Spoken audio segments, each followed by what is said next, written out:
Chapter 1. The Economic Way of Thinking. Concept Review. Economics is the study of how individuals and societies satisfy their unlimited wants with limited resources. Chapter 1. Key Concept. Scarcity is the situation that exists because wants are unlimited and resources are limited. Why the concept matters. You confront the issue of scarcity constantly in everyday life. Look again at the caption on page 2. Suppose you have $20 to cover the cost of lunches for the week. How will you use your limited funds to meet your wants, lunch from Monday through Friday? What if you stayed late at school twice a week and bought a $1 snack each day? How would this affect your lunch choices? Identify one or two other examples of scarcity in your everyday life. Section 1. Scarcity, the basic economic problem. Objectives. In Section 1, you will explain how the economic definition of scarcity differs from the common definition. Understand why scarcity affects everyone. Learn 3 economic questions that societies face because of scarcity. Describe the 4 factors of production and their uses.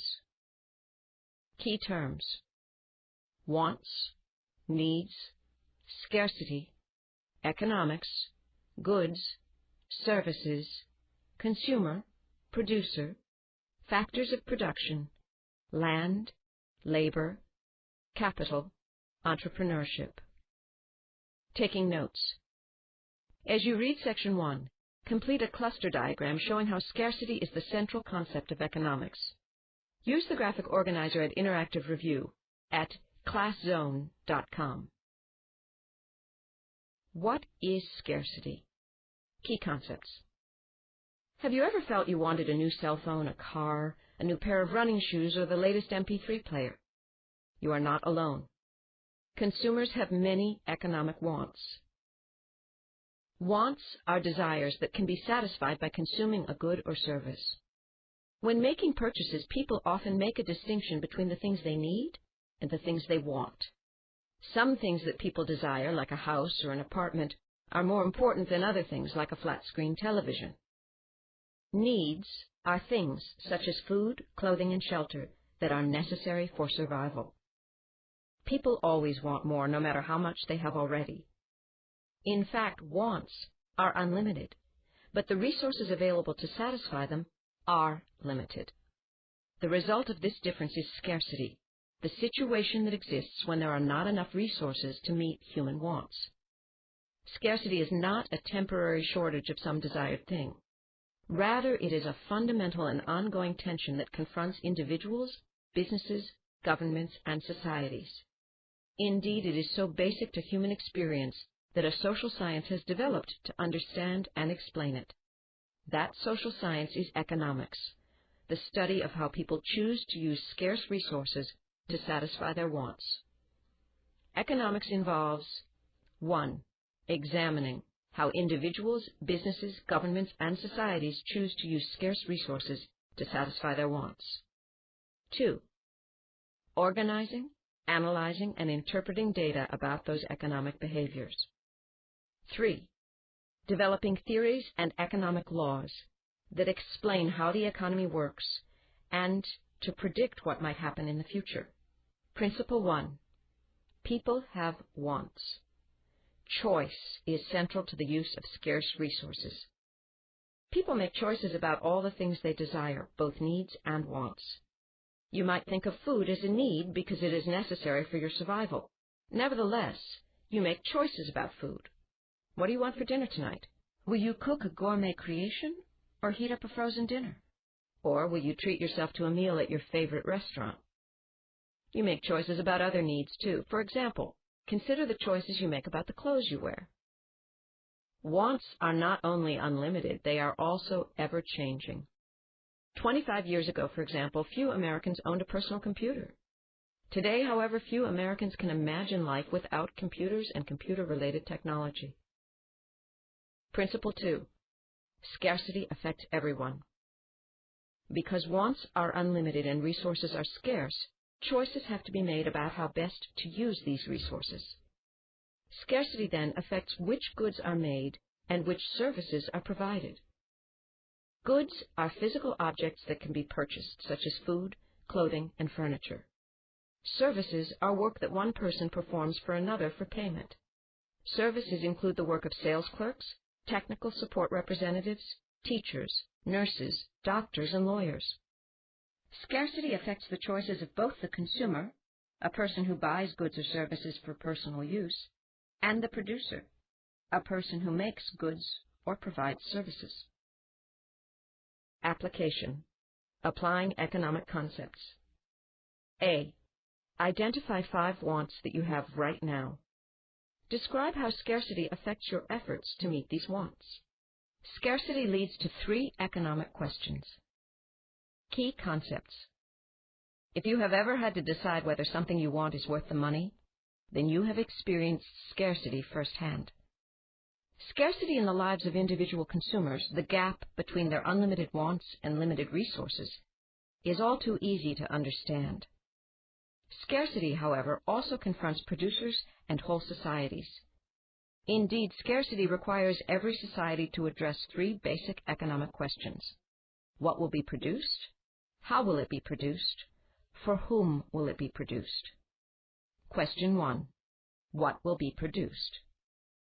To answer the first fundamental economic question, a society must decide the mix of goods and services it will produce. Will it produce mainly food, or will it also produce automobiles, televisions, computers, furniture, and shoes? The goods and services a society chooses to produce depend in part on the natural resources it possesses. For example, a country that does not possess oil is unlikely to choose to produce petroleum products. Resources, however, do not completely control what a country produces. Japan does not possess large amounts of the iron ore needed to make steel. Yet Japan is a leading producer of automobiles whose construction requires a great deal of steel. Some countries, including the United States, resolve the issue of what goods and services to produce by allowing producers and consumers to decide. For example, if consumers want cars with automatic transmissions, automobile companies would be unwise to make only cars that have manual transmissions. In other countries, Cuba and North Korea, for example, the consumer plays little or no part in answering this question. Rather, the government decides what goods and services will be produced. This first fundamental economic question involves not only what to produce, but also how much to produce. To answer this, societies must review what their wants are at any time. A country at war, for example, will choose to produce more weapons than it would during peacetime. Question 2. How will it be produced? Once a society has decided what it will produce, it must then decide how these goods and services will be produced. Answering this second question involves using scarce resources in the most efficient way to satisfy society's wants. Again, decisions on methods of production are influenced in part by the natural resources a society possesses. In deciding how to grow crops, for example, societies adopt different approaches. Societies with a large, relatively unskilled labor force might adopt labor-intensive farming methods. For this society, using many workers and few machines is the most efficient way to farm. The United States, however, has a highly skilled workforce, so using labor-intensive methods would be an inefficient use of labor resources. Therefore, the United States takes a capital-intensive approach to farming. In other words, it uses lots of machinery and few workers. Question 3. For whom will it be produced? The third fundamental economic question involves how goods and services are distributed among people in society. This actually involves 2 questions. Exactly how much should people get, and how should their share be delivered to them? Should everyone get an equal share of the goods and services? Or should a person's share be determined by how much he or she is willing to pay? Once the question of how much has been decided, societies must then decide exactly how they are going to get these goods and services to people. To do this, societies develop distribution systems, which include road and rail systems, seaports, airports, trucks, trains, ships, airplanes, computer networks, anything that helps move goods and services from producers to consumers in an efficient manner. Application. Analyzing cause and effect. B. Why does the basic problem of scarcity lead societies to ask the three fundamental economic questions? The factors of production. Key concepts. To understand how societies answer the first two basic questions, what to produce and how to produce it, economists have identified the factors of production, or the economic resources needed to produce goods and services.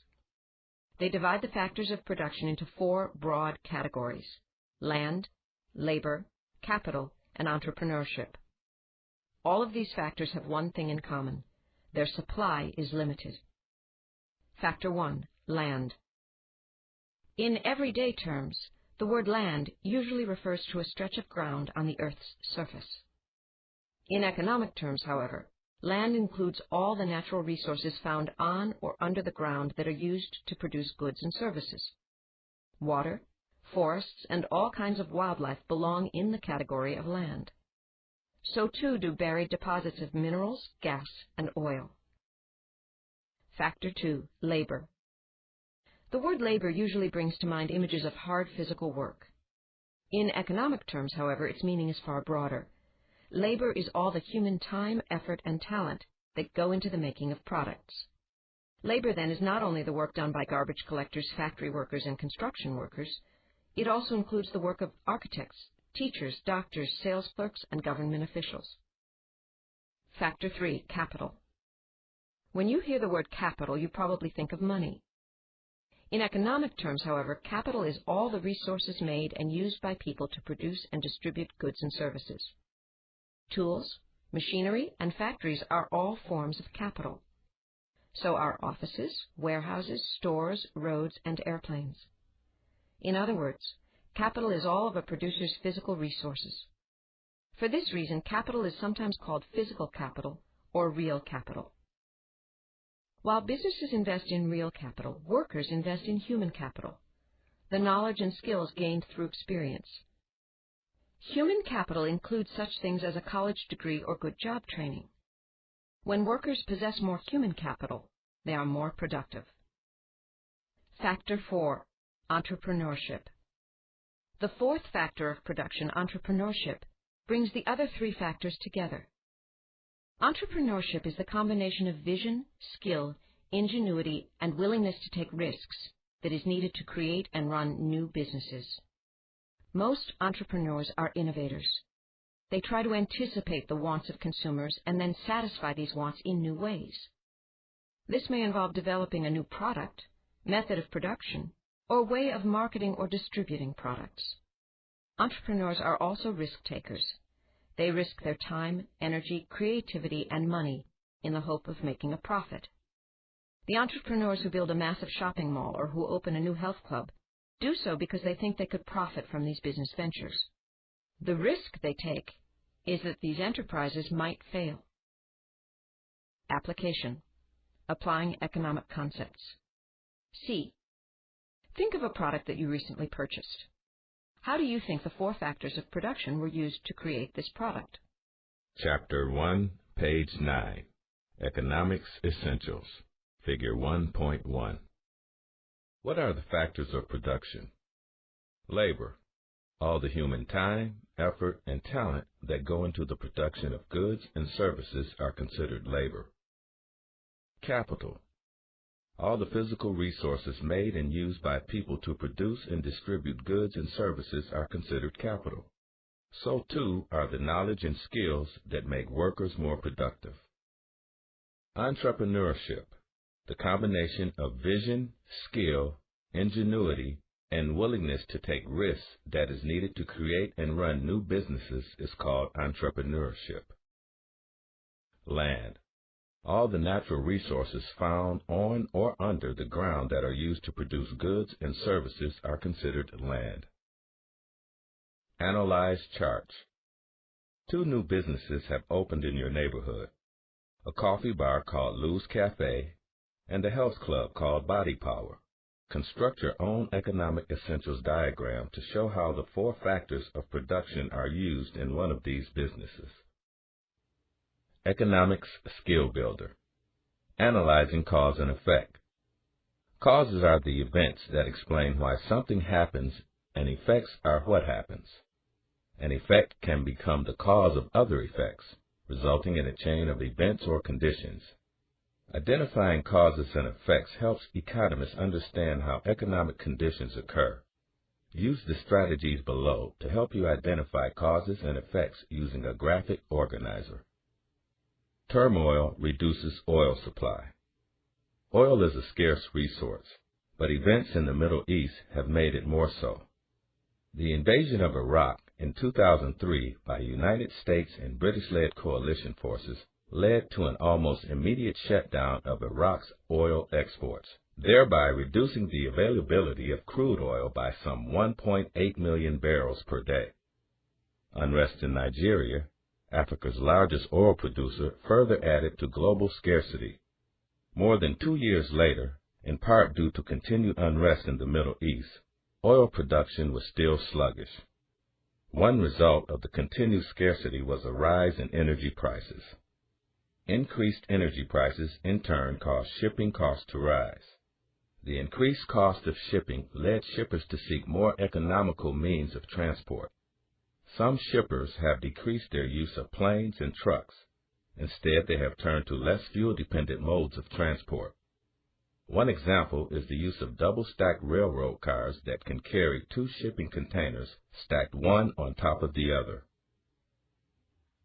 Thinking economically, analyzing causes and effects.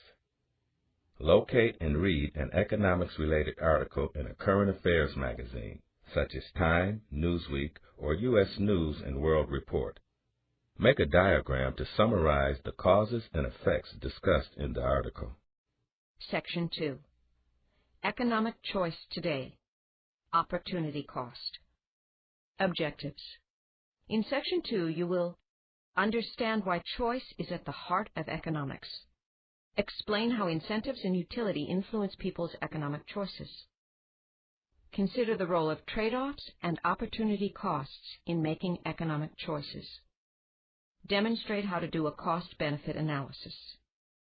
Key terms: incentives, utility, economize, trade-off, opportunity cost, cost-benefit analysis, marginal cost, marginal benefit.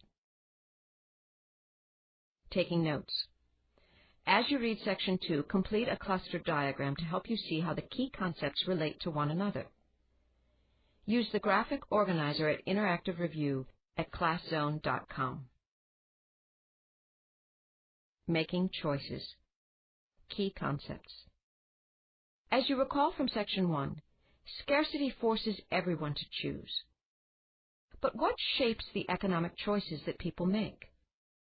One factor involves incentives, or benefits offered to encourage people to act in certain ways. Grades in school, wages paid to workers, and praise or recognition earned in personal and public life are all incentives. Choice is also influenced by utility, or the benefit or satisfaction gained from the use of a good or service. When they economize, people consider both incentives and utility. In common usage, the word economize means to cut costs or do something cheaply. In strict economic terms, however, economize means to make decisions according to what you believe is the best combination of costs and benefits. Factor 1. Motivations for choice. Choice powers an economy, but what powers choice? The choices people make are shaped by incentives, by expected utility, and by the desire to economize. For example, look at your economic choices above. How will you decide between the two options? Like other economic decision makers, you weigh the costs against the benefits, and you make your choice purposefully. Perhaps you decide to go out to dinner. Even though you'll spend more money, you feel that the tips your friend can give you on writing your college application essay are invaluable. You've economized by choosing what represents the best mix of costs and benefits. In making this decision, you were guided by self-interest. This does not mean that you behaved selfishly. Rather, it simply means that you looked for ways to maximize the utility you'd get from spending time with your friend. Factor 2. No free lunch. An old saying can sum up the issue of choice in economics. There is no such thing as a free lunch. Every choice involves costs. These costs can take the form of money, time, or some other thing you value. Let's revisit your choices. If you chose to go to dinner rather than to a movie, you gained the benefit of a satisfying, informative, and beneficial conversation with a friend. Even so, you also paid a cost. You didn't see the movie. On the other hand, if you chose to go to the movie, you gained the benefit of an entertaining evening and having more money to save or spend on something else. Once again, however, your choice involved a cost. You sacrificed the time you could have spent getting advice and guidance on the college application process from your friend. Application.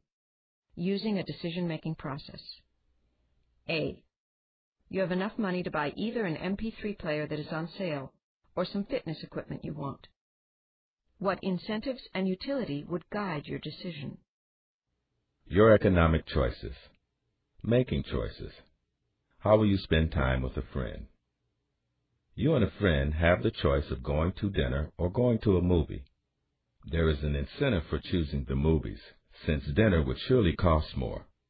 On the other hand, your friend has offered to help you with college applications, so dining out, which allows time for conversation, has more utility to you than seeing a movie.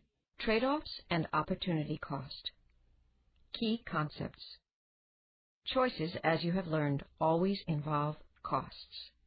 For every choice you make, you give up something. The alternative that you give up when you make an economic choice is called a trade-off. Usually, trade-offs do not require all or nothing choices.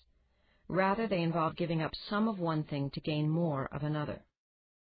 Example 1. Making trade-offs. To understand how trade-offs work, let's take a look at decisions made by Shanti, who has just finished her junior year in high school. Shanti wants to go to summer school to earn some credits she can apply to college. She could take a semester-long course at a local university, or she could take an intensive 6-week course at her high school. She decides on the 6-week course even though she'll earn fewer credits. However, she will have several weeks of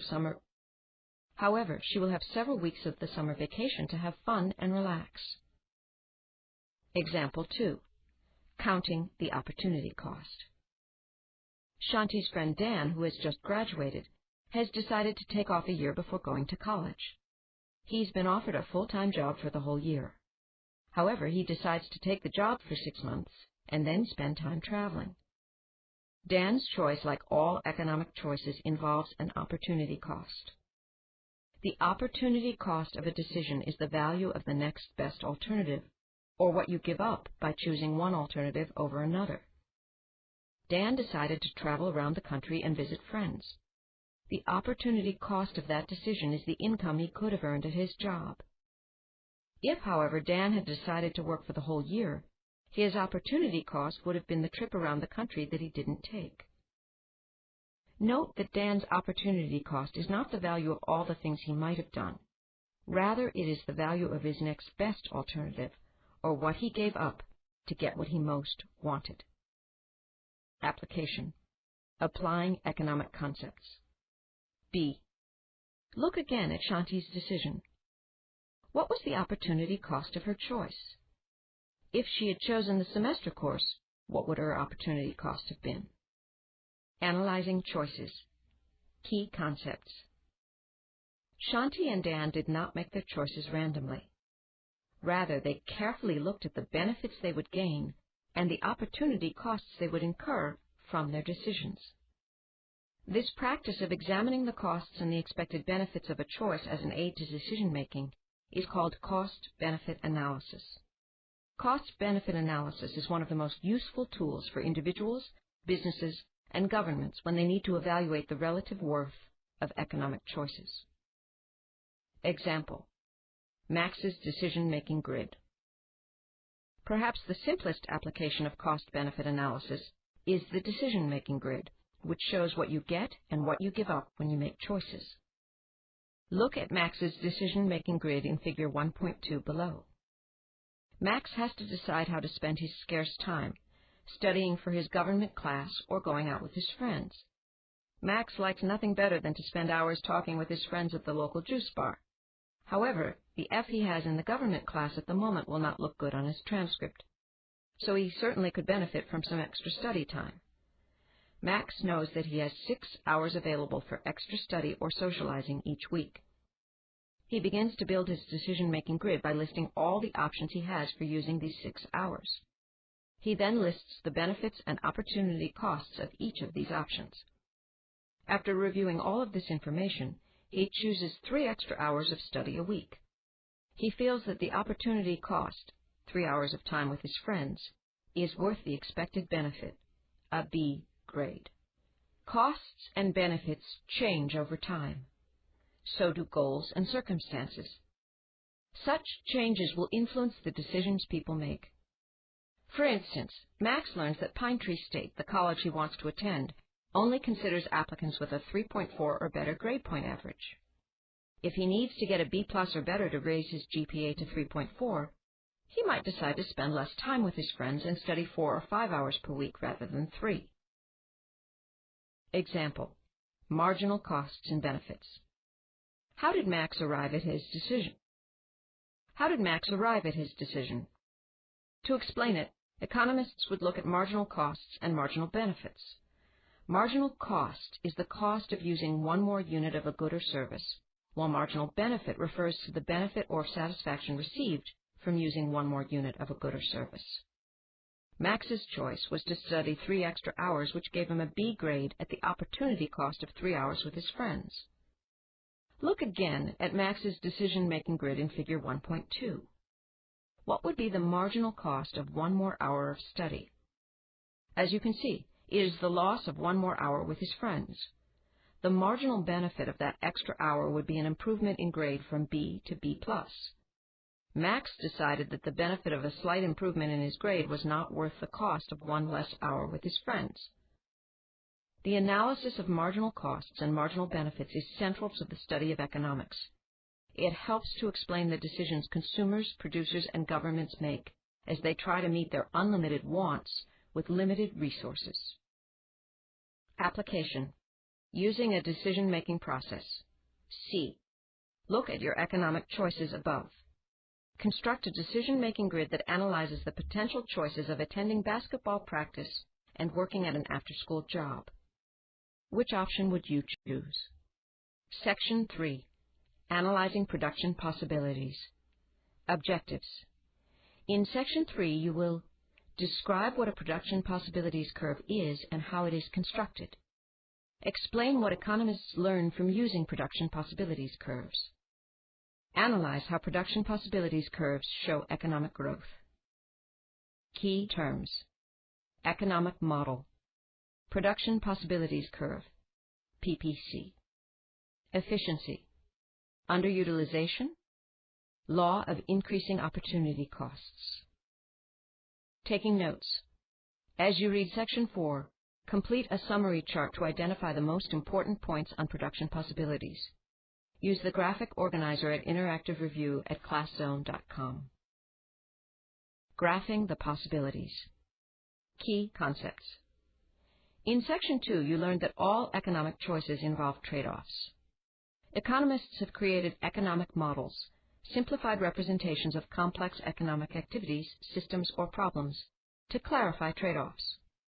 One such model is a production possibilities curve, PPC, a graph used to illustrate the impact of scarcity on an economy by showing the maximum number of goods or services that can be produced using limited resources. Like all other economic models, the PPC is based on assumptions that simplify the economic interactions. For the PPC, these assumptions are: 1. Resources are fixed. There is no way to increase the availability of land, labor, capital, and entrepreneurship. 2. All resources are fully employed. There is no waste of any of the factors of production. In other words, the economy is running at full production. 3. Only 2 things can be produced.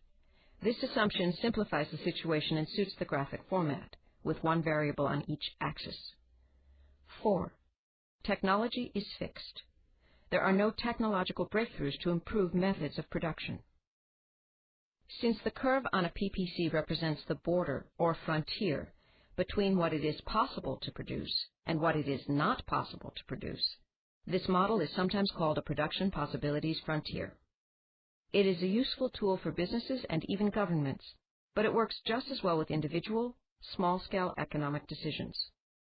For example, suppose you are preparing food for a soup kitchen and have the ingredients to make 12 loaves of whole wheat bread, or 100 bran muffins, or some combination of the two. A PPC can help you decide what to make. Production Possibilities Curve. The Production Possibilities table in Figure 1.3 below shows 5 production possibilities for loaves of bread and bran muffins. These production possibilities run from the two extremes of all bread or all muffins through several combinations of the two products. The data in the table also can be plotted on a graph, as in Figure 1.4. The line joining the plotted points is the Production Possibilities curve. Each point on the curve represents the maximum number of loaves of bread that can be produced relative to the number of bran muffins that are produced. Further, the PPC shows the opportunity cost of each choice in a visual way. Trace the curve from left to right with your finger. Notice that as you move along the curve, you make fewer loaves of bread and more muffins. The opportunity cost of making more muffins is the bread that cannot be made. Application: Interpreting graphs. A. Look at the production possibilities curve in Figure 1.4. What is the opportunity cost of increasing bread production from 4 loaves to 7 loaves? What we learn from PPCs. Key concepts. No economy actually operates according to the simplified assumptions underlying the PPC. However, economists use the simplified model because it spotlights concepts that work in the real world of scarce resources. One important concept revealed in a PPC is efficiency, the condition in which economic resources are being used to produce the maximum amount of goods and services.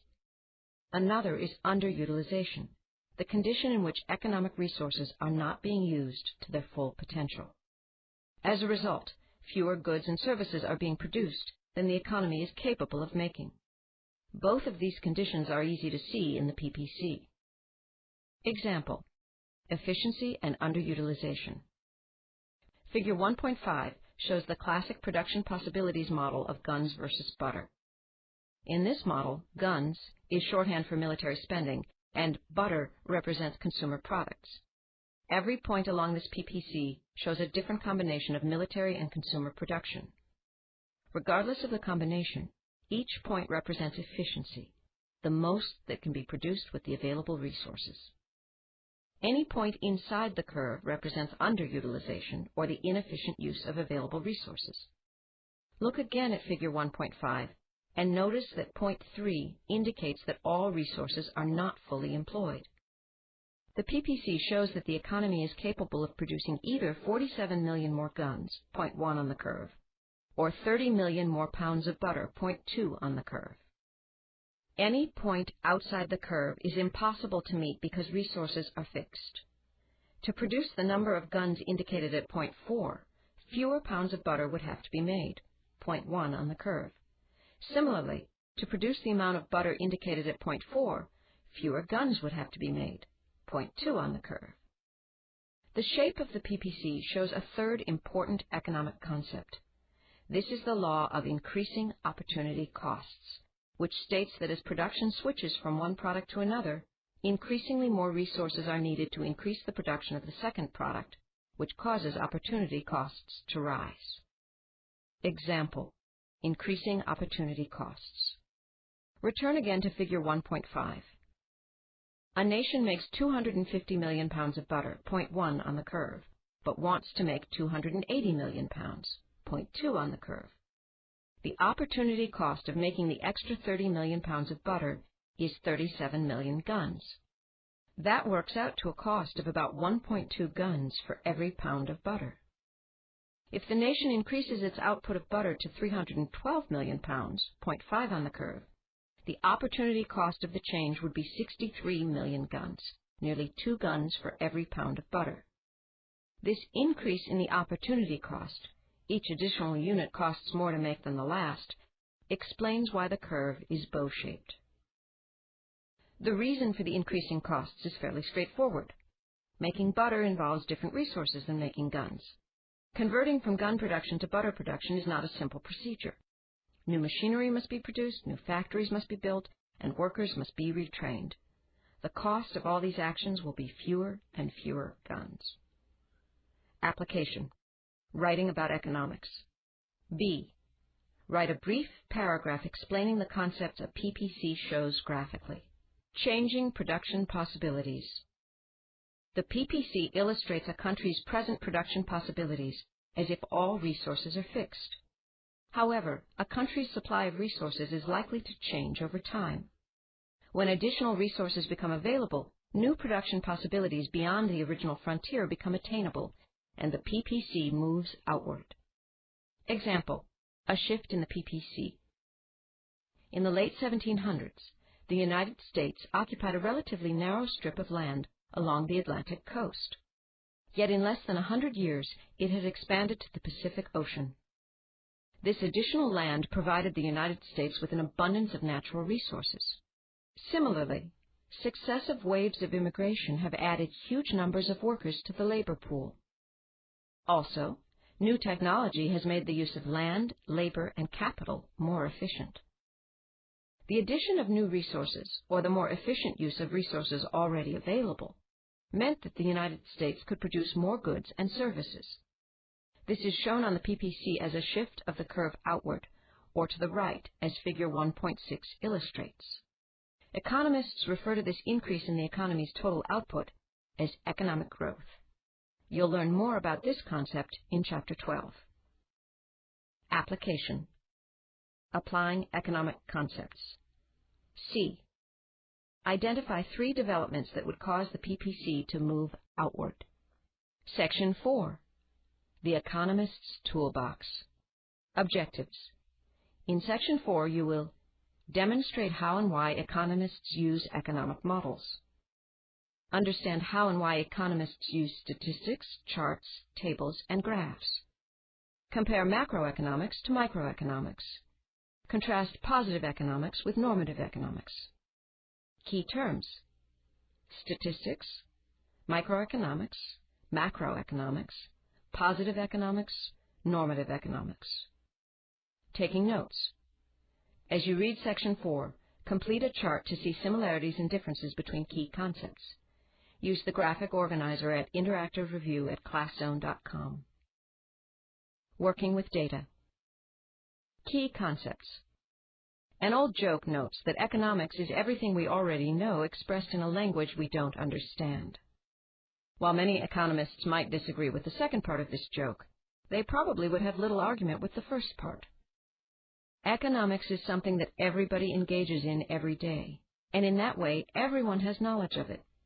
Individuals, business owners, and government officials make economic decisions all the time. Economists study these decisions and look for logical ways to explain why some nations are rich while others are poor, or why some consumers want one kind of product while others want another. Since economists can't interview every person in every nation about economic choices, they rely on statistics, numerical data or information, to see patterns of behavior. To help organize and interpret the data they collect, they develop economic models. As you recall from Section 3, an economic model is a simplified representation of complex economic forces. The language of economists, these statistics and models, may sometimes be a little hard to understand. However, it is a more efficient way of explaining economic relationships and interactions than everyday language. Using economic models. In science class, you may have seen a model of a lunar eclipse which shows how, with the sun behind it, the Earth casts a shadow on the moon. The model assumes certain laws of planetary orbit and simplifies the relationships among the objects in the solar system. However, these assumptions and simplifications make the process of the eclipse quite clear.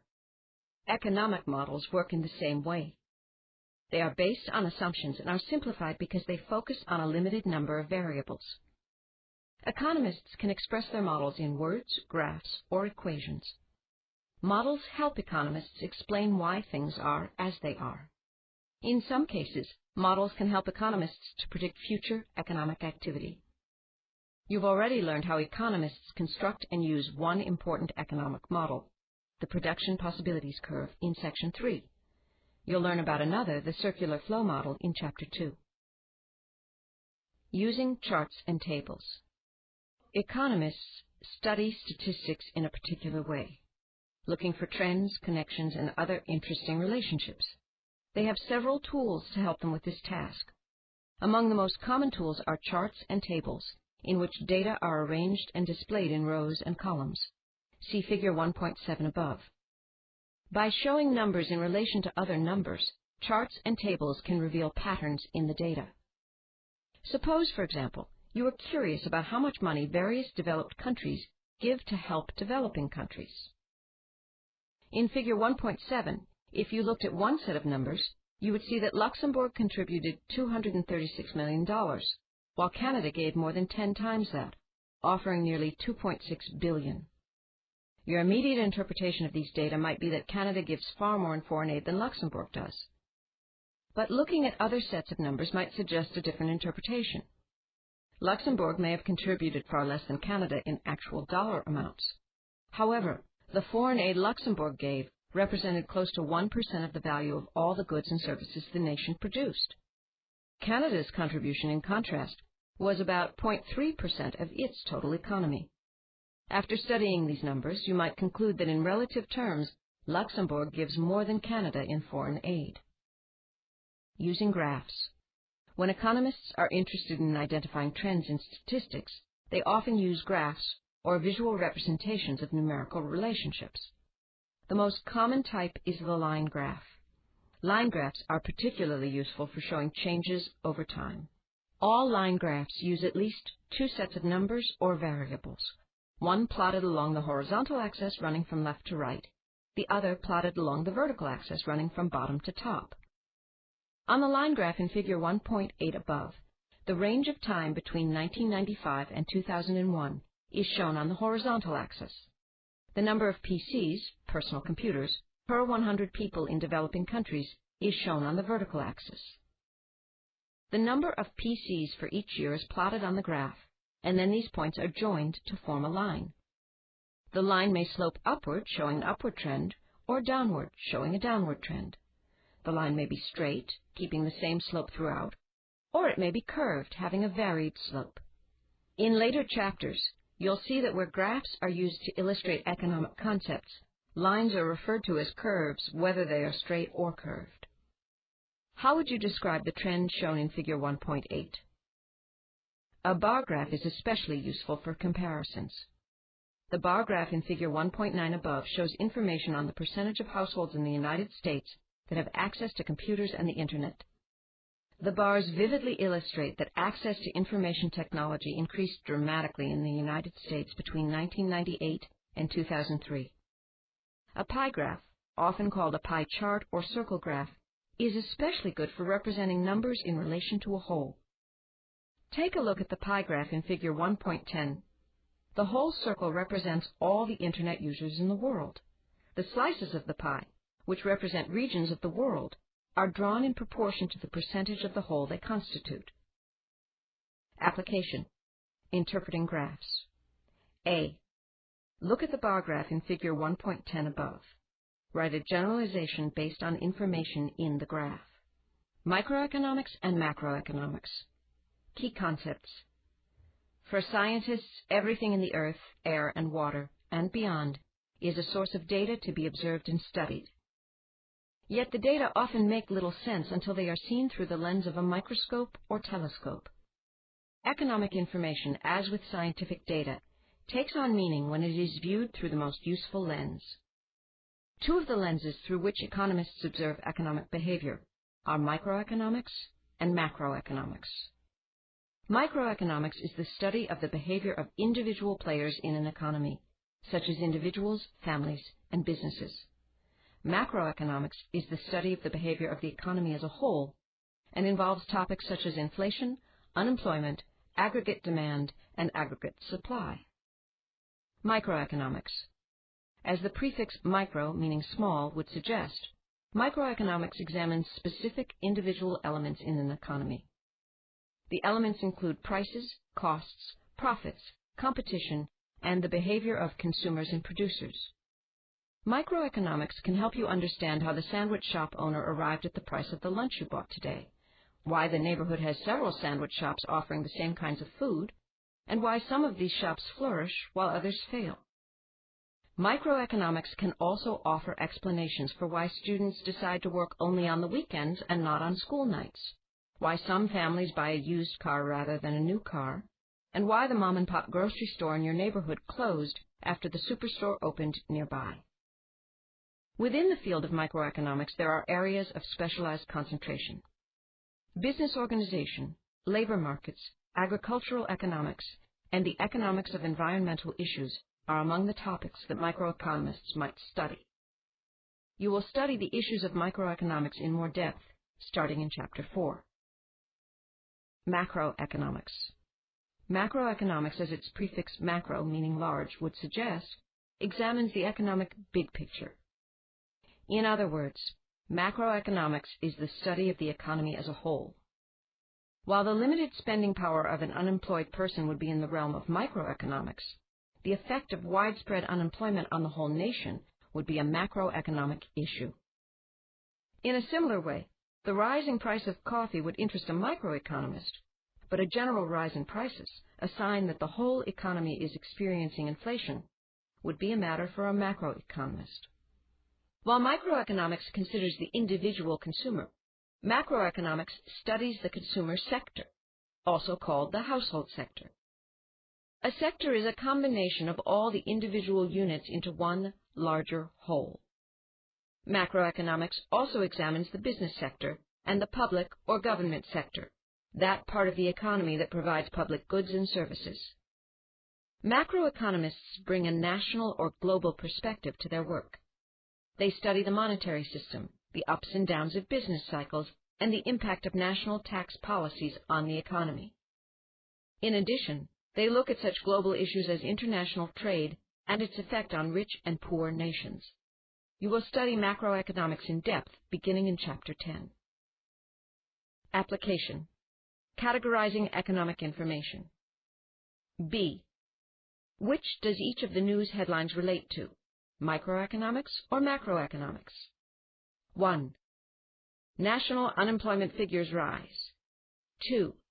World Trade Organization meets. 3. Shipbuilder wins Navy contract. 4. Cab drivers on strike. 5. Gasoline prices jump 25 cents. Economics Essentials, Figure 1.11, the two branches of economics. Economist study. Macroeconomics, the study of the whole economy. Units of study. Economic growth, economic stability, international trade. Topics of interest: money, banking, finance, government taxing and spending policies, employment and unemployment, inflation. Microeconomics, the study of the individual consumer. Units of study: consumer markets, business markets, labor markets. Topics of interest: markets, prices, cost, profits, competition, government regulation, consumer behavior, business behavior. Analyze charts. The division between microeconomics and macroeconomics is not a fixed one. Some topics fall under both areas of study. For example, a microeconomist might be interested in employment levels in the hotel industry, while a macroeconomist looks at employment levels in the economy as a whole. Identify another topic area that might be of interest to both microeconomists and macroeconomists. Positive economics and normative economics. Key concepts. Economics also can be viewed through another pair of lenses. One of those lenses is positive economics, a way of describing and explaining economics as it is, not as it should be. Positive economics involves verifiable facts, not value judgments. The other is normative economics, a way of describing and explaining what economic behavior ought to be, not what it actually is. Normative economics does involve value judgments because it seeks to make recommendations for actions. Positive economics.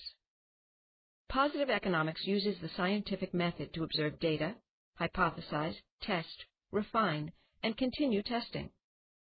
Statements made within positive economics can be tested against real-world data and either proved, or at least strongly supported, or disproved, or at least strongly questioned.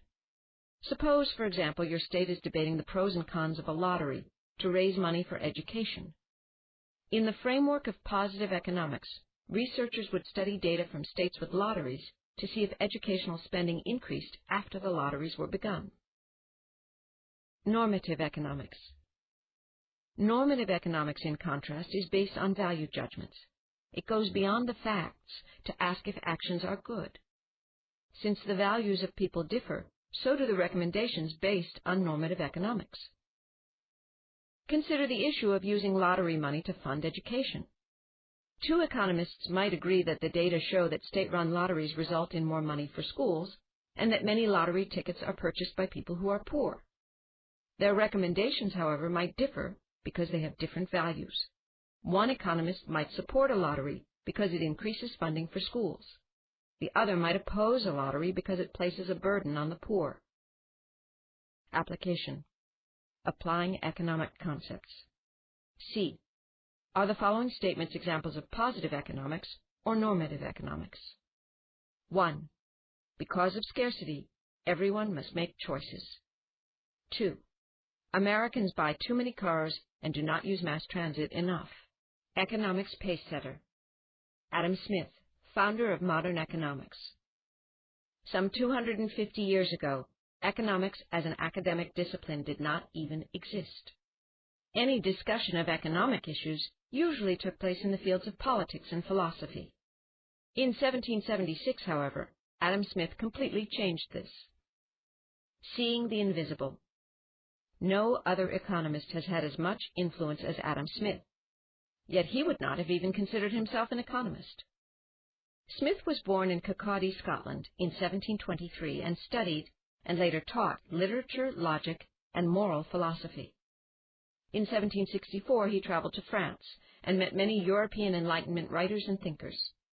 His discussions with them encouraged him to look at the world anew. The result was his groundbreaking work, An Inquiry into the Nature and Causes of the Wealth of Nations, which he published in 1776. In The Wealth of Nations, Smith challenged the idea that mercantilism, a system by which the government of the homeland controlled trade with its colonies, was economically sound. Instead, he argued, a nation would be wealthier if it engaged in free trade. It was in this market where goods could be exchanged freely that Adam Smith saw a new economic relationship. He reasoned that people behave in ways that satisfy their economic self-interest. A tailor will make clothes as long as people will buy them at a price that satisfies him. If he makes more clothes than customers wish to buy, he will cut back and make fewer until he finds the balance again. In this way, according to Smith, an invisible hand guides the marketplace. In such a free market, both the buyer and the seller benefit from each transaction. Smith's idea of the invisible hand, as well as many other principles he explained in The Wealth of Nations, became the foundation of modern economic theory. Application. Analyzing effects. D. What impact do you think individual self-interest has on the economy as a whole? Illustrate your answer with examples. Case study. The real cost of expanding O'Hare Airport. Background. Chicago's O'Hare Airport is one of the busiest airports in the United States. It is a major hub for both domestic and international airlines, and its smooth running is essential if the many airlines that fly in and out of O'Hare are to remain on schedule. However, delays at O'Hare are commonplace, and this sometimes disrupts air travel throughout the United States and abroad. Two main factors are responsible for delays at O'Hare: turbulent Midwestern weather and the layout of O'Hare's runways. Because all but one of the runways are interconnected, bad weather results in the shutting down of most of the runway system. A modernization plan to improve efficiency at O'Hare was adopted in 2005. This plan generated considerable and often heated discussion and debate. What's the issue? What are the real costs involved in airport expansion? Study these sources to determine the costs tied to the expansion of O'Hare Airport. A. Online report. This report describes the anticipated benefits of the O'Hare modernization plan to redesign the runway system and expand the airport. Thinking economically. What factors led to the development of the plan to expand O'Hare? What are the projected costs and benefits?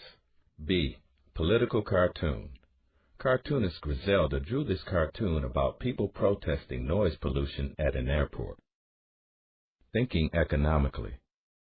Which opportunity cost does this cartoon address? Explain your answer. C. Organization website. The Alliance of Residents Concerning O'Hare, ARCO, addresses problems related to the aviation industry. ARCO's website presents the group's findings and views regarding the expansion of O'Hare. Thinking economically.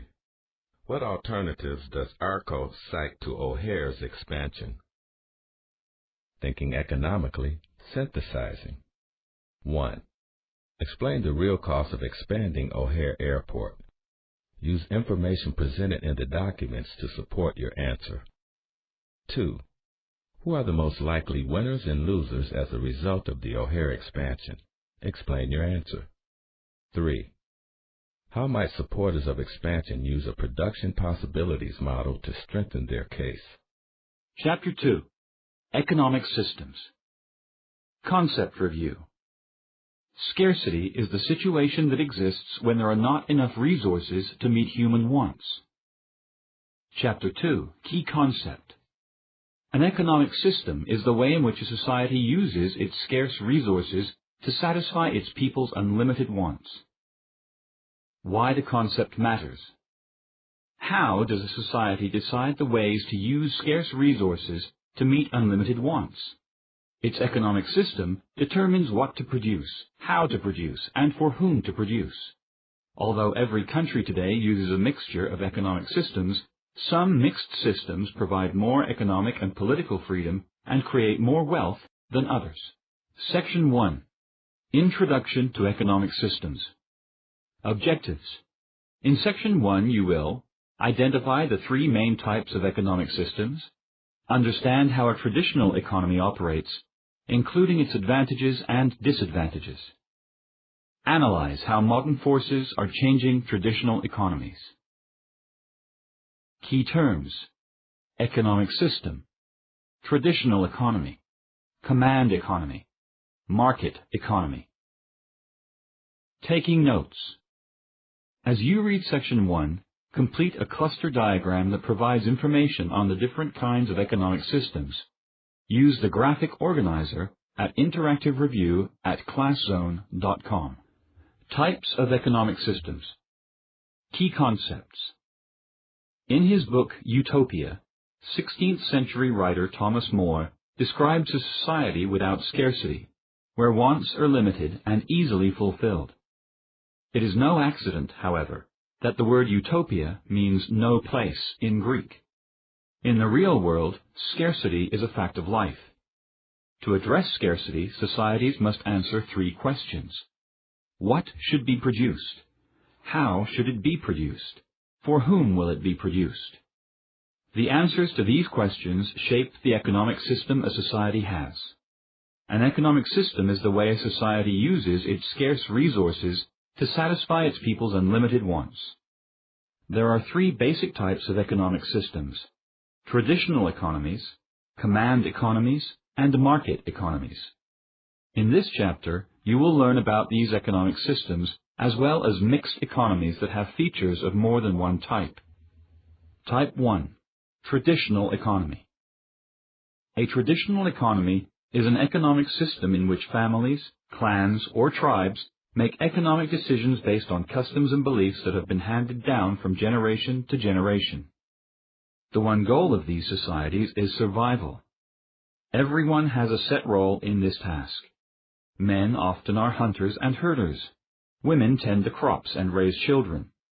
The youngest help with everyday chores while learning the skills they will need for their adult roles. There is no chance of deviating from this pattern. the good of the group always takes precedence over individual desires. Type 2. Command economy. In the second type of economic system, a command economy, the government decides what goods and services will be produced, how they will be produced, and how they will be distributed. In a command economy, government officials consider the resources and needs of the country and allocate those resources according to their judgment. The wants of individual consumers are rarely considered. The government also usually owns the means of production, all the resources and factories. North Korea and Cuba are current examples of command economies. Before the collapse of communism in Europe, countries such as the Soviet Union, Poland, and East Germany also were command economies. Type 3. Market economy. The third type of economic system, a market economy, is based on individual choice, not government directives. In other words, in this system, consumers and producers drive the economy. Consumers are free to spend their money as they wish, to enter into business, or to sell their labor to whomever they want. Producers decide what goods or services they will offer. They make choices about how to use their limited resources to earn the most money possible. In a market economy, then, individuals act in their own self-interest when they make economic choices.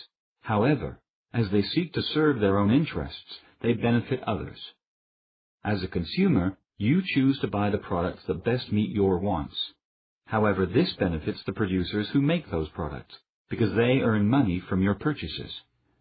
As Adam Smith noted in The Wealth of Nations, 1776, when you make economic decisions, you act in your self-interest, but you are led by an invisible hand to promote the interests of others. Application. Applying economic concepts. A. How might economic activities within a family with adults, teenagers, and young children represent aspects of traditional, command, and market economies? Characteristics of traditional economies. Key concepts. In the earliest times, all societies had traditional economies. Such systems serve the main purpose of traditional societies, survival, very well.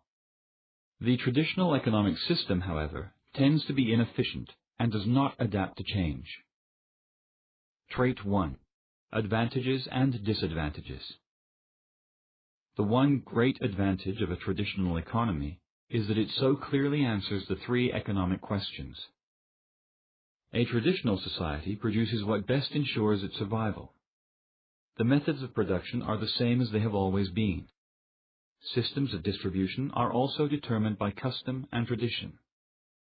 In a traditional economy, then, there is little disagreement over economic goals and roles. Traditional economies have several major disadvantages, too.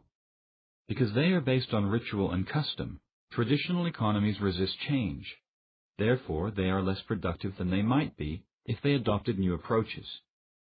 Further, while traditionally defined roles eliminate conflict, they also prevent people from doing the jobs they want to do or are best suited to do. People who are in the wrong jobs are less productive. The lower productivity in traditional economies means that people do not acquire the material wealth that people in other societies do. As a result, people in traditional economies have a much lower standard of living. Trait 2. Under pressure to change. Around the world, traditional economies are under pressure from the forces of change. The Kavango people of Namibia in southern Africa, for example, have lived as subsistence farmers for centuries. Subsistence farmers grow just enough to feed their own families. Modern telecommunications, however, have bombarded the Kavango with images of the world beyond their homeland. As a result, many young Kavango want something more than the life of subsistence farming. Thousands have left their homeland for the cities. Even the old ways of farming are beginning to change. The vast majority of the Kavango people still make a living from subsistence farming. However, a few have turned to commercial farming, where they grow crops not for their own use, but for sale. Application. Making inferences. B. There are no pure traditional economies today. Why do you think this is so? Section 2. Command economies. Objectives. In Section 2, you will describe the main features of a command economy. Note how socialism and communism differ. Identify modern examples of command economies. Explain the advantages and disadvantages of a command economy. Key terms: centrally planned economy, socialism, communism, authoritarian. Taking notes. As you read Section 2, complete a hierarchy chart to categorize information about command economic systems. Use the graphic organizer at Interactive Review at ClassZone.com. Government controls. Key concepts. In command economies, leaders decide what should be produced and how it should be produced. They also decide for whom it should be produced, in part by setting wages. By determining who earns the highest wages and who the lowest, these leaders decide who has the money to buy available products. A system in which the society's leaders, usually members of the central government, make all economic decisions is called a centrally planned economy. Example: government planning. Think for a moment about how the federal government affects you. If you work, you have to pay taxes. If you're 18 years old and male, you have to register with a selective service system. State and local governments exert somewhat more control over your day-to-day life. State laws set both speed limits and the age at which people can drive. Local laws set standards for cleanliness in food stores and restaurants and for honest business practices. And state and local taxes are collected to support such services as police and fire departments and public education. However, what if the government went further? Suppose that bureaucrats in a government office in Washington, D.C. had the power to decide which businesses could operate in your city. Further, these bureaucrats decided not only what these businesses should produce, but also how much each business should produce each month. Finally, they also decided who could have jobs and set work hours and pay scales for workers. Government controls of this type are a feature of a command or centrally planned economy. Example: socialism and communism. Modern societies that have adopted command economies have done so largely because of the influence of Karl Marx, a 19th century German philosopher, historian, and economist. According to Marx's analysis, all of history is a struggle between classes. In his own time, the struggle was between the owners of the great industrial factories and the workers who exchanged their labor for wages. While the industrialists grew rich, the workers remained relatively poor. Marx predicted that in time, the workers would overthrow this system and transfer ownership of the factories to public hands. With the means of production owned by the government, the class struggle would be resolved, and all citizens would share in the wealth. Socialism, an economic system in which the government owns some or all of the factors of production, developed from the ideas of Marx. Communism, a more extreme form of socialism in which there is no private ownership of property and little or no political freedom, also grew out of Marx's thinking. Essentially, it is authoritarian socialism. An authoritarian system requires absolute obedience to authority. Figure 2.1 lists the major characteristics of socialism and communism. Democratic socialism is established through the democratic political process, rather than through the violent overthrow of the government. In this form of socialism, the government owns the basic industries, but other industries are privately owned. Central planners make decisions for government-owned industries. Central planners might also control other sectors, healthcare, for example, to ensure that everyone has access to these important services. Application: comparing and contrasting. A. How are socialism and communism similar, yet different? Economics pace-setter. Karl Marx, economic revolutionary. Millions of lives were affected by the work of Karl Marx. Governments were toppled and new political alliances were forged on the strength of his arguments. What was it in the thousands of difficult-to-read pages he wrote that fueled revolutions? A new view of economics. Marx was born in what is now Germany in 1818 and grew up in middle-class comfort. In college, however, he became involved in radical politics. In time, his political activism led to his exile from his homeland. He moved from country to country, eventually settling in London. During his travels, he met Friedrich Engels, the son of a factory owner. Through Engels, Marx became aware of the struggles of the working class, and he undertook a deep study of economics. He concluded that the Industrial Revolution had created a system of wage slavery. Factory owners, Marx said, looked upon labor as just another commodity that could be bought. They then used this labor to convert other productive resources into products. The factory owners made a profit by selling products at a higher price than the cost of labor and other resources. By keeping wages low, they could make ever greater profits. The whole industrial system, Marx reasoned, was based on this exploitation of workers. To Marx, rising tension between worker and owner was an inevitable development in economic history. Over time, more and more wealth would be concentrated in fewer and fewer hands, and dissatisfied workers would revolt and create a new society without economic classes. Marx, assisted by Engels, laid out these ideas in The Communist Manifesto, 1848. Marx discussed his economic ideas more fully in his enormous study, Das Kapital, which was published in 3 volumes between 1867 and 1894. Because of the way that communist economies worked in practice, and the eventual collapse of communism in the early 1990s, Marx's theories have fallen into disfavor. Even so, few people had more impact on 20th century economic and political thinking than Karl Marx.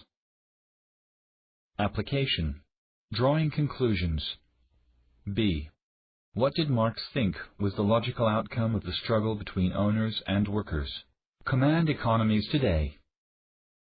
Key concepts. There are no examples of pure command economies today. The forces that have brought changes to traditional economies are also transforming command economies. However, some countries, North Korea for example, still have economies with mostly command elements. North Korea. Once under the control of China and later Japan, Korea was split into North Korea and South Korea following World War II. North Korea came under communist control. The government controlled every economic decision. For example, it diverted many of the country's resources to the military, building up an army of more than 1 million soldiers out of a population of about 22 million. It also developed a nuclear weapons program. However, this military buildup came at the expense of necessities. During the late 1990s and early 2000s, food was so scarce that millions of North Koreans died from hunger and malnutrition. Many North Koreans survived only because of food aid from other countries, most notably South Korea. The failure to provide food and other important products was just one result of a flawed economic plan. For much of the 1990s, North Korea produced less and less each year, and its economy actually shrank. See Figure 2.2 below.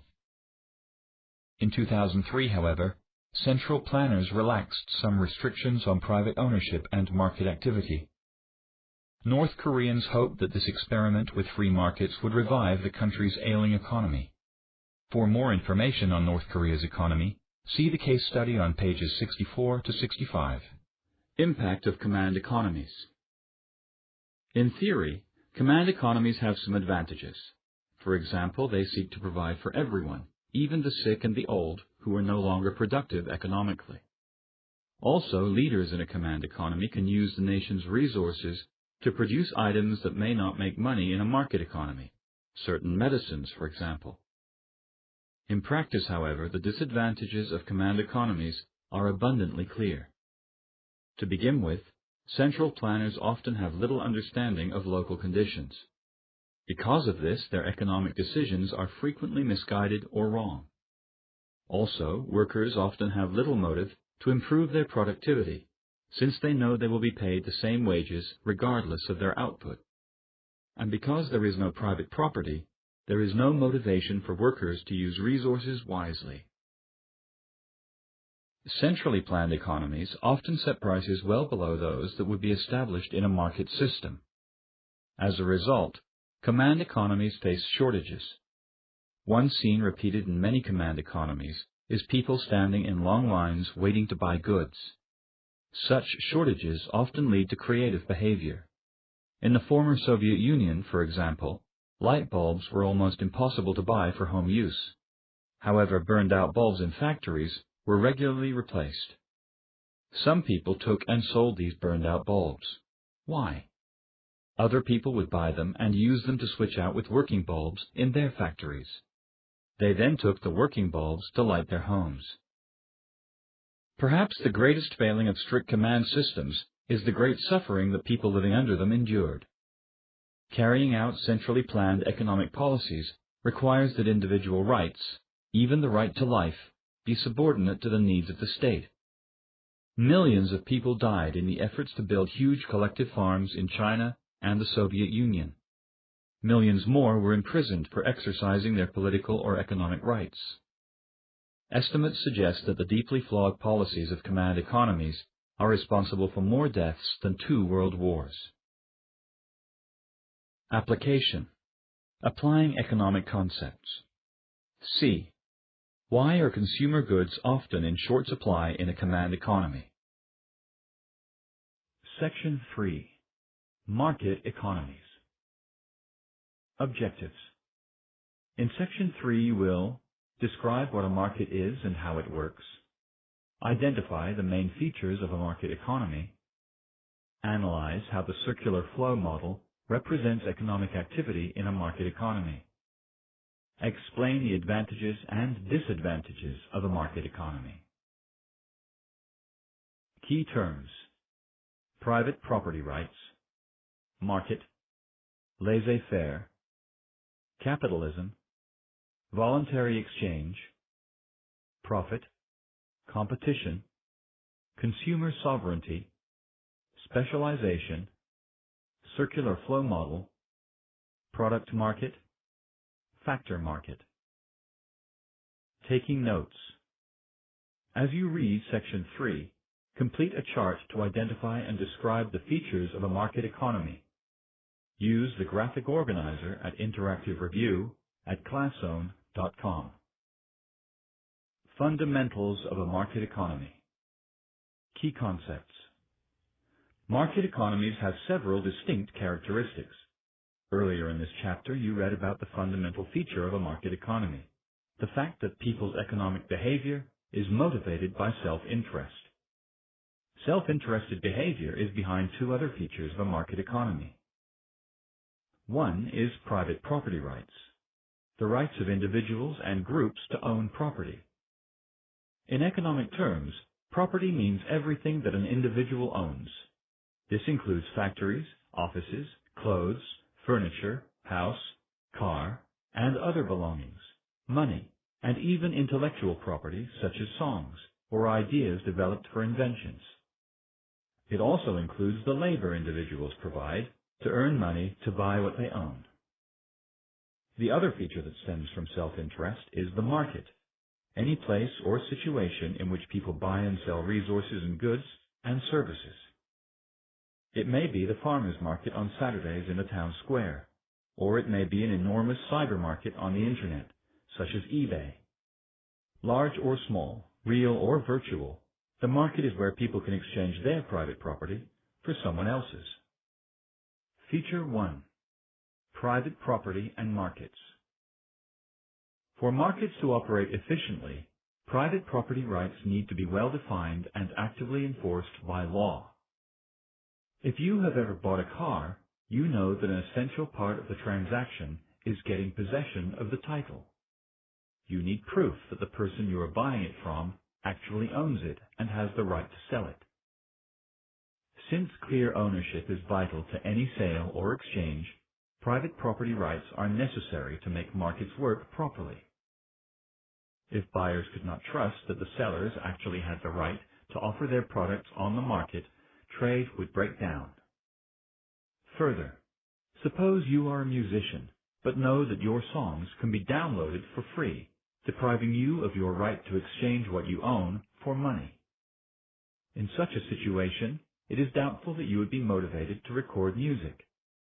In protecting private property rights so that producers have motivation and consumers have trust, the government performs an important role in a market economy.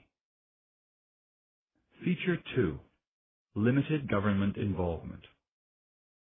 Sometimes the government's economic role is to stay out of the marketplace. The principle that the government should not interfere in the economy is called laissez-faire, a French phrase meaning leave things alone. The concept of laissez-faire is often paired with capitalism, an economic system that is based on private ownership of the factors of production. Capitalism, the foundation of market economies, operates on the belief that on their own, producers will create the goods and services that consumers demand. Therefore, according to laissez-faire capitalism, there is no need for government involvement in the marketplace. Laissez-faire capitalism is a market economy in its pure form. However, there are no pure market economies. All real-world market economies have some degree of government involvement. Feature 3. Voluntary exchange in markets. When a buyer and seller agree to do business together, they engage in a voluntary exchange, a trade in which the parties involved anticipate that the benefits will outweigh the cost. Both sides in a voluntary exchange believe that what they are getting is worth more than what they are giving up. In a market economy, most trade is based on an exchange of a product for money rather than for another product. Self-interest guides voluntary exchanges. Suppose you buy a new guitar. Even though you spend a good part of your savings, your self-interest is served because you've wanted this particular model of guitar. The seller's self-interest is likely served by profit, a financial gain from a business transaction. If you pay more for the guitar than the seller did, the seller earns money. In voluntary exchange, then, both sides must believe they are gaining by trading. Feature 4. Competition and consumer sovereignty. Market economies are also characterized by competition, the effort of two or more people acting independently to get the business of others by offering the best deal. You are able to choose today between a Macintosh and a Windows PC operating system because of the competition in the computer market. In the case of these competing systems, each has somewhat different features, but mainly performs the same functions as the other. You are free to decide which you prefer based on whatever combination of price and value appeals to you more. When you buy over-the-counter medications, you can also clearly see the competitive aspect of the market. Often, next to a well-known brand name product, you will see a product with the same ingredients, similar packaging, but a different name and lower price. The producers of the lower-priced item are competing for the business established by the brand name product. If the producers of the brand name product want to keep your business, they must lower their prices or find a way to add some other value. That's because you, the consumer, hold the real power in the marketplace. Consumer sovereignty is the idea that because consumers are free to purchase what they want and to refuse products they do not want, they have the ultimate control over what is produced. Sovereignty means supreme authority, which is what consumers exercise as key economic decision makers. Let's look at over-the-counter medications again. If there were no competition, the brand name producers could charge higher prices. It would be in their self-interest to charge as much as they possibly could. Competition, however, acts as a control on self-interested behavior, guiding the market toward a balance between higher value and lower prices. Rather than lose your business, the brand name producers will either lower their prices or raise the value of their product. Because producers must compete for the consumer's dollar, they have to work at pleasing you, the consumer, while pleasing themselves. Feature 5. Specialization and markets. A market economy encourages efficient use of resources by allowing people and businesses to specialize in what they do best. Specialization is a situation in which people concentrate their efforts in the areas in which they have an advantage. This allows people to trade what they can most efficiently produce for goods and services produced more efficiently by others. Your economic choices. Competition. Where will you buy your computer? You want to buy a new computer.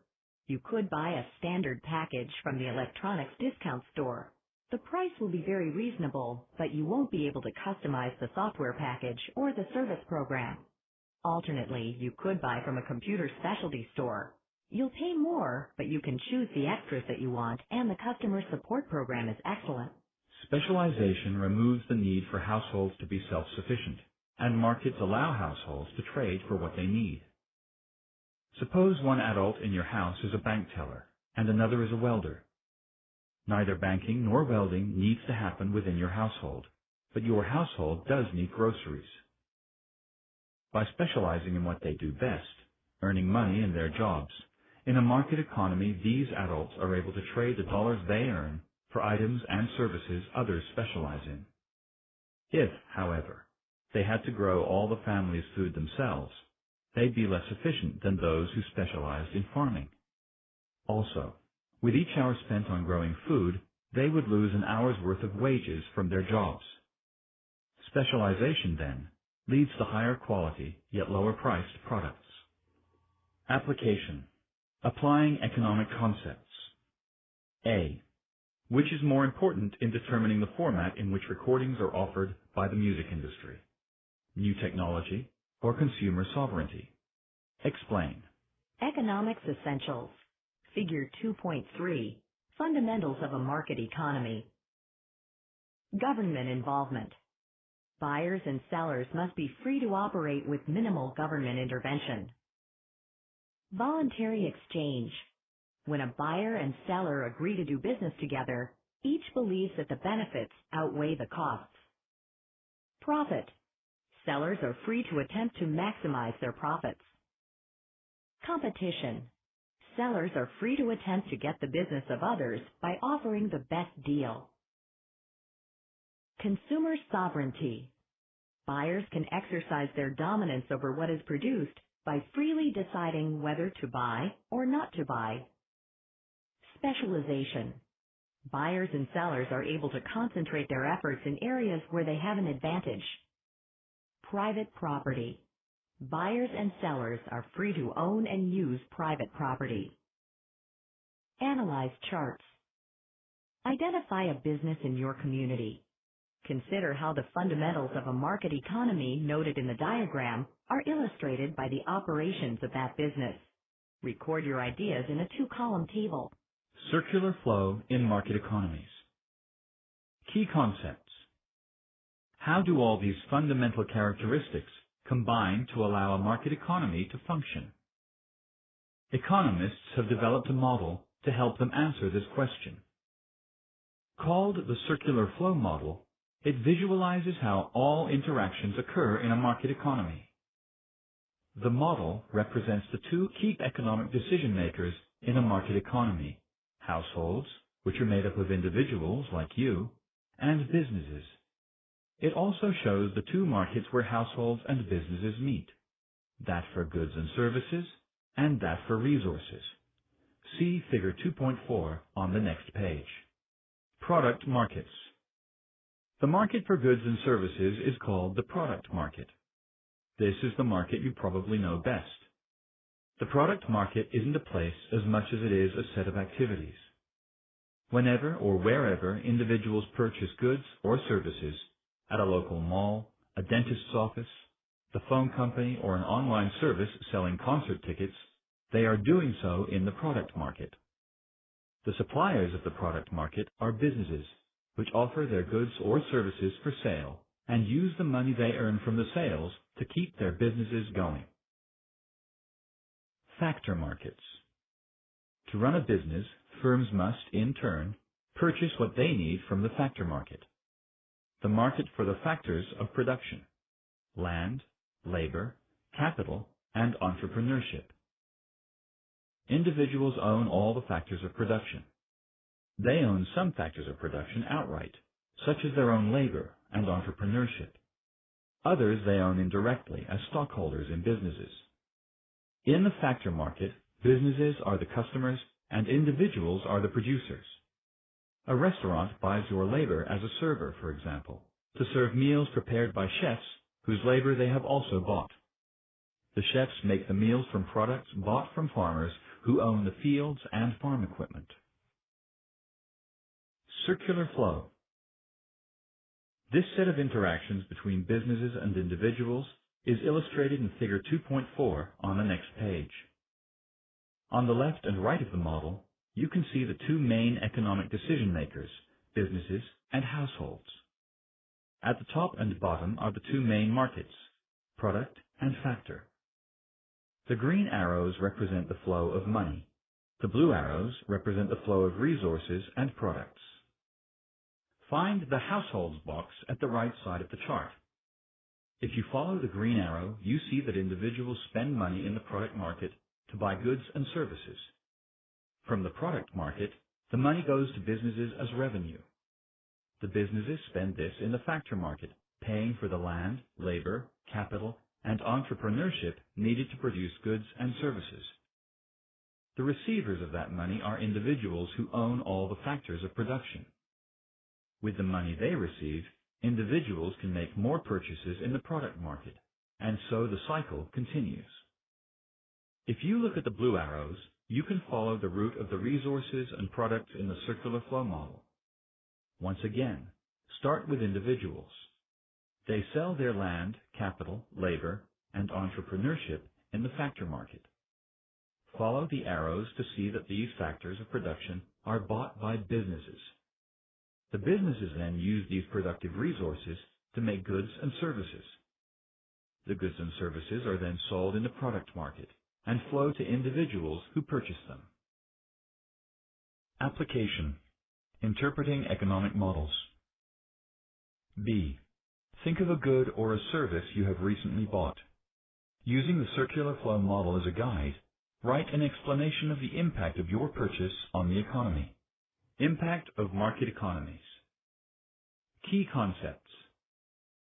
Between the late 1940s and the early 1990s, between 1/4 and 1/3 of the world's population lived under command economic systems. The Soviet Union and its Eastern European neighbors, China, and much of Southeast Asia, Cuba, and North Korea all had centrally planned economies. However, with the collapse of communism in the early 1990s, most of these countries have adopted some form of market economy. Also, as you read in Section 2, even those that have clung to communism and central planning have introduced market economy measures. Why were these countries so ready to embrace the market system? Advantages.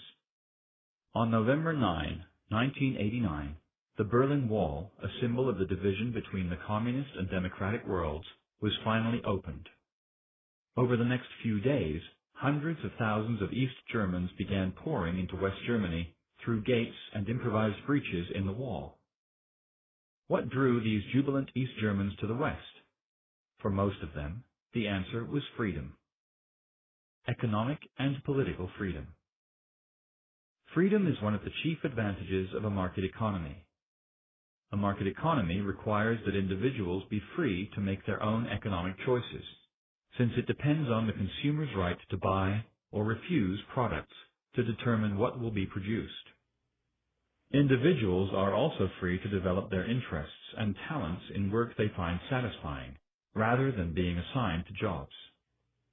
Also, since the government does not use a heavy hand to control the economy, the political process can be much freer, with a diversity of viewpoints and open elections. Government bureaucracy is generally less cumbersome and costly in a market economy than in a command economy, since there are fewer areas of government involvement. A market economy also can be responsive to changes in conditions and accommodate those changes quickly. Further, individuals in local communities are free to make their own economic choices without the interference of the government. These individuals' better knowledge of the resources and potential of their area leads to better economic decisions and greater productivity. Profit. The profit motive, a key feature of a market economy, ensures that resources will be allocated efficiently, since inefficiencies would result in lower profits. It also serves as a reward for hard work and innovation. Knowing you can earn money if you come up with a good idea is an incentive to do so, and the more good ideas people have, the more the economy grows. The incentive to come up with good ideas is related to another advantage of a market economy. It encourages competition, letting consumers have the final say. Competition leads to higher quality products at lower prices. It also helps to create a diverse product market. Disadvantages. Market economies, however, have disadvantages as well. In a pure market economy, the economic good of the individual is the primary focus. A pure market economy has no mechanism for providing public goods and services, such as national defense, because it would not be profitable from a strictly economic viewpoint to do so. Another disadvantage is that a pure market economy cannot provide security to those who, because of sickness or age, cannot be economically productive. Nor can it prevent the unequal distribution of wealth, even though that gap may be the result of unequal opportunities. The industrial boom in the United States in the late 1800s and early 1900s illustrates the problems that can develop in a market economy with little government regulation. During this time, a few business leaders became very rich. At the same time, most of those who worked for these leaders were paid low but increasing wages. Further, most business leaders did little at the time to address the negative consequences of industrialization, such as pollution. Issues like these led most industrialized societies to adopt some level of government involvement in the economy. The result was economic systems that mix elements of market and command economies. In Section 4, you'll learn more about such mixed economies. Application. Analyzing causes. C. Why did many societies feel it necessary to adopt some level of government involvement in market economies? Economic skill builder. Comparing and contrasting economic systems. Comparing means looking at the similarities and differences between two or more things. Contrasting means examining only the differences between them. To understand economic systems, economists compare and contrast the ways in which societies use their limited resources to meet unlimited wants. Tips for comparing and contrasting. Look for subjects that can be compared and contrasted. Economic systems. An economic system is the way in which a society uses its resources to satisfy its people's needs and wants. Two common economic systems are the market system and the command system. Both systems provide answers to three basic economic questions: what to produce, how to produce, for whom to produce. In a command economy, government economic planners decide what goods and services will be produced, how they will be produced, and for whom they will be produced. Individuals then have little or no influence on how economic decisions are made. In contrast, in a market economy, the individual plays the major role in answering the basic economic questions. Consumers spend their money on the goods and services that satisfy them the most. In response, producers supply the goods and services that consumers want. Few, if any, pure economic systems exist today. Most economic systems are mixed. For example, market economies generally have some limited form of government control, a characteristic of command economies. Most command economic systems are likewise mixed in that they have some elements of market economies. Thinking economically. Comparing and contrasting. 1. How are market and command economic systems similar? 2. In what ways do these two economic systems differ? 3. Read the paragraphs about North Korea under the heading Command Economies Today on page 45. Construct a Venn diagram showing similarities and differences between the economy of North Korea and a typical market economy. Section 4. Modern Economies in a Global Age. Objectives. In Section 4, you will identify the main characteristics of a mixed economy. Understand why most modern economies are mixed economies. Explain why modern economies are becoming increasingly global. Key terms: mixed economy, nationalize, privatize, global economy. Taking notes. As you read Section 4, complete a cluster diagram to record what you learn about modern economies in a global age. Use the graphic organizer at Interactive Review at ClassZone.com. Today's mixed economies. Key concepts. Today, the mixed economy, an economic system that has elements of traditional, command, and market economies, is the most common type of economic system. Even the most strongly market-based modern economies have some elements of central planning. Similarly, market influences have penetrated all of today's command economies to some extent. Traditional production methods are still followed in some areas of both market and command systems, and traditional economies everywhere are experiencing greater government involvement and growing pressure from market influences. Life in a mixed economy. Let's look at a farming family in the rural Midwest of the United States to see how elements of all three economic systems may be present in a mixed economy. The family has owned and operated the farm for many generations. While they use the most modern farming methods, family members still cling to some old customs. At harvest time, for example, everybody works to get in the crops. Even the youngest children have their own special tasks to do. The family's crops are sold on the market, along with those of their neighbors and of farmers throughout the region. Well-maintained highways connect the farm to the various locations where the crops are sold. 2 teenagers in the family attend the public high school. The oldest one works in town at a part-time job during the week, earning the minimum wage. 2 grandparents who no longer work full-time on the farm each receive a Social Security check every month. In this scenario, all 3 types of economic system are blended. The harvest time customs the family follows represent the influence of a traditional economy. The command aspects of the economy are reflected in the ways that government has become involved. The well-maintained roads, the public high school, the minimum wage, and the Social Security checks are all examples of government benefits and regulations at the local, state, or national level. You'll learn more about government involvement in the economy, including the minimum wage and Social Security, in later chapters. The market aspects of the economy are represented in the private property rights and entrepreneurship of the family members. They own their land and have figured out the best ways to use it to make a living.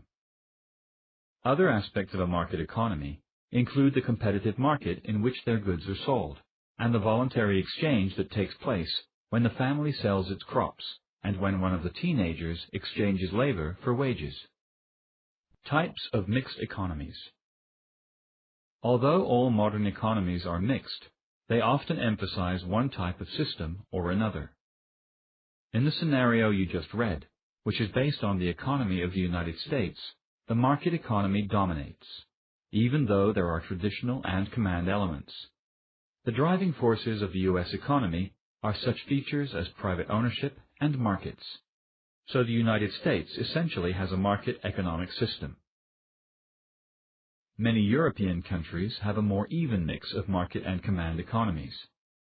France, for example, tried to find a middle way between socialism and capitalism. In the years following World War II, its economy emphasized the command system with government ownership of core industries. In the 1980s, however, many people expressed dissatisfaction with the performance of government-owned industry. As a result, the French government pulled back from its ownership role in the economy, privatizing several industries, most notably banking and insurance. Even so, it still has a controlling share of ownership in a number of industries, including energy, automobiles, transportation, communications, and defense. In addition, it provides an array of social services, including healthcare and education, to the French people. Sweden, while also a mixed economy, has much greater government involvement. The Swedish government and government-related organizations own about 1/3 of all Swedish companies. In addition, Swedish citizens receive cradle-to-grave social benefits. These include childcare for children ages 1 through 5, schooling for children ages 6 through 16, additional years of school and college for those who choose them, healthcare, dental care, paid time off for raising families, and generous old age pensions. In return, however, the Swedish pay very high tax rates, in some cases as high as 60% of income. Each country has its own distinct balance of economic types. Namibia, as you read in Section 1, has a large number of people engaged in subsistence farming, following traditional production methods. Since the early 1990s, however, the Namibian government has been encouraging a more market-driven approach, including foreign investment in farming and other businesses. The country's leaders hope that these efforts will help the economy to grow and provide more economic opportunities for all Namibians. Application: synthesizing economic data. A. Look at the math challenge above. What level of government involvement in the economy does each country shown have? Trends in modern economies. Key concepts. Economies have changed and are always changing in response to changes in natural, social, and political conditions. In the early 1990s, for example, some Eastern European economies experienced abrupt change when their command systems broke down after the collapse of communism in the Soviet Union.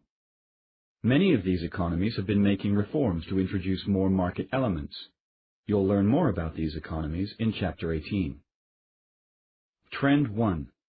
Changes in ownership. Economies in transition often go through predictable processes. Some of the most important relate to changes in ownership. After World War II, some European economies became more centrally planned. For example, the British government, to help the country more effectively recover from the war, nationalized several important industries, including coal, steel, and the railroads. To nationalize means to change from private ownership to government or public ownership. More recently, many economies have moved away from command systems to market systems. In this process, government-owned industries have been privatized. To privatize means to change from government or public ownership to private ownership. Poland, for example, is undergoing a transition from a command to a market economy with an extensive privatization program. Since 1990, Poland has privatized a number of manufacturing, construction, trade, and service industries. The Polish government hoped that private ownership of economic resources would provide incentives for greater efficiency, which, in turn, would help the economy to grow. Trend 2. Increasing global ties. One way to help privatize an industry is to open it up to foreign investors. This kind of economic tie between nations is only one example of the global economy. The global economy is all the economic interactions that cross international boundaries. Today, American consumers and businesses are actors in a world economy. Businesses now engage in more foreign trade than ever before, and they depend not only on the products they buy from foreign nations, but also on the foreign markets in which they sell their products. There are several reasons for this surge in economic globalization. One reason is the opening up of the world's markets to trade. Nations have been discussing ways to open trade for many years. The outcome of these talks has been the signing of agreements that ensure that trade among nations flows as smoothly and freely as possible. Another reason for the growth of the global economy is the development of faster, safer, and cheaper transportation. Distribution methods have become so efficient that resources and products can be moved around the world relatively inexpensively. In addition, telephone and computer linkages have made global financial transactions quick, inexpensive, and easy. Globalization also has been enhanced by cross-border business partnerships. For example, Ford Motor Company of the United States and Mazda Motor Corporation of Japan have long worked as partners. They design and engineer cars together, use each other's distribution systems, and share manufacturing plants. Recently, Ford and Mazda have joined with China's Chang'an Automotive Group to produce engines for Ford and Mazda cars. Such shared efforts lead to greater efficiency, which results in lower production costs and greater profits. Other global partnerships have grown out of the need to share the enormous costs of researching and developing new technology. For example, Hitachi of Japan has joined with two American companies, Texas Instruments Incorporated and Integrated Device Technology, to develop smaller and more powerful computer memory chips. Such joint efforts are an illustration of today's economic reality. Businesses can cooperate and learn from one another, even while pursuing their own interests. Application: Analyzing effects. B. How do global business alliances benefit the U.S. economy? Case study. Contrasting economies, North Korea and South Korea. Background. Korea was an independent kingdom for nearly 1,000 years.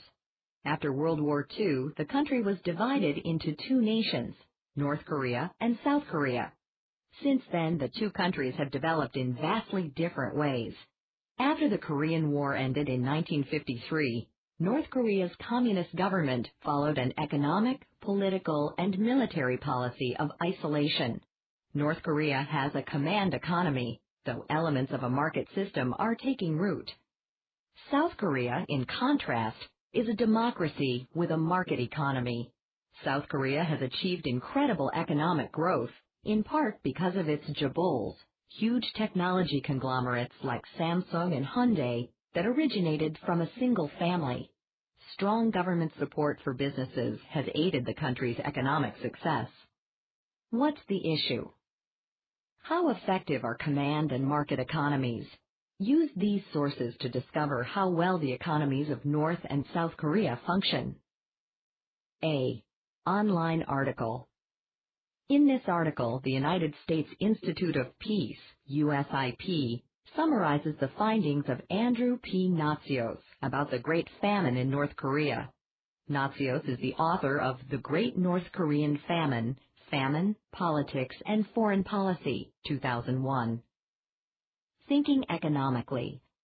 What decision described in this document is characteristic of a command economy? Explain your answer. B. Graph. This graph compares North Korea's and South Korea's per capita GDP, each person's share of everything produced in the economy, from 1994 to 2004. Thinking economically. What does this graph suggest about productivity in the two nations? C. Magazine article. This article reflects the contributions of corporations like Samsung to South Korea's growing economy. Thinking economically. What aspects of a market economy are illustrated by Samsung's financial success? Thinking economically. Synthesizing. 1. Based on documents A and C, in which country does the government appear to be more involved in controlling business and the economy? 2. Based on documents A and C, what can you infer about the effects of government activities on productivity in the two nations? 3. In today's global economy, is a command economy or a market economy more likely to succeed? Support your answer with information presented in the three documents. Chapter 3. The American Free Enterprise System. Concept review. A market economy is an economic system based on individual choice, voluntary exchange, and the private ownership of resources. Chapter 3. Key concept.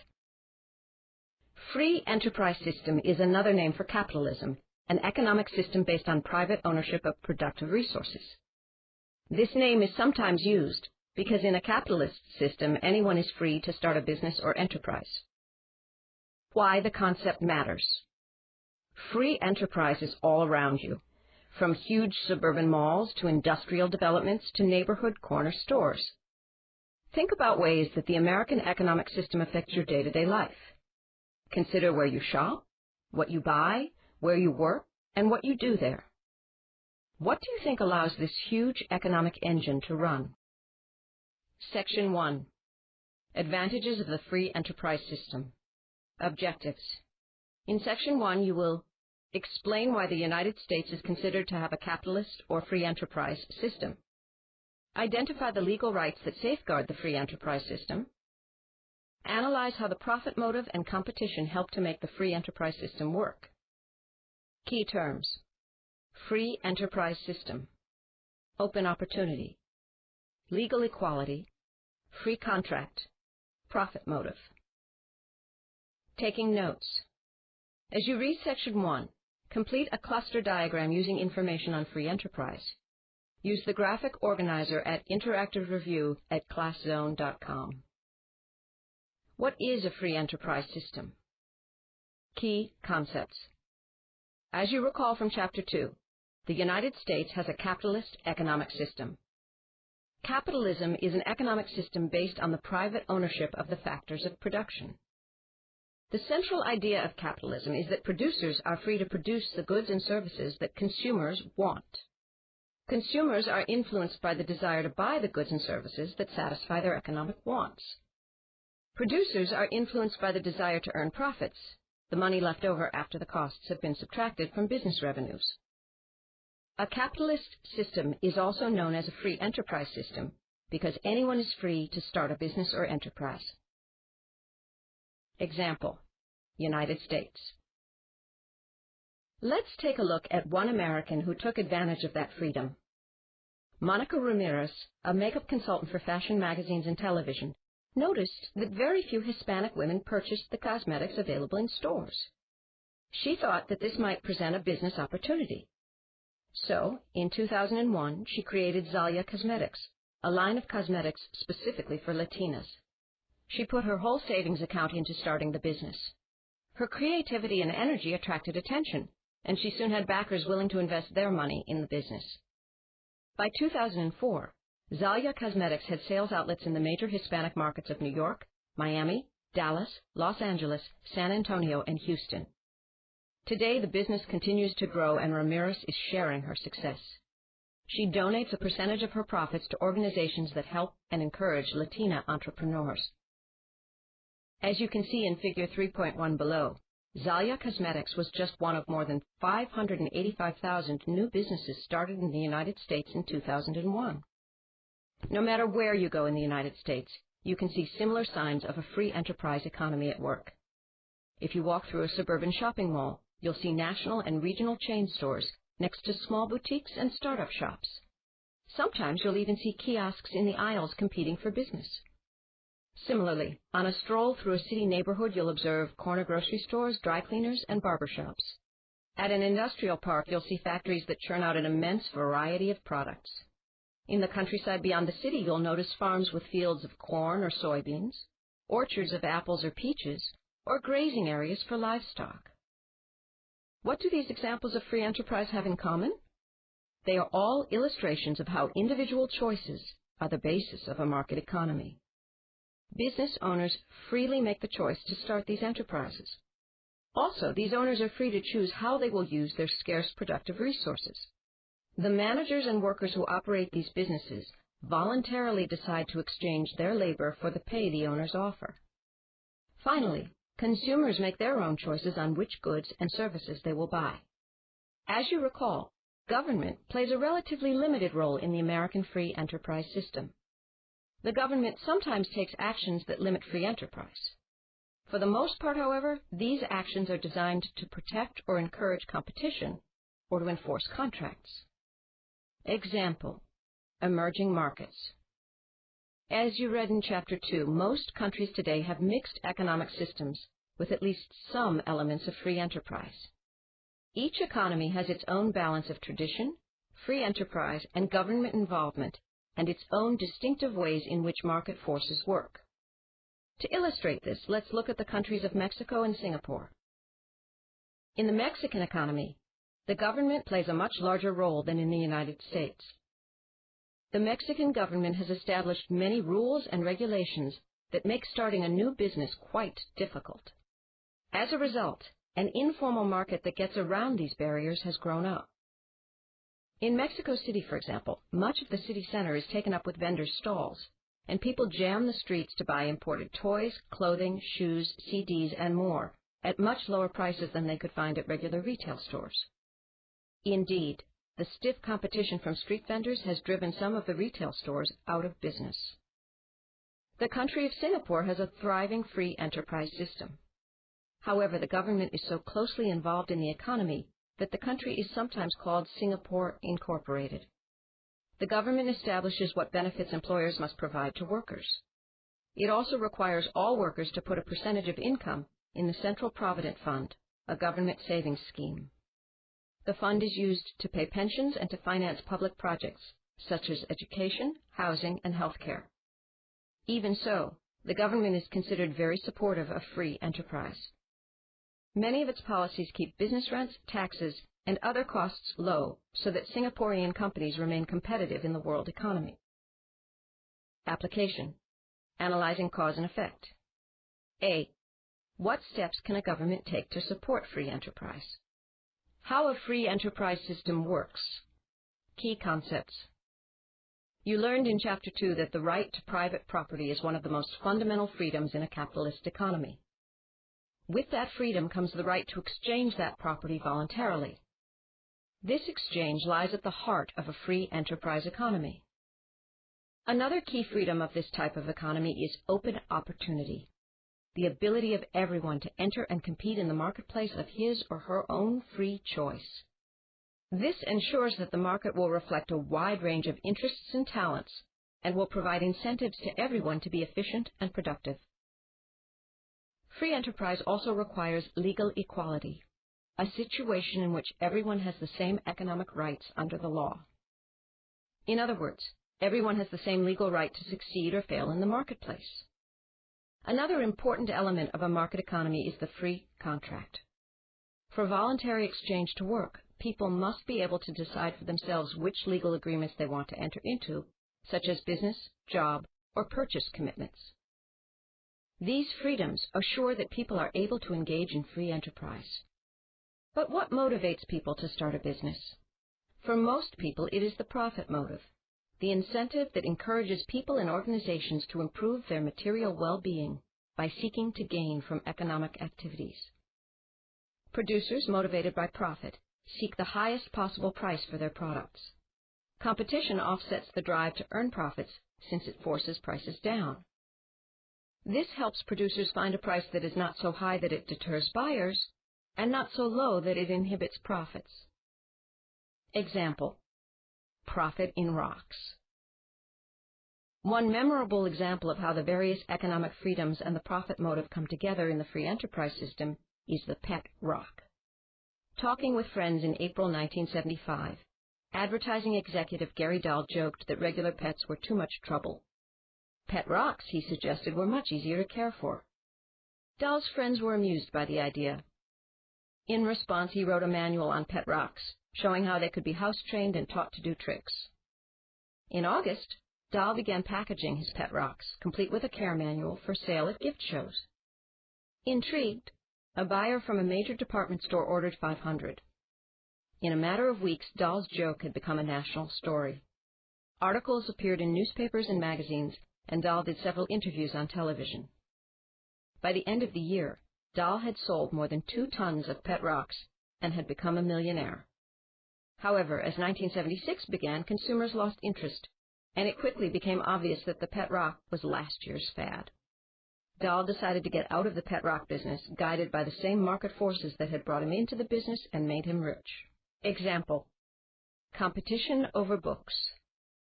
Gary Dahl did face competition from other producers who jumped into the pet rock market.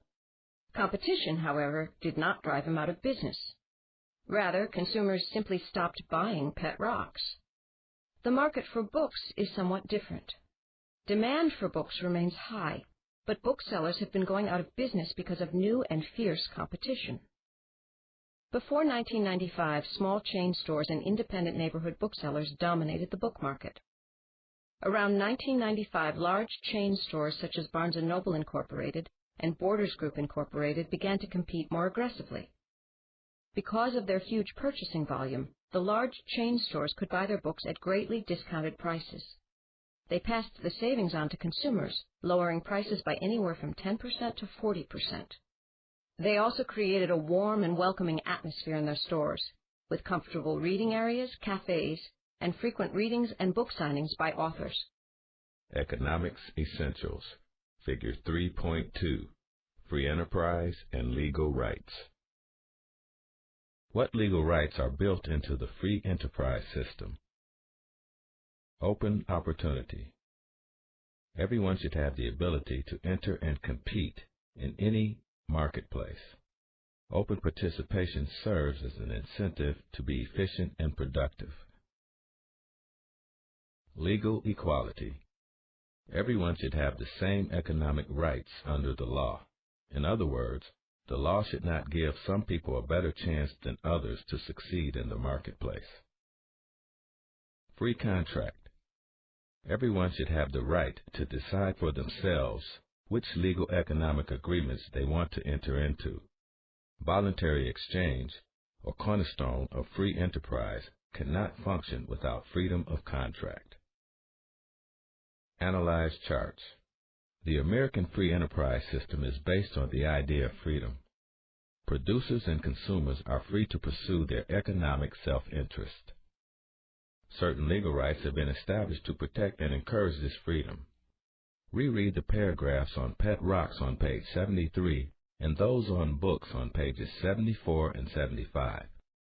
How do these examples illustrate the legal rights shown in this chart? The tactics of the large chain stores caused problems for independent booksellers. In 1991, independent booksellers accounted for more than 30% of all book sales in the United States. By 2005, their share of sales had fallen to less than 15%. And between 1995 and 2005, about 1,200 independent booksellers went out of business. Soon, however, the large chains faced a challenge themselves. Amazon.com. The online bookseller opened for business in July 1995, and within a few months had become an important player in the book market. Amazon's easy-to-use website, huge database of titles, quick and reliable delivery, and discounted prices attracted many book buyers. By the end of 2004, Amazon's sales stood at $134 million a week. Now Amazon, however, is looking over its shoulder at a new challenger. Online competitors such as Overstock.com and Buy.com have undercut Amazon's prices on hundreds of books by as much as 25%, while matching Amazon's level of excellence in service. Consumers have benefited from all this competition, for they can now easily and conveniently buy books at the lowest prices. Those independent booksellers who have remained in business cannot match the lower prices offered by the large chains and online sellers. However, they can provide some things that their larger competitors cannot: personal service and a focus on local tastes or specialized subject areas. Consumers benefit from this too. These independent booksellers who stayed in business illustrate an important aspect of free enterprise. Businesses that keep pace with changes in the market and adjust accordingly thrive. Those that do not eventually fail. Application: Analyzing cause and effect. B. Explain the chain of cause and effect reactions since the mid-1990s that led to lower book prices for American consumers. Your economic choices. Free enterprise. Where will you open your restaurant? You've decided to open a restaurant. You can lease one of two buildings. One is in a busy mall next to a highway exit. However, there are already 6 restaurants in that mall. The other location is in a small strip mall in a quiet neighborhood with no other restaurants nearby. Consider the chance to make profits and the level of competition and choose. Economics pace setter. Milton Friedman, promoter of free markets. At a glittering White House birthday celebration for Milton Friedman in 2002, President George W. Bush declared that the 90-year-old economist has shown us that, in contrast to the free market's invisible hand, the government's invisible foot tramples on people's hopes.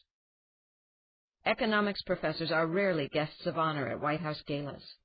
Why did Friedman receive such a tribute? Free to choose. Friedman spent most of his career teaching at the University of Chicago, where he helped develop the free market ideas now linked with what is called the Chicago School of Economics.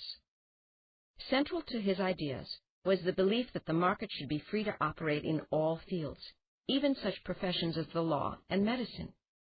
Easing government restrictions in these fields, lowering licensing standards, for example, would bring more doctors and lawyers into the market. This, in turn, would bring down the cost of legal and medical services. Friedman also put forward the theory that the government's most important economic role was to control the amount of money in circulation. Without this control of the money supply, Friedman noted, the economy would experience inflation, a sustained rise in the general level of prices. Friedman's ideas were very influential. He advised 2 United States presidents and the heads of state of several other countries on economic policy. He gained worldwide recognition in 1976 when he won the Nobel Prize for Economics. Friedman became well known outside the academic world in 1980 when Free to Choose, which he wrote with his wife Rose, became the year's best-selling nonfiction book in the United States. From 1977 until his death in 2006, Friedman served as a scholar at the Hoover Institution, a conservative public policy research center at Stanford University. In 1996, he and his wife founded the Milton and Rose D. Friedman Foundation, an organization that promotes school choice. Application: making inferences. C. How might Milton Friedman have responded to the problems associated with the informal market in Mexico? Section 2. How does free enterprise allocate resources? Objectives. In Section 2, you will explain how consumers help determine the way resources are used. Explain how producers help determine the way resources are used. Analyze a circular flow model of the United States economy. Key terms: profit, modified free enterprise economy. Taking notes.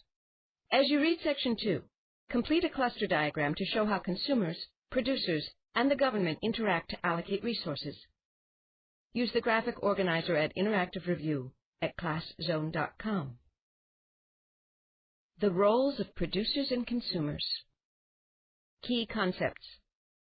In the marketplace, consumers buy products for their personal use from producers who make or provide goods or services. In these exchanges, consumers look to get the best deal for the money they spend. Producers, on the other hand, are looking to earn the most profit from these transactions. Profit is the money left over after the costs of producing a product are subtracted from the revenue gained by selling that product. Seeking opportunities to earn profits is one way producers help allocate scarce resources in the economy. Example: producers seek profit. A new neighborhood coffee shop illustrates how producers help to allocate resources. The owners of the coffee shop, motivated by the desire to earn profits, charge the highest price consumers are willing to pay. The possibilities for good profits encourage other people to open coffee shops of their own. As a result, productive resources that might have been used in some other kind of business are directed toward the coffee shops. The profit-seeking of producers, then, has helped in the allocation of resources. Example: consumers vote with their wallets. Consumers also play an important role in allocating resources in a free enterprise system. When consumers choose to buy a product, they are voting for their choice against competing products. These votes help determine what will be produced in the future, since producers, seeking opportunities to profit, try to provide what consumers want. For example, in the early 2000s, when low-carbohydrate diets were popular, consumers voted for low-carb and high-protein foods and against high-carb foods. Figure 3.3 below illustrates this, showing that between 2002 and 2003, sales of typical low-carb, high-protein products increased, while sales of typical high-carb products fell. How did food producers respond to these votes? They moved some of their productive resources into the low-carb market to try to meet consumer demand. Interest in low-carb diets peaked early in 2004, but began to fade thereafter. Once again, consumers had cast their votes in the marketplace, buying fewer low-carb and high-protein products. Producers quickly responded. By the beginning of 2005, some companies had gotten out of the low-carb market completely. Others had significantly cut back production of low-carb products. Consumer actions had caused a reallocation of productive resources. Application: Analyzing cause and effect. A. How would the allocation of resources have been affected if the interest in low-carb diets had continued to increase? Government in the United States economy. Key concepts. In Chapter 2, you learned that the United States economy, though based on the market system, is mixed. Government is an important element in the American economic system, but its role is relatively limited. This type of mixed economy, which includes some government protections, provisions, and regulations to adjust the free enterprise system, is sometimes called a modified free enterprise economy. Modified free enterprise. In Figure 2.4 on page 53, you saw that the economy could be viewed as a stream of resources and products moving in a circular flow between households and businesses. Money also flows between households and businesses, facilitating this exchange of products and resources. Figure 3.4 shows how the government fits into this circular flow. It also shows how government exacts costs and dispenses benefits. Locate the two main economic decision makers at the right and left of the chart. Households, owners of resources, and businesses, makers of products. The two markets in the economy, the product market for goods and services, and the factor market for economic resources, are located at the top and bottom of the chart. The outer green arrows show the flow of money. The inner blue arrows show the flow of resources and products. The government is located in the center of the chart. Like the other key actors in the circular flow, the government is both a consumer and a producer. Look at the arrows that run between government and the two markets. The government is a consumer in the resource market, spending money to buy the factors of production. It is also a consumer in the product market, spending money in exchange for products. Now locate the arrows that run between government and households and government and business firms. Government is a producer here, providing goods and services to both households and businesses. Government collects money from households and businesses in the form of taxes as payment for these goods and services. It covers the costs of what it produces with this money. Government also uses this money to make purchases in the resource and product markets, and the cycle continues. Figures 3.5 and 3.6 above show that government is a major consumer of both resources and products. As you can see in Figure 3.5, all levels of government, local, state, and federal, employ almost 22 million workers. This is equal to about 16% of the labor force, all the labor resources available in the United States. Further, if you look at Figure 3.6, you'll see that government consumption, what all levels of government spend on goods and services, is about $2 trillion. Application: Applying economic concepts. B. The paycheck that you get for working part-time at the pet store shows what you have earned and how much is withheld for taxes. Explain how the paycheck and the taxes withheld are represented in the circular flow model. Economic skill builder. Interpreting graphs. Public opinion polls. Public opinion polls are a useful tool for gathering information. Economists frequently use information obtained from opinion polls to measure public response to economic conditions. Polls conducted at regular intervals show changes in public opinion over a given period of time. The graph below shows the results of a poll that tracks consumer confidence. The poll, which is conducted monthly, is based on a representative sample of 5,000 households in the United States. Title: This indicates the type of data shown. Consumer confidence refers to the way people feel about the economy. Increasing confidence is likely to result in increased purchases of goods. Subtitle: This indicates the month and year of data collection. Line on graph. This shows the fluctuations in consumer confidence from month to month. Legend. This provides a benchmark for comparison. For example, scores higher than 100 indicate consumers have more confidence in the economy than they did in 1985. According to researchers, consumer confidence in the economy tumbled after Hurricane Katrina hit the Gulf Coast in September 2005. Falling gasoline prices and growth in the job market led to a recovery in confidence in November and December. Thinking economically. Interpreting. 1. During which month was consumer confidence the highest? The lowest. 2. Describe the changes in consumer confidence from August through December. 3. The devastation caused by Hurricane Katrina and resulting increase in gasoline prices led to the abrupt drop in consumer confidence shown in the graph. What other events might cause a decline in consumer confidence? Section 3. Government and Free Enterprise. Objectives. In Section 3, you will understand that one role of government in the United States economy is to address market failures. Analyze why governments provide public goods and infrastructure. Explain how governments seek to decrease negative externalities and increase positive externalities.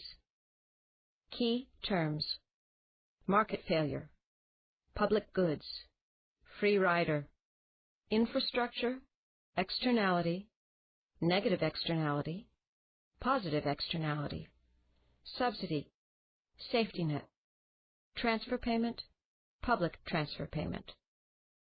Taking notes. As you read Section 3, complete a cluster diagram to show the role of government in free enterprise. Use the graphic organizer at Interactive Review at ClassZone.com. Providing public goods. Key concepts. In the American economic system, most production decisions are made in the marketplace through the interactions of buyers and sellers. This is the free enterprise sector of our economy. Other decisions are made by different levels of government. This is the public sector of our economy. How do we decide which sector of the economy should produce a good or service? If all the costs are borne by and all the benefits go to the buyer and seller, the free enterprise sector produces it. If people who are not part of a marketplace interaction benefit from it or pay part of the costs, there is a market failure. When market failures occur, the government sometimes provides the good or service. Goods and services that are provided by the government and consumed by the public as a group are public goods. Public goods are funded with taxes collected by the government. Example: characteristics of public goods. Public goods have two characteristics. First, people cannot be excluded from the benefits of the product even though they do not pay for it. Second, one person's use of the product does not reduce its usefulness to others. Perhaps the simplest example of a public good is street lighting. When the street lighting is on, it is impossible to exclude people from using it. In addition, the benefit you receive from the safety and security street lighting provides is not diminished because others receive it too. There is simply no way for a private business to establish a realistic price for street lighting and then collect it from all users. Rather, local governments provide street lighting, paying for it with taxes. Another example of a public good is national defense. Everyone benefits from the country being defended. Further, the security you feel knowing that there is a national defense system in place is not diminished because other people feel secure too. Given these benefits, you would readily pay for this sense of security. However, what if you discovered that your neighbors were not paying for national defense? Would you voluntarily pay then? To avoid this problem, everyone is required to pay taxes to the national government, which provides national defense. Example: free riders. There is no incentive for businesses to produce public goods because people will not voluntarily pay for them. After all, people receive the benefits of these products whether they pay for them or not. This situation is called the free rider problem, and it is one type of market failure. A free rider is a person who chooses not to pay for a good or service, but who benefits from it when it is provided. Consider a July 4th fireworks display, which can cost $200,000 or more. If you tried to set up a business to put on such displays, you'd immediately run into problems. There is no way to charge people for watching the display, since it is visible from so many locations. Even if you were able to charge a fee to watch from a particularly good location, many people would still be able to watch it from elsewhere without paying. Those people are free riders. They receive the thrill and enjoyment of the fireworks display, but they do not share in the costs of putting it on.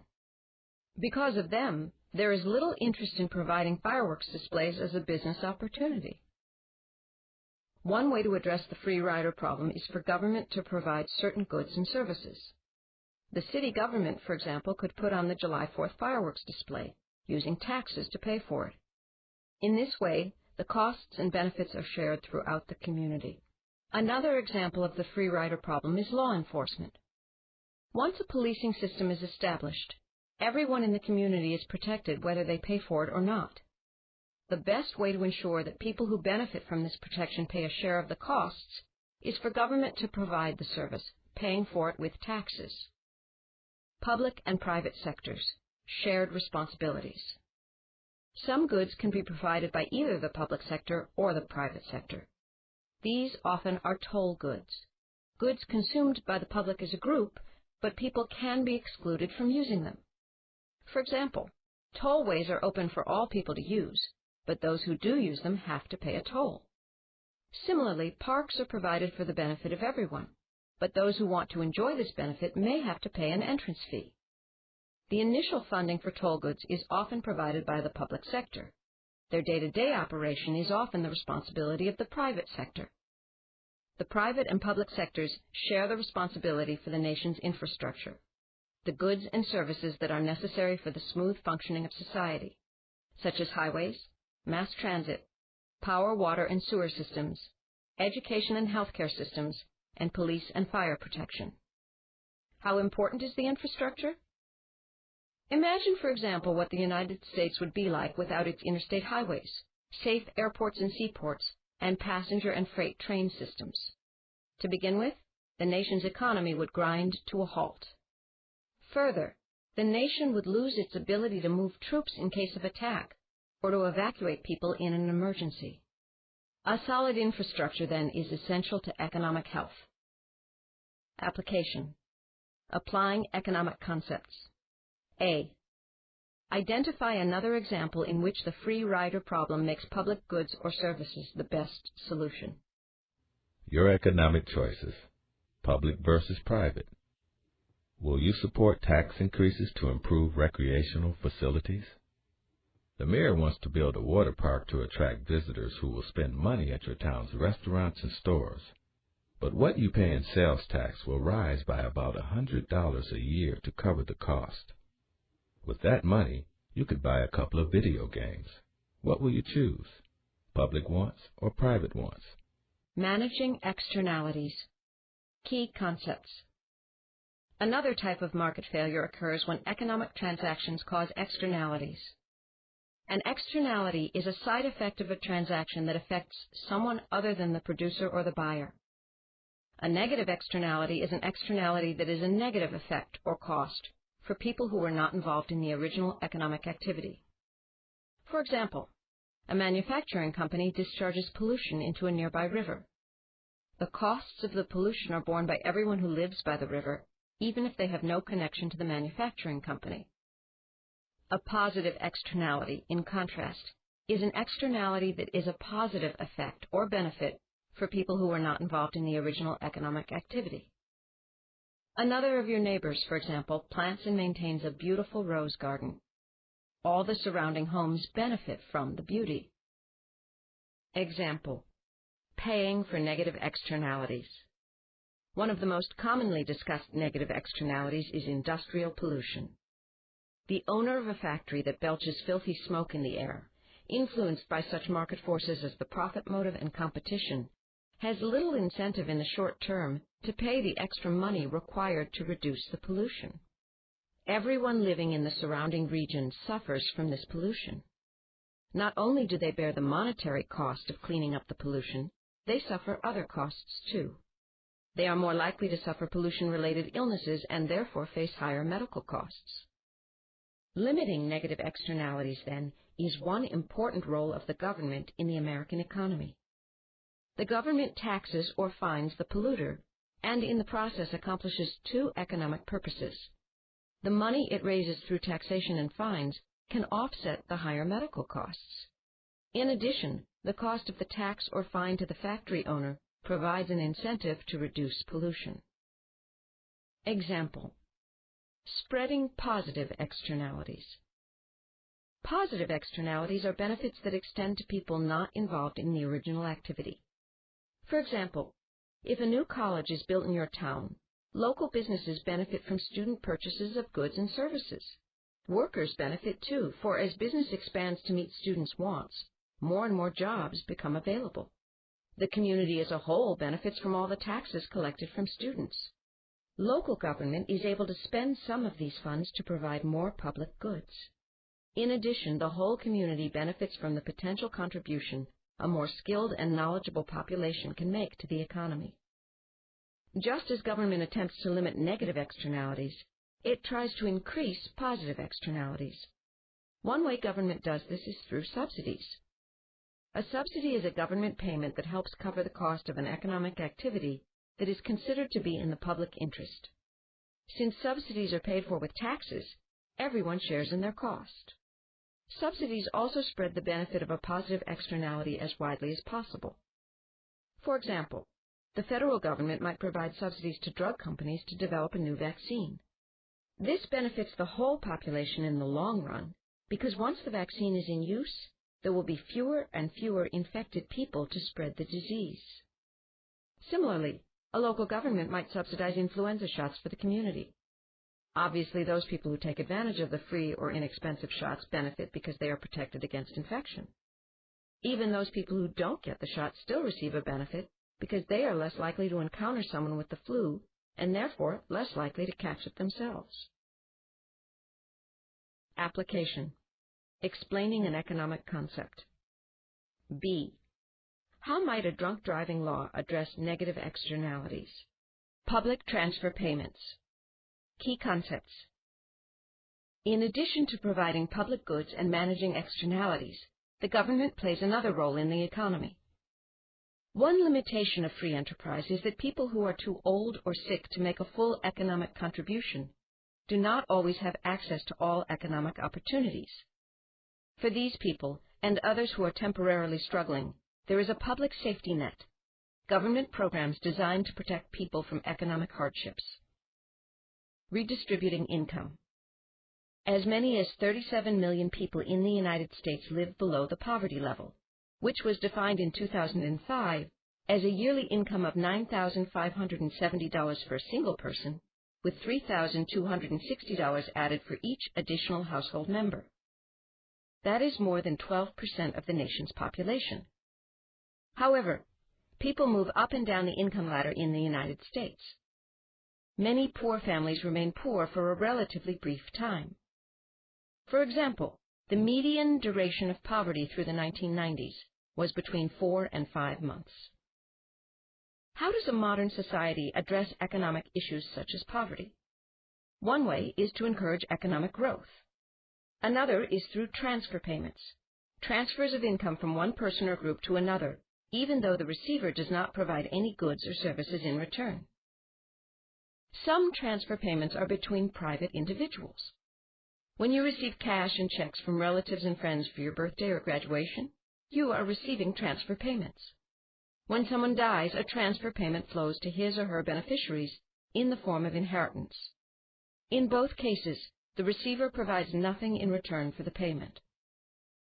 A public transfer payment is a payment in which the government transfers income from taxpayers to recipients who do not provide anything in return. Public transfer payments, since they do not reflect exchanges within a marketplace, are not a characteristic of pure market economies. They are more characteristic of command economies, and their presence in the United States is one feature that makes the United States economy a mixed economy. Most public transfer payments are in the area of social spending designed to address social issues such as poverty. Social Security benefits, for example, have significantly reduced poverty among the elderly. This program is funded by the contributions of people currently employed. They pay a Social Security tax to the federal government, which in turn transfers it to people who are at or past retirement age. The Social Security program also provides income for the disabled. The government makes transfer payments to the very poor as well as to the aged and disabled. For many years, the program known as welfare made payments to the needy to assure their well-being. A debate developed about whether such a program fostered dependence on the government and removed incentives to break out of poverty. In response to this debate, the government introduced sweeping reforms in the mid-1990s. The new program, widely known as Workfare, stressed the importance of helping welfare recipients enter or re-enter the workforce as quickly as possible. Since these reforms in 1997, 4.7 million Americans have moved from being dependent on welfare to self-sufficiency. Public transfer payments also provide a safety net for people who lose their jobs. Unemployment compensation from a mix of federal and state money tides people over until they can find a new job. While people receive it, they must show that they are making an effort to find another job. You will learn more about unemployment, poverty, and government social spending in later chapters. Application. Applying economic concepts. C. What are the opportunity costs of public transfer payments? A global perspective. Social spending in Sweden. In market economies, all economic actors, including governments, have to make choices. One economic choice governments must make involves the level of funding for social spending. Sweden's government, for example, has chosen to spend a significant amount in this area.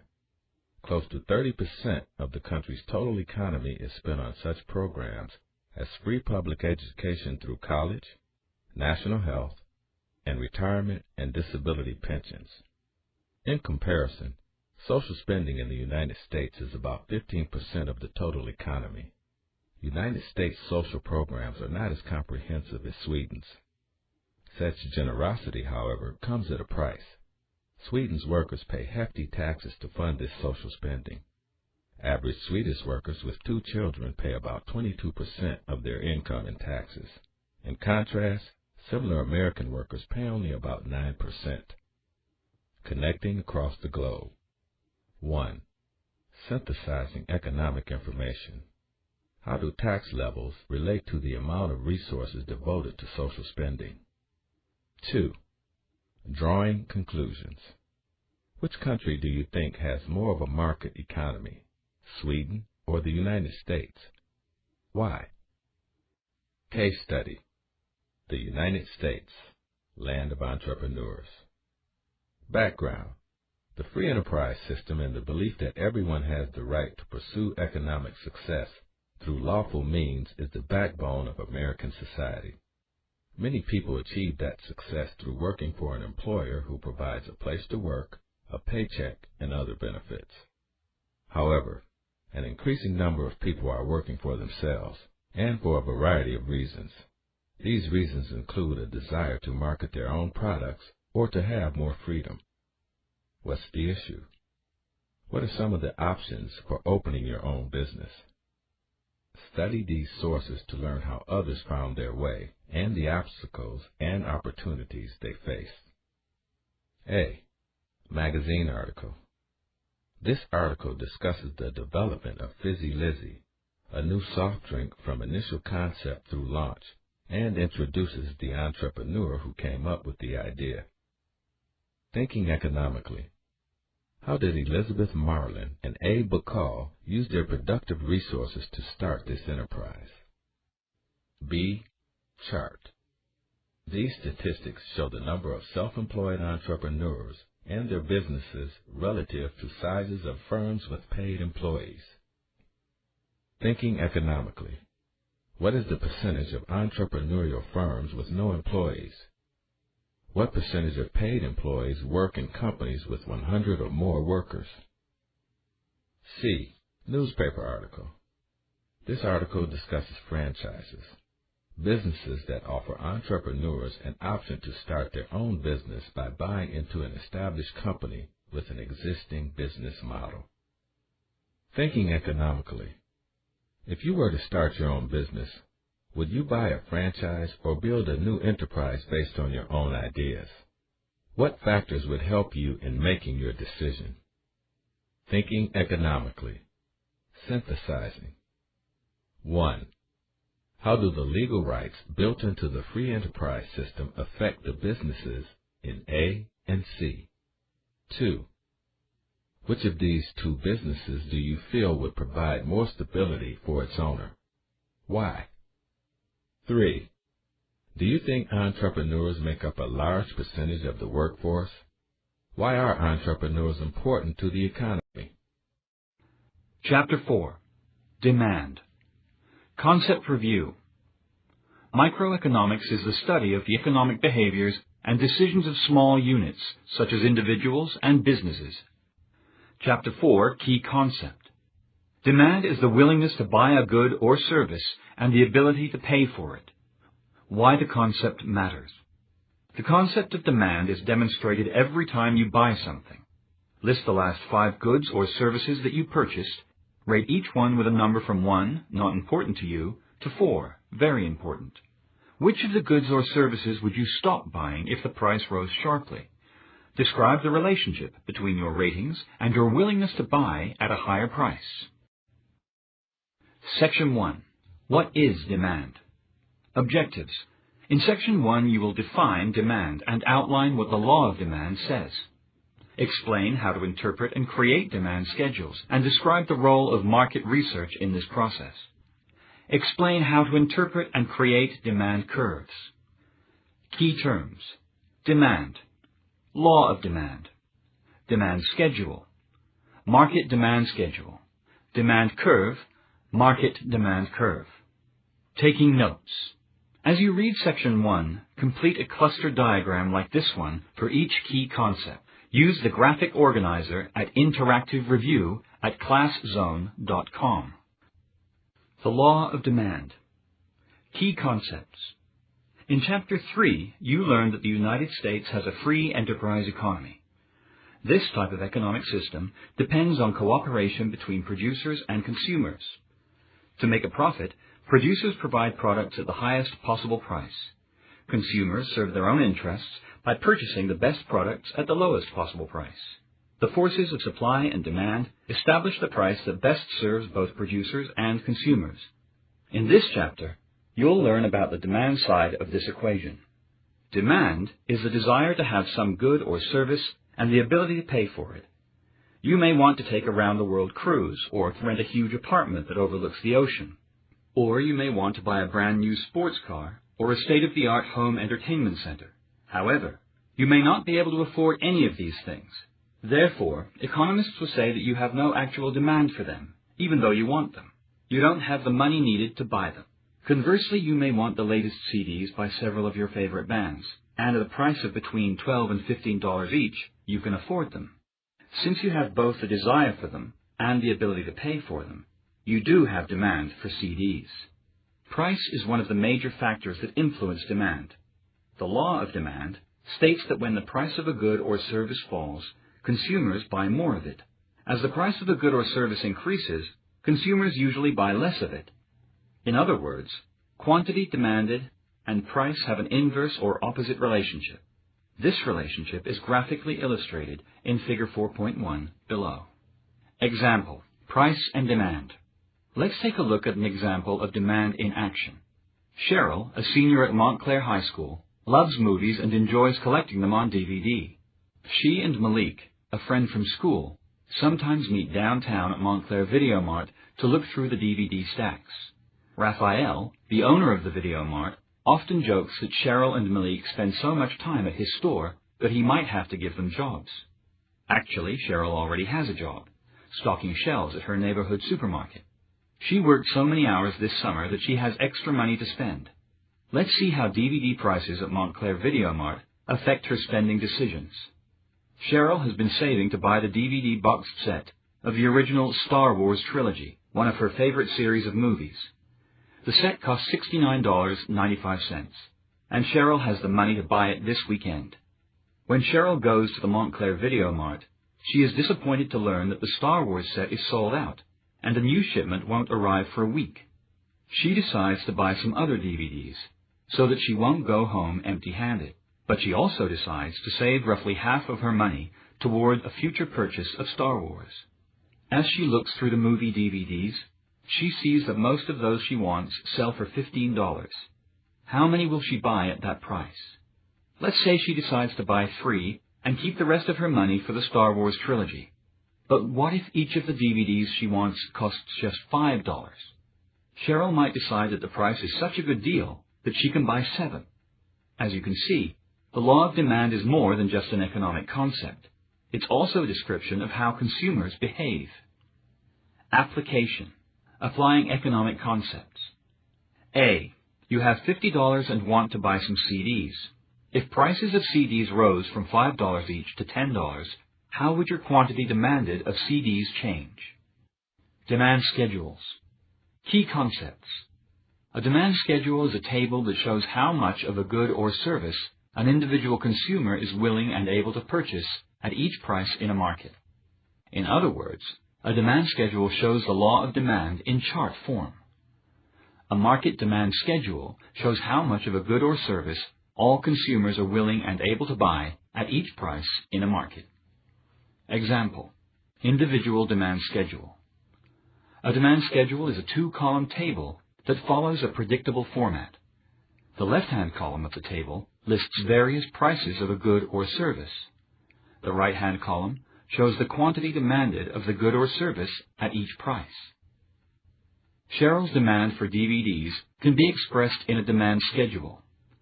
Let's take a look at the price list in Figure 4.2 below.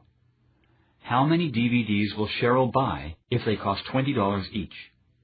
How many will she buy when the price stands at $10? Your answers to these questions show one thing very clearly. Cheryl's demand for DVDs depends on their price. Example: market demand schedule. The demand schedule in Figure 4.2 shows how many DVDs an individual, Cheryl, is willing and able to buy at each price in the market. The schedule also shows that the quantity of DVDs that Cheryl demands rises and falls in response to changes in price. Sometimes, however, an individual demand schedule does not give business owners enough information. For example, Raphael, who owns Montclair Video Mart, needs information about more than just one consumer before he can price his merchandise to gain the maximum number of sales. He needs a market demand schedule which shows the quantity demanded by all the people in a particular market who are willing and able to buy DVDs. Take a look at the DVD market demand schedule below. Notice that it's similar to the individual demand schedule, except that the quantities demanded are much larger. It also shows that, like individual demand, market demand depends on price.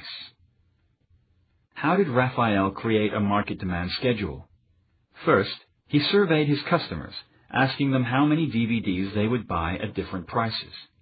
Next, he reviewed his sales figures to see how many DVDs he sold at each price. Techniques such as these for investigating a specific market are called market research. Market research involves the gathering and evaluating of information about customer preferences. You'll learn more about market research in Chapter 7. By tabulating the results of his market research, Raphael created his market demand schedule. Application. Applying economic concepts. B. Imagine that you have discovered a restaurant that makes the best pizza you have ever tasted. Create a demand schedule showing how many pizzas a month you would buy at the prices of $25, $20, $15, $10, and $5. Demand curves. Key concepts. A demand curve is a graph that shows how much of a good or service an individual will buy at each price. In other words, it displays the data from an individual demand schedule. Creating a demand curve simply involves transferring data from one format, a table, to another format, a graph. A market demand curve shows the data found in the market demand schedule. In other words, it shows the quantity that all consumers, or the market as a whole, are willing and able to buy at each price. A market demand curve shows the sum of the information on the individual demand curves of all consumers in a market. Example: individual demand curve. Study the demand curve, figure 4.4 below, created from Cheryl's demand schedule. How many DVDs will Cheryl buy at the price of $15? How will Cheryl's quantity demanded change if the price rises by $5 or falls by $5? Find the answers to these questions by running your finger along the curve. As you can see, the demand curve is a visual representation of the law of demand. When prices go up, the quantity demanded goes down. When prices go down, the quantity demanded goes up. You should note that this demand curve and the schedule on which it is based were created using the assumption that all other economic factors except price remain the same. You'll learn more about these factors and how they affect demand in Section 2. Example: market demand curve. Like Cheryl's individual demand curve, the market demand curve for Montclair Video Mart shows the quantity demanded at different prices. In other words, the graph shows the quantity of DVDs that all consumers, or the market as a whole, are willing and able to buy at each price. Despite this difference, the market demand curve for Montclair Video Mart, figure 4.5, is constructed in the same way as Cheryl's individual demand curve. As in figure 4.4, the vertical axis displays prices and the horizontal axis displays quantities demanded. Look at figure 4.5 above one more time. What is the quantity demanded at the price of $15? How will quantity demanded change if the price increases by $5 or drops by $5? Once again, find the answers to these questions by running your finger along the curve. As you can see, the market demand curve, just like the individual demand curve, vividly illustrates the inverse relationship between price and quantity demanded. If price goes down, the quantity demanded goes up, and if price goes up, the quantity demanded goes down. Also, like the individual demand curve, the market demand curve is constructed on the assumption that all other economic factors remain constant. Only the price of DVDs changes. Application: applying economic concepts. C. Look back at the demand schedule for pizzas you created for Application B on page 101. Use it to create a demand curve. Economics Pace Setter. Vera Wang, Designer in Demand. In this section, you've learned about the law of demand. You've also seen demand in action in some hypothetical situations. The story of fashion designer Vera Wang, however, provides a real-world example of demand at work. When they married, Mariah Carey, Jennifer Lopez, and several other stars turned to Wang for their wedding dresses. What explains the demand for this one woman's gowns? Responding to demand. Vera Wang had worked in the fashion industry for more than 15 years by the time she started planning her own wedding in 1989. So she was frustrated when she couldn't find the type of sophisticated bridal gown she wanted. She knew that many modern brides were savvy career women who preferred designer clothing, yet no one was making wedding dresses for those women. The next year, Wang decided to fill that unmet demand. She created her own line of gowns, featuring elegant, sleeveless styles rather than the hooped skirts, puffed sleeves, and lace flounces that had dominated wedding dress designs before. Soon celebrities, such as Uma Thurman, were choosing Vera Wang wedding gowns. This generated publicity, and demand for Wang's creations grew. In response, other designers began to create sleeker wedding dresses, and the style spread. Vera Wang is now considered to be one of the country's most influential designers of wedding gowns. Demand for the sophisticated Wang style has spread beyond weddings. In recent years, Wang has expanded her product line to include ready-to-wear dresses, perfume, accessories, and home fashions. Application: analyzing cause and effect. D. In what ways did Vera Wang respond to consumer demand? In what ways did she generate consumer demand? Section 2. What factors affect demand? Objectives. In Section 2 you will determine a change in quantity demanded, Explain the difference between change in quantity demanded and change in demand. Determine a change in demand. Analyze what factors can cause change in demand. Key terms. Law of diminishing marginal utility. Income effect. Substitution effect. Change in quantity demanded. Change in demand. Normal goods. Inferior goods. Substitutes. Complements. Taking notes. As you read Section 2, complete a chart that shows each factor that causes change in demand.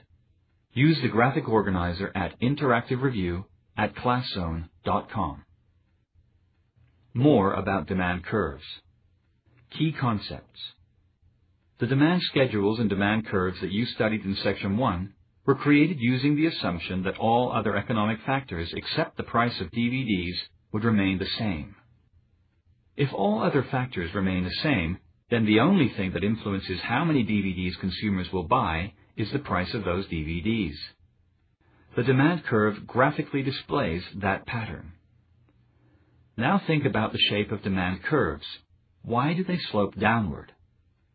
The reason is the law of diminishing marginal utility, which states that the marginal benefit from using each additional unit of a good or service during a given time period tends to decline as each is used.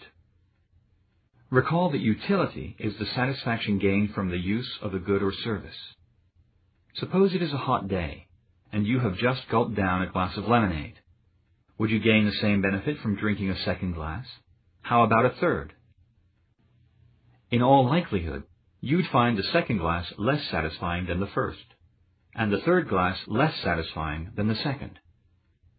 Because consumers receive less satisfaction from each new glass of lemonade they drink, they don't want to pay as much for additional purchases. So they will buy 2 glasses only if the lemonade is offered at a lower price, and they will buy 3 only if the price is even lower still. This pattern of behavior, which holds true for most consumer goods and services, creates the downward slope of the demand curve. For another example, see Figure 4.6 below, which displays the demand that a young man named Kent has for video games. Why do consumers demand more goods and services at lower prices and fewer at higher prices? Economists have identified 2 patterns of behavior as causes, the income effect and the substitution effect. The income effect is the term used for a change in the amount of a product that a consumer will buy because the purchasing power of his or her income changes, even though the income itself does not change. For example, you can buy more paperback books if they are priced at $7 than if they are priced at $15. If you buy a $7 book, you will feel $8 richer than if you buy a $15 book, so you are more likely to buy another book. The income effect also influences behavior when prices rise. You will feel $8 poorer if you buy a $15 book instead of a $7 one, so you will buy fewer books overall. The substitution effect is the pattern of behavior that occurs when consumers react to a change in the price of a good or service by buying a substitute product, one whose price has not changed and that offers a better relative value. For example, if the price of paperback books climbs above $10, consumers might decide to buy fewer books and choose instead to buy $4 magazines. Application. Drawing conclusions. A. Malik goes to the mall to buy a $40 pair of blue jeans and discovers that they are on sale for $25. If Malik buys 2 pairs, is this an example of the income effect or the substitution effect? Explain your answer. Change in quantity demanded. Key concepts. Remember that each demand curve represents a specific market situation in which price is the only variable. A change in the amount of a product that consumers will buy because of a change in price is called a change in quantity demanded. Each change in quantity demanded is shown by a new point on the demand curve. A change in quantity demanded does not shift the demand curve itself. Example. Changes along a demand curve. Let's look again at Cheryl's demand curve for DVDs. Figure 4.7 below. Note the quantities demanded at each price.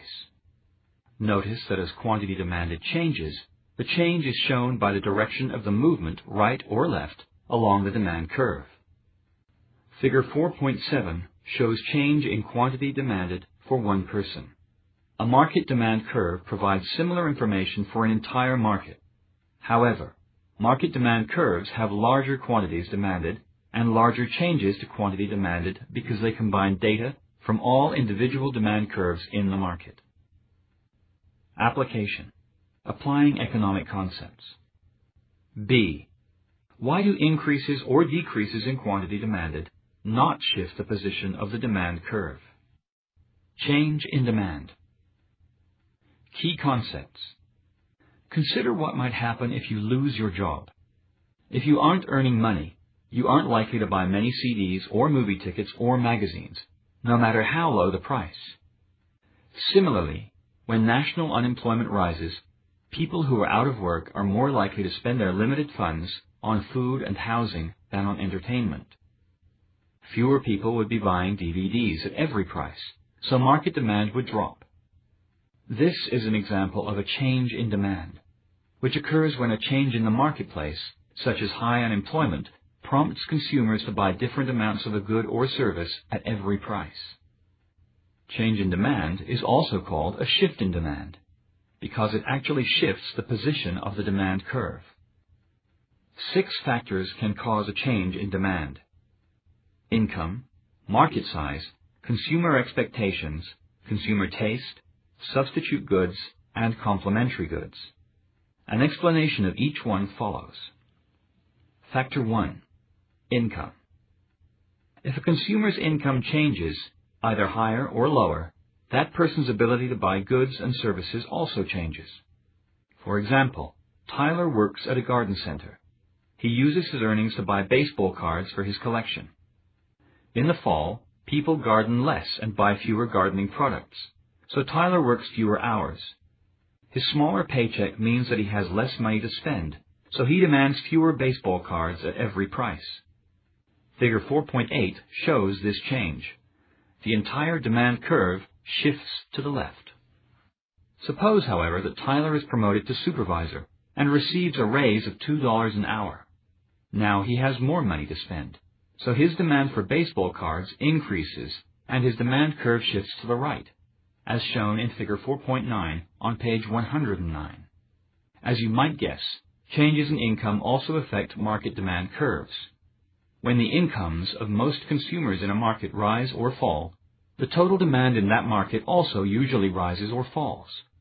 The market demand curve then shifts to the right or to the left.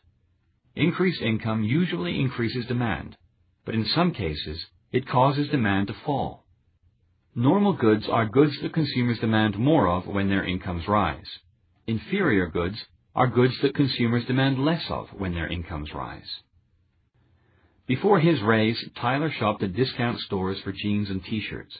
Now that he earns more, Tyler can afford to spend more on his wardrobe. As a result, he demands less discounted clothing and buys more name-brand jeans and tees.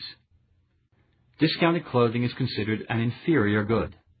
Other products that might be considered inferior goods are used books and generic food products. Factor 2. Market size. If the number of consumers increases or decreases, the market size also changes. Such a change usually has a corresponding effect on demand.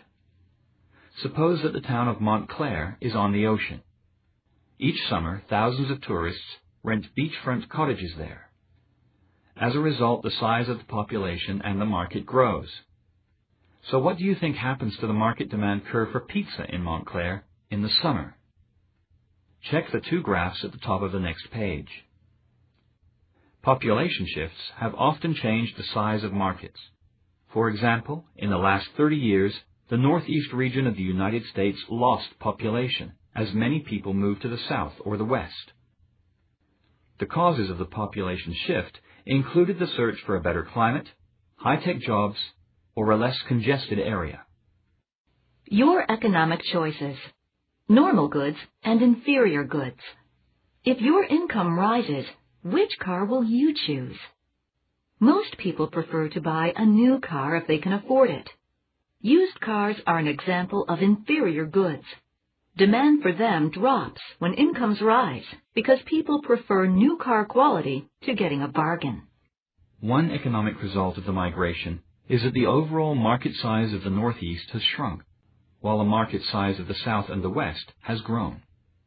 This change in market size has altered the demand for many products, from essentials such as homes, clothing, and food, to non-essentials such as movie tickets. Demand for most items will grow in booming regions and decrease in regions that are shrinking. Factor 3. Consumer tastes. Because of changing consumer tastes, today's hot trends often become tomorrow's cast-offs. When a good or service enjoys high popularity, consumers demand more of it at every price. When a product loses popularity, consumers demand less of it. Advertising has a strong influence on consumer tastes. Sellers advertise to create demand for the product. For example, some people stop wearing perfectly good pants that still fit because advertising convinces them that the style is no longer popular and that a new style is better. Think about your own closet. Doesn't it contain some item of clothing that you just had to have a year ago, but would never pay money for now? You've just identified an instance of consumer taste changing demand. Consumer tastes also affect demand for other products besides clothing. When was the last time you saw someone buying a telephone that had to be attached to the wall by a cord? Factor 4. Consumer expectations. Your expectations for the future can affect your buying habits today. If you think that the price of a good or service will change, that expectation can determine whether you buy it now or wait until later. Let's look at one example of how consumer expectations shape demand. Automobiles usually go on sale at the end of summer because dealers want to get rid of this year's models before the new models arrive. Would you expect demand for new cars to be higher in May, before the sales, or in August, during the sales? It is higher in August because consumers expect the sales and often choose to wait for them. Factor 5. Substitutes. Goods and services that can be used in place of other goods and services to satisfy consumer wants are called substitutes. Because the products are interchangeable, if the price of a substitute drops, people will choose to buy it instead of the original item. Demand for the substitute will increase while demand for the original item decreases. People may also turn to substitutes if the price for the original item becomes too high. Again, demand for the substitute rises while demand for the original item drops. Substitutes can be used in place of each other. For example, when gasoline prices are high, some people decide to commute to school by bus or train. When gasoline prices are low, a higher number of people choose to drive instead of to take public transportation. As you can see from that example, when the price of one good rises, demand for it will drop, while demand for its substitute will rise. Factor 6. Complements. When the use of one product increases the use of another product, the two products are called complements. An increase in the demand for one will cause an increase in the demand for the other. Likewise, a decrease in demand for one will cause a decrease in demand for the other. In contrast to substitutes, complements are goods or services that work in tandem with each other. An increase in demand for one will cause an increase in demand for the other. One example is CDs and CD players. Consumers who bought CD players also demanded CDs to play on them. Your economic choices. Substitute services. How would you decide whether to take a cab or a bus? Taxis have certain advantages. They will take you to a specific place at a specific time. But if taxi fares rise, you might give up the convenience and go by bus instead. And as CDs became more popular, demand for CD players grew until they began to appear in places they had never been before, such as in the family minivan. Therefore, with complements, if the price of one product changes, demand for both products will change in exactly the same way. If the price for one product rises, demand for both will drop. Conversely, if the price for one product drops, demand for both will rise. Application: categorizing information. C. Choose one of the following products: soda, hamburgers, pencils, or tennis rackets. On your own paper, list as many substitutes and complements for the product as you can. Compare your lists with those of a classmate. Economics Essentials. Figure 4.12. Factors that cause a change in demand. What causes a change in demand? Income. Increased income means consumers can buy more. Decreased income means consumers can buy less. Market size. A growing market usually increases demand. A shrinking market usually decreases demand. Consumer tastes. The popularity of a good or service has a strong effect on the demand for it, and in today's marketplace, popularity can change quickly. Consumer expectations. What you expect prices to do in the future can influence your buying habits today. Substitutes. Substitutes are goods and services that can be used instead of other goods and services, causing a change in demand. Complements. When the use of one product increases the use of another product, the two are called complements. Analyze charts. Choose a product used by most consumers and create a hypothetical demand curve showing demand for that product in a town of 1,000 people. Label it A. On the same graph, add a demand curve showing demand if the population drops to 700. Label it B. Which factor on the chart does the shift in the demand curve represent? Economics Skill Builder. Analyzing political cartoons. Political cartoons often deal with economic themes. Because of this, you will find that the skill of interpreting political cartoons helps you to understand the economic issues on people's minds. Techniques used in political cartoons. Political cartoonists use many techniques to deliver their message. The techniques used in this cartoon include exaggeration. The cartoonist has shown the automobile as towering over humans to make the point that some Americans drive big cars that are gas guzzlers. Labels. Cartoonists use written words to identify people, groups, or events. Notice the sign on the gas pump referring to OPEC, Organization of Petroleum Exporting Countries, and the license plate on the car. Stereotyping. Here, a stereotype image of a man in Arab robes stands for OPEC, even though not all OPEC countries are in the Middle East. Other techniques that political cartoonists use include caricature, or creating a portrait that distorts a person's features. Symbolism, using an object or idea to stand for something else. And satire, attacking error or foolishness by ridiculing it. Thinking economically. Analyzing. 1. What does the phrase too high mean? 2. What complementary goods are shown in this cartoon? Why are they complementary?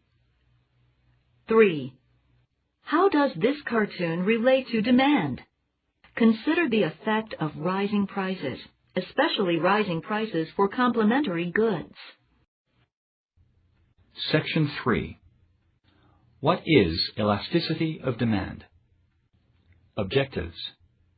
In Section 3, you will define elasticity of demand. Identify the difference between elastic and inelastic demand. Define unit elastic. Determine how total revenue is used to identify elasticity. Key terms: elasticity of demand, elastic, inelastic, unit elastic, total revenue test. Taking notes. As you read Section 3, complete a cluster diagram using the key concepts and other terms. Use the graphic organizer at Interactive Review at ClassZone.com.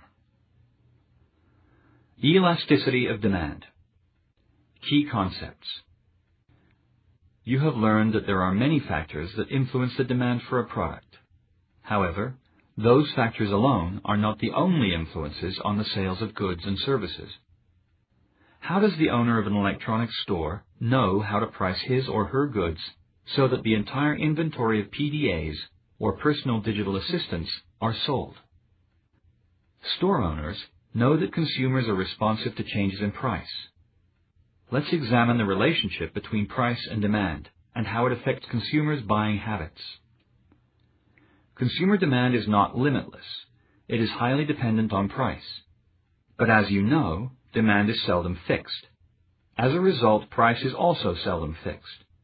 Generally, people assume that if prices rise, consumers will buy less, and if prices drop, consumers will buy more. However, this isn't always the case. The relationship between price and demand is somewhat more complicated than you might think. Change in consumer buying habits is also related to the type of good or service being produced and how important the good or service is to the consumer. The marketplace certainly is very sensitive to changes in price, but not all increases in price will result in a decrease in demand. Economists use the term elasticity of demand to describe how responsive consumers are to price changes in the marketplace. Economists describe demand as being either elastic or inelastic. Demand is elastic when a change in price, either up or down, leads to a relatively larger change in the quantity demanded. The more responsive to change the market is, the more likely the demand is elastic. On the other hand, demand is inelastic when a change in price leads to a relatively smaller change in the quantity demanded. For this reason, elastic goods and services are often said to be price sensitive. So, in the case of inelastic demand, changes in price have little impact on the quantity demanded. Another way to think about elasticity is to imagine that a rubber band represents quantity demanded.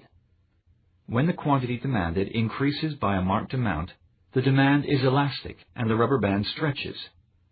If the quantity demanded barely changes, demand is inelastic and the rubber band stretches very little. Example: elasticity of demand for goods and services. Let's look at an example of elastic demand. Suppose that a certain brand of PDAs goes on sale. If the price of that brand goes down 20% and the quantity demanded goes up 30%, then demand is elastic. The percentage change in quantity demanded is greater than the percentage change in price. Goods that have a large number of substitutes fall into the elastic category, since if the prices change, consumers can choose other products. Now think about a completely different type of good, the medicine insulin. Many diabetics require daily insulin injections to regulate their blood sugar levels. Even if the price of insulin were to rise sharply, diabetics would still need the same amount of insulin as they did before. If the price were to drop, they would not need any more insulin than their required dosage. As a result, the demand for insulin is inelastic because the quantity demanded remains relatively constant. Your economic choices. Necessity or choice? Which of these services could you give up? Most people consider getting a cavity filled to be a necessity. Having your teeth whitened is a service that can be postponed or eliminated without harm. As a result, the demand for whitening is more elastic than the demand for fillings. Over time, the elasticity of demand for a particular product may change. If more substitutes for a product become available, the demand may become more elastic.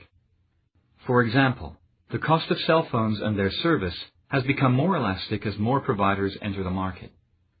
On the other hand, in the case of prescription drugs, if a product is withdrawn from the market and there are fewer choices for the consumer, the demand may become inelastic. The data for elastic demand and the data for inelastic demand produce demand curves that look very different from each other. Compare Figure 4.13 and Figure 4.14 below. Notice that the inelastic demand curve has a steeper slope than the elastic demand curve does. The reason for this difference is that the changes along the vertical axis, the price, are proportionally greater than the changes along the horizontal axis, the quantity demanded. Demand is said to be unit elastic when the percentage change in price and quantity demanded are the same.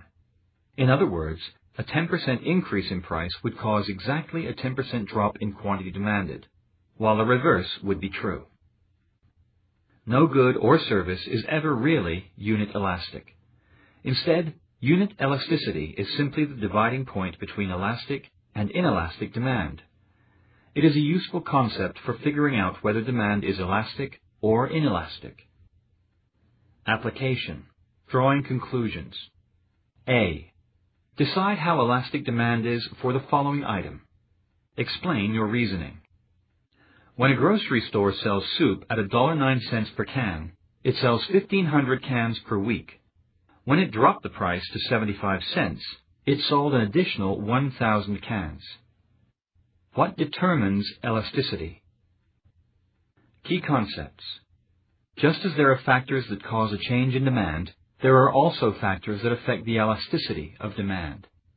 The factors that affect elasticity include the availability of substitute goods or services, the proportion of income that is spent on the good or service, and whether the good or service is a necessity or a luxury. Factor 1. Substitute goods or services. Generally speaking, if there is no substitute for a good or service, demand for it tends to be inelastic. Think back to the consumers who need insulin to regulate their blood sugar levels. No substitute exists for insulin, so consumers' demand is inelastic even when the price goes up. If many substitutes are available, however, demand tends to be elastic. For example, if the price shoots up for beef, consumers can eat chicken, pork, or fish. In this case, demand is elastic. Factor 2. Proportion of income. The percentage of your income that you spend on a good or service is another factor that affects elasticity. Suppose that photography is your hobby, and you spend about 10% of your income on a digital camera, memory cards, software programs, and lenses. If the price for any of these rises even slightly, your demand will likely fall because you just don't have any more money to spend on your hobby. Your demand is elastic. At the same time, demand for products that cost little of your income tends to be inelastic.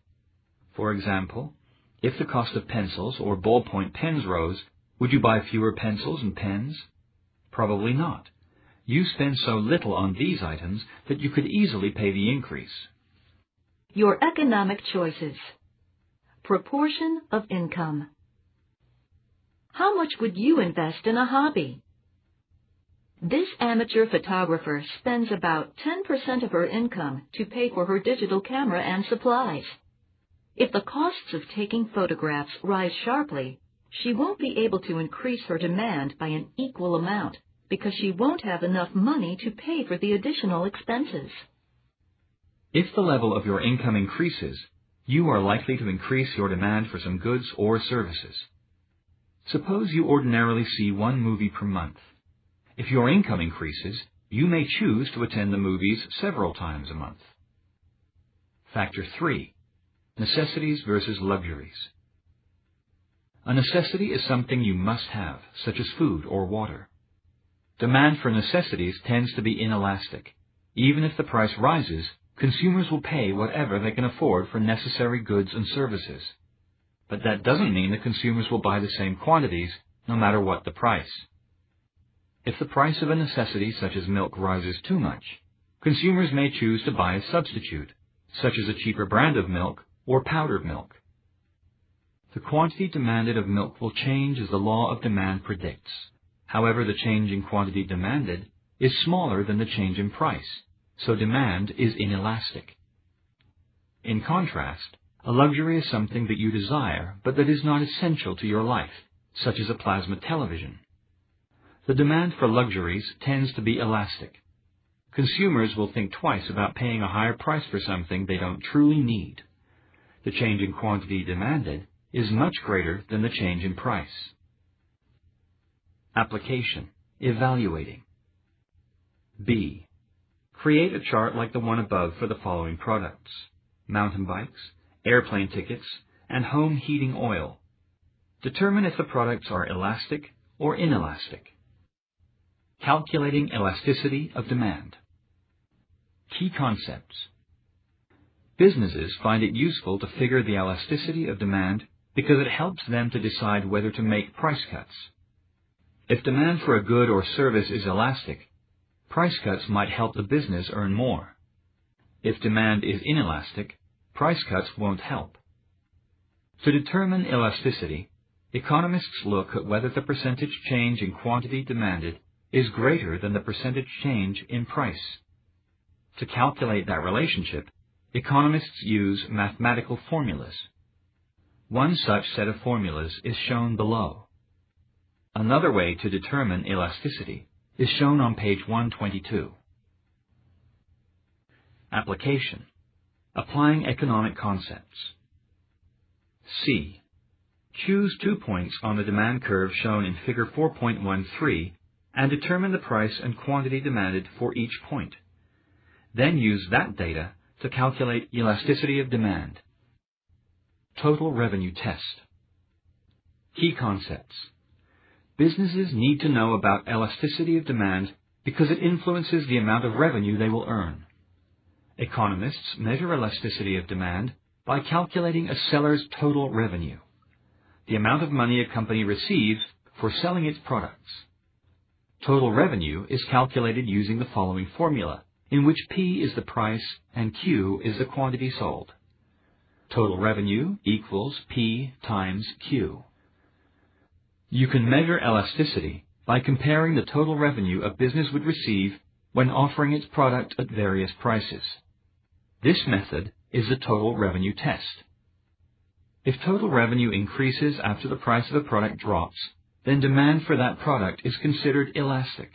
Why? Because even though the seller makes less on each unit sold, the quantity demanded has increased enough to make up for the lower price.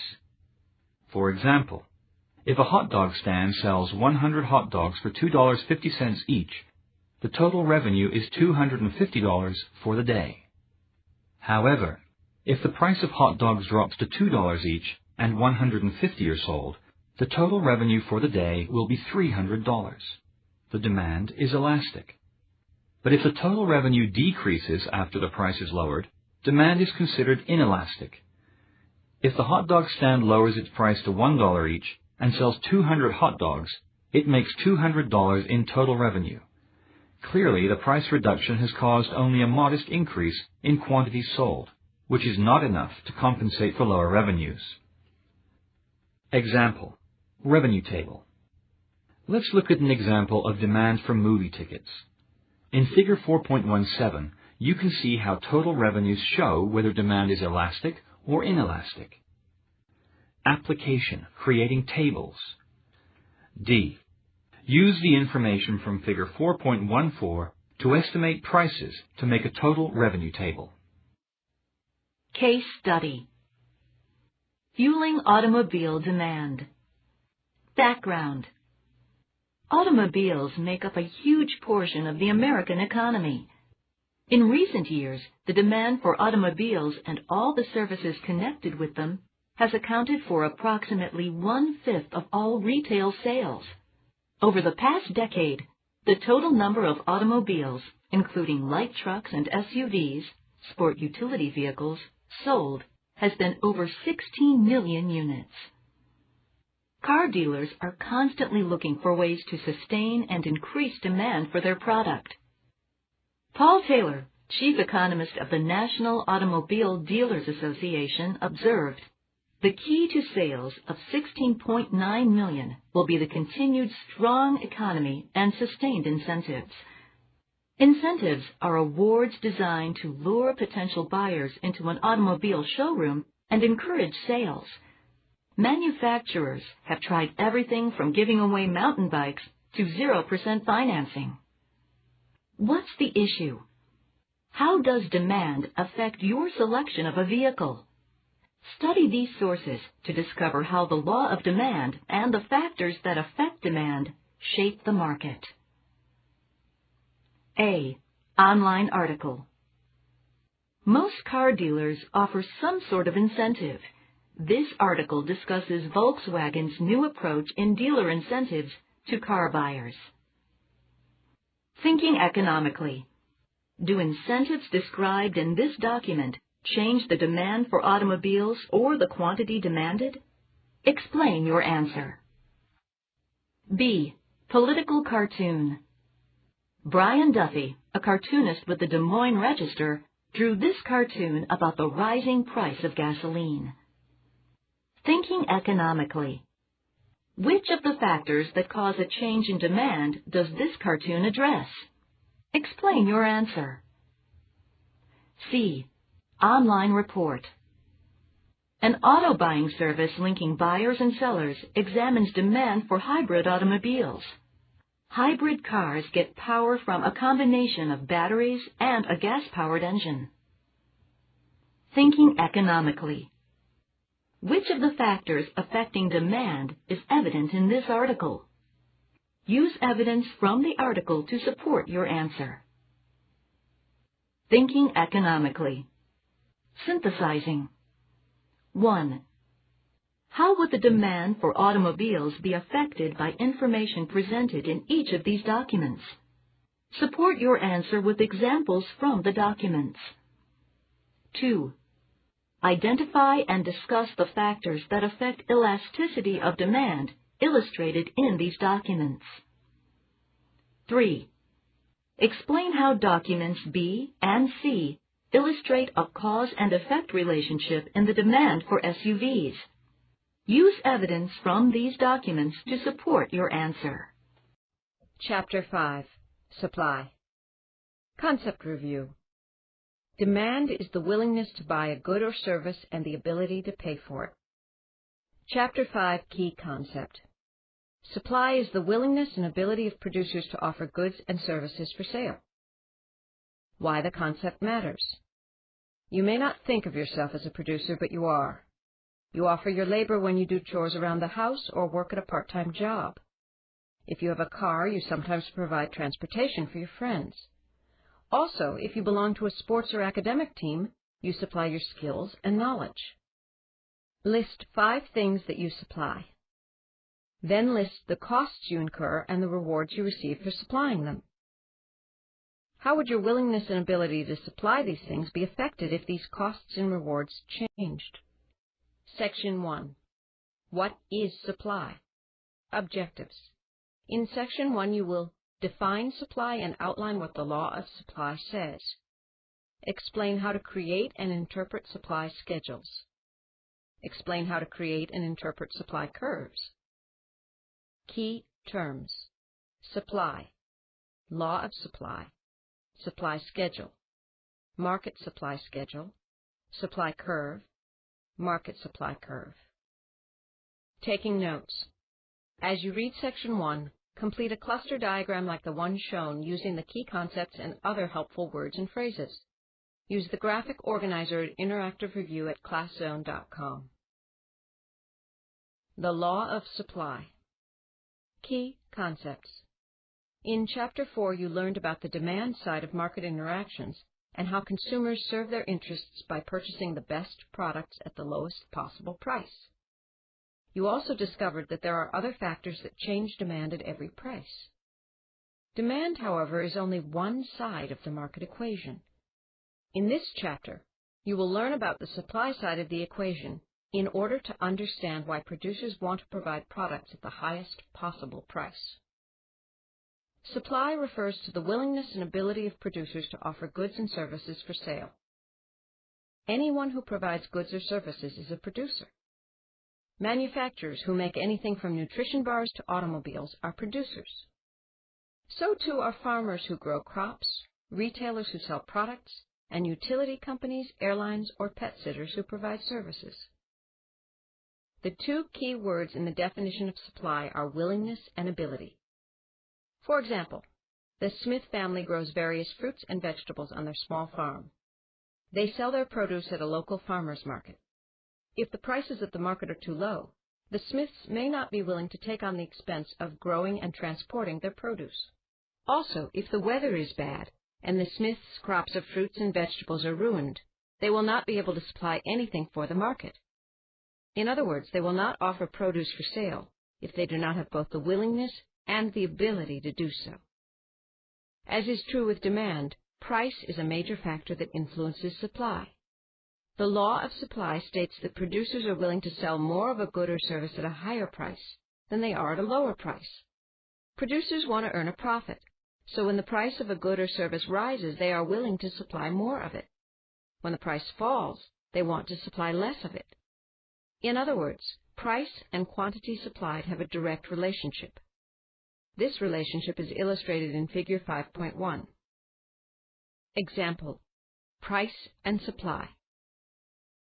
Let's take a closer look at how price and quantity supplied are related by returning to the Smiths and their produce business. The Smiths travel to the Montclair Farmers Market every Wednesday and Saturday to sell a variety of fruits and vegetables: blueberries, peaches, nectarines, sweet corn, peppers, and cucumbers. However, their specialty crop is the tomato. How should the Smiths decide on the quantity of tomatoes to supply to the farmers' market? The price they can get for their crop is a major consideration. The Smiths know that the standard price for tomatoes is $1 per pound. What quantity of tomatoes will the Smiths offer for sale at that price? They decide that they are willing to offer 24 pounds. What if the price of tomatoes doubled to $2 per pound? The Smiths might decide that the price is so attractive that they are willing to offer 50 pounds of tomatoes for sale on the market. In contrast, if the price fell to 50 cents, the Smiths might decide to supply only 10 pounds. Furthermore, at prices under 50 cents per pound, they may not be willing to supply any tomatoes. Look again at the definition of the law of supply. As you can see, it provides a concise description of how producers behave. Application: analyzing effects. A. You sell peppers at the Montclair Farmers Market. If the price of peppers increased from 40 cents to 60 cents each, how would your quantity supplied of peppers change? How would your quantity supplied change if the price decreased to 25 cents? Supply schedules. Key concepts. A supply schedule is a table that shows how much of a good or service an individual producer is willing and able to offer for sale at each price in a market. In other words, a supply schedule shows the law of supply in table form. A market supply schedule is a table that shows how much of a good or service all producers in a market are willing and able to offer for sale at each price. Example: individual supply schedule. A supply schedule is a two-column table that is similar in format to a demand schedule. The left-hand column of the table lists various prices of a good or service, and the right-hand column shows the quantity supplied at each price.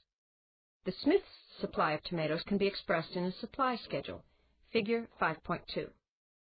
How many pounds of tomatoes are the Smiths willing to sell when the price is $1.25 per pound? What if the price is 50 cents per pound, or $2 per pound? Your answers to these questions show that the Smiths' quantity supplied of tomatoes depends on the price. Example: market supply schedule. The supply schedule in Figure 5.2 shows how many pounds of tomatoes an individual producer, the Smith family, is willing and able to offer for sale at each price in the market. The schedule also shows that, in response to changes in price, the Smiths will supply a greater or lesser number of tomatoes. However, sometimes an individual supply schedule does not provide a complete picture of the quantity of a good or service that is being supplied in a given market. For example, several fruit and vegetable stands at the Montclair Farmers Market sell tomatoes. If you want to know the quantity of tomatoes available for sale at different prices at the entire farmers market, you need a market supply schedule. This shows the quantity supplied by all of the producers who are willing and able to sell tomatoes. Take a look at the market supply schedule for tomatoes in Figure 5.3. Notice that it is similar to the Smiths supply schedule, except that the quantities supplied are much larger. It also shows that, as with individual quantity supplied, market quantity supplied depends on price. In Chapter 4, you learned that Raphael, the owner of Montclair Videomart, used market research to create a market demand schedule. Market research can also be used to create a market supply schedule. Producers in some markets are able to use research conducted by the government or by trade organizations to learn the prices and quantities supplied by all the producers in a given market. Application: applying economic concepts. B. Imagine that you own a health food store that sells several brands of nutrition bars. Create a supply schedule showing how many bars you would be willing to sell each month at prices of $5, $4, $3, $2, and $1. Supply curves. Key concepts. A supply curve is a graph that shows how much of a good or service an individual producer is willing and able to offer for sale at each price. To create a supply curve, transfer the data from a supply schedule to a graph. A market supply curve shows the data from the market supply schedule. In other words, it shows how much of a good or service all of the producers in a market are willing and able to offer for sale at each price. Example: individual supply curve. Study the supply curve, Figure 5.4, created from the Smith's supply schedule. How many pounds of tomatoes will the Smiths supply at $1.50 per pound? How will the Smiths' quantity supplied change if the price increases or decreases by 25 cents? Find the answers to these questions by running your finger along the curve. As you can see, the supply curve is a graphic representation of the law of supply. When the price increases, the quantity supplied increases. When the price decreases, the quantity supplied decreases. Note that the supply curve in Figure 5.4 and the schedule on which it is based were created using the assumption that all other economic factors except price remain the same. You'll learn more about these other factors in Section 3. Example: market supply curve. Like the Smith's individual supply curve, the market supply curve for all the stands that sell tomatoes at the Montclair Farmers Market shows the quantity supplied at different prices. In other words, the graph shows the quantity of tomatoes that all of the producers, or the market as a whole, are willing and able to offer for sale at each price. The market supply curve, Figure 5.5, differs in scope from the Smith's individual supply curve, but it is constructed in the same way. As in Figure 5.4, the vertical axis displays prices, and the horizontal axis displays quantities supplied. Look at Figure 5.5 one more time. What is the quantity supplied at $1.50? How will quantity supplied change if the price increases by 25 cents or decreases by 25 cents? Once again, find the answers to these questions by running your finger along the curve. As you can see, the market supply curve, just like the individual supply curve, vividly illustrates the direct relationship between price and quantity supplied. If the price of tomatoes increases among all of the suppliers at the farmer's market, then the quantity supplied of tomatoes also increases. And conversely, if the price decreases, then the quantity supplied decreases as well. As with the individual supply curve, the market supply curve is constructed on the assumption that all other economic factors remain constant. Only the price per pound of tomatoes changes. Supply curves for all producers follow the law of supply. Whether the producers are manufacturers, farmers, retailers, or service providers, they are willing to supply more goods and services at higher prices, even though it costs more to produce more. A farmer, for example, spends more on seeds and fertilizer to grow more soybeans. Why are farmers and other producers willing to spend more when prices are higher? The answer is that higher prices signal the potential for higher profits, and the desire to increase profits drives decision-making in the market. You will learn more about the costs of production and about maximizing profits in Section 2. Application: applying economic concepts. C. Look back at the supply schedule for nutrition bars you created for Application B on page 133. Use it to create a supply curve. A global perspective. The NBA goes international. Until recently, nearly all of the National Basketball Association's NBA players were United States born. Before 1984, there were only 12 foreign-born players in the league, But that has changed. Opening day rosters in the 2005-2006 season listed 82 international players. They hailed from all over the world, from Spain and Slovenia in Europe to Senegal and the Sudan in Africa. Why has the supply of international players risen so dramatically? The average annual salary of an NBA player, which has risen from about $2 million in 1997 to over $4 million in 2006, is a likely explanation. The international players are not the only group reaping monetary rewards. With people in China watching Yao Ming at right and French fans following Tony Parker, the NBA's overseas merchandise sales have increased rapidly. In 2004, the NBA sold an estimated $600 million in merchandise outside of the United States, about 20% of its overall merchandise sales. Connecting across the globe. 1. Synthesizing economic information. How do price and quantity supplied relate to salaries and labor in the NBA? 2. Drawing conclusions. What effect might a large drop in NBA salaries have on international sales of NBA merchandise? Section 2. What are the costs of production? Objectives. In Section 2, you will analyze how businesses calculate the right number of workers to hire. Determine how businesses calculate production costs. Explain how businesses use those calculations to determine the most profitable output. Key terms: marginal product, specialization, increasing returns, diminishing returns, fixed cost, variable cost, total cost, marginal cost, marginal revenue, total revenue, profit maximizing output. Taking notes. As you read Section 2, complete a hierarchy diagram like this one to track main ideas and supporting details. Use the graphic organizer at Interactive Review at ClassZone.com. Labor affects production. Key concepts. Let's look at an individual producer and the costs involved in supplying goods to the market. Janine owns a small factory that produces custom blue jeans. The factory has 3 sewing machines, and when there are 3 workers, one day's product is 12 pairs of jeans. She wonders how hiring one more worker will affect production. The change in total product that results from hiring one more worker is called the marginal product. With 4 workers, the factory produces 19 pairs of jeans a day, so the new employee's marginal product is 7 pairs of jeans. With a 5th worker, output jumps from 19 to 29, a marginal product of 10. Why did marginal product increase? Each of Janine's original 3 workers had a sewing machine to operate, but they also had to cut cloth, package the finished jeans, and keep the shop clean. So Janine's employees only spent half of their time sewing.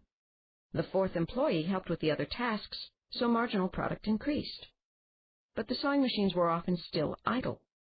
The 5th worker allowed labor to be divided even more efficiently, which caused marginal product to increase markedly. Having each worker focus on a particular facet of production is called specialization.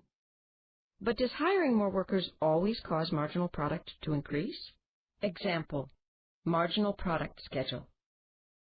A marginal product schedule shows the relationship between labor and marginal product.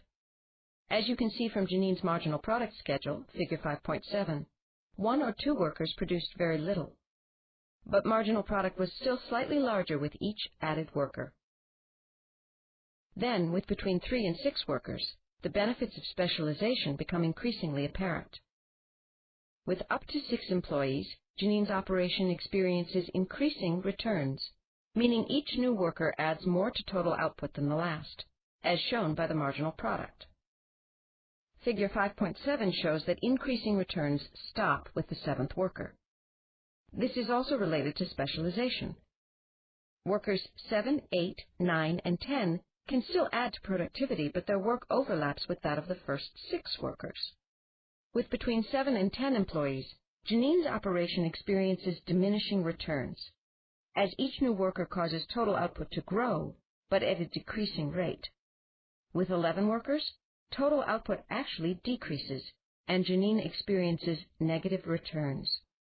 This may happen as employees become crowded and operations become disorganized.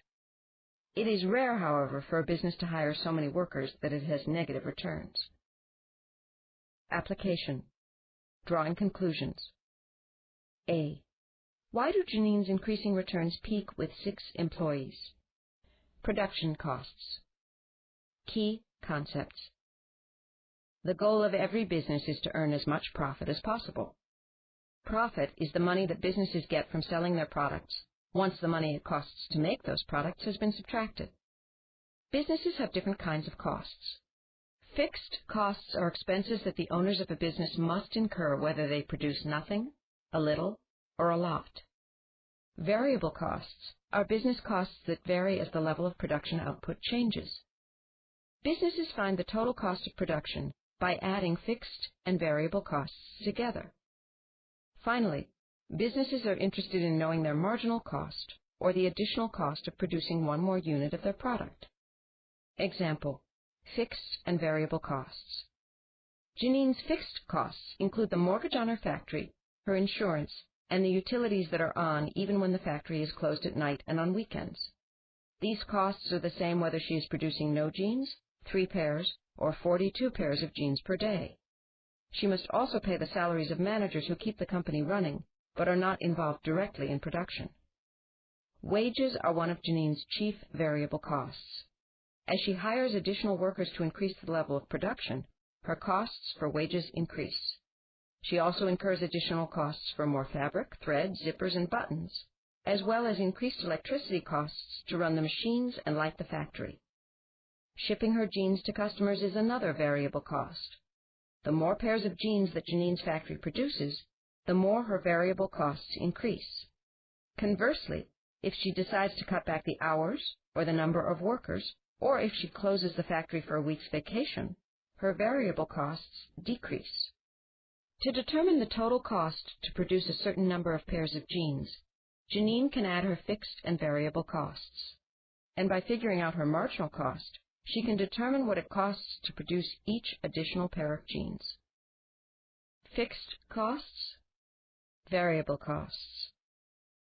Workers, cloth, thread, machinery, mortgage on factory, management. Example, production costs schedule. By looking at figure 5.8, we can see Janine's costs and how they change as her quantity of jeans produced changes. Remember that her total product increased through the addition of the 10th worker and declined after the 11th worker was added. The change in the number of workers is a major factor in the increase in variable costs at each quantity. You'll notice that the fixed costs remain the same no matter what the total product amounts to. Marginal cost is determined by dividing change in total cost by change in total product. Notice in figure 5.8 that marginal cost declines at first and then increases. The initial decline occurs because of increasing worker efficiency due to specialization. After that, the marginal cost increases because of diminishing returns. Janine now knows when her returns are increasing or diminishing and what it costs her to produce each additional pair of jeans. Her next step is to figure out her revenue, the money she makes from selling jeans, at each level of production. Application. Analyzing and interpreting data. B.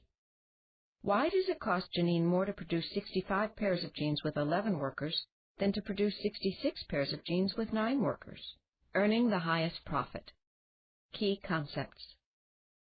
Before a business can decide how much to produce in order to earn as much profit as possible, it must figure its marginal revenue and total revenue. Marginal revenue is the added revenue per unit of output, or the money made from each additional unit sold. In other words, marginal revenue is the price. If, for example, baseball hats were priced at $5 each, the money earned from each additional hat sold would be $5. Total revenue is the income a business receives from selling a product. It can be expressed by the formula total revenue equals P times Q, where P is the price of the product and Q is the quantity purchased at that price. Recall that you used this same formula to calculate total revenue on page 101. Example: production costs and revenues schedule.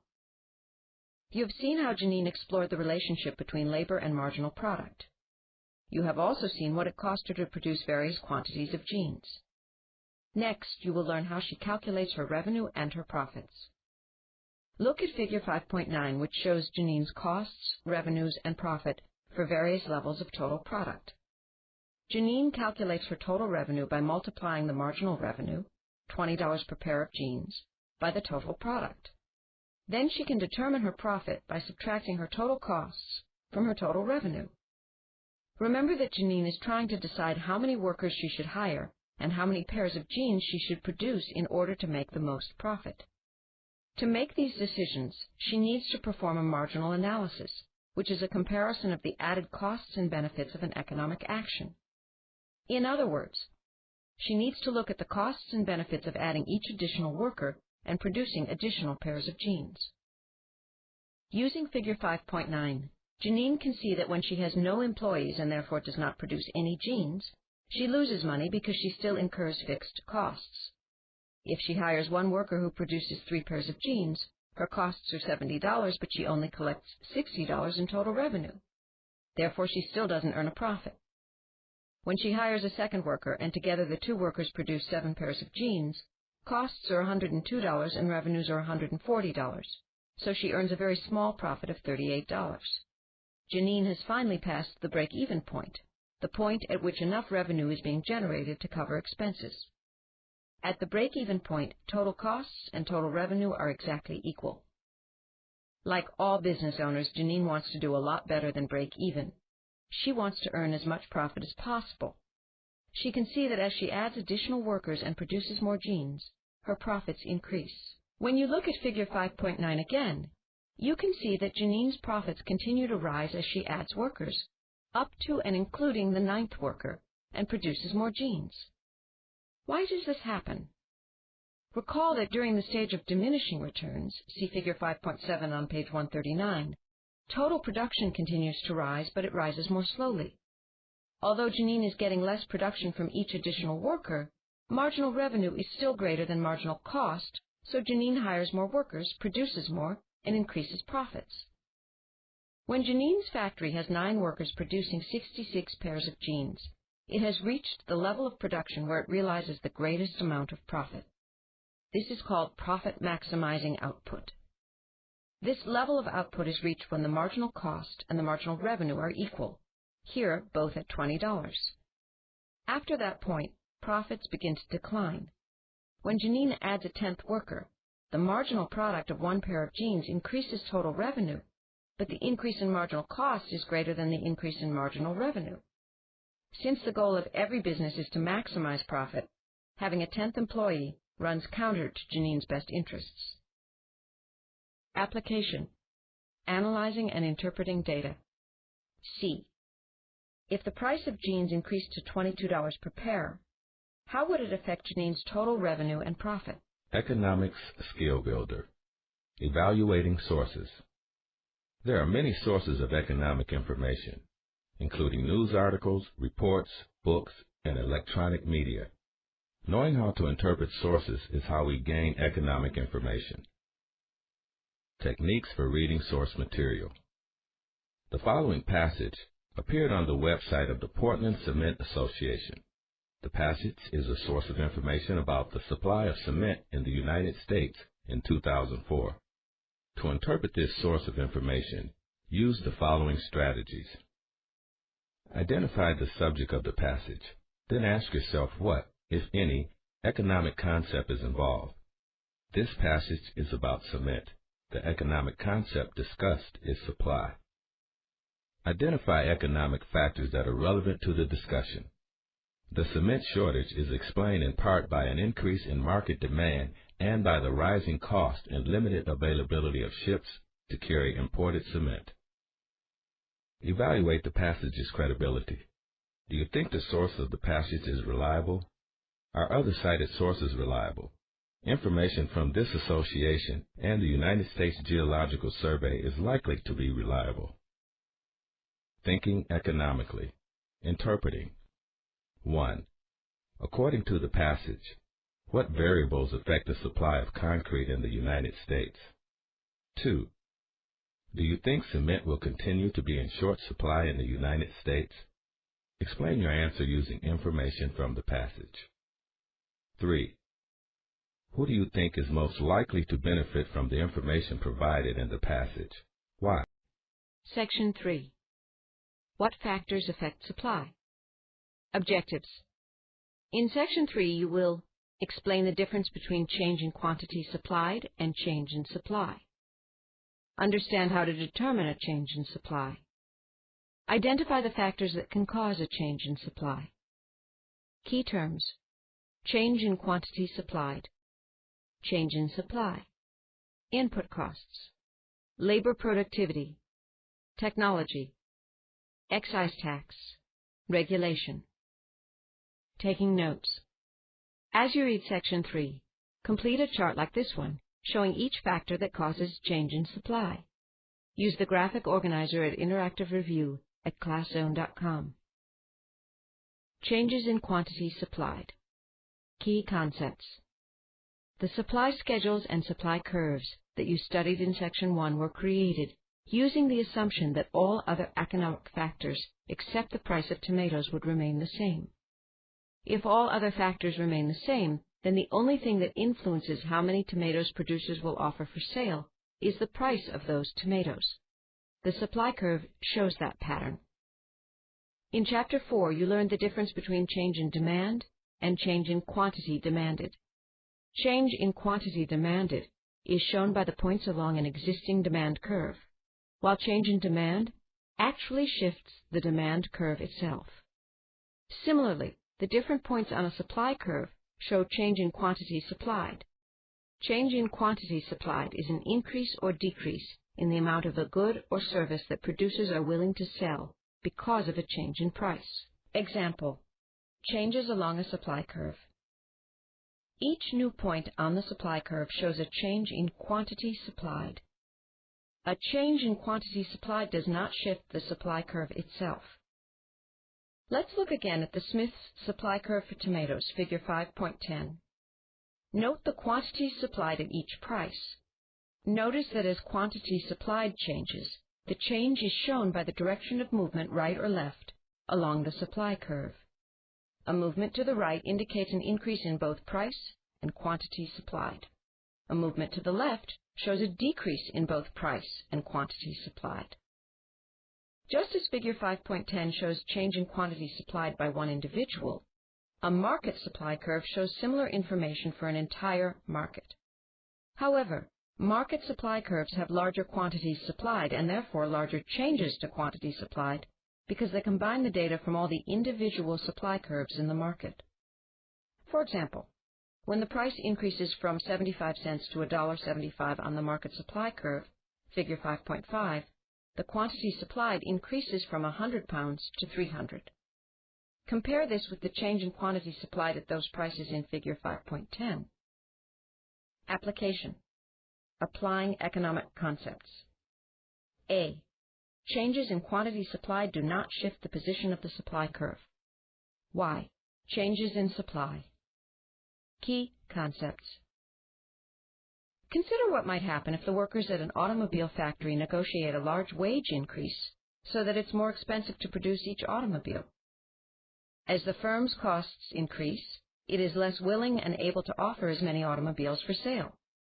Any action such as this, which changes the costs of production, will change supply.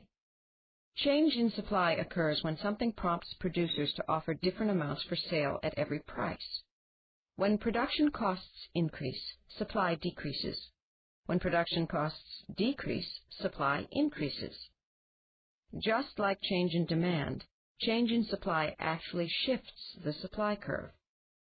6 factors cause a change in supply: input costs, labor productivity, technology, government actions, producer expectations, and number of producers. Factor 1. Input costs. Input costs are a major factor that affects production costs and therefore supply. Input costs are the price of the resources needed to produce a good or service. For example, Anna makes nutrition bars that contain peanuts. If the price of peanuts increases, Anna's costs increase. She cannot afford to produce as many nutrition bars, and her supply curve shifts to the left, figure 5.11. When the price of peanuts decreases, her costs decrease.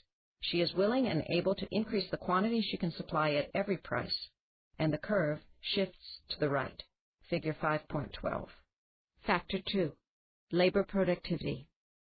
Labor productivity is the amount of goods and services that a person can produce in a given time. Increasing productivity decreases the costs of production and therefore increases supply. For example, a specialized division of labor can allow a producer to make more goods at a lower cost, as was the case at Janine's factory in Section 2. Her marginal costs decreased when there were 6 workers, each of whom had a separate job to do. Better trained and more skilled workers can usually produce more goods in less time and therefore at lower costs than less educated or less skilled workers. For example, a business that provides word processing services can produce more documents if its employees type quickly and have a lot of experience working with word processing software. Factor 3. Technology. One way that businesses improve their productivity and increase supply is through the use of technology. Technology involves the application of scientific methods and discoveries to the production process, resulting in new products or new manufacturing techniques. Influenced by the profit motive, manufacturers have throughout history used technology to make goods more efficiently. Increased automation, including the use of industrial robots, has led to increased supplies of automobiles, computers, and many other products. See the case study on pages 158 and 159. Improved technology helps farmers produce more food per acre. It also allows oil refiners to get more gasoline out of every barrel of crude oil and helps to get that gasoline to gas stations more quickly and more safely. In addition, technological innovations, such as the personal computer, enable workers to be more productive. This, in turn, helps businesses to increase the supply of their services, such as processing insurance claims or selling airline tickets.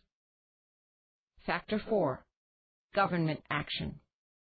Government actions can also affect the costs of production, both positively and negatively. An excise tax is a tax on the production or sale of a specific good or service. Excise taxes are often placed on items such as alcohol and tobacco, things whose consumption the government is interested in discouraging. The taxes increase producers' costs and therefore decrease the supply of these items. Taxes tend to decrease supply. Subsidies have the opposite effect. You learned in Chapter 3 that a subsidy is a government payment that partially covers the cost of an economic activity. The subsidy's purpose is to encourage or protect that activity. Most forms of energy production in the United States receive some form of subsidy. For example, subsidies help to double the supply of ethanol, a gasoline substitute made from corn, between 2000 and 2004. Government regulation, the act of controlling business behavior through a set of rules or laws, can also affect supply. Banning a certain pesticide might decrease the supply of the crops that depend on the pesticide. Worker safety regulations might decrease supply by increasing a business's production costs or increase supply by reducing the amount of labor lost to on-the-job injuries. Factor 5. Producer expectations. If producers expect the price of their product to rise or fall in the future, it may affect how much of that product they are willing and able to supply in the present. Different kinds of producers may react to future price changes differently. For example, if a farmer expects the price of corn to be higher in the future, he or she may store some of the current crop, thereby decreasing supply. A manufacturer who believes the price of his or her product will rise may run the factory for an extra shift or invest in more equipment to increase supply. Factor 6. Number of producers. When one company develops a successful new idea, whether it's designer wedding gowns, the latest generation of cell phones, or fast food sushi, other producers soon enter the market and increase the supply of the good or service. When this happens, the supply curve shifts to the right, as you can see in Figure 5.13. An increase in the number of producers means increased competition, which may eventually drive less efficient producers out of the market, decreasing supply. You'll learn more about competition in Chapter 7. Competition has a major impact on supply as producers enter and leave the market constantly. Figure 5.13 shows what happens to the supply of ice cream cones in a neighborhood as more producers enter the market. When Casey opened his ice cream store, it was the only one in the area. It was an instant success. Within 6 months, 3 competing stores had opened in the neighborhood, and the supply of ice cream cones increased at all price levels. A year later, though, this intense competition forced one of the producers to leave the market. Application: applying economic concepts. B. Choose an item of food or clothing that you buy regularly. List as many input costs as you can that might affect the supply of that product. Compare your list with a classmate's and see if you can add to each other's lists. Economics Essentials, Figure 5.14. What causes a change in supply? Input cost.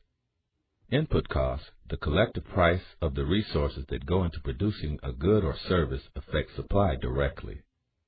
Labor productivity. Better trained or more skilled workers are usually more productive. Increased productivity decreases cost and increases supply. Technology. By applying scientific advances to the production process, producers have learned to generate their goods and services more efficiently. Government action. Government actions, such as taxes or subsidies, can have a positive or negative effect on production cost. Producer expectations. The amount of product producers are willing and able to supply may be influenced by whether they believe prices will go up or down. Number of producers. A successful new product or service always brings out competitors who initially raise overall supply. Analyze charts. A newspaper article states that the supply of snowboards has risen dramatically over the past 6 months. Choose 4 of the 6 factors that cause a change in supply and explain how each might have resulted in the recent influx of snowboards. Economics pace setter. Robert Johnson, supplying African American entertainment. In this section, you've learned about the factors that influence supply. You've also seen some examples of how these factors work. The story of media entrepreneur Robert Johnson provides a real-world example of how the entrance of a new supplier can affect a market. Example: expanding the number of producers. In the late 1970s, Robert Johnson was working as a Washington lobbyist for the National Cable Television Association. He recognized that current suppliers in the cable TV industry were ignoring a substantial market, African Americans. To fill this void, Johnson conceived the idea for Black Entertainment Television, BET, the first cable channel owned by and focused on African Americans. To launch his dream, Johnson took out a $15,000 bank loan. He also persuaded a major investor to put up $500,000. Next, he secured space on a cable TV satellite for his new channel. BET's first program appeared on January 8, 1980. The company grew from offering 2 hours of programming a week to round-the-clock programming on 5 separate channels. Cable operators in the United States, Canada, and the Caribbean saw the value of this kind of targeted programming and began to buy BET's shows. At first, BET targeted young viewers with programs similar to those on MTV. As the cable TV industry grew and became more profitable, Johnson invested in more diverse programming. Of this transition, he explained, "Now we're a music video channel with a public affairs footprint. BET could play music, but also cover issues that are of concern to African Americans." BET.com, the #1 internet portal for African Americans, soon followed. In 2001, Johnson sold BET to the giant media company Viacom International Incorporated for $3 billion and became the nation's first black billionaire. After the sale, Johnson stayed on at BET and continued to run the company for 5 more years. His success demonstrated that there was a strong market for African American entertainment. As a result, many suppliers, some with no traditional ties to the African American community, now offer the kind of programming Johnson pioneered. Application: making inferences. C. What effects might BET's success have on the supply of African American programming? Section 4. What is elasticity of supply? Objectives. In Section 4, you will define the term elasticity of supply. Explain the difference between elastic and inelastic supply. Identify the factors that affect elasticity of supply. Key terms. Elasticity of supply. Taking notes. As you read Section 4, complete a cluster diagram like the one shown. Use the graphic organizer at Interactive Review at ClassZone.com. Elasticity of supply. Key concepts. According to the law of supply, as price increases, so will the supply of a good or service. When Toyota Motor Corporation introduced its Prius hybrid in 2000, it was surprised by the automobile's instant popularity. Consumers were willing to pay more than the manufacturer's suggested price. Yet Toyota was not able to increase supply at the same pace that consumer demand and prices rose. Even 5 years later, Toyota could not meet rising demand. This inability to effectively respond to and meet increased demand suggests that the supply of the Prius was inelastic. In Chapter 4, you learned that elasticity of demand measures how responsive consumers are to price changes. In a similar way, elasticity of supply is also a measure of how responsive producers are to price changes. If a change in price leads to a relatively larger change in quantity supplied, supply is said to be elastic. In other words, supply is elastic if a 10% increase in price causes a greater than 10% increase in quantity supplied. If a change in price leads to a relatively smaller change in quantity supplied, supply is said to be inelastic. If the price and the quantity supplied change by exactly the same percentage, supply is unit elastic. Example: elastic supply. Let's look at an example of elastic supply. Figure 5.15 illustrates how the quantity supplied of a new style of leather boots was elastic. As the boots gained in popularity, a shortage developed. The bootmakers raised the price of the boots from $60 to $150, and the quantity supplied more than kept up, escalating from 10,000 to 50,000 pairs.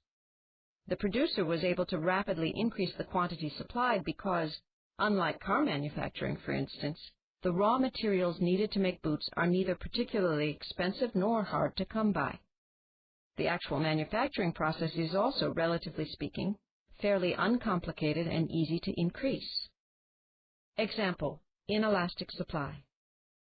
In Chapter 4, you learned that demand for gasoline was inelastic. The supply of gasoline is also inelastic. Although gasoline prices rose 20 to 30% between 2004 and 2005, producers were not able to increase supply by the same amount because of the limited supply of crude oil and refining capacity. Figure 5.16 shows how the supply of olive oil is also inelastic. When the price of olive oil rose by a factor of 4, supply could not keep pace, as the oil comes from the previous season's olives and is exported from the Mediterranean region. Application: drawing conclusions. A. A bakery produces 200 muffins per week that sell for $1.50 each. When the price increases to $2, it produces 300 muffins per week. Is supply elastic or inelastic? Explain your answer. What affects elasticity of supply? Key concepts. Just as there are factors that cause a change in supply, there are also factors that affect the elasticity of supply. There are far fewer of these factors than for elasticity of demand. The ease of changing production to respond to price change is the main factor in determining elasticity of supply. Given enough time, the elasticity of supply increases for most goods and services. Supply will be more elastic over a year or several years than it will be if the time frame to respond is a day, a week, or a month. Industries that are able to respond quickly to changes in price by either increasing or decreasing production are those that don't require a lot of capital, skilled labor, or difficult-to-obtain resources. For example, the quantity supplied of dog walking services can increase rapidly with the addition of more people to walk dogs. A small business that sells crafts made from recycled materials would be able to respond quickly to changes in the price of its various products by applying its resources to increase the supply of its higher-priced items. For other industries, it takes a great deal of time to shift the resources of production to respond to price changes. Automakers and oil refiners are examples of industries that rely on large capital outlays or difficult-to-obtain resources. It might take such suppliers a considerable amount of time to respond to price changes. Application: applying economic concepts. B. Is the elasticity of a farmer's crop of sweet corn greater at the beginning of the growing season or in the middle of the growing season? Why? Your economic choices. Elasticity of supply. Which supply of cupcakes is more elastic? You're planning to sell cupcakes at your school's football game to raise funds for a charitable cause, but it's hard to say in advance how many fans will attend the game. You can place an order with a bakery, which you need to do a week early, or have volunteers do the baking the night before the game. Which supply of cupcakes is more elastic? Why? Case study. Robots. Technology increases supply. Background. The increasing sophistication of technology continues to have a profound impact on the production and supply of manufactured goods. Robots, machines that can be programmed to perform a variety of tasks, are a prime example of technology's effect on industry. Today, industrial robots perform a wide variety of functions. Although robots do everything from packaging pharmaceuticals to dispensing genetic material in biotechnical laboratories, half of all industrial robots are used to make automobiles. Robots are ideal for lifting heavy objects and for performing repetitive activities that humans find boring. Lately, though, robots are being used more for tasks that require refined skills. What's the issue? How does technology increase supply? Study these sources to discover how robots can increase productivity. A. Online article. Japan's low birth rate is likely to result in a shortage of workers. This article discusses how Toyota plans to use robots to solve this problem. Thinking economically. Will the use of robots as described in this article affect the supply of Toyota automobiles? Explain your answer. B. Political cartoon. John Morris drew this cartoon about the use of robots in manufacturing. Parity means equality. In the cartoon, parity refers to equal pay and benefits. Thinking economically. How are the robots in the cartoon affecting productivity? C. Industry report.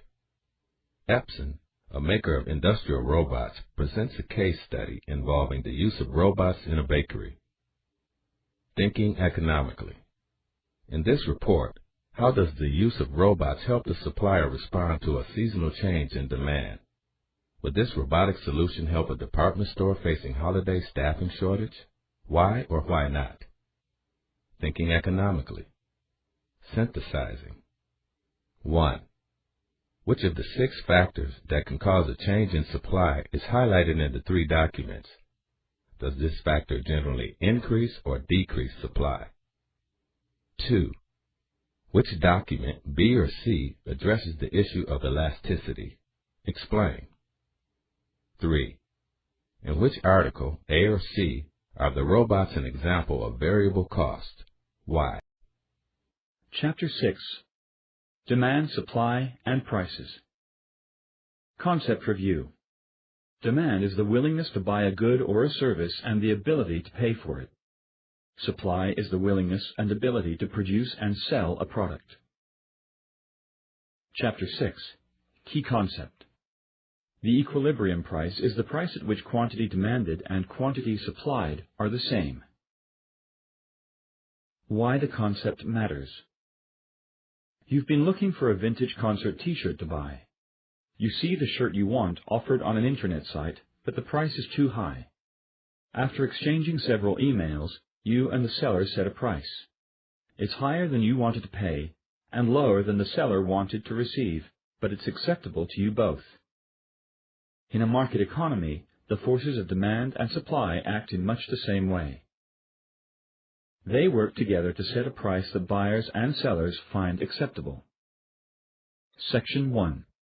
Seeking equilibrium, demand and supply. Objectives. In Section 1, you will explore market equilibrium and see how it is reached. Explain how demand and supply interact to determine equilibrium price. Analyze what causes surplus, shortage, and disequilibrium. Identify how changes to demand and supply affect the equilibrium price. Key terms: market equilibrium, equilibrium price, surplus, shortage, disequilibrium. Taking notes. As you read Section 1, complete a cluster diagram like the one shown, using the key concepts and other helpful words and phrases. Use the graphic organizer at Interactive Review at ClassZone.com. The interaction of demand and supply. Key concepts. In Chapters 4 and 5, you learned about how demand and supply work in the market. Recall that a market is any place or situation in which people buy and sell goods and services. Since the market is the place where buyers and sellers come together, it is also the place where demand and supply interact. As buyers and sellers interact, the market moves toward market equilibrium, a situation in which the quantity demanded of a good or service at a particular price is equal to the quantity supplied at that price. Equilibrium price is the price at which the quantity of a product demanded by consumers and the quantity supplied by producers are equal. Example: market demand and supply schedule. Let's look at an example of how this concept works in a particular market. Karen runs a sandwich shop near an office park. Recently, she decided to offer a new product at lunchtime: prepared salads.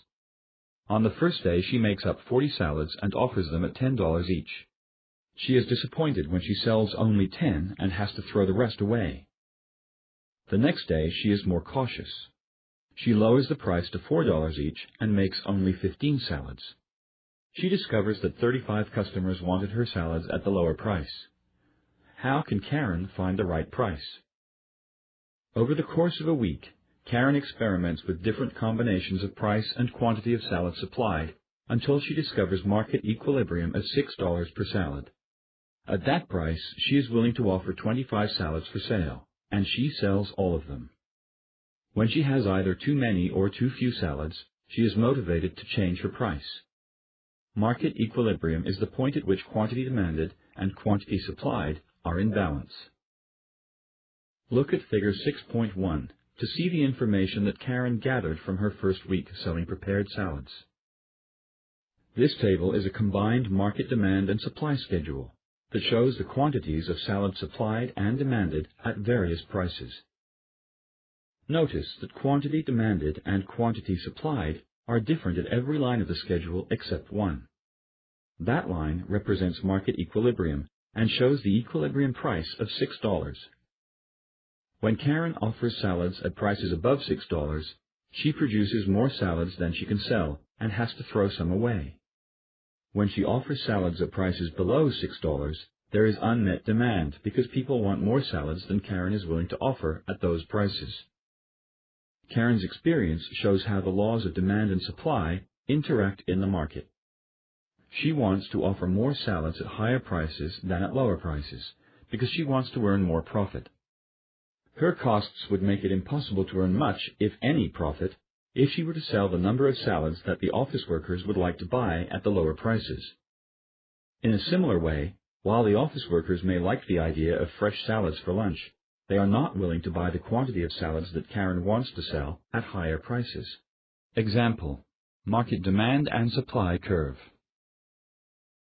Just as it is possible to convert a market demand schedule to a market demand curve, or a market supply schedule to a market supply curve, it is possible to graph a combined market demand and supply schedule. Figure 6.2 portrays Karen's market demand and supply schedule on a combined graph. On the graph, the vertical axis shows the various prices at which salads are offered for sale and bought. The horizontal axis shows the quantity of salads, whether it is the quantity demanded or the quantity supplied. The demand curve, D, is plotted using the prices and the quantities demanded. Figure 6.1, columns 1 and 3. The supply curve, S, is plotted using the prices and the quantities supplied from the combined schedule. Figure 6.1, columns 1 and 2. You can read each individual curve the same way that you did in chapters 4 and 5, when demand and supply were shown on separate graphs. Each point on the demand curve shows the intersection of price and quantity demanded. Each point on the supply curve shows the intersection of price and quantity supplied. Look at figure 6.2 again and notice that the two curves intersect at only one point. This is the point of market equilibrium. It occurs when quantity demanded and quantity supplied are the same. 25 salads at $6. Showing the two curves together allows you to see the interaction of demand and supply graphically. Application. Applying economic concepts. A. Create a combined market demand and supply schedule for pizza at prices of $25, $20, $15, $10, and $5, where $10 is the price at which there is equilibrium. Reaching the equilibrium price. Key concepts. It's clear from the example of Karen's salads that markets don't arrive at equilibrium price instantly. They often require a process of trial and error. The market may experience a surplus, which is the result of quantity supplied being greater than quantity demanded, usually because prices are too high. Or a shortage may occur, the result of quantity demanded being greater than quantity supplied, usually because prices are too low. Example: surplus, shortage, and equilibrium. In figure 6.3, we can see how Karen's experience demonstrates the concepts of surplus and shortage. It also shows that equilibrium occurs when there is neither a surplus nor a shortage, because quantity demanded and quantity supplied are equal. In figure 6.3, there is a surplus in the area shaded orange. As Karen discovered when she tried to sell salads at prices above $6, she had too many and had to throw some away. The amount of surplus is measured by the horizontal distance between the two curves at each price. For example, at the price of $8, the distance shown by the black line between 15 and 35 shows a surplus of 20 salads. When there is a surplus, prices tend to fall until the surplus is sold and equilibrium is reached. Producers might also choose to cut back their production to a quantity that is more in line with what consumers demand at the higher prices. The blue area in figure 6.3 represents where there is a shortage. When Karen decided to charge less than $6, she had too few salads and lots of unhappy customers who weren't able to get the salads they wanted. As with the surplus, the amount of shortage is measured by the horizontal distance between the two curves at each price. For example, at the price of $4, the distance shown by the black line between 15 and 35 salads shows a shortage of 20 salads. When there is a shortage, producers raise prices in an attempt to balance quantity supplied and quantity demanded. Producers may also try to increase quantity supplied to meet the quantities demanded at the lower prices. Example: holiday toys. The concepts of surplus and shortage and the move to equilibrium are active in many markets at different times. Perhaps they are most visible in the market for toys during the holiday shopping season. Toys are often fads, and children's tastes change rapidly. It is difficult for marketers to know how much to supply and at what price to best meet the quantities demanded by consumers. Sometimes they overestimate a toy's popularity and end up with a surplus. If they underestimate popularity, they are faced with a shortage.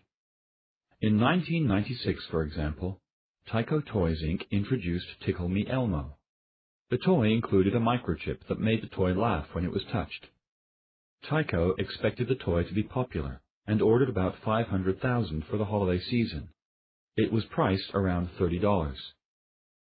Sales started slowly, and stores thought they might have a surplus.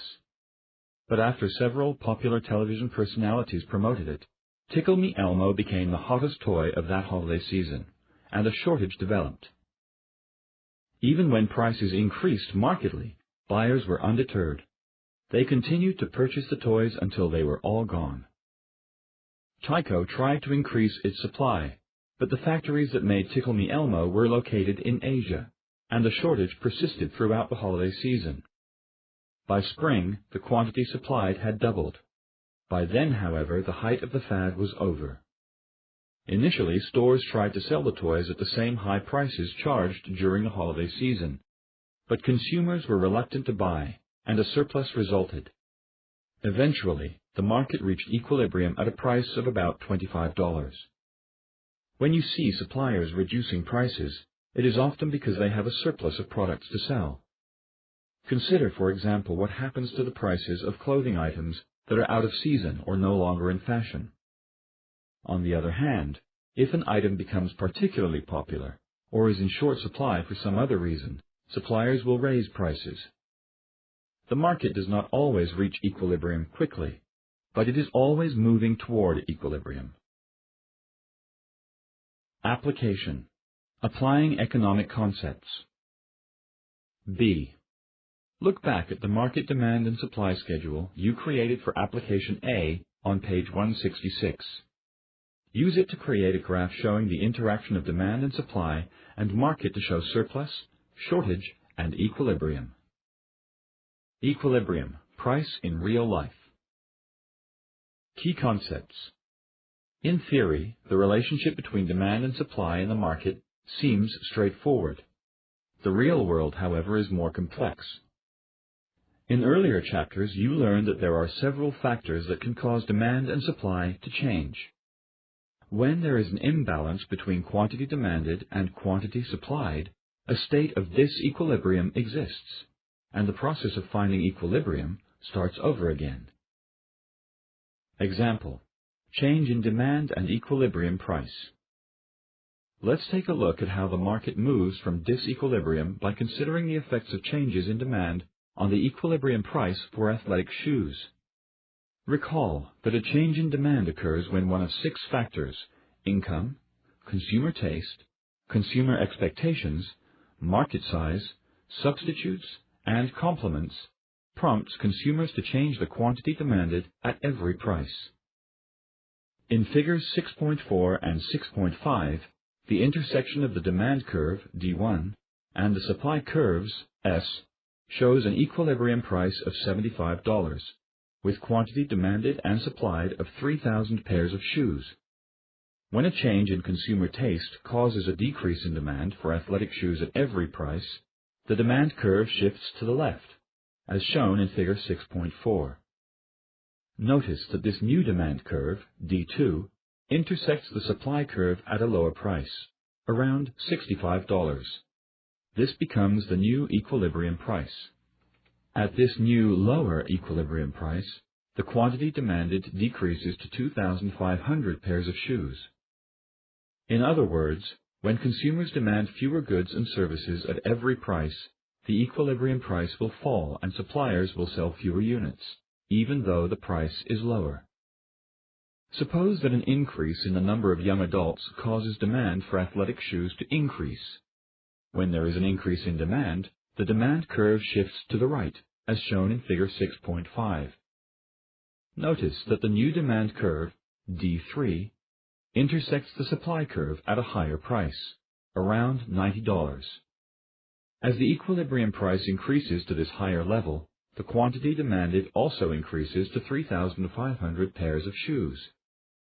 When consumers demand more goods and services at every price, equilibrium price will rise and suppliers will sell more, even at higher prices. Example: change in supply and equilibrium price. Now let's consider how changes in supply might affect equilibrium price. Recall that a change in supply occurs when something in the market prompts producers to offer different amounts for sale at every price. Remember from Chapter 5 that the 6 factors that can change supply are input costs, productivity, technology, government action, producer expectations, and number of producers. In figures 6.6 and 6.7, the intersection of the supply curve, S1, and the demand curve, D, shows an equilibrium price of $75, with quantity supplied and demanded of 3,000 pairs of shoes. If the price of the raw materials needed to produce athletic shoes increases, the result is a decrease in supply of these shoes at every price. In this situation, the supply curve shifts to the left, as shown in figure 6.6. Notice that the new supply curve, S2, intersects the demand curve at a higher price, around $90. This is the new equilibrium price. Because of this increase in price, the quantity demanded at equilibrium decreases to 2,500 pairs of shoes. In other words, when there are fewer goods and services available at every price, equilibrium price will rise. When new technology allows the manufacturer to produce shoes more efficiently, supply increases, and the supply curve shifts to the right, as shown in figure 6.7. Notice that the new supply curve, S3, intersects the demand curve at a lower price, about $55. This is the new equilibrium price. Because of this decrease in price, the quantity demanded at equilibrium increases to about 4,100 pairs of shoes. In other words, when there are more goods and services available at every price, equilibrium price will fall. Look at figures 6.4, 6.5, 6.6, and 6.7 once more, and notice which situations cause equilibrium price to fall and which cause equilibrium price to rise. The relationships between changes in demand or supply and changes in equilibrium price are illustrated in figure 6.8. Equilibrium price falls when there is a decrease in demand or an increase in supply. Equilibrium price rises when there is an increase in demand or a decrease in supply. In other words, when consumers want less or producers supply more, prices will fall.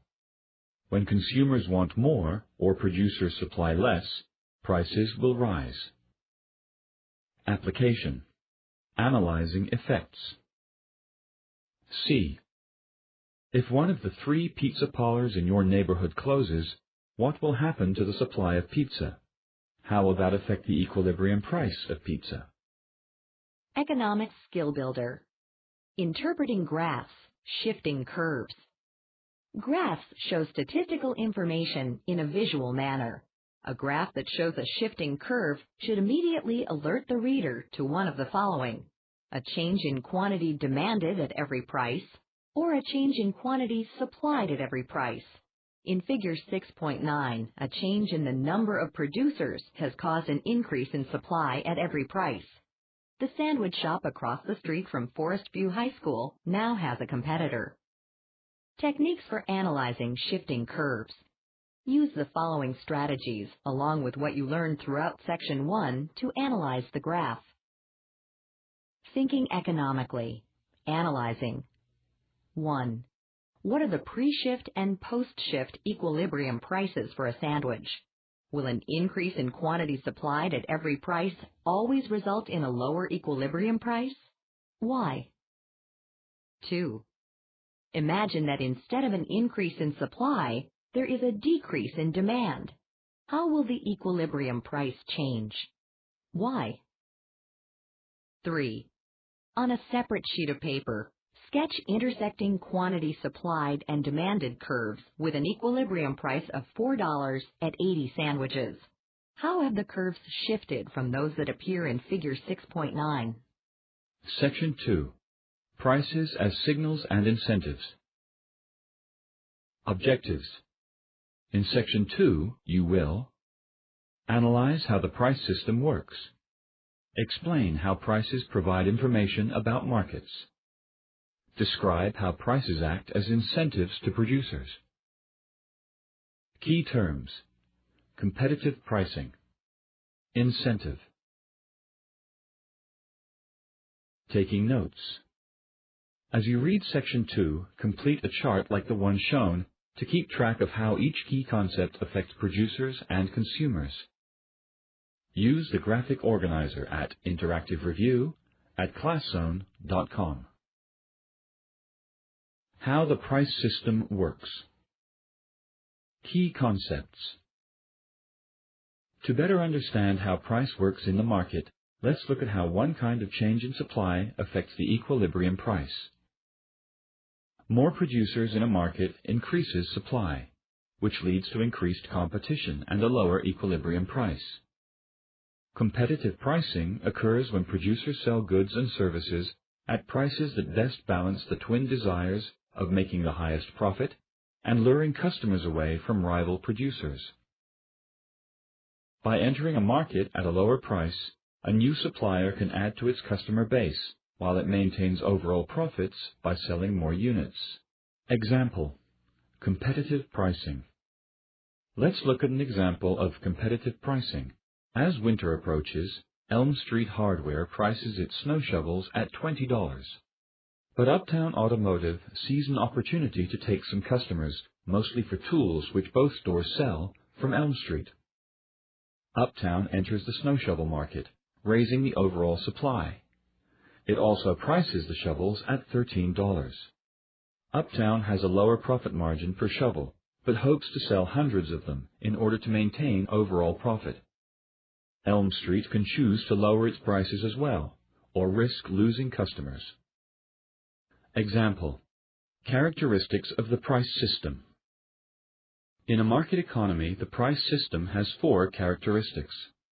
1. It is neutral. Prices do not favor either the producer or consumer because both make choices that help determine the equilibrium price. The free interactions of consumers, who favor lower prices, and producers, who favor higher prices, determines the equilibrium price in the market. 2. It is market-driven. Market forces, not central planning, determine prices, so the system has no oversight or administration costs. In other words, the price system runs itself. 3. It is flexible. When market conditions change, prices are able to change quickly in response. Surpluses and shortages motivate producers to change prices to reach equilibrium. 4. It is efficient. Prices will adjust until the maximum number of goods and services are sold. Producers choose to use their resources to produce certain goods and services based on the profit they can make by doing so. Application: analyzing and interpreting data. A. If Karen sold 25 salads at $6 each, how many would she need to sell at $5.50 to make at least the same amount of total revenue? Economics Essentials. Figure 6.10. Characteristics of the price system in a market economy. What are the characteristics of the price system? Neutral. Both the producer and the consumer make choices that determine the equilibrium price. Market-driven. Market forces, not government policy, determine prices. In effect, the system runs itself. Efficient. Resources are allocated efficiently since prices adjust until the maximum number of goods and services are sold. Flexible. When market conditions change, so do prices. Analyze charts. Choose 2 of the characteristics of the price system shown in the chart and explain how each is illustrated through the example of competitive pricing. Prices motivate producers and consumers. Key concepts. The laws of demand and supply show that consumers and producers have different attitudes toward price. Consumers want to buy at low prices. Producers want to sell at high prices. Therefore, prices motivate consumers and producers in different ways. You learned in Chapter 1 that an incentive is a way to encourage people to take a certain action. Here, you'll learn that in the price system, incentives encourage producers and consumers to act in certain ways consistent with their best interests. Example: prices and producers. For producers, the price system has two great advantages. It provides both information and motivation. Prices provide information by acting as signals to producers about whether it is a good time to enter or leave a particular market. Rising prices and the expectation of profits motivate producers to enter a market. Falling prices and the possibility of losses motivate them to leave a market. A shortage in a market is a signal that consumer demand is not being met by existing suppliers. Recall that a shortage often occurs because prices are too low relative to the quantities demanded by consumers. Producers will view the shortage as a signal that there is an opportunity to raise prices. Higher prices act as an incentive for producers to enter a market. In other words, the prospect of selling goods at higher prices encourages producers to offer products for that market. As more producers are motivated by high prices to enter a market, quantity supplied increases. When prices are too high relative to consumer demand, a surplus occurs. Producers can respond to a surplus either by reducing prices or by reducing production to bring it in line with the quantity demanded at a particular price.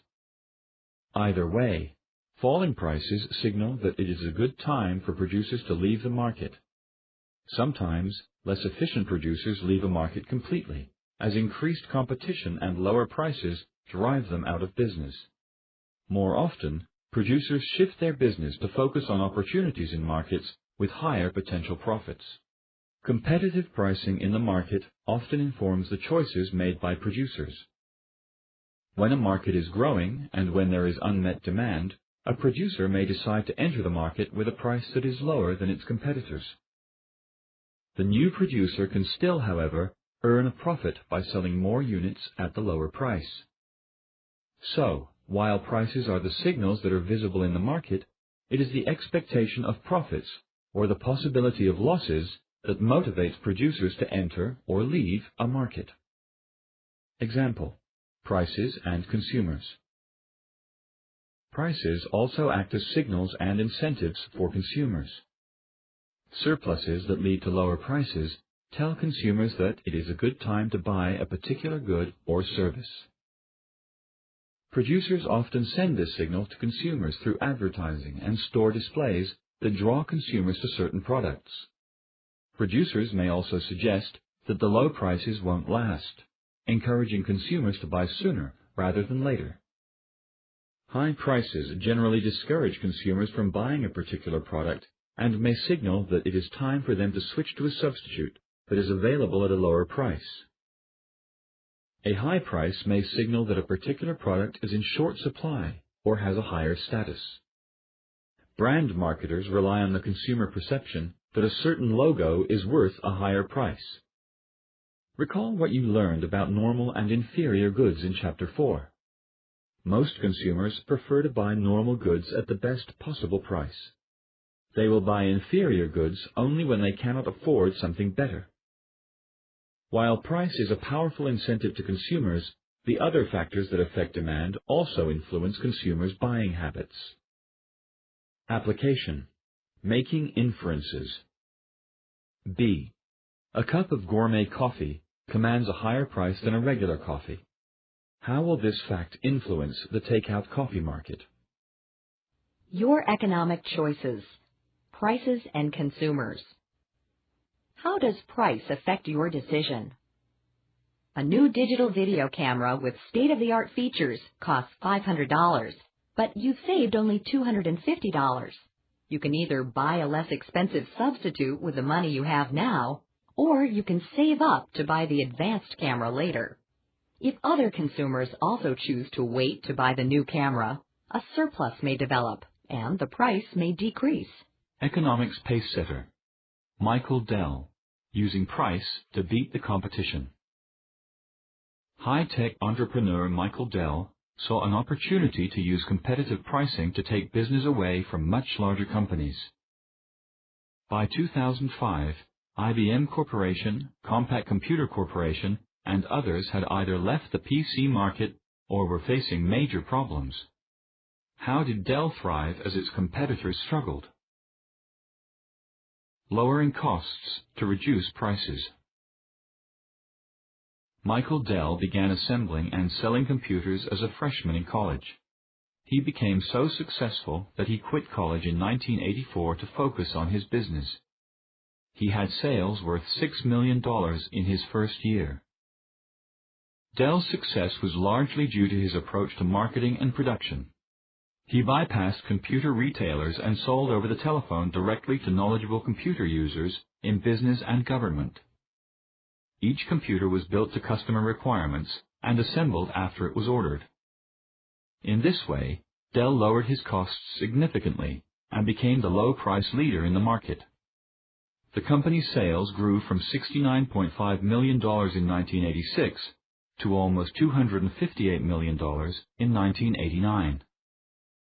Dell was also a pioneer in recognizing the potential for sales via the Internet. This strategy allowed the company to maintain close contact with its customers and to adjust its prices frequently, up and down, as market conditions dictated. Competitors who sold only in retail stores found it hard to compete on price because their costs were much higher. By 2005, Dell was the world's leading supplier of PCs, with annual sales of almost $50 billion. Now Dell is using his experience to make waves in the consumer electronics, flat panel TVs, MP3 players and the like, market. He sees the line between these two markets eventually fading. The whole new ballgame is these worlds, computing and consumer electronics, converging, Dell believes, and that's a world we're comfortable in. Application. Drawing conclusions. C. What incentive did Michael Dell have to sell computers at lower prices than his competitors? Section 3. Intervention in the price system. Objectives. In Section 3, you will explain how government uses price ceilings to keep prices from rising too high. Describe how government uses price floors to keep prices from going too low. Discuss how government uses rationing to allocate scarce resources and goods. Key terms: price ceiling, price floor, minimum wage, rationing, black market. Taking notes. As you read Section 3, complete a hierarchy diagram like this one to track main ideas and supporting details. Use the graphic organizer at Interactive Review at ClassZone.com. Imposing price ceilings. Key concepts. You've seen how prices adjust to changes in demand and supply as the market constantly strives for equilibrium. Sometimes, however, people think it is a good idea to interfere with the free market mechanism in order to keep the price of a good or service from going too high. An established maximum price that sellers may charge for a good or service is called a price ceiling. The price ceiling is set below the equilibrium price, so a shortage will result. Example: football tickets and price ceilings. Let's look at an example of a price ceiling in ticket prices for college football. The Trenton University Tigers are a winning team with many loyal fans. The university prints 30,000 tickets for every game and sells them for $15 each. At that price, 60,000 fans want to buy the tickets, so there is a shortage of 30,000 tickets for every game. The university could resolve the shortage by letting the price rise until quantity demanded and quantity supplied are equal. When this solution is proposed, the university president says she would rather keep the tickets affordable for students. Indeed, many students get tickets for $15. On game day, however, ticket scalpers stand outside the stadium and sell some tickets for $50 or more. Example: rent control as a price ceiling. In the past, many cities passed rent control laws in an effort to keep housing affordable for lower-income families. These laws control when rents can be raised and by how much, no matter what is going on in the market.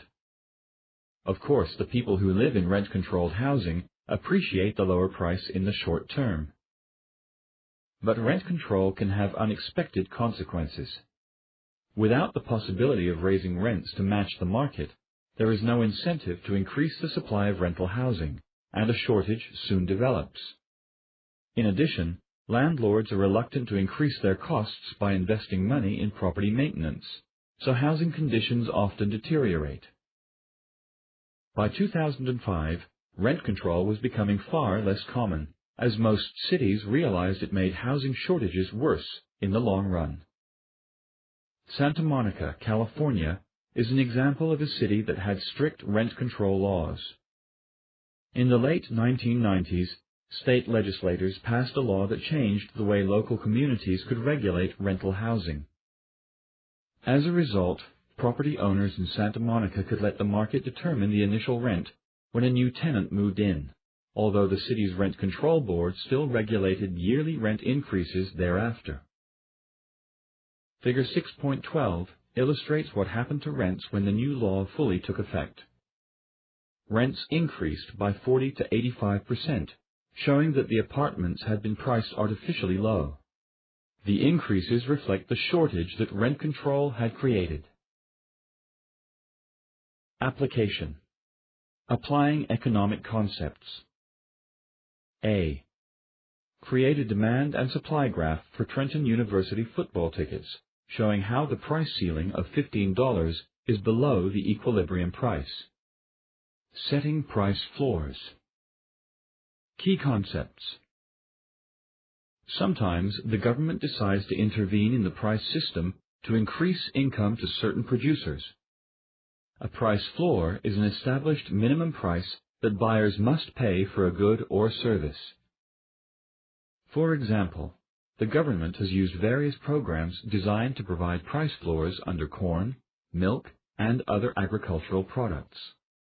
The goal of these price floors is to encourage farmers to produce an abundant supply of food. Example: minimum wage as a price floor. One well-known example of a price floor is a minimum wage. A minimum wage is the minimum legal price that an employer may pay a worker for 1 hour of work.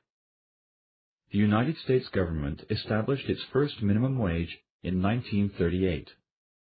The 1930s were a period of low wages, and the government hoped to increase the income of workers.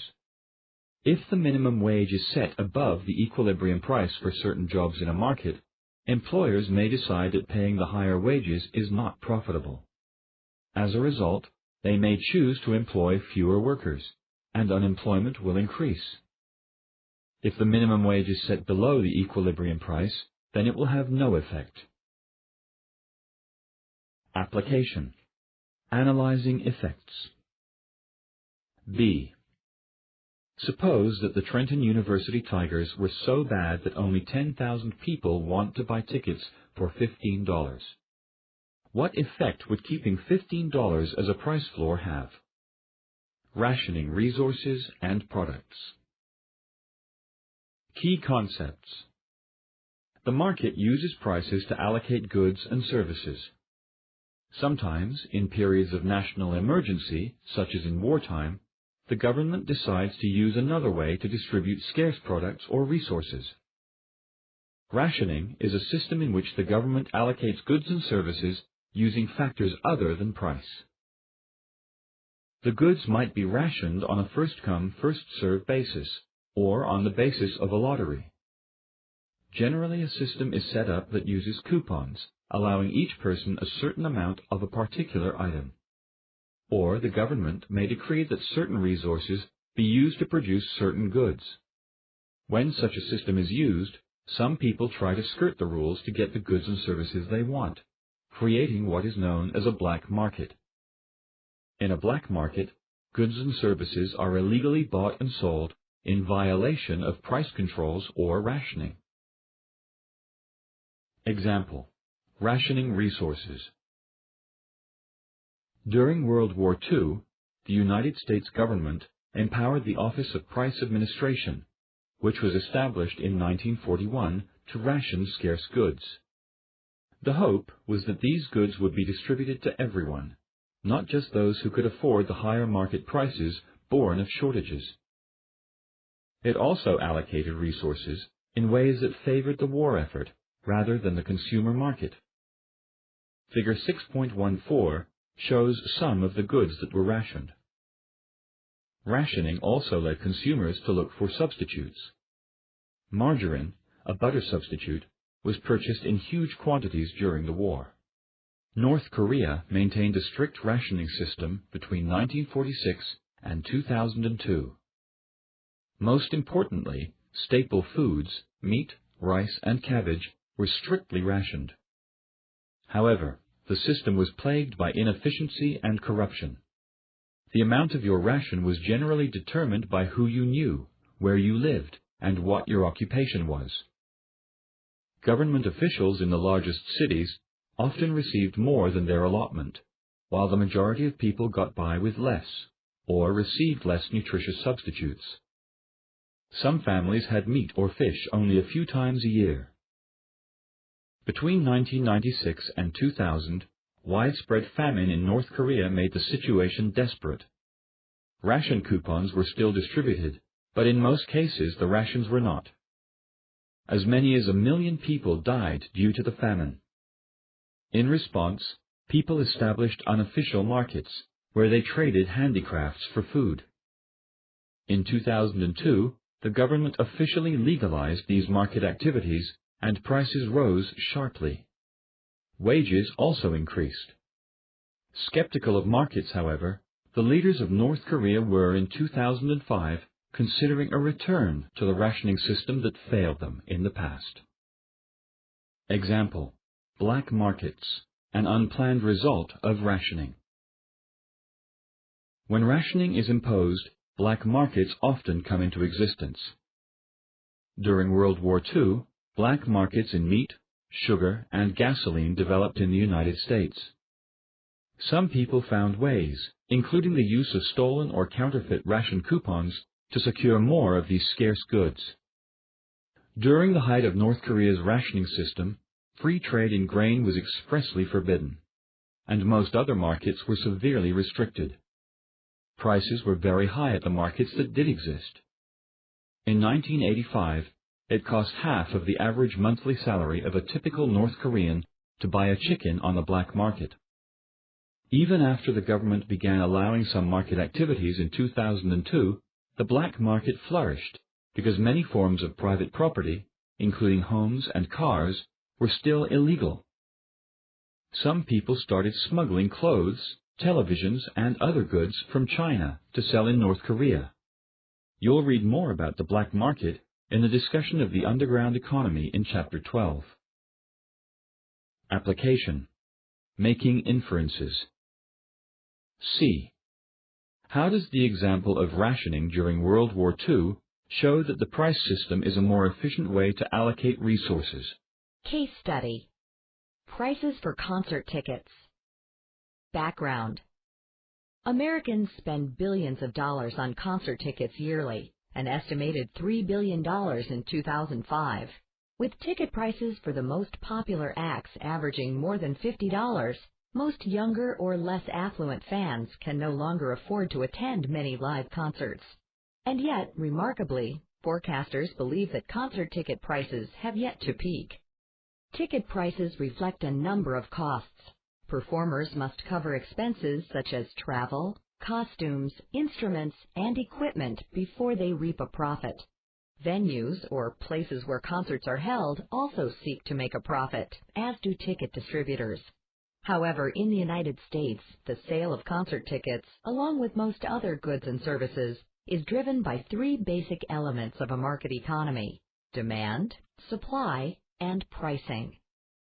What's the issue? How do demand, supply, and pricing affect the concert ticket market? Study these sources to discover the factors that affect demand and supply and their impact on the price of concert tickets. A.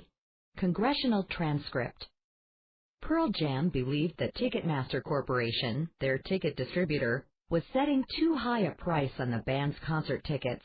This statement, submitted to Congress along with oral testimony on June 30, 1994, explains Pearl Jam's stance. Pearl Jam tries to place ceiling on ticket prices. To keep ticket prices affordable, Pearl Jam appeals to Congress. Many of Pearl Jam's most loyal fans are teenagers who do not have the money to pay the $50 or more that is often charged today for tickets to a popular concert. Although, given our popularity, we could undoubtedly continue to sell out our concerts with ticket prices at that premium level, we have made a conscious decision that we do not want to put the price of our concerts out of the reach of many of our fans. For these reasons, we have attempted to keep the ticket prices to our concerts to a maximum of $18. Even where a service charge is imposed, our goal is that no one will pay more than $20 to see a Pearl Jam concert. Our efforts to try to keep prices to this low level and to limit the possibility of excessive service charge markups have put us at odds with Ticketmaster, a nationwide computerized ticket distribution service that has a virtual monopoly on the distribution of tickets to concerts in this country. Thinking economically. How would placing a ceiling on the price of Pearl Jam concert tickets have affected demand and supply? Explain your answer based on the information in the document. B. Academic study. Marie Connolly and Alan Kruger of Princeton University compiled these data on concert ticket prices for their study, Rockonomics, the Economics of Popular Music. Thinking economically. In what 3 years was the high price per ticket the same as the low price in 2003? C. Online newspaper article. Ticketmaster hoped to increase profits by auctioning tickets online. This article discusses the program's potential effect on ticket prices. Thinking economically. How might Ticketmaster's online auction program lead to market equilibrium for the best tickets? Thinking economically. Synthesizing. 1. Do you think Ticketmaster's plan in Document C would help or harm Pearl Jam's wish that no one will pay more than $20 to see them? Document A. Explain your answer. 2. What do you think happened to quantity supplied of tickets over the span of the graph in Document B? Why? 3. In what year in Figure 6.15 did the high price for concert tickets hit $50, the high price that Pearl Jam speaks of in Document A? What year was it $20, the desired price they mention? Chapter 7. Market Structures. Concept Review. Competition involves all the actions that sellers, acting independently, take to get buyers to purchase their products. Chapter 7. Key Concept. A market structure is an economic model that helps economists examine the nature and degree of competition among businesses in the same industry. Why the concept matters. On trips to the mall, you've probably noticed something about the prices of products you're looking to buy. If there are several different brands of the same kind of product, prices tend to be lower. If there's just one brand, however, prices tend to be higher. The level of competition in a market has a major impact on the prices of products. The more sellers compete for your dollars, the more competitive prices will be. Section 1. What is perfect competition? Objectives. In Section 1, you will learn that perfect competition is the ideal by which economists measure all market structures. Explain the characteristics of perfect competition and why it does not exist in the real world. Analyze examples of markets that come close to perfect competition. Key terms: market structure, perfect competition, standardized product, price taker, imperfect competition. Taking notes. As you read Section 1, complete a cluster diagram to identify the major characteristics of perfect competition. Use the graphic organizer at Interactive Review at ClassZone.com. The characteristics of perfect competition. Key concepts. When you buy new clothes, you probably shop around for the best deal. But when you buy milk, you know that a gallon will be about the same price no matter where you shop. The market for clothes has a different level of competition than the market for milk. Economists classify markets based on how competitive they are. A market structure is an economic model that allows economists to examine competition among businesses in the same industry. Perfect competition is the ideal model of a market economy. It is useful as a model, but real markets are never perfect. Economists assess how competitive a market is by determining where it falls short of perfect competition. Perfect competition has 5 characteristics. 1. Numerous buyers and sellers. No one seller or buyer has control over price. 2. Standardized product. Sellers offer a standardized product, a product that consumers consider identical in all essential features to other products in the same market. 3. Freedom to enter and exit markets. Buyers and sellers are free to enter and exit the market. No government regulations or other restrictions prevent a business or customer from participating in the market, nor is a business or customer required to participate in the market. 4. Independent buyers and sellers. Buyers cannot join other buyers, and sellers cannot join other sellers to influence prices. 5. Well-informed buyers and sellers. Both buyers and sellers are well-informed about market conditions. Buyers can do comparison shopping, and sellers can learn what their competitors are charging. When these 5 conditions are met, sellers become price takers. A price taker is a business that cannot set the prices for its products, but instead accepts the market price set by the interaction of supply and demand. Only efficient producers make enough money to serve perfectly competitive markets. Characteristic 1. Many buyers and sellers. A large number of buyers and sellers is necessary for perfect competition, so that no one buyer or seller has the power to control the price in the market. When there are many sellers, buyers can choose to buy from a different producer if one tries to raise prices above the market level. But because there are many buyers, sellers are able to sell their products at the market price. Let's consider the Smith family, whom you met in Chapter 5. The Smiths grow raspberries in the summer to sell at the Montclair Farmers Market. Because many farmers grow and sell raspberries at the same market, all of the farmers charge about the same price. If one farmer tries to charge more than the market price for raspberries, consumers will buy from the other farmers. Because there are many buyers, in other words, sufficient demand, the Smiths and other producers know that they can sell their product at the market price.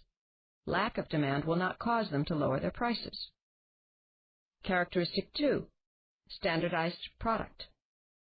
In perfect competition, consumers consider one producer's product essentially the same as the product offered by another. The products are perfect substitutes. Agricultural products such as wheat, eggs, and milk, as well as other basic commodities such as notebook paper or gold, generally meet this criterion. Consider the Montclair Farmers Market. While no 2 pints of raspberries are exactly alike, they are similar enough that consumers will choose to buy from any producer that offers raspberries at the market price. Price becomes the only basis for a consumer to choose one producer over another. Characteristic 3. Freedom to enter and exit markets. In a perfectly competitive market, producers are able to enter the market when it is profitable and to exit when it becomes unprofitable. They can do this because the investment that a producer makes to enter a market is relatively low. Market forces alone encourage producers to freely enter or leave a given market. The Smiths and other farmers consider the market price for raspberries when planting their crops. If they believe they can make a profit at that price, they grow raspberries. If not, they try some other crop. Characteristic 4. Independent buyers and sellers. In a perfectly competitive market, neither buyers nor sellers join together to influence price. When buyers and sellers act independently, the interaction of supply and demand sets the equilibrium price. Independent action ensures that the market will remain competitive.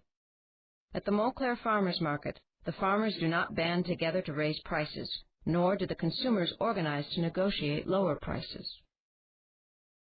Characteristic 5. Well-informed buyers and sellers. Buyers and sellers in a perfectly competitive market have enough information to make good deals. Buyers can compare prices among different sellers, and sellers know what their competitors are charging and what price consumers are willing to pay. Buyers and sellers at the Montclair Farmers Market make informed choices about whether to buy or sell raspberries in that market. With all 5 characteristics met, the Smiths accept the market price for raspberries. All raspberry producers become price takers. Application: making inferences. A. Can you think of another market that comes close to perfect competition? Which of the characteristics does it lack? Economics Essentials, Figure 7.1. What are the characteristics of perfect competition? Many buyers and sellers. A large number of buyers and sellers ensures that no one controls prices. Standardized products. All products are essentially the same. Freedom to enter and exit markets. Producers can enter or exit the market with no interference. Independent buyers and sellers. Buyers and sellers do not band together to influence prices. Well-informed buyers and sellers. Both buyers and sellers know the market prices and other conditions. Analyze charts. Imagine that you own a farm and that you have decided to sell raspberries at the Montclair Farmers Market. Construct your own diagram to show how the 5 characteristics of perfect competition will apply to your enterprise. Competition in the real world. Key concepts. In the real world, there are no perfectly competitive markets because real markets do not have all of the characteristics of perfect competition. Market structures that lack one of the conditions needed for perfect competition are examples of imperfect competition. You'll learn more about imperfect competition in sections 2 and 3. However, there are some markets, the wholesale markets for farm products such as corn and beef, for example, that come close to perfect competition. Example 1. Corn. In the United States, there are thousands of farmers who grow corn, and each one contributes only a small percentage of the total crop. Therefore, no one farmer can control the price of corn, and all farmers accept the market price. Individual farmers decide only how much corn to produce to offer for sale at that price. At the same time, there are a large number of buyers, and the price on the wholesale market is easy to determine. Corn is a fairly standardized product, and buyers usually have no reason to prefer one farmer's corn to another's. Buyers will not pay more than the market price.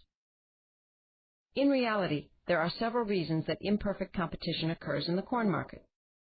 For one thing, the United States government pays subsidies to corn farmers to protect them from low corn prices. In addition, sometimes corn farmers band together to try to influence the price of corn in their favor, and corn buyers sometimes pursue the same strategy. Subsidies, group action, and other deviations from perfect competition interfere with the market forces of supply and demand. Example 2. Beef. The wholesale market for raw beef is another that comes close to perfect competition. There are many cattle producers, and there is little variation in a particular cut of beef from one producer to the next. Because the beef is so similar, the wholesale buyer's primary concern will be price. Both buyers and sellers can easily determine the market price, and producers sell all their beef at that price. Cattle sellers can adjust only their production to reflect the market price. As in the corn market, there are several reasons that imperfect competition occurs in the beef market. Cattle ranchers, like corn farmers, may try to join together to influence the price of beef in their favor. In addition, many beef producers try to persuade buyers that there are significant differences in their products that warrant higher prices. For example, cattle that eat corn supposedly produce better-tasting beef. Application. Drawing conclusions. B. Why is the market for corn closer to perfect competition than the market for corn flakes? Economic skill builder. Creating and interpreting economic models. Economic models help solve problems by focusing on a limited set of variables. A production cost and revenue schedule, which you learned about in Chapter 5, is a model that helps businesses decide how much to produce. Creating a graph as part of the model paints a picture of the data that makes it easier to understand. In this example, imagine you own a business that produces baseballs in a perfectly competitive market. The market price of a baseball is $1, but your costs vary depending on how many you produce. Follow the instructions to create a graph that will help you visualize the way a perfectly competitive market works. Creating an economic model of baseball production. 1. Copy the graph below onto your own paper or use SmartGrapher at ClassZone.com. 2. Using data from the table below, plot the curve showing the marginal cost of producing different numbers of baseballs. Label the curve MC. 3. Using data from the table below, plot the curve showing the marginal revenue of producing different numbers of baseballs. Label the curve MR. Thinking economically. Analyzing. 1. How many baseballs should you produce each day to maximize profits? 2. Using the same graph, plot the demand curve for this perfectly competitive market. Remember, the market price will not change, no matter how many baseballs are demanded. 3. How does the graph help explain the term price takers?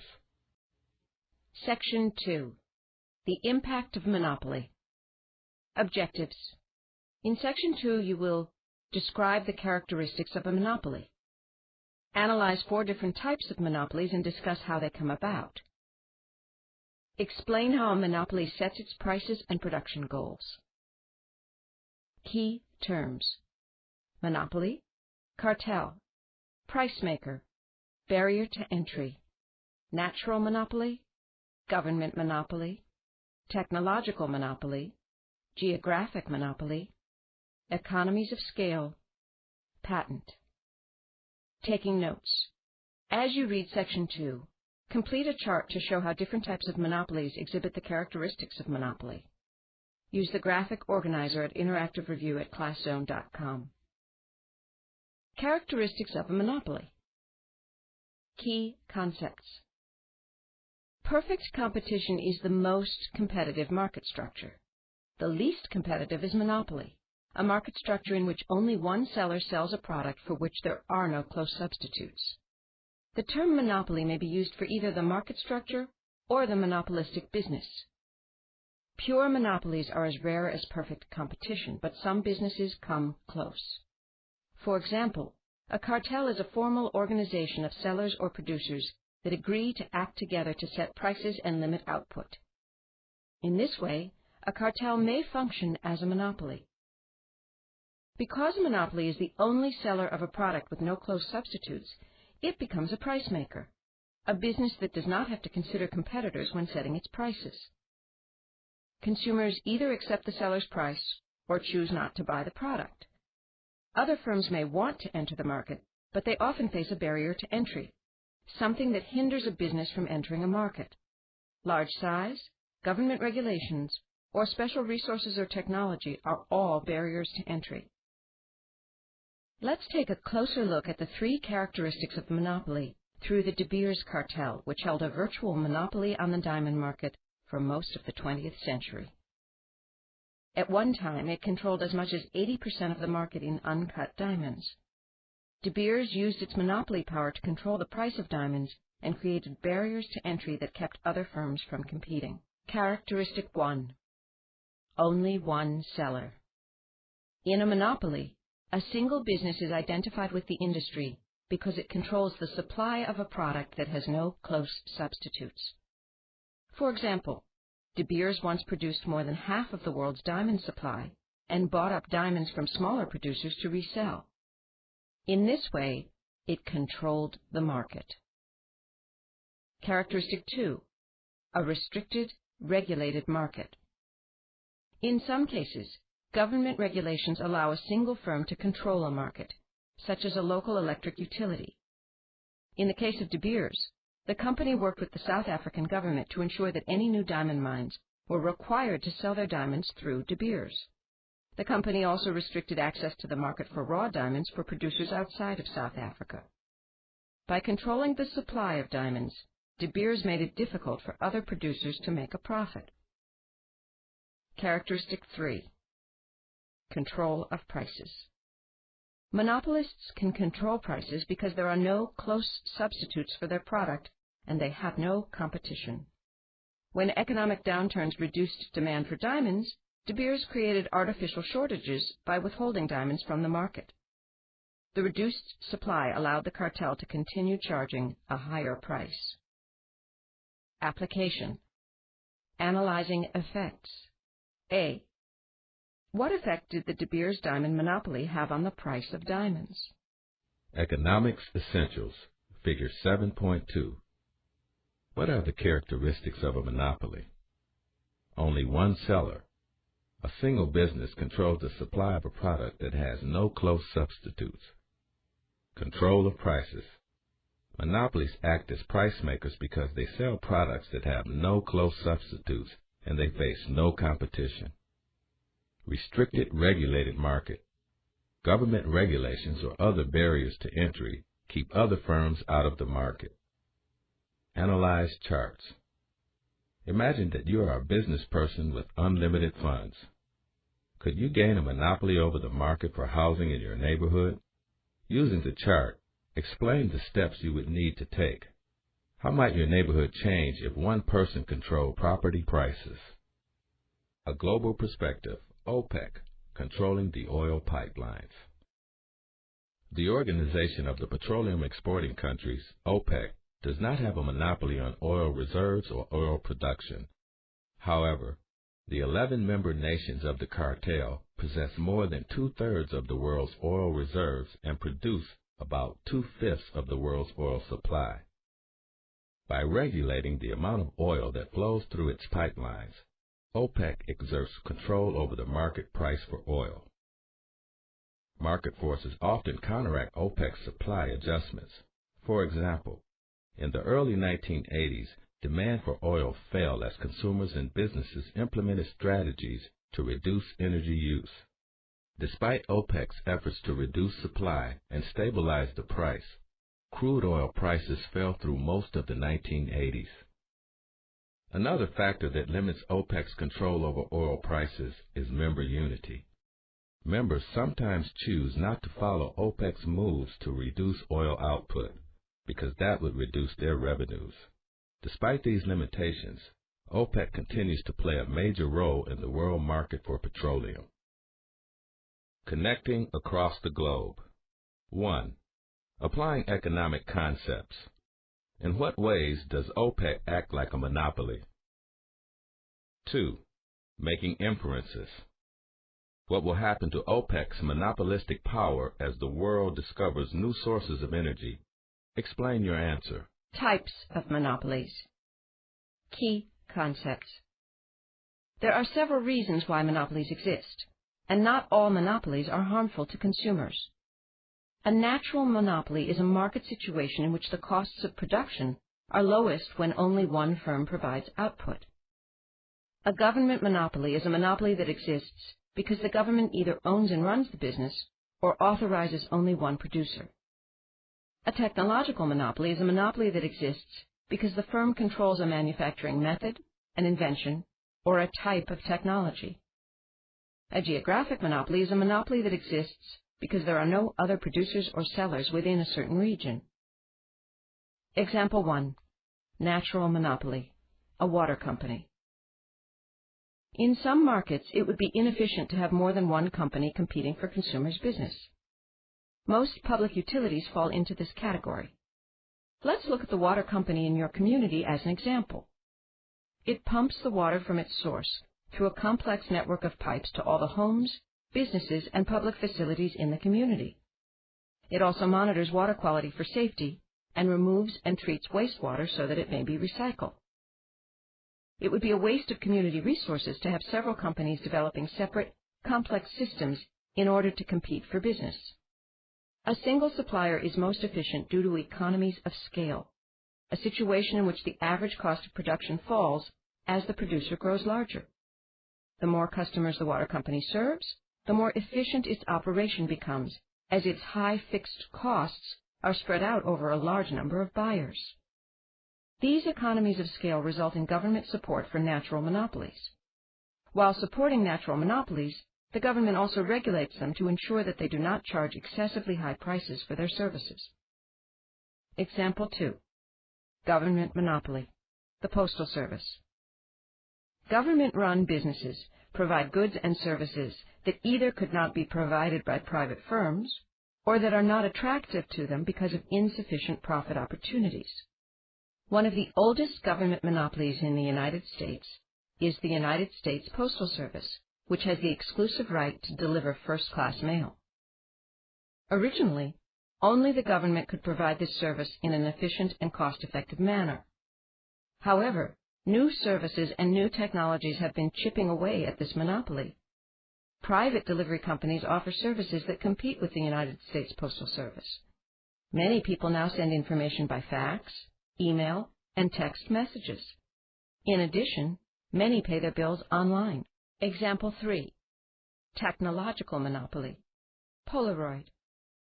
In 1947, Edwin Land, the founder of the Polaroid Corporation, invented the first instant camera. Land's camera used a special type of film that allowed each picture to develop automatically in about a minute. Through a series of patents, Polaroid created a monopoly in the instant photography market. A patent is a legal registration of an invention or a process that gives the inventor the exclusive property rights to that invention or process for a certain number of years. The government supports technological monopolies through the issuing of patents. Through patents, businesses are able to recover the costs that were involved in developing the invention or technology. Polaroid's control of instant photography technology through its patents was a barrier to entry for other firms. In 1985, Polaroid won a lawsuit against Eastman Kodak Company for patent infringement. The court ruled that Kodak's instant camera and film had violated Polaroid's property rights, which were protected by several patents. The lawsuit effectively blocked Kodak from the instant photography market. Technological monopolies last only as long as the patent, generally 20 years, or until a new technology creates close substitutes. The rise of easier-to-use 35mm cameras, one-hour photo processing, and digital cameras all contributed to a steep decline in Polaroid's business. While the company remains the leading seller of instant cameras and film, the technology has become a minor segment of the consumer photography market. Your economic choices. Government monopoly. Which mail service will you choose? If you need to send thank you notes, you could send them by regular mail, which is a government monopoly, or you could send electronic thank you notes by computer. Example 4. Geographic monopoly. Professional sports. One type of geographic monopoly in the United States is the professional sports team. The major sports leagues require that teams be associated with a city or region and limit the number of teams in each league. In other words, the leagues create a restricted market for professional sports.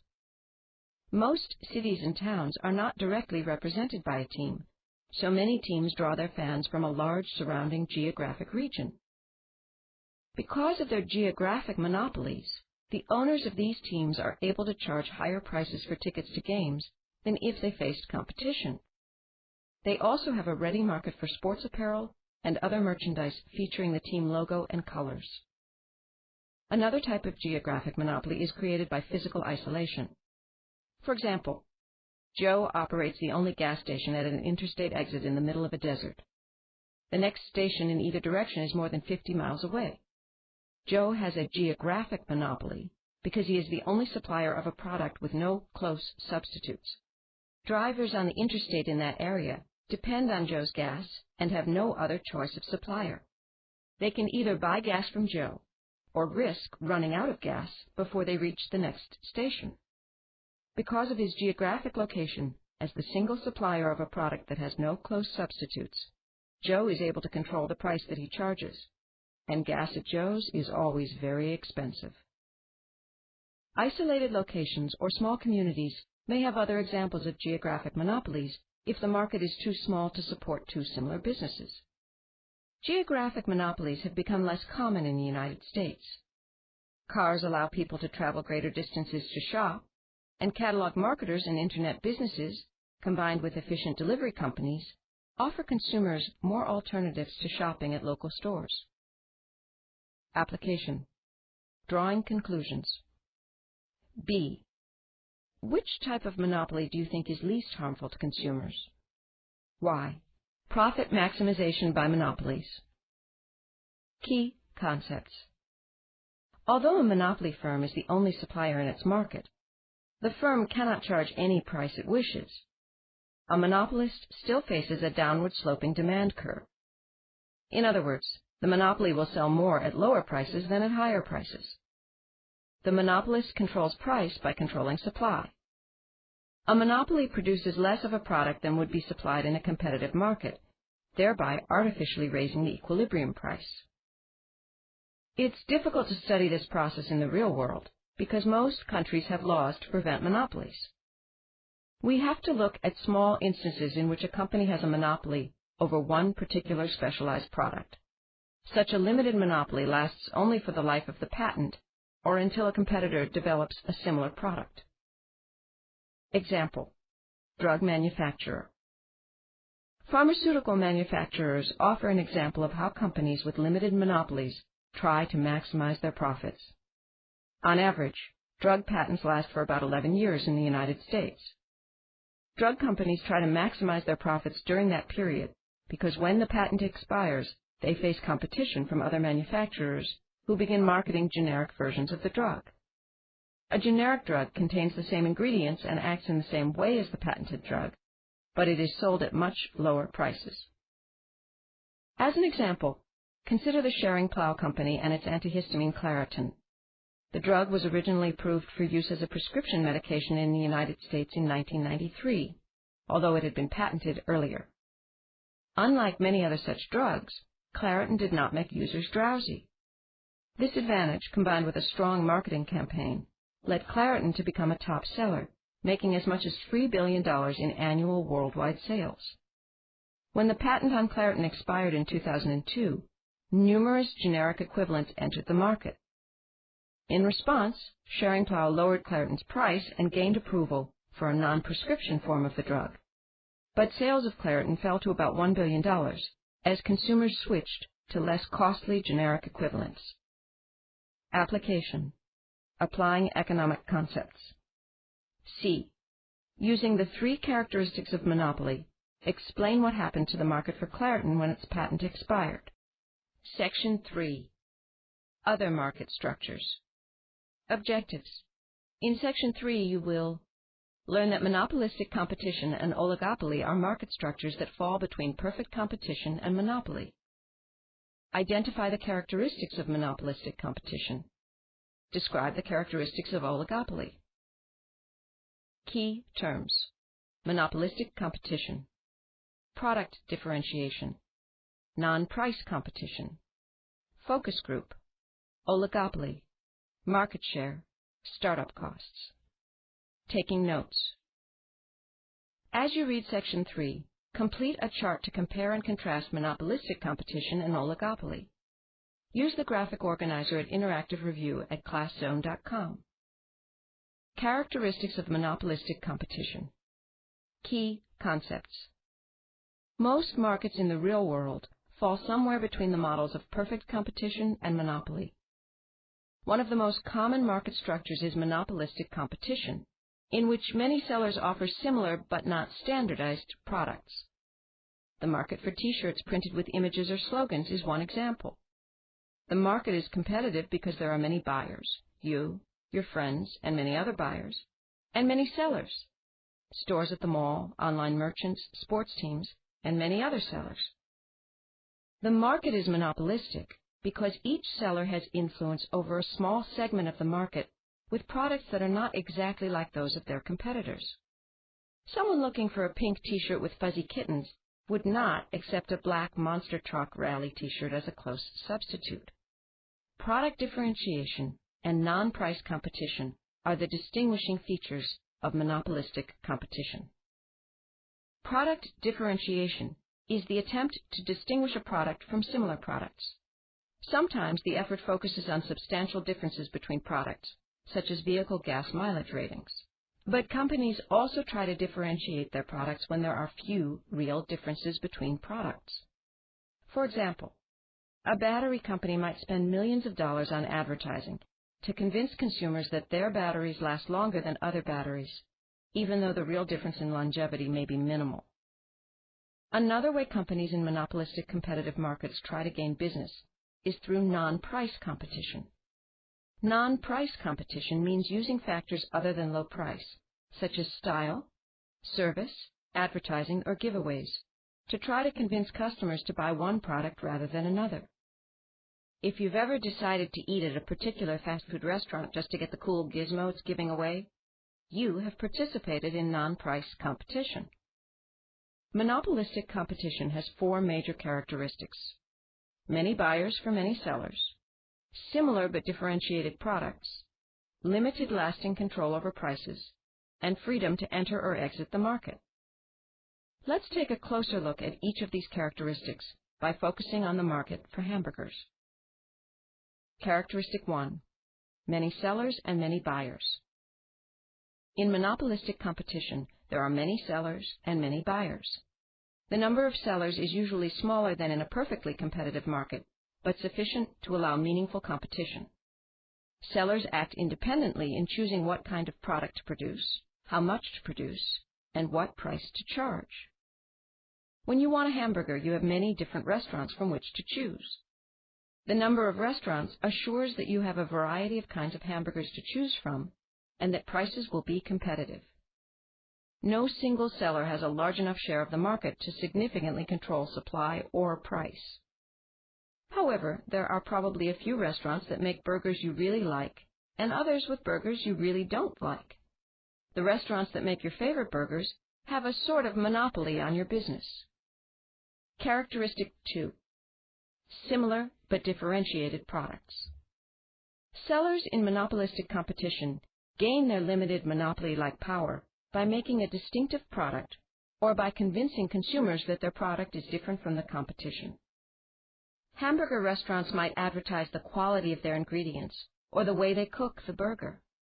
They might also use distinctive packaging or some special service, a money-back guarantee if the customer is not satisfied with the meal, for example. One key method of product differentiation is the use of brand names, which encourage consumer loyalty by associating certain desirable qualities with a particular brand of hamburger. Producers use advertising to inform consumers about product differences and to persuade them to choose their offering. How do hamburger restaurants decide how to differentiate their products? They conduct market research, the gathering and evaluation of information about consumer preferences for goods and services. For local restaurants, market research may be limited to listening to their customers' praise or complaints and paying attention to what competing restaurants offer. The large chain restaurants can afford to use more sophisticated research techniques to gain information about consumers' lifestyles and product preferences. One technique is the focus group, a moderated discussion with small groups of consumers. Another market research technique is the survey, in which a large number of consumers are polled one by one on their opinions. The results of market research help the restaurants differentiate their hamburgers and attract more customers. Characteristic 3. Limited control of prices. Product differentiation gives producers limited control of price. Hamburger restaurants charge different prices for their product depending on how they want to appeal to customers. The price of some hamburgers is set as low as possible to appeal to parents of younger eaters or to those on tight budgets.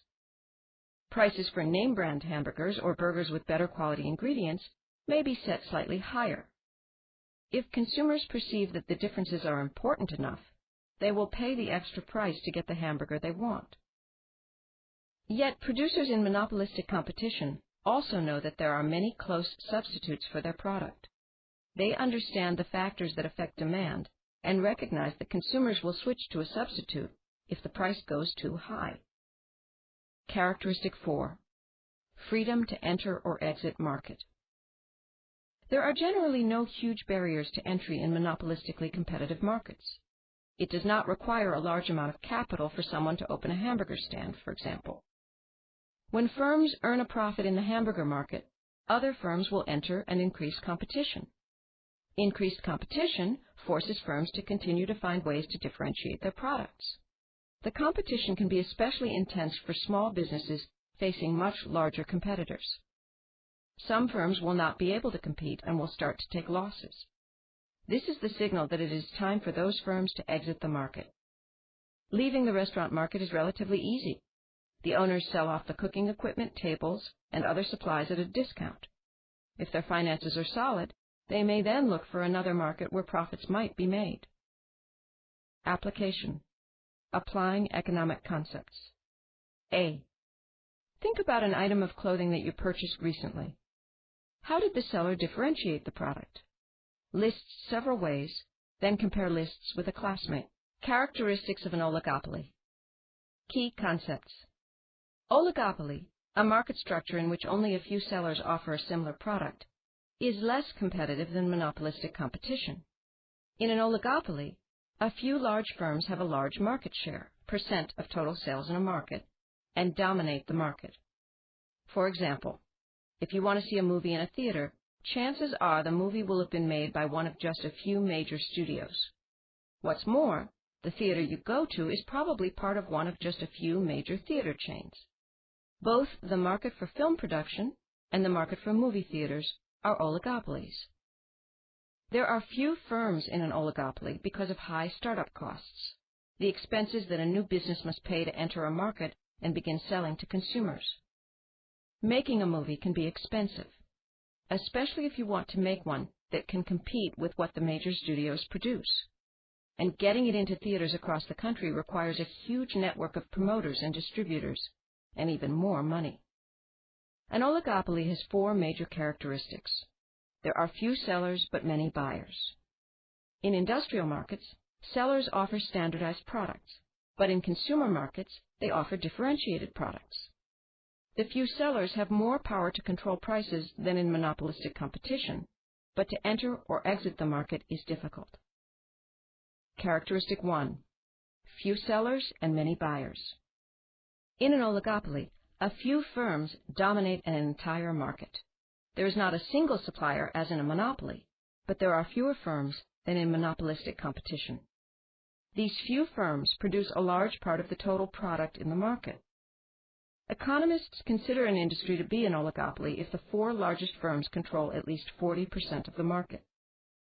About half of the manufacturing industries in the United States are oligopolistic. The breakfast cereal industry in the United States is dominated by four large firms that control about 80% of the market. Your favorite cereal is probably made by one of the big four manufacturers. Although they offer many varieties of cereals, there is less competition than there would be if each variety were produced by a different, smaller manufacturer. Characteristic 2. Standardized or differentiated products. Depending on the market, an oligopolist may sell either standardized or differentiated products. Many industrial products are standardized, and a few large firms control these markets. Examples include the markets for steel, aluminum, and flat glass. When products are standardized, firms may try to differentiate themselves based on brand name, service, or location.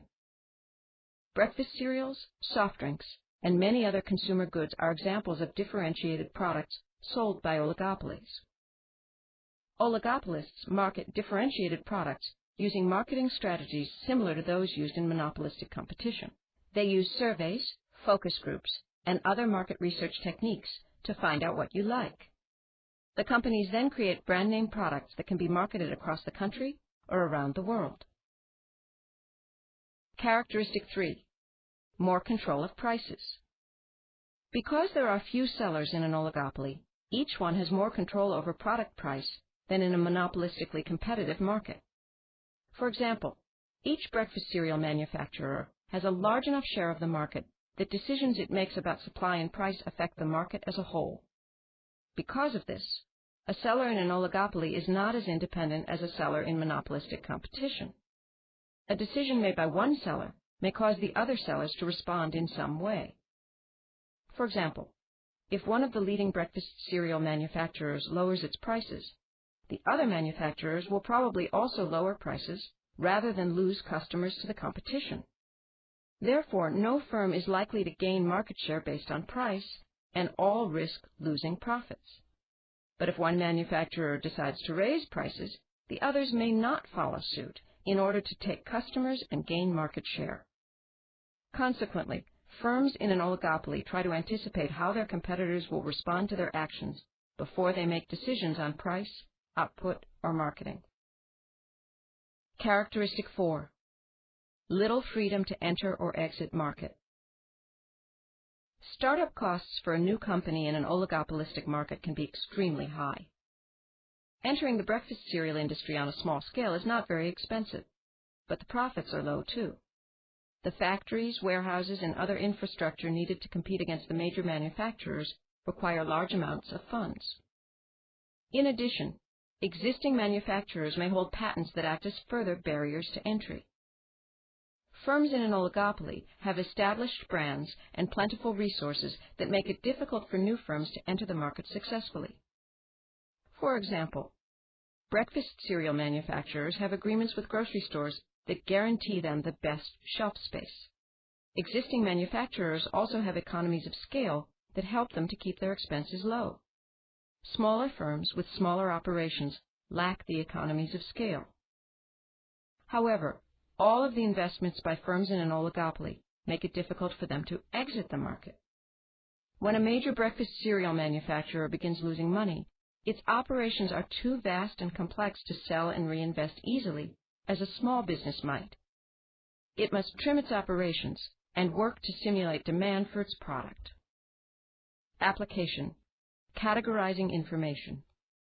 B.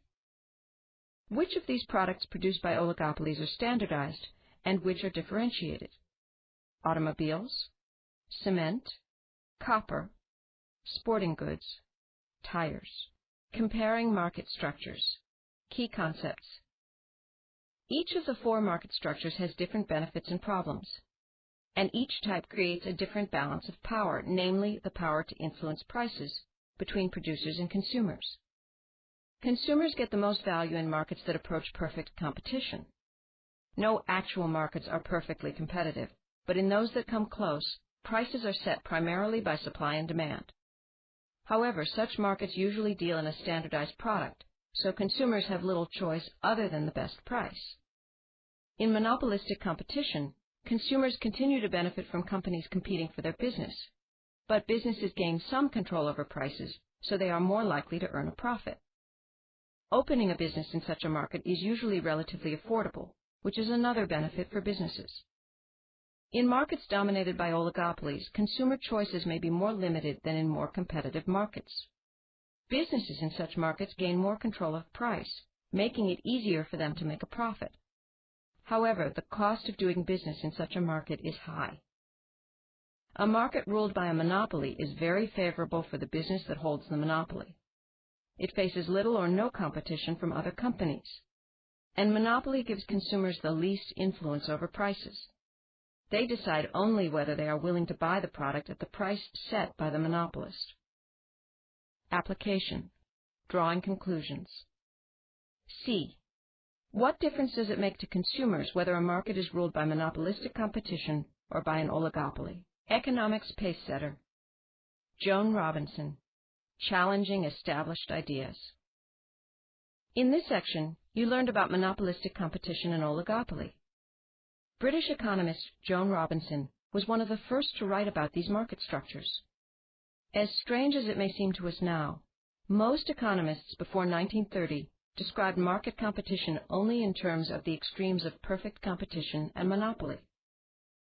Explaining real-world competition. In 1933, Joan Robinson challenged the prevailing ideas about competition. Her first major book, The Economics of Imperfect Competition, described market structures that existed between monopoly and perfect competition. Robinson's work appeared shortly after Harvard economist Edward Chamberlain published his book, Theory of Monopolistic Competition. The two economists had developed their ideas independently. Robinson and Chamberlain described the type of competition that exists among firms with differentiated products. Such firms gain more control over the price of their product, but their control is limited by the amount of competition. They also describe the nature of oligopoly and of monopsony, a market structure in which there are many sellers but only one large buyer. Robinson continued to contribute important ideas throughout her long career in economics. Her theory of imperfect competition remains a key element of the field of microeconomics today. Economists recognized that Robinson's theory more accurately reflected modern market economies in which firms compete through product differentiation and advertising, and in which many industries are controlled by oligopolies. Application. Making inferences. D. Why do you think Joan Robinson chose the term imperfect competition to describe the nature of most real-world markets? Section 4. Regulation and deregulation today. Objectives. In Section 4, you will explain how government acts to prevent monopolies. Analyze the effects of anti-competitive business practices. Describe how government acts to protect consumers.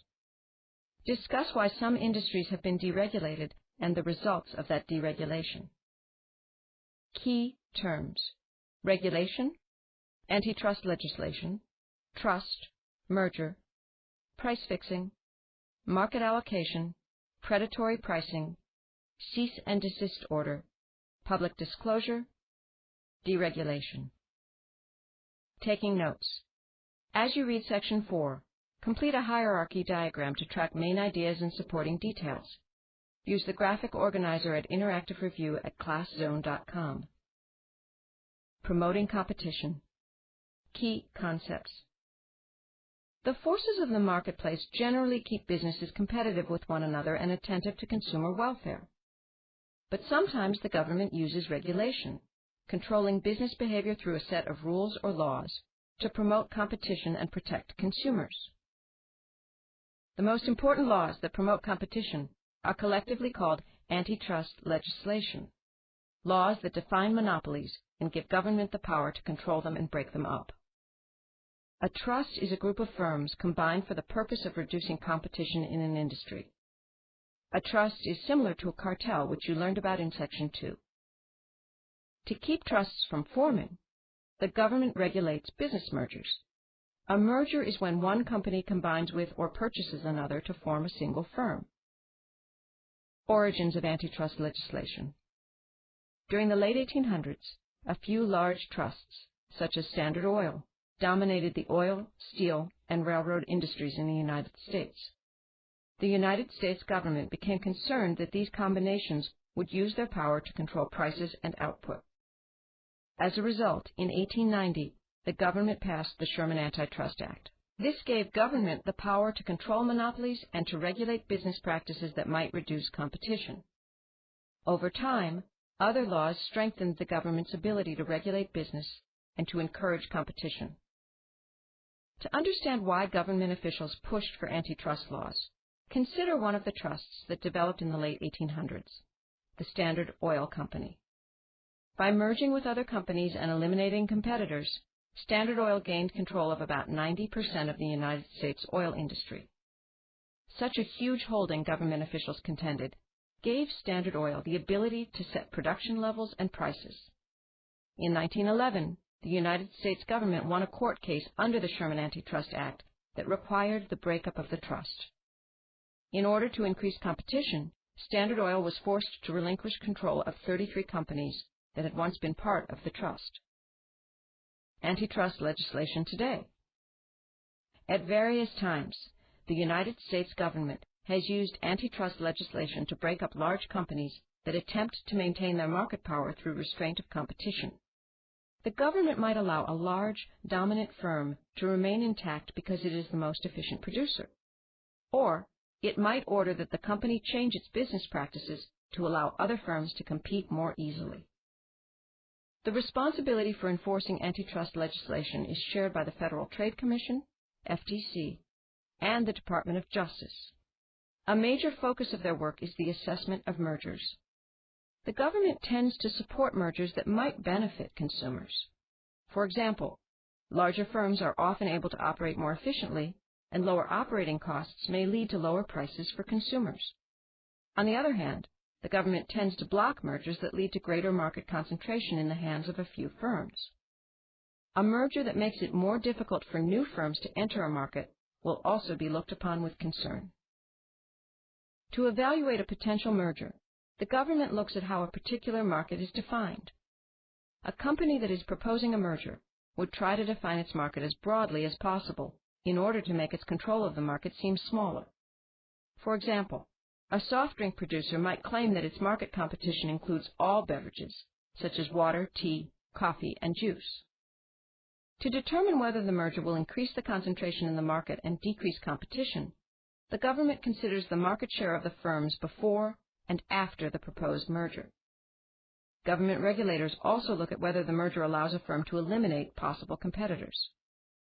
If this analysis shows that a merger will reduce competition and more than likely lead to higher prices for consumers, the regulators will deny the company's effort to merge. Application. Drawing conclusions. A. Which of these mergers would the government be more likely to approve and why? 2 airlines that serve different cities, or 2 banks in a small town. Ensuring a level playing field. Key concepts. In addition to evaluating mergers, the government also tries to make sure that businesses do not engage in practices that would reduce competition. As you have learned, competition enables the market economy to work effectively. When businesses take steps that counteract the effects of competition, prices go up and supplies go down. In the United States, laws prohibit most of these practices. The FTC and the Department of Justice enforce these laws. Prohibiting unfair business practices. Businesses that seek to counteract market forces can use a variety of methods. One is price fixing, which occurs when businesses work together to set the prices of competing products. A related technique is when competing businesses agree to restrict their output, thereby driving up prices.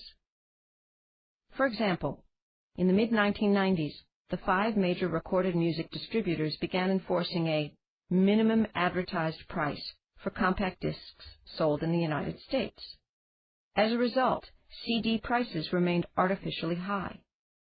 The FTC estimated that consumers paid about $480 million more for CDs than they would have if prices had been established by market forces. In 2000, the FTC reached an agreement with the distributors to end this anti-competitive practice. Another way businesses seek to avoid competition is by market allocation, which occurs when competing businesses negotiate to divide up a market. By staying out of each other's territory, the businesses develop limited monopoly power in their own territory, allowing them to charge higher prices. For example, in the early 1990s, agribusiness conglomerate Archer Daniels Midland, ADM, conspired with companies in Japan and Korea to divide the worldwide market for lysine, an additive used in livestock feeds. Around the same time, ADM also conspired with European companies to divide the worldwide market for citric acid, an additive used in soft drinks, canned foods, and other consumer products.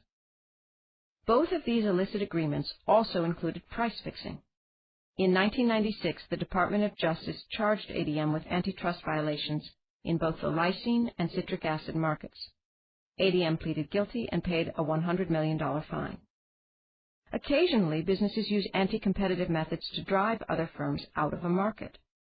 One technique used by cartels or large producers is predatory pricing, setting prices below cost so that smaller producers cannot afford to participate in a market. Predatory pricing can be difficult to distinguish from competitive pricing. Larger businesses are usually able to offer lower prices because they have economies of scale unavailable to smaller firms. Application.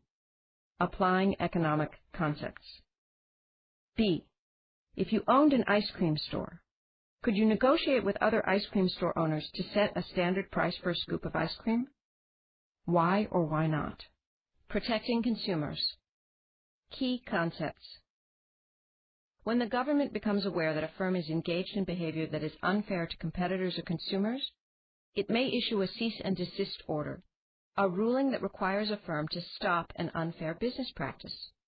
The government also enforces a policy of public disclosure, which requires businesses to reveal product information to consumers.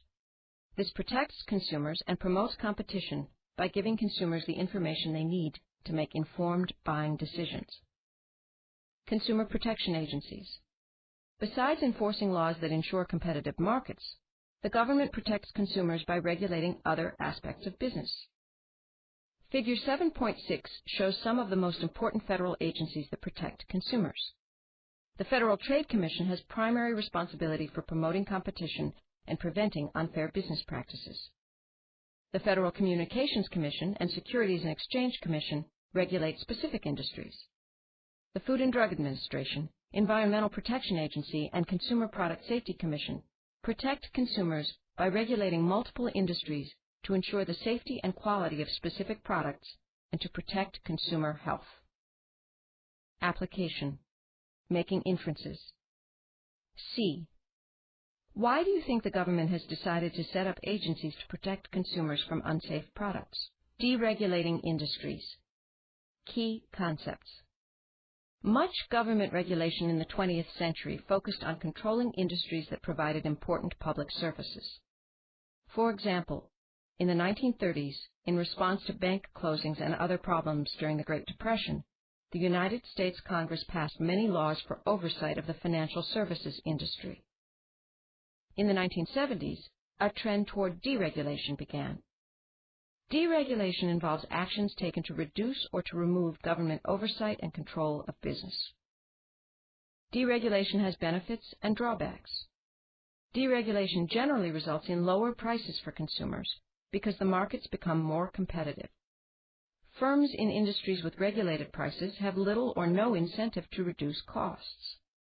But deregulation may lead to fewer protections for consumers. Deregulating the airlines. The Airline Deregulation Act of 1978 removed all government control of airline routes and rates. Only safety regulations remained in place. Prior to 1978, there was limited competition, and airlines differentiated based on service rather than price. As a result of deregulation, the industry expanded as many new carriers entered the market. Increased competition led to greater efficiency. Economists estimate that prices fell by 10 to 18%, falling most sharply on heavily traveled routes where there was the greatest amount of competition. More people than ever before, lured by lower prices, chose to travel by plane. However, the quality of service declined as airlines cut back on food and other in-flight amenities to reduce costs. In addition, many travelers encountered crowded airports as a result of the increase in air travel. It took time for local governments to expand facilities to accommodate the increase in traffic. The financial pressures led to a large number of bankruptcies among the airline companies. Airline employees faced increased layoffs, lower wages, and loss of pensions. Application. Analyzing causes. C.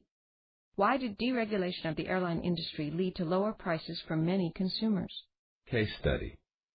Competition in gadgets and gizmos. Background.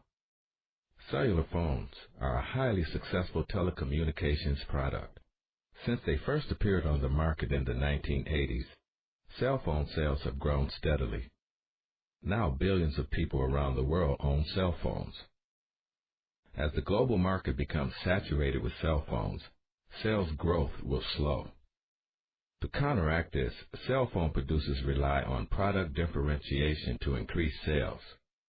New gadgets and gizmos aim to make the cell phone both irresistible and indispensable. A director of business development at one cell phone maker summed up his strategy this way: "We're trying to drive the cell phone into every aspect of your life." What's the issue? What affects your selection of a cell phone? Study these sources to discover how producers use product differentiation to compete for your business. A. Magazine article. Nokia Corporation, a maker of phone handsets, developed several add-ons to boost sales. This article describes one of Nokia's plans. Thinking economically. What caused Nokia to develop mobile TV? Explain using evidence from this article. B. Cartoon. This cartoon makes light of the dozens of features packed into most cellular phones. Thinking economically. Why do cellular phone makers include so many features in their phones? C. Online press release. Gartner Incorporated provides research and analysis on the information technology industry. This press release presents its projection on mobile phone sales. Thinking economically. Are manufacturers more likely to offer differentiated products in new markets or in those already established? Explain your answer. Thinking economically. Synthesizing. 1. Compare the product described in document A and the one illustrated in B. Are cell phones likely to become more or less complex? Explain why or why not. 2. Which of the 4 market structures best fits the market for cellular phones? Use evidence from documents A and C to explain your answer. 3. In documents A and C, compare the role that market research plays in the development of new products. Use evidence from the documents. Chapter 8. Types of Business Organizations. Concept Review. A producer is a maker of goods or provider of services. Chapter 8. Key Concept. Most of the producers in a market economy are business organizations, commercial or industrial enterprises, and the people who work in them. The purpose of most business organizations is to earn a profit. Why the concept matters. Do you have a part-time job after school or on weekends? Perhaps you work behind the counter at the local flower shop, or as a server at the juice bar downtown. Or perhaps you work as a stocker at one of the large clothing stores at the shopping mall. These businesses are of varying sizes and are organized differently. The American Free Enterprise System allows producers to choose the kind of business organization that best suits their purpose. Section 1. Sole Proprietorships. Objectives. In Section 1 you will identify the characteristics of sole proprietorships. Describe how sole proprietorships are established. Compare the economic advantages and economic disadvantages of sole proprietorships. Key terms. Business organization. Sole proprietorship. Limited life. Unlimited liability. Taking notes. As you read Section 1, complete a chart showing the advantages and disadvantages of sole proprietorships. Use the graphic organizer at Interactive Review at ClassZone.com. The characteristics of sole proprietorships. Key concepts. Every business begins with a person who has an idea about how to earn money, and the drive to follow through on the idea and to create a business organization. A business organization is an enterprise that produces goods or provides services. Most of the goods and services available in a market economy come from business organizations. The purpose of most business organizations is to earn a profit. They achieve this purpose by producing the goods and services that best meet consumers' wants and needs. In the course of meeting consumer demand, business organizations provide jobs and income that can be used for spending and saving. Business organizations also pay taxes that help finance government services. The most common type of business organization in the United States is the sole proprietorship, a business owned and managed by a single person. Sole proprietorships include everything from mom-and-pop grocery stores to barbershops to computer repair businesses. They account for more than 70% of all businesses in the United States. However, they generate less than 5% of all sales by American businesses. Example: Bart's Cosmic Comics. To understand how sole proprietorships are set up and run, let's look at the example of Bart's Cosmic Comics. Bart started collecting comic books in grade school. Over the years, he amassed a huge collection of comics, as well as other related items, lunchboxes, action figures, and so on. At the same time, he learned a lot about the comic book business. So few of his friends expressed surprise when Bart announced that he wanted to open a business selling comic books and related merchandise. Raising funds. Bart needed money to rent and renovate the space he found downtown, and to buy new and used comics to stock the store. A hefty withdrawal from his savings account got him started, but he needed to borrow to get the job finished. He tried to get a loan from a local bank. However, because he was not yet an established business owner, bank officers were reluctant to approve the loan. Finally, he turned to his family and friends, who together lent him $15,000. Preparing to open. After raising the necessary funds, Bart completed the few legal steps required to open his business. These included obtaining a business license and a site permit, a document stating that the local government allowed him to use the space he was renting for business. He also registered the name he had chosen for his business, Bart's Cosmic Comics. Initial difficulties. At first, business was slow. Bart worried that the store would fail and he would be stuck with no income and no way to repay the loans. He thought the safest course of action might be to hang on to what cash he had so he could keep the store open for as long as possible. After much consideration, however, he decided to take another risk, spending $1,000 on advertisements in local newspapers. He also ran several in-store promotions. His business began to take off. Success. Within 18 months, Bart had paid back his loans and was earning a profit. Shortly after, he decided to expand his inventory to include T-shirts and posters and to hire an assistant to help run the store. This time, when he asked the bank for a loan to pay for the expansion, bank officers were ready to approve the financing. Bart's success indicated that giving him a loan would be a good business decision. Application. Applying economic concepts. A. Identify 2 or 3 examples of businesses you might want to establish as sole proprietorships. Sole proprietorships. Advantages and disadvantages. Key concepts. The sole proprietorship has certain advantages and disadvantages that set it apart from other kinds of business structures.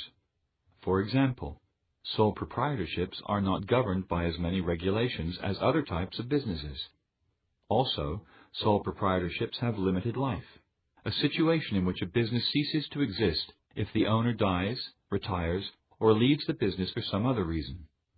Finally, sole proprietors have unlimited liability, a situation in which a business owner is responsible for all the losses, debts, and other claims against the business. Advantages. Sole proprietorships. There is a reason that sole proprietorships are by far the most common type of business structure. They have several significant advantages. Easy to open or close. Bart's startup requirements were typical: funding, a license, a site permit, and a legally registered name. If Bart wanted to get out of the business, he would find that process easy as well. As long as he has settled all his bills, Bart may close the business when he sees fit. Few regulations. Compared with other business organizations, sole proprietorships are lightly regulated. Bart, for example, must locate his store in an area zoned or officially set aside for businesses. He also must treat his employees according to various labor laws. Freedom and control. Bart makes all the decisions and does so quickly, without having to check with partners or boards of directors. Having complete control and seeing his ideas come to life gives Bart, like many other sole proprietors, a strong sense of personal satisfaction. In other words, he enjoys being his own boss. Owner keeps profits. Bart also enjoys the chief economic advantage of the sole proprietorship. Since he is the sole owner of the business, he gets to keep all the profits the business earns. Economics Pacesetter. Mary Kay Ash. Going it alone. Do you have what it takes to go it alone as an entrepreneur? See how many of these questions you can answer with a yes. Are you willing to take risks? Can you live with uncertainty? Are you self-confident? Are you self-directed, able to set and reach goals for yourself? Are you optimistic, energetic, and action-oriented? Like other entrepreneurs, Mary Kay Ash had all of these qualities. She used them to turn $5,000 in personal savings into Mary Kay Incorporated, a business that now sells billions of dollars of cosmetics and other merchandise every year. Building a business. While raising 3 children on her own, Ash built a very successful career in direct sales. In 1963, however, Ash suffered a blow when she lost out on a promotion that was given instead to a man she had trained. Feeling she had been treated unfairly, Ash resolved to create an enterprise that would reward women for their hard work. Later that year, she started a cosmetics company with her son Richard and 9 salespeople, whom Ash referred to as beauty consultants. In 1964, sales exceeded $198,000. By the end of 1965, sales had skyrocketed to more than $800,000. Since its founding, Mary Kay products have been sold at in-home parties rather than in stores. Mary Kay has always had distinctive programs for recognizing women who reached certain goals. Pink Cadillacs, diamond-studded jewelry, luxury vacations, and other incentives spur the sales representatives to greater and greater efforts. In 1987, Ash assumed the title of Chairman Emeritus, though she remained active in the company until her death in 2001. Her company and its culture continued to flourish. In 2005, over 1.6 million Mary Kay beauty consultants operated in more than 30 countries worldwide. As the company expanded globally, China became Mary Kay's largest market outside the United States. Application. Making inferences. C. Why do you think Mary Kay Ash proved so successful in her cosmetics venture? Section 2. Forms of partnerships. Objectives. In Section 2 you will identify the characteristics and types of partnerships. Compare the economic advantages and disadvantages of partnerships. Key terms: partnership, general partnership, limited partnership, limited liability partnership. Taking notes. As you read Section 2, complete a comparison and contrast chart to show similarities and differences between partnerships and sole proprietorships. Use the graphic organizer at Interactive Review at ClassZone.com. The characteristics of partnerships. Key concepts. In Section 1, you read how Bart set up his business as a sole proprietorship. His sister, Mary, who is a whiz at bookkeeping, began helping him with the accounting tasks. As her role in the business expanded, Bart proposed that they join forces in a partnership. A partnership is a business co-owned by 2 or more people, or partners, who agree on how responsibilities, profits, and losses will be divided. Bart lacks the bookkeeping skills his sister has, and the extra funds she brings could help Cosmic Comics to grow. Forming a partnership might be a good business decision. Partnerships are found in all kinds of businesses, from construction companies to real estate groups. However, they are especially widespread in the areas of professional and financial services, law firms, accounting firms, doctors' offices, and investment companies. There are several different types of partnerships: general partnerships, limited partnerships, and limited liability partnerships, but they are all run in the same general way. Type 1. General partnerships. The most common type of partnership is the general partnership, a partnership in which partners share responsibility for managing the business, and each one is liable for all business debts and losses. As in a sole proprietorship, that liability could put personal savings at risk. The trade-off for sharing the risky side of the business enterprise is sharing the rewards as well. Partners share responsibility, liability, and profits equally, unless there is a partnership agreement that specifies otherwise. This type of partnership is found in almost all areas of business. Type 2. Limited partnerships. In a general partnership, each partner is personally liable for the debts of the business, even if another partner caused the debt. There is a way, however, to limit one's liability in this kind of business organization. This is through a limited partnership, a partnership in which at least one partner is not involved in the day-to-day running of business and is liable only for the funds he or she has invested. All limited partnerships must have at least one general partner who runs the business and is liable for all debts. But there can be any number of limited partners. Limited partners act as part owners of the business, and they share in the profits. This form of partnership allows the general partner or partners to raise funds to run the business through the limited partners. Type 3. Limited liability partnerships. Another kind of partnership is the limited liability partnership, LLP, a partnership in which all partners are limited partners and not responsible for the debts and other liabilities of other partners. If one partner makes a mistake that ends up costing the business a lot of money, the other partners cannot be held liable. In LLPs, partners' personal savings are not at risk unless the debts arise from their own mistakes. Not all businesses can register as LLPs. Those that can include medical partnerships, law firms, and accounting firms. These are businesses in which malpractice, improper, negligent, or unprincipled behavior can be an issue. LLPs are a fairly new form of business organization, and the laws governing them vary from state to state. Application: comparing and contrasting economic information. A. What are the differences in liability that distinguish general partnerships, limited partnerships, and limited liability partnerships? Partnerships: advantages and disadvantages. Key concepts.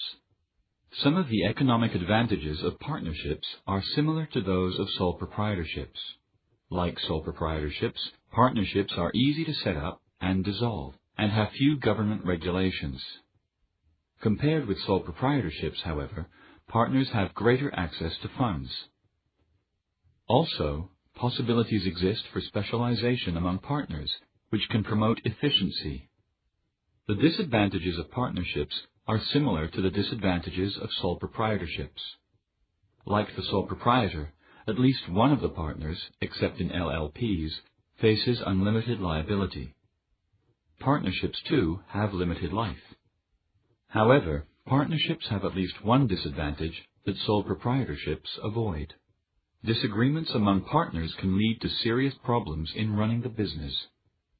Advantages: partnerships.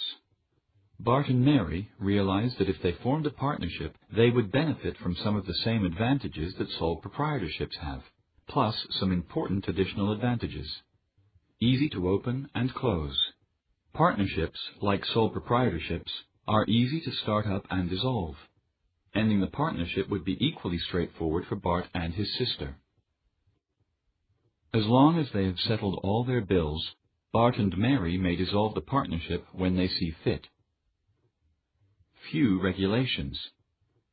Bart and Mary would not be burdened with a host of government regulations. They would enter into a legal agreement spelling out their rights and responsibilities as partners. Partners are covered under the Uniform Partnership Act, UPA, a law adopted by most states that lays out basic partnership rules. Access to resources. Mary would bring additional funds to Cosmic Comics. In addition, partnerships generally make it easier to get bank loans for business purposes. A greater pool of funds also makes it easier for partnerships to attract and keep workers. Joint decision-making. In most partnerships, partners share in the making of business decisions.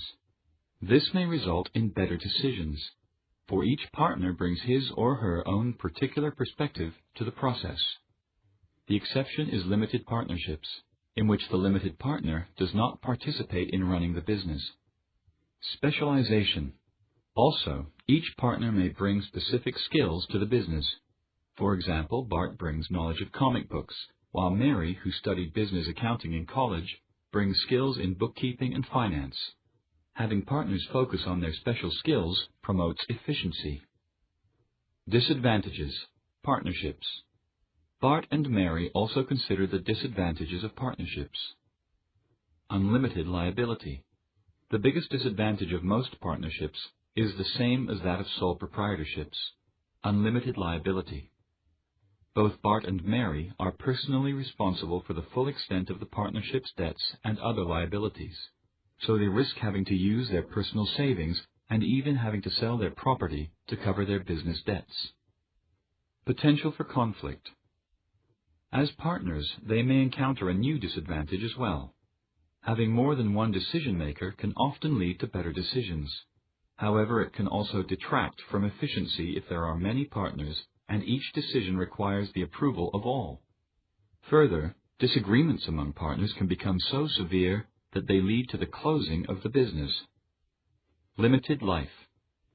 Like sole proprietorships, partnerships have limited life. When a partner dies, retires, or leaves for some other reason, or if new partners are added, the business as it was originally formed ceases to exist legally. A new partnership arrangement must be established if the enterprise is to continue. Application. Applying economic concepts. B. Consider the businesses you identified in Application A on page 227 of Section 1. Would these businesses work as partnerships? Why or why not? Economics Skill Builder. Distinguishing fact from opinion. Facts are events, dates, statistics, and statements that can be proved to be true. Facts can be checked for accuracy. Economists use facts to develop opinions, which may be expressed as judgments, beliefs, or theories. By learning to distinguish between facts and opinions, you will be able to think critically about the economic theories, interpretations, and conclusions of others. Tips for analyzing text. Use the following guidelines to analyze economic information in written works. Facts used by economists are often in the form of statistics, like the ones in this table. Facts include economic data that can be proved. The writer bases this statement on verifiable facts from the table. Opinions. Look for words such as suggest, suggesting, belief, and believe, which often express assertions, claims, and hypotheses. Judgments, another form of opinion, often use descriptive words such as wise, foolish, sensible, and fortunate, which have an emotional quality. Many Americans have faith that their ideas will bring them wealth or at least a comfortable living. According to the United States government, Americans created more than 500,000 small firms or businesses in the United States each year from 2000 to 2005. While prospective entrepreneurs may interpret these figures as a small business bonanza, overall closures of small businesses also exceeded the 500,000 mark each year during the same period. And in 2002 and 2003, more small firms closed their doors than opened them, suggesting that market conditions for those 2 years were particularly unfavorable for the prolonged success of small businesses. Yet bankruptcies among small firms declined in 2002 and 2003. Although such data are likely to be of interest to prospective entrepreneurs, it is limited in nature. Anyone planning to start a business venture would be wise to conduct more extensive research. Thinking economically. Distinguishing fact from opinion. 1. What facts, if any, does the author use to support the first sentence in the paragraph? 2. Using information from the table and article, write one statement of fact and one statement of opinion. As a class, share your statements and discuss. Section 3. Corporations, mergers, and multinationals. Objectives. In Section 3 you will identify the characteristics of corporations. Compare the advantages and disadvantages of corporations. Describe how corporations consolidate to form larger business combinations. Explain the role of multinational corporations in the world economy. Key terms. Corporation. Stock. Dividend. Public company. Private company. Bond. Limited liability. unlimited life, horizontal merger, vertical merger, conglomerate, multinational corporation. Taking notes.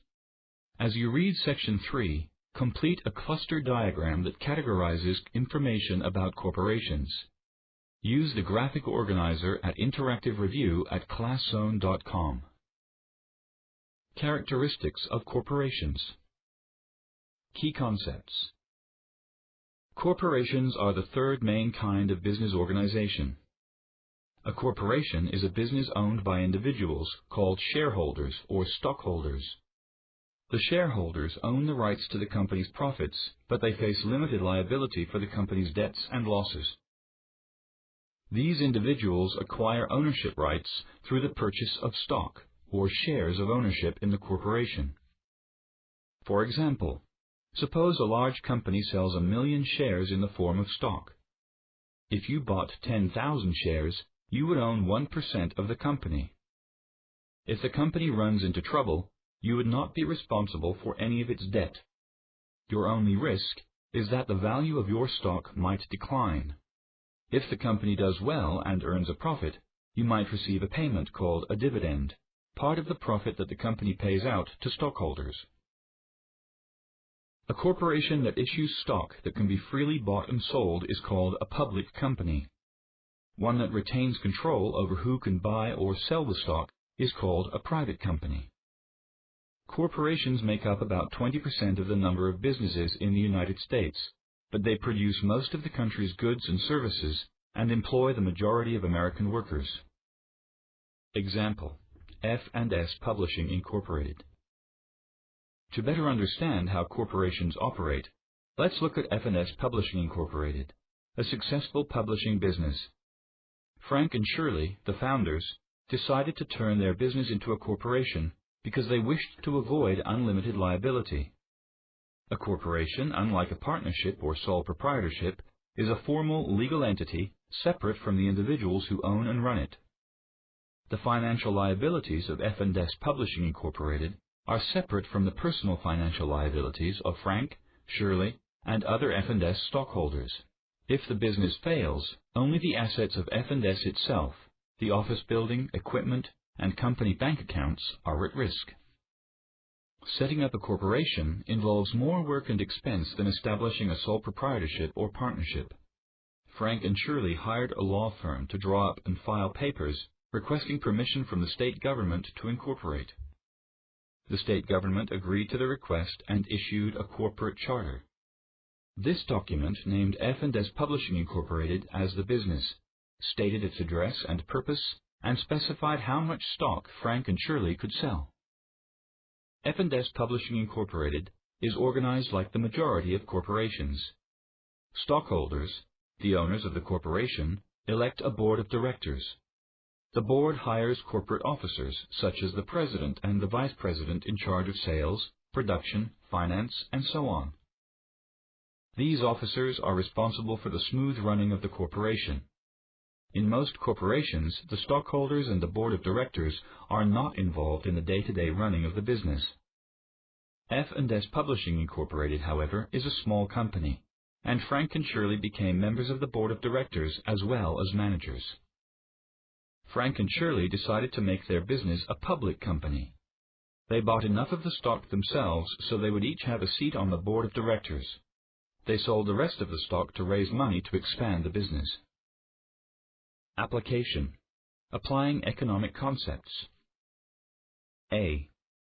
Frank and Shirley were worried about unlimited liability. How did incorporating protect them from this problem? Corporations: advantages and disadvantages. Key concepts. The advantages of corporations often address the major disadvantages of sole proprietorships and partnerships. For example, corporations are more effective than either of the other business structures at raising large amounts of money. The key methods of raising money are the sale of stock and the issuing of bonds. A bond is a contract the corporation issues that promises to repay borrowed money plus interest on a fixed schedule. Also, unlike sole proprietorships and most partnerships, corporations provide their owners with limited liability. which means that the business owner's liability for business debts and losses is limited. Further, corporations have unlimited life. They continue to exist even after a change in ownership. Sole proprietorships and partnerships do not. Most of the disadvantages of corporations are related to their size and organizational complexity. Corporations are costly and time-consuming to start up. They are governed by many more rules and regulations, and, because of the organizational structure, the owners may have little control over business decisions. Despite these drawbacks, corporations can be efficient and productive business organizations. Advantages: corporations. Frank and Shirley had operated F&S as a partnership for several years. They decided to incorporate to gain the advantages of the corporate business structure. Access to resources. Frank and Shirley have ideas to expand their business, but implementing the ideas may require more money than profits from the business will provide. As a corporation, they have better opportunities for obtaining additional money. Besides borrowing from banks, F&S can raise money by selling more stock or by issuing bonds. This greater access to funds leads to greater potential for growth. Professional managers. Frank and Shirley are involved in the running of F&S Publishing Incorporated. Frank serves as Chief Executive Officer, CEO, while Shirley is Chief Operations Officer, COO. However, they decided to hire managers with strong backgrounds in finance and sales as company treasurer and vice president for sales. Having professionals in charge of financial and sales matters will probably lead to higher profits. Limited liability. Because of limited liability, F&S Publishing Incorporated alone is liable for any debts or losses it incurs. Frank, Shirley, and F&S stockholders are liable only for the money they paid for their stock. The board of directors and officers of the corporation, too, are protected from liability. Unlimited life. If any of the owners, the stockholders of F&S dies or decides to end his or her relationship with the company, the business would continue to operate as before. This even applies to Frank and Shirley.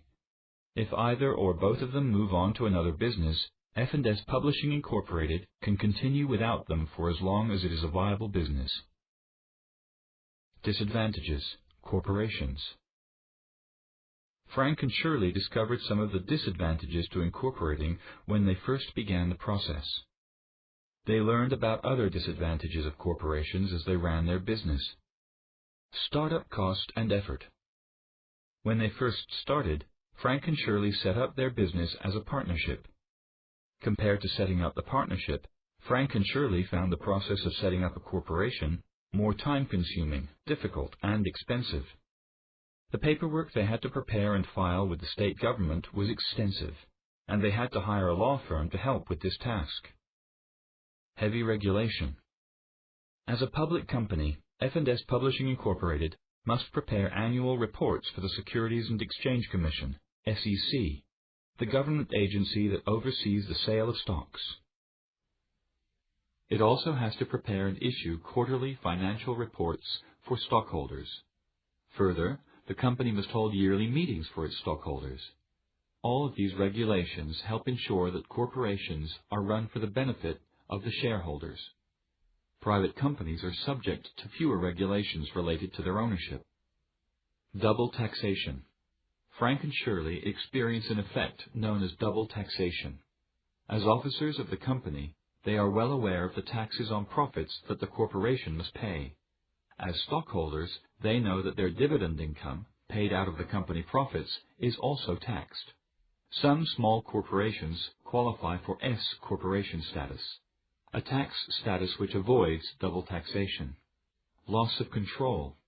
Frank and Shirley, as founders, owners, and directors, expect to have a major voice in deciding the direction that F&S Publishing Incorporated will take. However, they experienced some loss of control when the rest of the board of directors voted against them and brought in a new sales manager. Application. Evaluating economic decisions. B. F&S was successful as a partnership. What will Frank and Shirley gain by making their company a corporation? Business consolidation. Key concepts.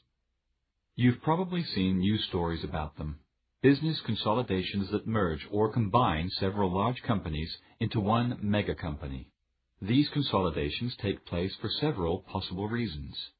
These include increasing efficiency, gaining a new identity as a business or losing an old one, keeping rivals out of the marketplace, and diversifying the product line.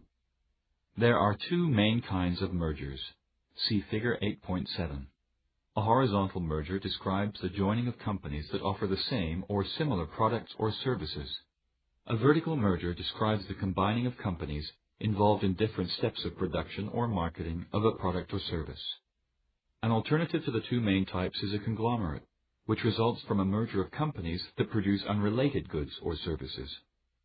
Through growth, consolidations, and other means, an enterprise can grow so big that it becomes a multinational corporation, a large corporation with branches in several countries. Mergers. An example of a horizontal merger is the one between Reebok and Adidas in 2005. At the time, they were the second and third biggest makers of sports shoes. The subtitle of an article about the merger summed up the potential benefits of all mergers. Adidas-Reebok merger could trim costs for companies and maybe even some dollars for consumers. The two companies planned to cut production and distribution costs by combining their operations. This, they hoped, would improve their ability to compete against the largest sports shoe maker, Nike. More efficient production usually leads to lower prices, which would draw consumers away from Nike. An example of a vertical merger took place in the late 1990s, during a period when the oil and gas industry was undergoing major consolidations. Shell Oil, which owned more refineries, joined with Texaco, which owned more gas stations. This type of merger is vertical, since companies involved in different steps of production, refining, or distribution, getting gasoline to customers, combined. Conglomerates. Another kind of business consolidation, the conglomerate, is formed when two or more companies in different industries come together. In theory, the advantage of this form of consolidation is that with diversified businesses, the parent company is protected from isolated economic pressures, such as changing demand for a specific product. In practice, it can be difficult to manage companies in unrelated industries. Conglomerates were popular during the 1960s. One conglomerate of the 1960s was Gulf and Western, which included companies in such diverse fields as communications, clothing, mining, and agricultural products. As with many other conglomerates formed in the 1960s, however, Gulf and Western did not produce the desired financial gains. Gulf and Western sold all its companies but the entertainment and publishing endeavors and became known as Viacom. Multinational corporations. When you use Google to do an internet search, you are using the services of a multinational corporation, a large corporation with branches in several countries. Google's headquarters are in Mountain View, California, but it has branch offices in many other countries. Coca-Cola, McDonald's, Nike, and Sony are all examples of multinational or transnational corporations. Multinational corporations like Google are a major force in globalization, commerce conducted without regard to national boundaries. Multinational corporations have many beneficial effects. They provide new jobs, goods, and services around the world and spread technological advances. When such companies open businesses in poorer countries, the jobs and the tax revenues help raise the standard of living. However, multinational corporations can also create problems. Some build factories that emit harmful waste products in countries with lax government regulation. Others operate factories where workers toil for long hours in unsafe working conditions. You will learn more about the impact of multinationals on the world economy in Chapter 17. Application. Applying economic concepts. C. Make up an imaginary conglomerate based on 3 real companies. A global perspective. General Electric, multinational corporation. The operations of General Electric, GE, one of the world's largest multinational corporations, span the globe. While its headquarters is located in the United States, GE has manufacturing and production centers located in countries far and near. To supply these centers, GE purchases raw materials from all over the world. Further, the corporation has sales centers on 6 of the 7 continents. GE is both a multinational and a conglomerate, offering a wide range of services and products. The diagram below offers a view of GE's 6 major businesses and the units that make up these businesses. GE owns many companies that you know. For example, GE owns 80% of NBC Universal, which is made up of the NBC television network, Universal Pictures, and many related businesses. GE's Consumer and Industrial Unit manufactures such common products as refrigerators, ovens, and light bulbs. But many of GE's businesses are less well known because they provide services and products for businesses and governments. Economics Pacesetter. Bill Gates, entrepreneur and corporate leader. A reporter once asked multi-billionaire Bill Gates, founder of Microsoft Corporation, if he thought there was a larger meaning in the universe. Gates joked, "It's possible that the universe exists only for me. If so, it's sure going well for me, I must admit." From a small beginning, Bill Gates created the world's largest software company. Microsoft employs more than 60,000 people in more than 100 countries. Microsoft Corporation. Gates was always fascinated with computers and software. He developed software for his high school to schedule classes and for his hometown of Seattle to monitor traffic. At Harvard, he and his friend Paul Allen developed the BASIC language for personal computers. In 1975, during his 3rd year, Gates left college to form a business with Allen to supply basic programming for an early brand of personal computers. Gates and Allen called their company Microsoft, later changed to Microsoft. "I think my most important work was the early work," Gates said in 2005, conceiving of the idea of the PC and how important that would be, and the role software would play. Microsoft incorporated in 1981. When it struck a deal to provide the operating system for IBM personal computers, it secured its dominance. Microsoft became an international corporation in 1985 when it opened a production facility in Dublin, Ireland. That same year, it released what would become the world's most popular operating system, Microsoft Windows. Initially, Microsoft focused on corporate computing. With the release of Windows 95, however, it turned to the consumer market. Gates led Microsoft as it continued to dominate the computer industry. In 1994, Gates established a foundation for charitable giving that quickly became the largest charitable foundation in the world. The foundation focuses on global health and education. In 2006, Gates began shifting away from the day-to-day responsibilities of running Microsoft and toward running the foundation. Application. Categorizing economic information. D. Create a timeline showing the development of Microsoft from its founding to its status as a major multinational corporation. Section 4. Franchises, co-ops, and non-profits. Objectives. In Section 4, you will explain how franchises function. Identify the characteristics and purpose of cooperatives. Describe the types and purposes of non-profit organizations. Key terms: franchise, franchisee, cooperative, non-profit organization. Taking notes. As you read Section 4, complete a summary chart with information on specialized organizations. Use the graphic organizer at Interactive Review at ClassZone.com. Franchises. Key concepts. A franchise is a business made up of semi-independent businesses that all offer the same products or services. Each franchisee, as the individual businesses are known, pays a fee to the parent company in return for the right to sell the company's products or services in a particular area. Fast food restaurants are the most common franchised business.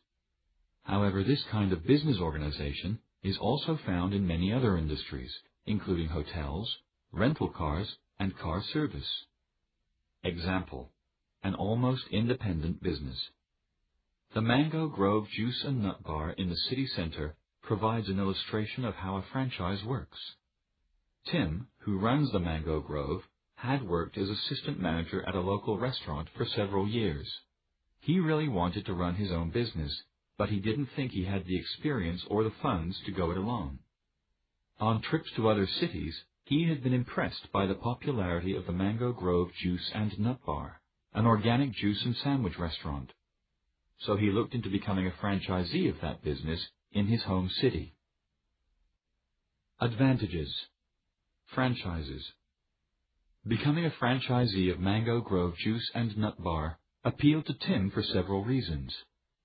First, he would have a level of independence he did not have in his job at the restaurant. Second, the franchisor, Mango Grove Fruit and Nut Bar, would provide good training in running the business, since his success affected their own. They would also provide proven products, their famous mango smoothie mixes and nut bread for sandwiches, as well as other materials such as the decor common to all the Mango Grove juice bars at a relatively low cost. Further, the franchisor would pay for national or regional advertising that would bring in customers. Disadvantages. Franchises. Tim also thought through the disadvantages. He would have to invest most of the money he had saved, with no assurance of success in the business. He would also have to share some of the profits with the franchisor. Further, he would not have control over some aspects of the business. For example, he would have to meet the franchisor's operating rules, such as buying materials only from the franchisor and limiting the products he offered to those from the franchisor. After considerable thought, Tim decided to apply to become a franchisee. He was accepted, and before long his business became a success. In time, a number of other Mango Grove bars opened in other parts of the city. Since both the franchisor and franchisees had the same incentive, financial reward if the business was successful, they worked well together to make the juice bars succeed. Application. Evaluating economic decisions. A. What advantage does the franchisor have over a business that owns and operates all of its own shops? Your economic choices. Franchises. Which franchise would you like to run?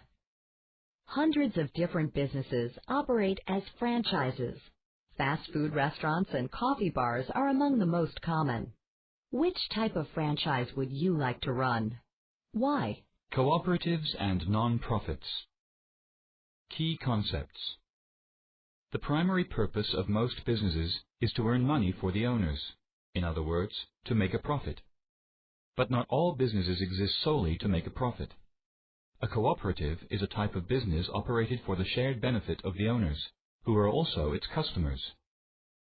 A non-profit organization is an institution that acts like a business organization, but its purpose is usually to benefit society, not to make a profit. A business organization for its members. When people who need the same goods or services band together and act as a business, they can offer low prices by reducing or eliminating profit. Such organizations are called cooperatives or co-ops. There are three basic types of cooperatives: consumer, service, and producer. Consumer. Consumer or purchasing co-ops can be small organizations, like an organic food cooperative, or they can be giant warehouse clubs. Consumer co-ops require some kind of membership payment, either in the form of labor, keeping the books or packaging orders, or monetary fees. They keep prices low by purchasing goods in large volumes at a discount price. Service. Service co-ops are business organizations, such as credit unions, that offer their members a service. Employers often form service cooperatives to reduce the cost of buying health insurance for their employees. Producer. Producer cooperatives are mainly owned and operated by the producers of agricultural products. They join together to ensure cheaper, more efficient processing or better marketing of their products. A purpose other than profit. There are several different types of non-profits. Some, like the American Red Cross, have the purpose of benefiting society.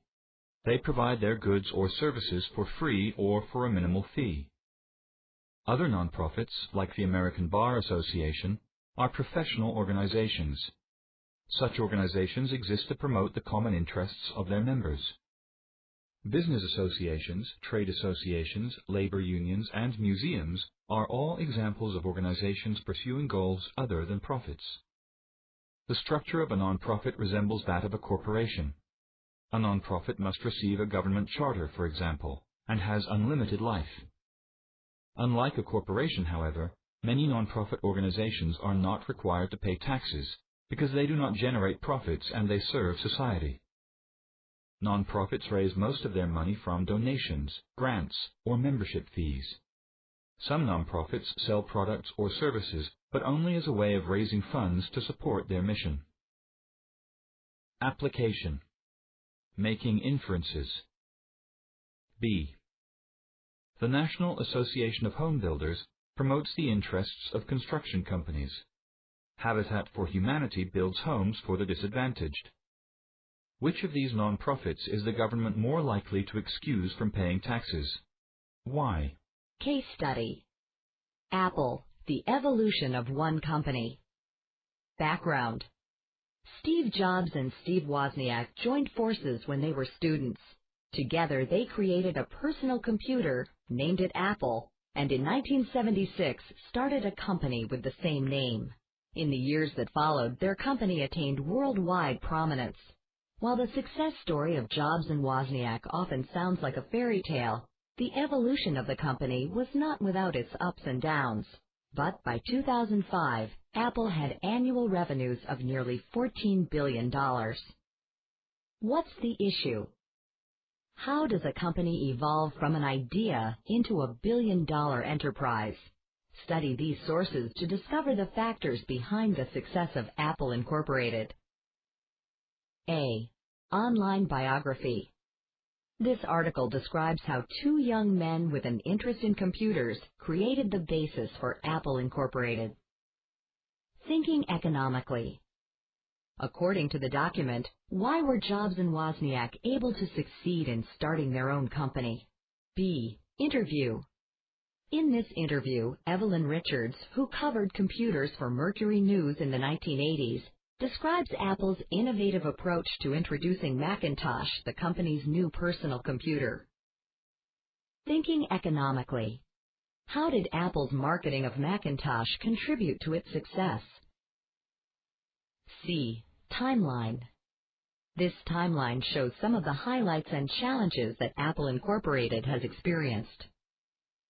Thinking economically. How might Apple's history have been different if it had become a partnership instead of a corporation? Explain your answer. Thinking economically, synthesizing. 1. Based on information in the documents, how would you describe the evolution of Apple Incorporated? 2. How did Apple's advertising and marketing affect its success or failure?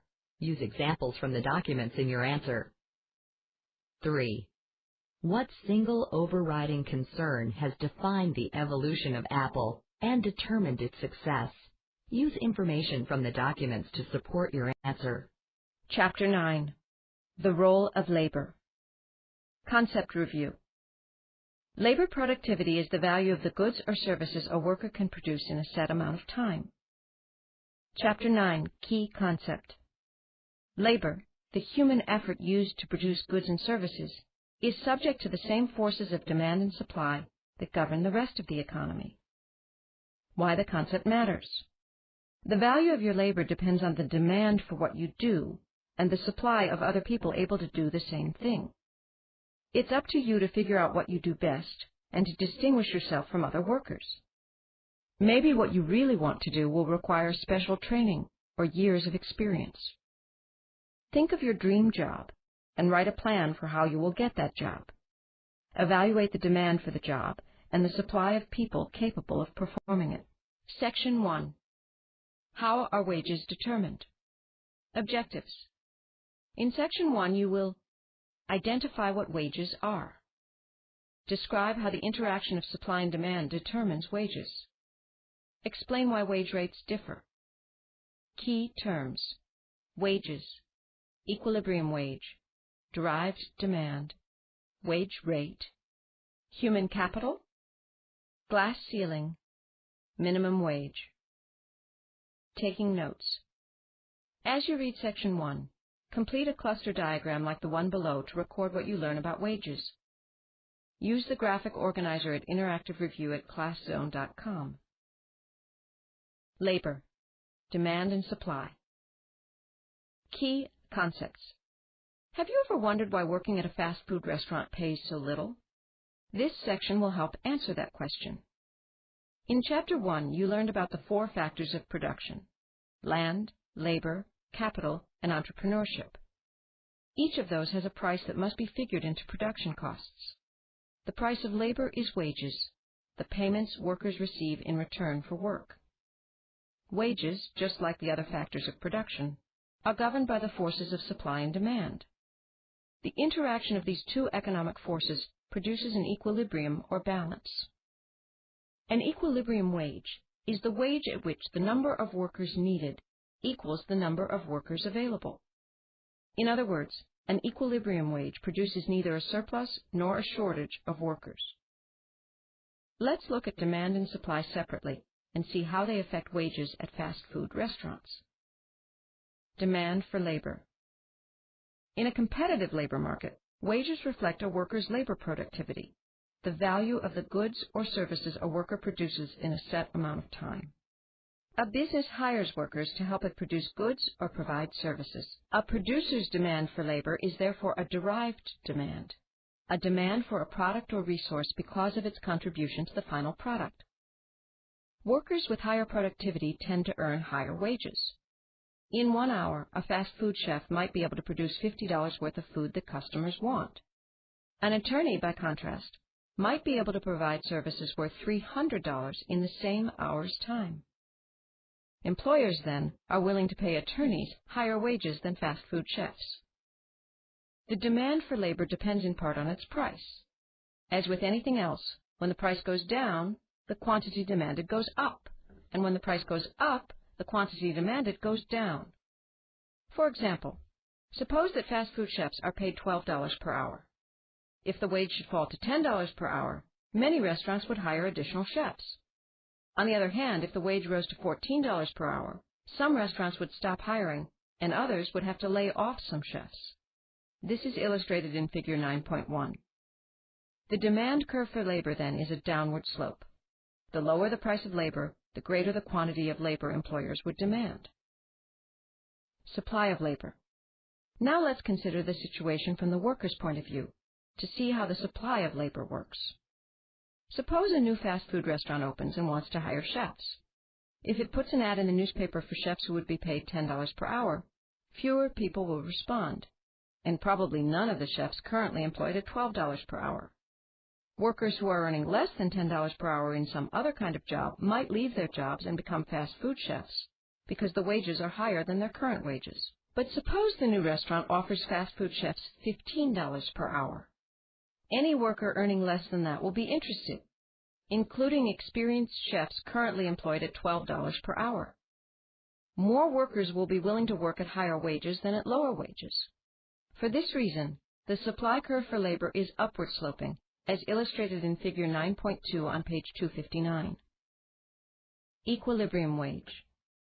You learned in Chapter 6 that the equilibrium price for goods or services is the price at which there is neither a surplus nor a shortage. In other words, the point at which the supply curve and the demand curve intersect. Since wages are the price of labor, they too gravitate toward equilibrium. For example, fast food restaurants might offer higher wages to attract chefs. Given the upward sloping supply curve, before long there would be more people wanting to be chefs than there are jobs, resulting in a labor surplus. With so many chefs to choose from, restaurants could lower the wage and still attract workers. If they offered a wage that was too low, however, people would have less incentive to work as fast food chefs. A shortage would eventually result, so restaurants would need to raise the wages to attract more. The downward and upward forces push until an equilibrium wage is reached, as illustrated in Figure 9.3. Application: applying economic concepts. A. Suppose that a new high school opens next to a popular fast food restaurant. Explain what will happen to the derived demand for chefs at the restaurant. Why do wage rates differ? Key concepts. Different jobs have different wage rates, the rates of pay for specific jobs or work performed. Wage rates are determined by supply and demand, which in turn are influenced by 4 key factors. 1. Human capital, which is the knowledge and skills that enable workers to be productive. 2. Working conditions. 3. Discrimination in the workplace. And 4. Government actions. Factor 1. Human capital. Economists group workers according to the amount of human capital they have. Unskilled workers, such as house cleaners and sanitation workers, have a low level of human capital.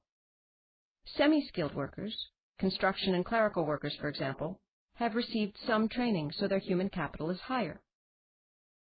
Skilled workers, such as plumbers and electricians, have made a significant investment in human capital in the form of specialized training.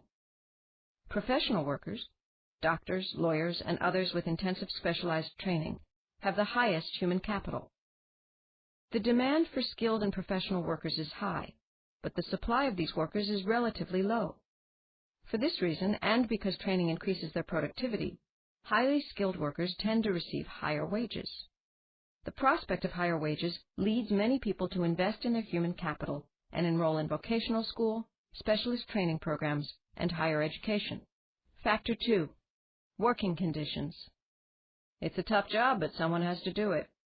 That statement is often used humorously by people who have dream jobs, such as vacation planners who get to go on fabulous trips as research, or taste testers who sample chocolate or other goodies. However, some jobs really are tougher than others. Some jobs, such as washing windows on a skyscraper, are very dangerous. Other jobs can be very unpleasant, such as collecting garbage. Higher wages are often paid to workers in dangerous and unpleasant occupations in order to attract qualified people to those jobs. While the disadvantages of some jobs may be offset by higher wages, the advantages of other jobs may make up for low wages. These advantages vary widely depending on the worker. For example, a student who loves movies might take a job as a clerk at a video store. Although the pay is low, the student might get to borrow movies free of charge. Someone tired of a long commute in rush hour traffic might welcome a lower-paying job that is only minutes away from home. Factor 3. Discrimination. Another factor affecting differences in wage rates is discrimination. Wage discrimination may be based on race, ethnicity, gender, or other factors. For example, the average pay of women tends to be lower than that of men doing the same job. Racial prejudices sometimes lead to discrimination in wages. A prejudiced employer might be unwilling to hire a minority candidate except at a lower wage. However, employers who discriminate may actually lose money. By eliminating qualified candidates because of their gender, ethnic group, or other trait irrelevant to performance, employers may miss out on the best worker for the job. Wage differences may also result from occupational segregation. Some low-paying jobs have been viewed as the realm of women or certain racial or ethnic groups. Occupational segregation becomes a vicious cycle. Groups can become trapped in these jobs, unable to earn enough to invest in human capital that could move them upward. In the United States, the federal government has tried to break this cycle by passing such anti-discrimination laws as the Equal Pay Act, 1963, and the Civil Rights Act, 1964. Artificial barriers to advancement may also limit the wages of women and minorities. They may have the skills and experience necessary to advance, but find that they are never promoted. The term glass ceiling describes these unseen barriers to advancement. Factor 4. Government actions. In a pure market economy, wages would be set strictly by economic forces. However, in many countries, including the United States, the government steps in when market forces produce results that people disagree with. The minimum wage, the lowest wage legally allowed for 1 hour of work, is one example. As you read in Chapter 6, the minimum wage acts as a price floor designed to boost wages for low-income workers. The forces of supply and demand might set the equilibrium wage for certain jobs so low that no one could reasonably make a living at these jobs. The minimum wage attempts to help the people who hold these jobs to make ends meet. However, businesses point out that they might hire more workers if they were allowed to pay a lower wage. The first national minimum wage law in the United States was passed in 1933 during the Great Depression. In part, it was intended to raise wages so that workers could consume products and help the economy recover. In 1938, the minimum wage became part of the Fair Labor Standards Act, which included other protections for workers. The United States Congress has increased the minimum wage several times, but the increases have not kept up with the general rise in prices. In response, some state and local governments have passed their own laws requiring minimum wages higher than the federal standard. Application. Applying economic concepts. B. Explain how each of the 4 factors influences wages at fast food restaurants. Economics Pacesetter. Gary Becker. The Importance of Human Capital. I believe an economist should express concepts in simple language and show how to deal with important problems in a fairly simple way. With those words, Nobel laureate economist Gary Becker aptly described his own approach. He proposed that the general economic principle of rational choice could be applied to the decisions people make in all spheres of life. Becker extended an economic way of thinking into new areas, including crime and punishment, households and family relations, and human competence. Investing in yourself. When Gary Becker graduated from high school, he was torn between following a career in mathematics and doing something to help solve social problems. He studied economics at Princeton University and the University of Chicago, and he went on to teach at Chicago and at Columbia University. In 1957, Becker published The Economics of Discrimination, which examined the effects of prejudice on the earnings, employment, and occupations of minorities. However, most economists did not pay much attention, feeling that such a study belonged in the fields of sociology or psychology. Today, though, Becker's approach is widely appreciated and has led economists to explore new areas. Becker is best known for his contributions to the idea of human capital and for formulating the economic theory that explains differences in wages in terms of investments in human capital. To Becker, human capital is more than education and training. It is all the investments people make in themselves to improve their output, including the development of good work habits and receiving good medical treatment. The more abundant the capital, the more productive the labor. Becker helped to quantify the importance of education and on-the-job training and, by doing so, broadened the reach of economics. Application. Conducting cost-benefit analysis. C. Becker debated with himself about whether to park illegally, weighing the possible costs against the advantages. Explain a decision you made using cost-benefit analysis. Is that always the best way to make a decision? Why or why not? Section 2. Trends in today's labor market. Objectives. In Section 2, you will identify the changes that have taken place in the labor force. Explain how occupations have changed. Explain how the way people work has changed. Key terms: civilian labor force, outsourcing, insourcing, telecommuting, contingent employment, independent contractor. Taking notes. As you read Section 2, complete a hierarchy chart like the one below. In each box, write the main ideas. Use the graphic organizer at Interactive Review at ClassZone.com. A changing labor force. Key concepts. The labor market in the United States has changed dramatically since the 1950s, and it continues to change. For example, in the 1950s, many companies hired workers with the expectation that they would stay with the company for most of their working lives. After a lifetime of service, workers could count on company pension plans to help fund their retirement. Today, few workers stay with the same company their entire career, and workers take more responsibility for funding their retirement. Those are only some of the profound changes that affect the civilian labor force, people who are 16 or older who are employed or actively looking for and available to do work. The civilian labor force excludes people in the military, in prison, or in other institutions. In 2005, about 150 million Americans made up the civilian labor force. That figure was up from 126 million workers in 1990 and is expected to rise to almost 165 million workers by 2020. Changes in the United States labor force. To understand some of the changes in the United States labor force, consider these two scenes. In the first scene, the year is 1955. A young woman pulls into a gas station, and the attendant fills up her car with gas.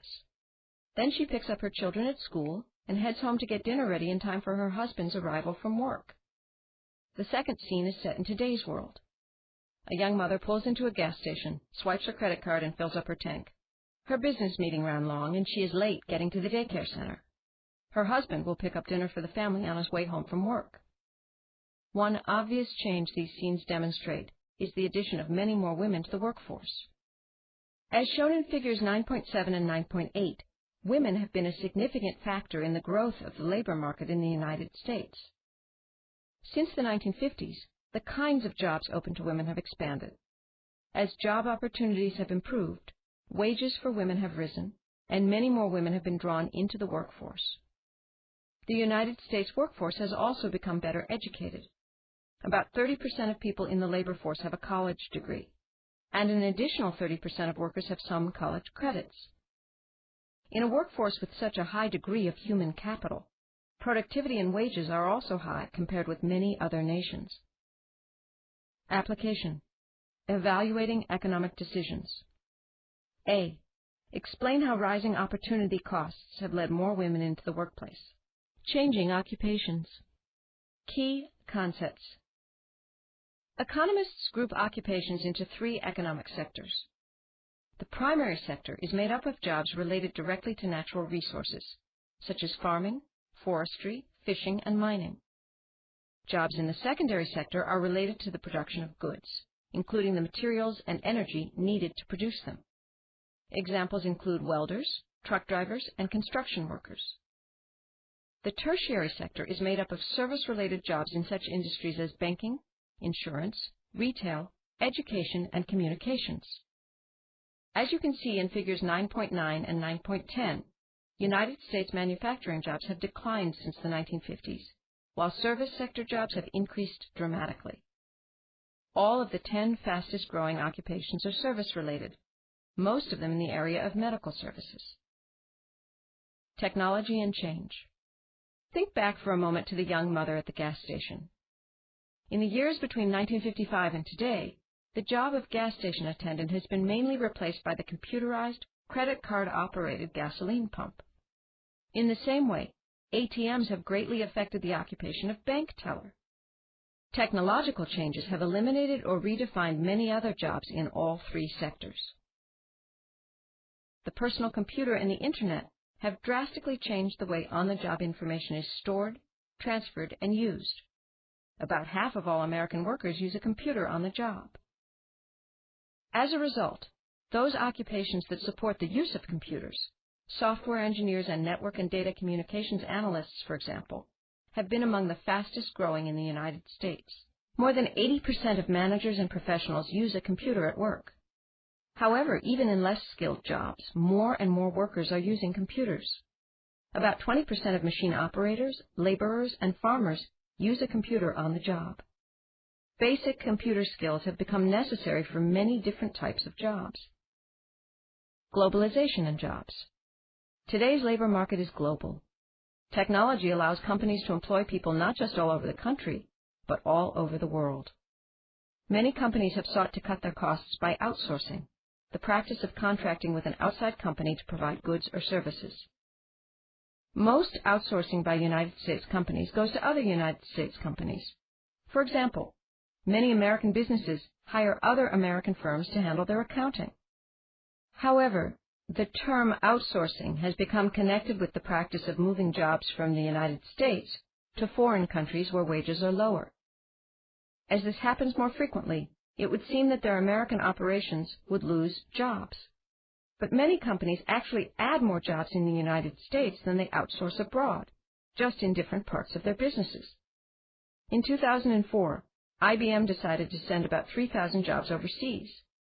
But at the same time, it created about 4,500 jobs in the United States.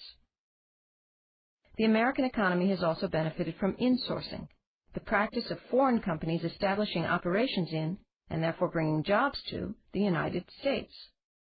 Both outsourcing and insourcing are tied to the trends toward more service-related jobs and more technology-related work.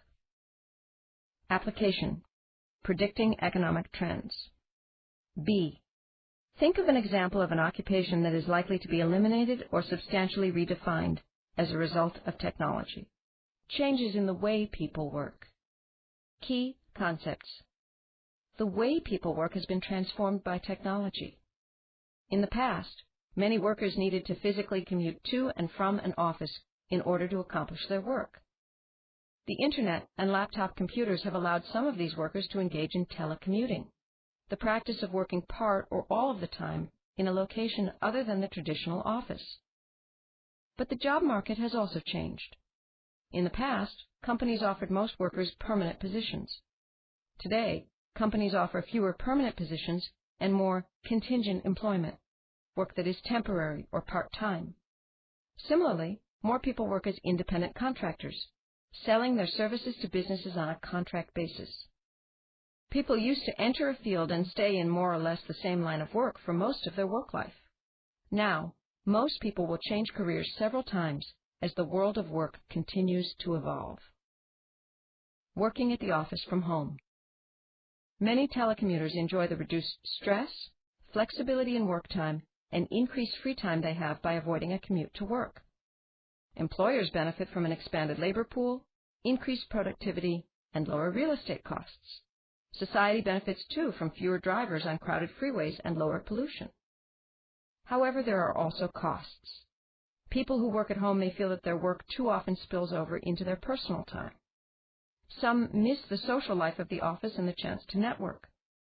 Some at-home workers also fear that on-site workers might be more likely to get promoted. Still, experts estimate that the number of telecommuting workers grew by about 20% each year from 2000 to 2005. Your economic choices. Telecommuting. Where would you want to work? Technology allows people to work at many different places.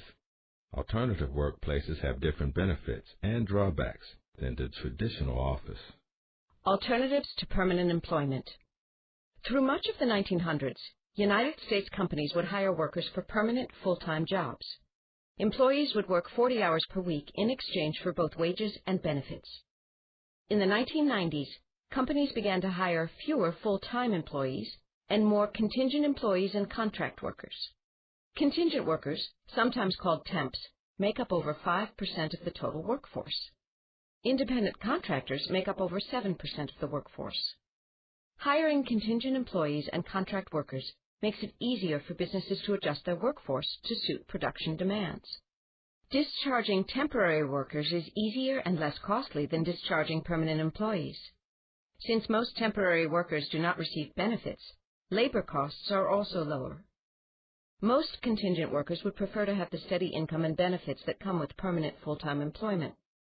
But many independent contractors prefer the flexibility of being their own boss to working in a permanent position. They are willing to take the risk of not having enough work to support themselves, and they find alternative ways to pay for health insurance and retirement. Businesses sometimes offer permanent positions to contingent and contract workers who have done a good job. Changing careers more often. As technology has advanced, jobs have changed too. Much of the work done today in the United States and other advanced countries did not exist 100 years ago.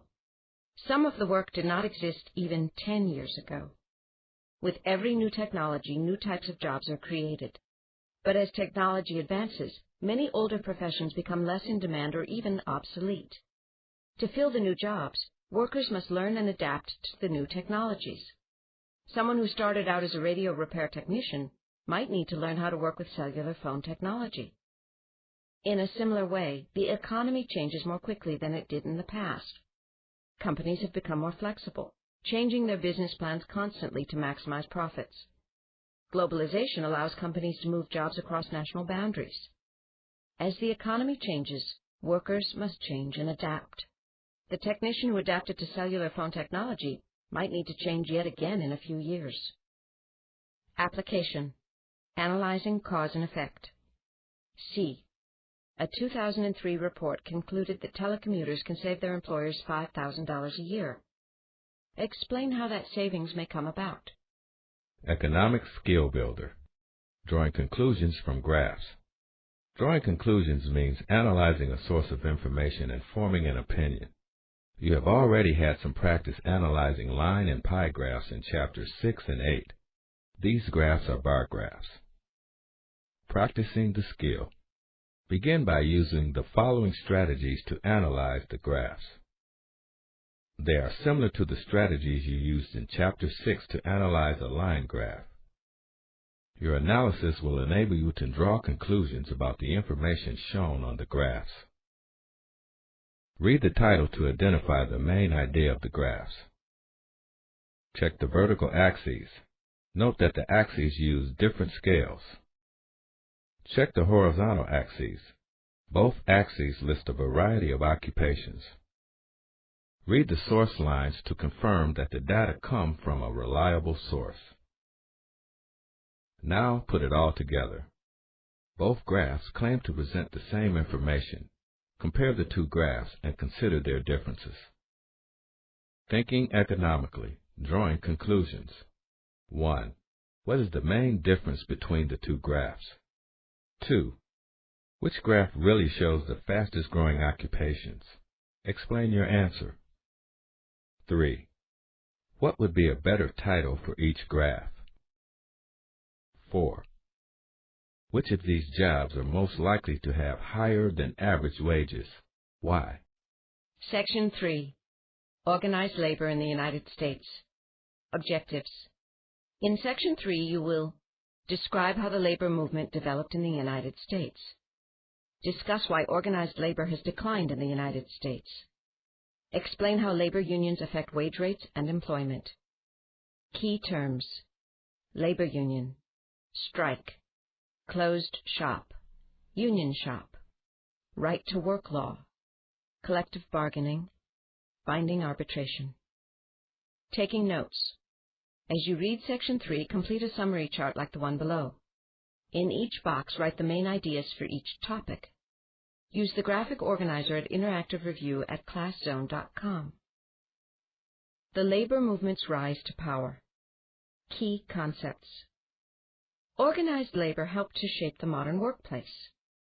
Most of the benefits that workers in the United States take for granted today did not exist 200 years ago. The 8-hour workday, the 5-day work week, vacations, even sick leave. None of these basic amenities would have existed without the efforts of organized labor.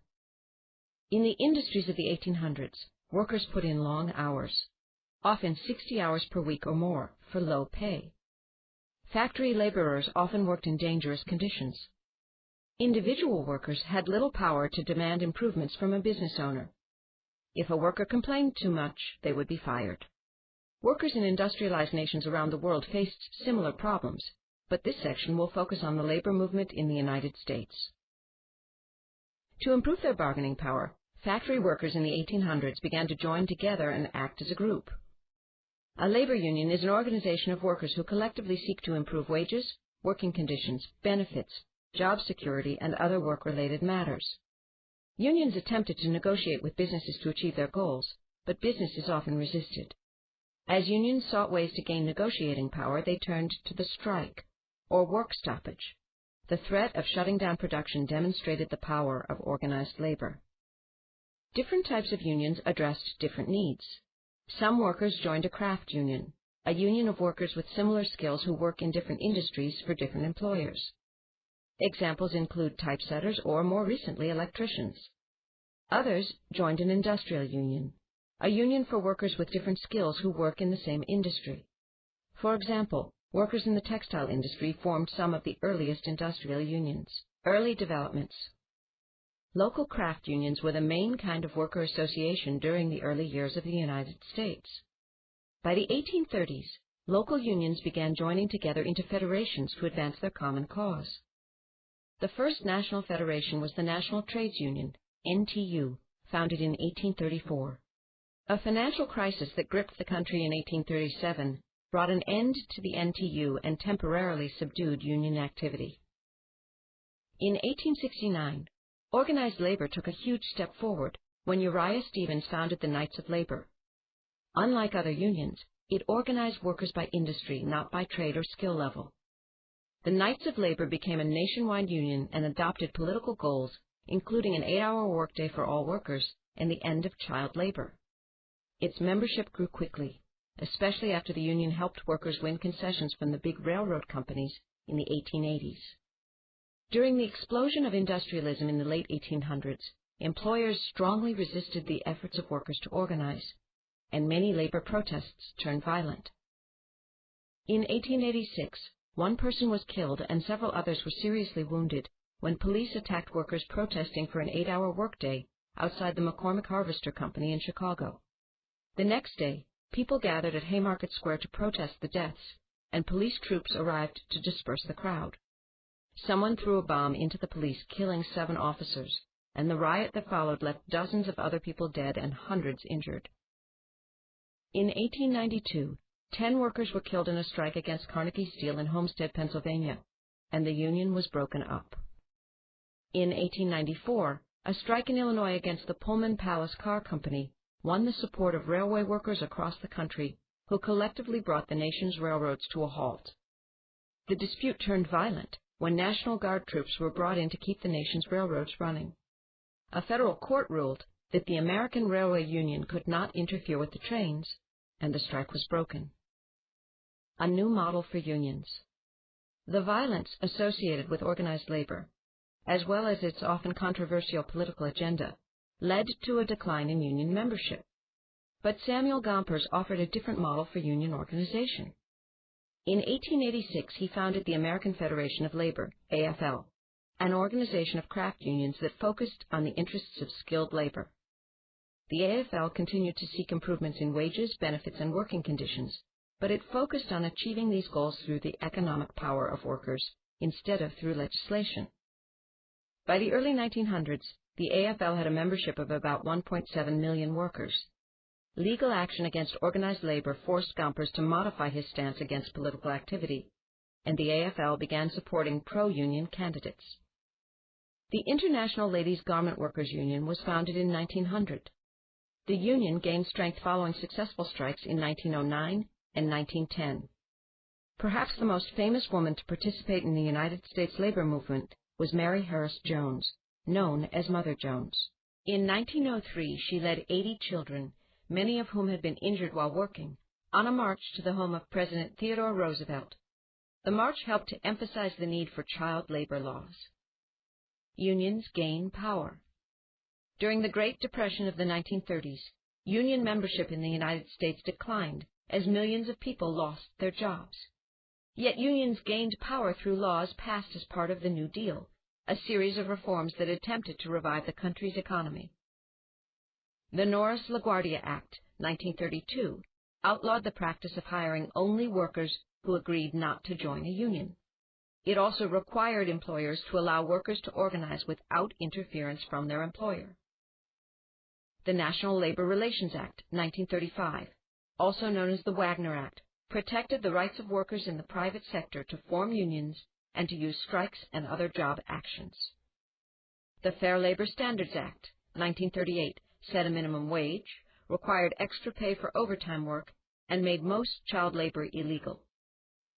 During this period, the Congress of Industrial Organizations, CIO, organized unions for industrial workers. Originally part of the AFL, which favored skilled workers in craft unions, the CIO broke away in 1938. The two organizations came together again in 1955 as the AFL-CIO. The AFL succeeded in organizing the United Auto Workers, UAW, union in 1935.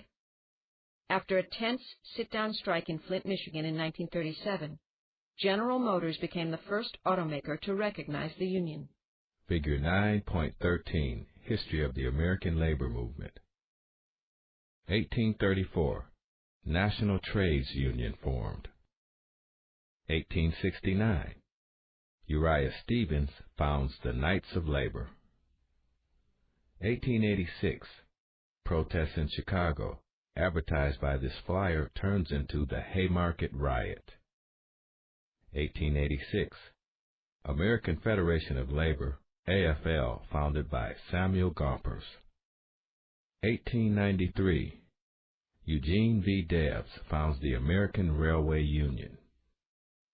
1894, Labor Day becomes a national holiday.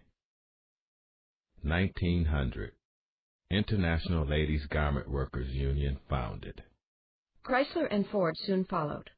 In the 1940s, Walter Phillip Reuther, as president of the UAW, helped auto workers become some of the nation's highest-paid industrial workers. Also in the 1940s, John L. Lewis, the tough-talking, cigar-smoking leader of the CIO, brought his own United Mine Workers back from near failure and waged a fierce and successful fight to organize the nation's steel workers. Backlash against unions following World War II. The end of World War II ushered in a period of anti-union legislation. In 1947, over the veto of President Harry S. Truman, the Taft-Hartley Act was passed. It amended the Wagner Act and limited union activities, increasing the government's power to intervene if a strike might threaten national security. America's fear of communism, the political and economic system of the Soviet Union, led to further restrictions on unions. The Landrum-Griffin Act 1959 forbade communists from holding union offices and required tighter financial and electoral accounting.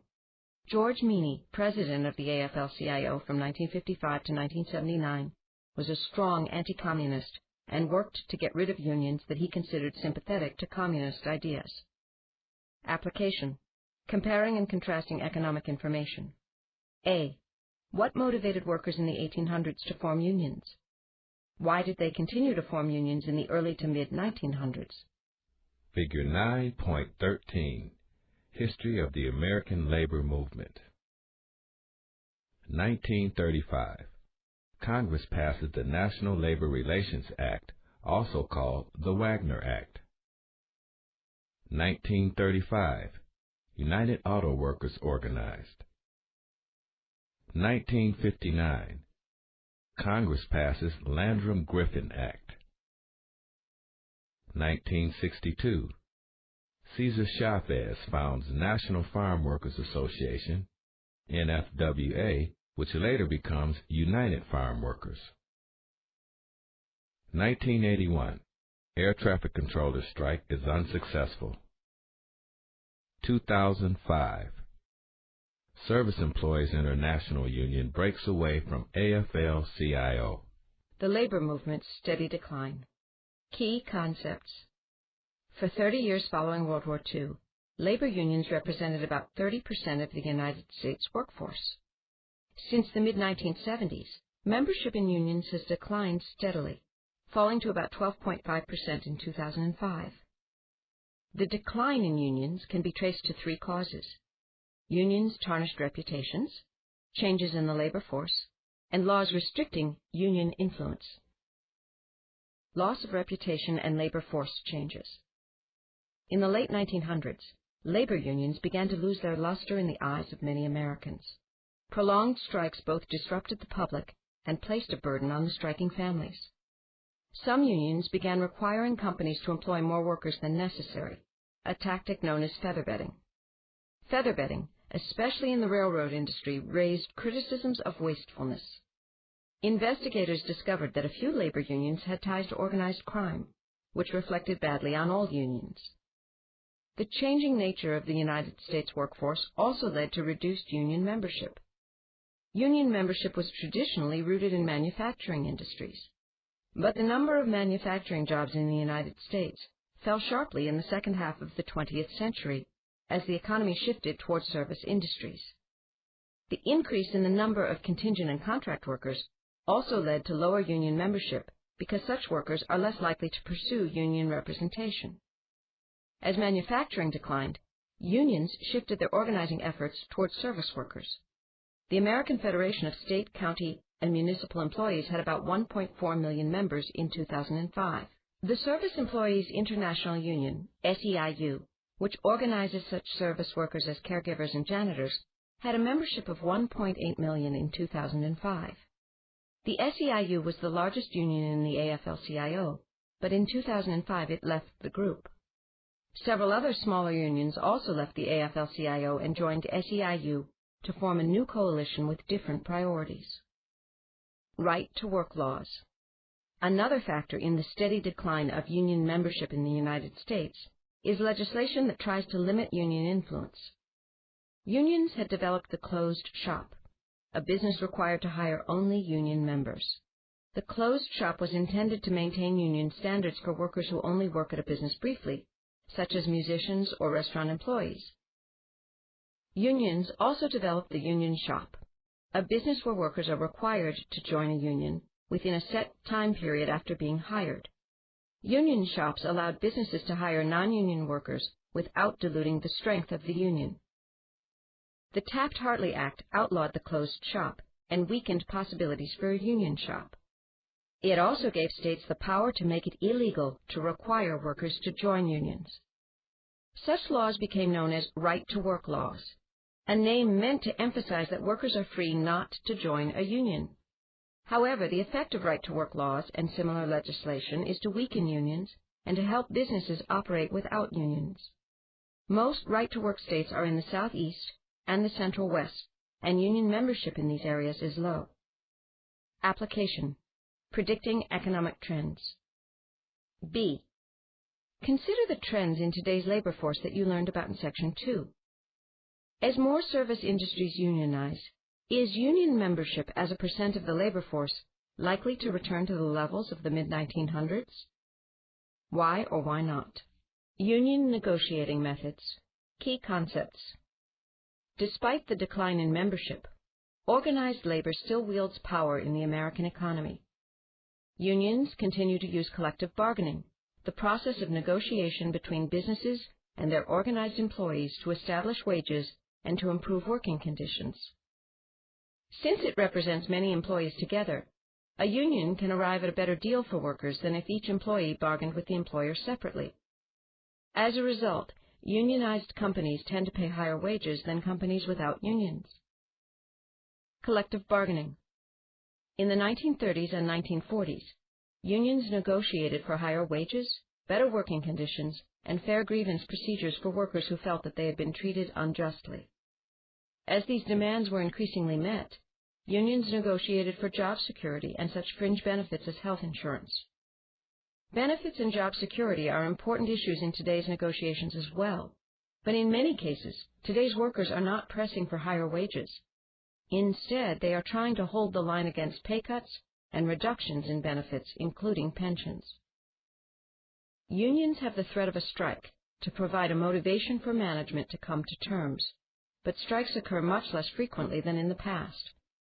Large-scale work stoppages in the United States occurred hundreds of times a year before the 1980s, but dropped to about 20 per year by the 2000s. This is partly a result of the decline in union membership, but it also reflects the willingness of management to use replacement workers or to close a plant permanently. The vast majority of union contracts are settled without such action. However, some negotiations require additional interventions if the two sides cannot agree. First, a mediator may be brought in to help the sides come to terms. If that fails, the dispute may be settled by binding arbitration, a decision by a neutral third party that each side agrees ahead of time to accept. For industries related to public safety, the government might issue an injunction to force workers back to work after a stoppage, or to stop protest activities that may interfere with public safety. Application: analyzing cause and effect. C. Explain why high wages and high employment do not necessarily go hand in hand. Case study: managing change in your work life. Background: the United States economy has shifted from manufacturing to service and knowledge-based industries. New technologies offer increasingly sophisticated tools. Telecommuting provides businesses the option of having employees work effectively from outside the office. Globalization has revolutionized the way companies do business. Companies are no longer tied to a specific location. Instead, they establish offices around the globe. The outsourcing and insourcing of jobs result both in benefits and challenges. The dynamics of the workplace are defined by a single factor: change. What's the issue? How will you respond to the changing dynamics of the work environment? Study the sources to discover how change affects the type of work we do, as well as where and how we do it. A. Online magazine article. Call centers in India help businesses reduce costs because local wages are low, but some Westerners accept the low wages for a chance to live in India. Thinking economically. Explain Miriam's decision to work in a call center in India using cost-benefit analysis. Case study. Managing change in your work life. Background. The United States economy has shifted from manufacturing to service and knowledge-based industries. New technologies offer increasingly sophisticated tools. Telecommuting provides businesses the option of having employees work effectively from outside the office. Globalization has revolutionized the way companies do business. Companies are no longer tied to a specific location.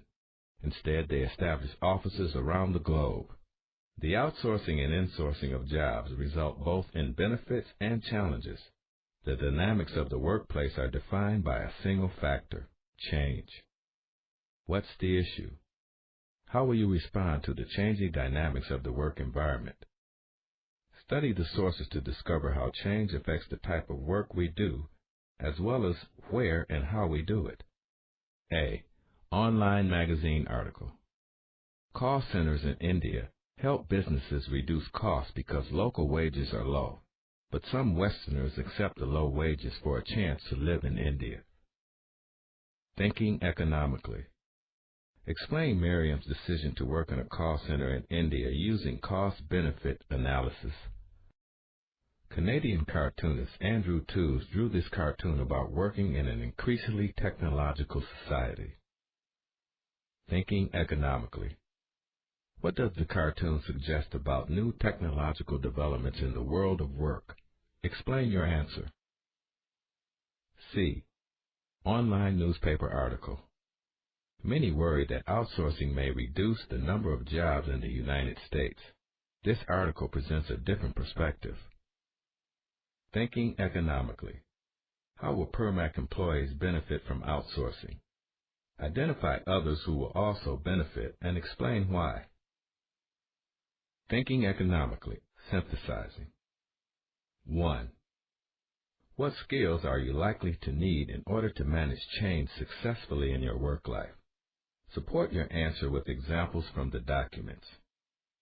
2. In documents A and B, are the types of change similar or different? Are their effects on workers positive or negative? Explain your answer. 3. Compare the opportunities afforded by change in documents A and C. How are they similar? How are they different? Chapter 10.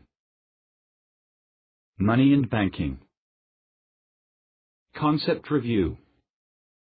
Macroeconomics is the study of the behavior of the economy as a whole and how major economic sectors, such as industry and government, interact. Chapter 10. Key Concept. Money provides a low-cost method of trading one good or service for another. It makes the system of voluntary exchange efficient. Why the concept matters. What were the last 3 economic transactions you completed using money? Perhaps you put 4 quarters in the fare machine on the bus to school, or bought a slice of pizza and a drink in the cafeteria at lunch. Or maybe you caught an early movie after school yesterday. To gauge the importance of money to the economy, imagine trying to make such transactions without the familiar paper bills and coins. Section 1. Money, its functions and properties. Objectives. In Section 1 you will outline the functions that money performs and the characteristics that money possesses. Explain why the different types of money have value. Describe how the money supply in the United States is measured.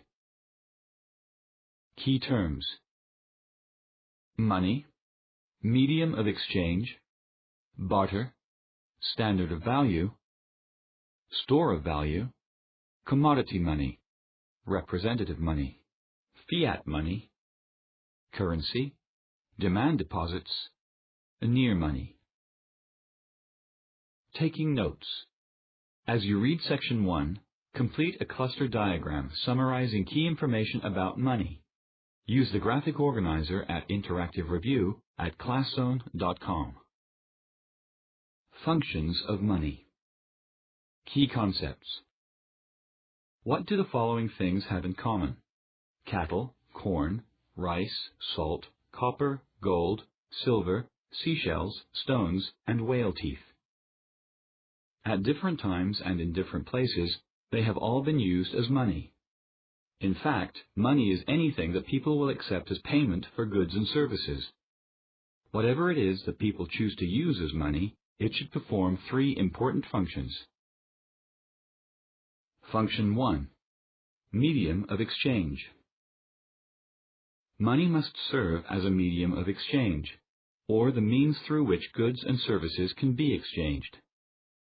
Without money, economic transactions must be made through barter, exchanging goods and services for other goods and services. Barter is cumbersome and inefficient because two people who want to barter must at the same time want what the other has to offer. For example, suppose you want to trade 2 t-shirts for a pair of jeans. One classmate might have the jeans but not want your shirts. Another might want your shirts but not have jeans to trade. It is much easier for you to buy a pair of jeans by giving money to the seller who, in turn, can use it to buy something else. Money allows for the precise and flexible pricing of goods and services, making any economic transaction convenient. Function 2. Standard of value. Money also serves as a standard of value, the yardstick of economic worth in the exchange process. It allows people to measure the relative costs of goods and services. A $20 t-shirt is worth 2 $10 phone cards, 4 $5 burritos, or 20 $1 bus rides. The basic monetary unit in the United States is the dollar, which serves as the standard by which the economic worth of all goods and services can be expressed and measured. Function 3. Store of value. Finally, money acts as a store of value. That is, something that holds its value over time. People, therefore, do not need to spend all their money at once or in one place. They can put it aside for later use. They know that it will be accepted wherever and whenever it is presented to purchase goods and services. One situation where money does not function well as a store of value is when the economy experiences significant inflation, a sustained rise in the general level of prices. For example, in Argentina in the first half of 2002, prices rose by about 70%. Basic goods that cost 150 pesos in January cost 255 pesos in June. In other words, in that time period, Argentina's money lost over 2/3 of its purchasing power. You'll learn more about inflation in Chapter 13. Application. Applying economic concepts. A. How does money help to make clear the opportunity cost of an economic decision? Economics Essentials. Figure 10.1. Functions of money. What functions does money perform? Standard of value. Money provides both a way to express and measure the relative costs of goods and services, and a way to compare the worths of different goods and services. Medium of exchange. Money provides a flexible, precise, and convenient way to exchange goods and services. Store of value. Money holds its value over time. It can be saved for later use because it can be exchanged at any time for goods and services. Analyze charts.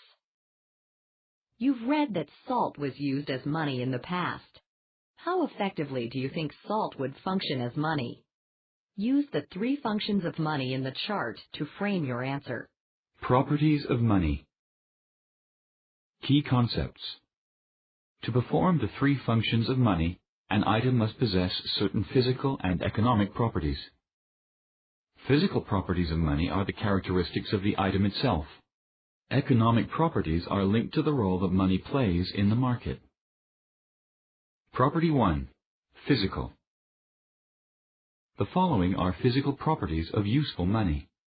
Durability. Money should be durable or sturdy enough to last throughout many transactions. Something that falls apart when several people handle it or that spoils easily would not be a good item to use as money. Portability. Money needs to be small, light, and easy to carry. It's easy to see why paper bills are preferable to cattle as money. Divisibility. Money should also be divisible so that change can be made.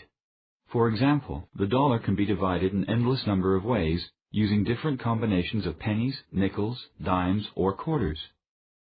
Divisibility also allows flexible pricing. Uniformity. Lastly, money must be uniform, having features and markings that make it recognizable. Coins that are used as money look different from other flat metal discs. Paper money is a consistent size and uses special symbols and printing techniques. All money that represents a certain amount in a given country has distinctive characteristics that help identify its value. These distinctive markings also make it more difficult to counterfeit. Property 2. Economic.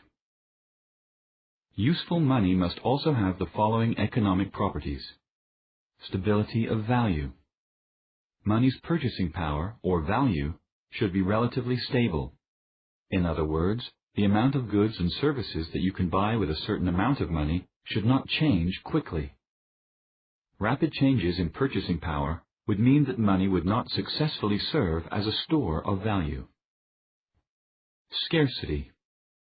Money must be scarce to have any value. As you recall from Chapter 7, when the supply of a product outstrips demand, there is a surplus and prices for that product fall. Similarly, when the supply of money outstrips demand, money loses value or purchasing power. Acceptability. People who use the money must agree that it is acceptable, that it is a valid medium of exchange. In other words, they will accept money in payment for goods and services because others will also accept it as payment. Application. Applying economic concepts. B. Describe how U.S. dollars serve each of the three functions of money. Types of money. Key concepts. In the discussion of the functions and properties of money, one theme recurs: value. Money draws its value from three possible sources. Commodity money derives its value from the type of material from which it is composed. Representative money is paper money backed by something tangible, such as silver or gold, that gives it value. Fiat money has no tangible backing, but it is declared by the government that issues it and accepted by citizens who use it to have worth. Type 1. Commodity money. Commodity money is something that has value for what it is. Items used as commodity money have value in and of themselves, apart from their value as money. Over the course of history, for example, gold, silver, precious stones, salt, olive oil, and rice have all been valued enough for their scarcity or for their usefulness to be used as money. However, the most common form of commodity money throughout history has been coins made from precious metals. Such coins contain enough of the precious metal that if each was melted down, it would be worth at least its face value. One problem with commodity money is that if the item becomes too valuable, people will hoard it rather than circulate it, hoping it will become more valuable in the future. Commodity money is rarely used today. Type 2. Representative money. Representative money is paper money that can be exchanged for something else of value. The earliest forms of representative money were seen in the Middle Ages, when merchants, goldsmiths, and moneylenders began issuing receipts that promised to pay a certain amount of gold or silver. This came about because it was not always convenient or safe to transport large quantities of those precious metals from place to place for the purpose of trading. These practices signal the beginning of the widespread modern use of paper money. Eventually, governments got involved with representative money by regulating how much metal needed to be stored to back up the paper money. One problem with representative money is that its value fluctuates with the supply and price of gold or silver, which can cause problems of inflation or deflation, a sustained rise or fall, respectively, in the general level of prices. Type 3. Fiat money. Unlike representative money, fiat money has value only because the government has issued a fiat or order saying that this is the case. The value of the US dollar was linked to the value of gold until 1971. Since then, a $10 bill can no longer be exchanged for gold. It can only be converted into other combinations of US currency that also equal $10. In fiat money, coins contain only a token amount of precious metal that is worth far less than the face value of those coins. Paper money has no intrinsic value, and people cannot exchange it for a certain amount of gold or silver. Fiat money has value because the government says it can be used as money, and because people accept that it will fulfill all the functions of money. Dollar bills in the United States carry the statement, "This note is legal tender for all debts, public and private." This statement assures people that sellers will accept such money from buyers as payment for goods or services, and lenders will accept it as payment for debts. A crucial role of the government in maintaining the value of fiat money is controlling its supply, in other words, maintaining its scarcity. Application. Analyzing cause and effect. C. Which type of money's value would be most affected by political instability? Why? A global perspective. The euro as a common currency.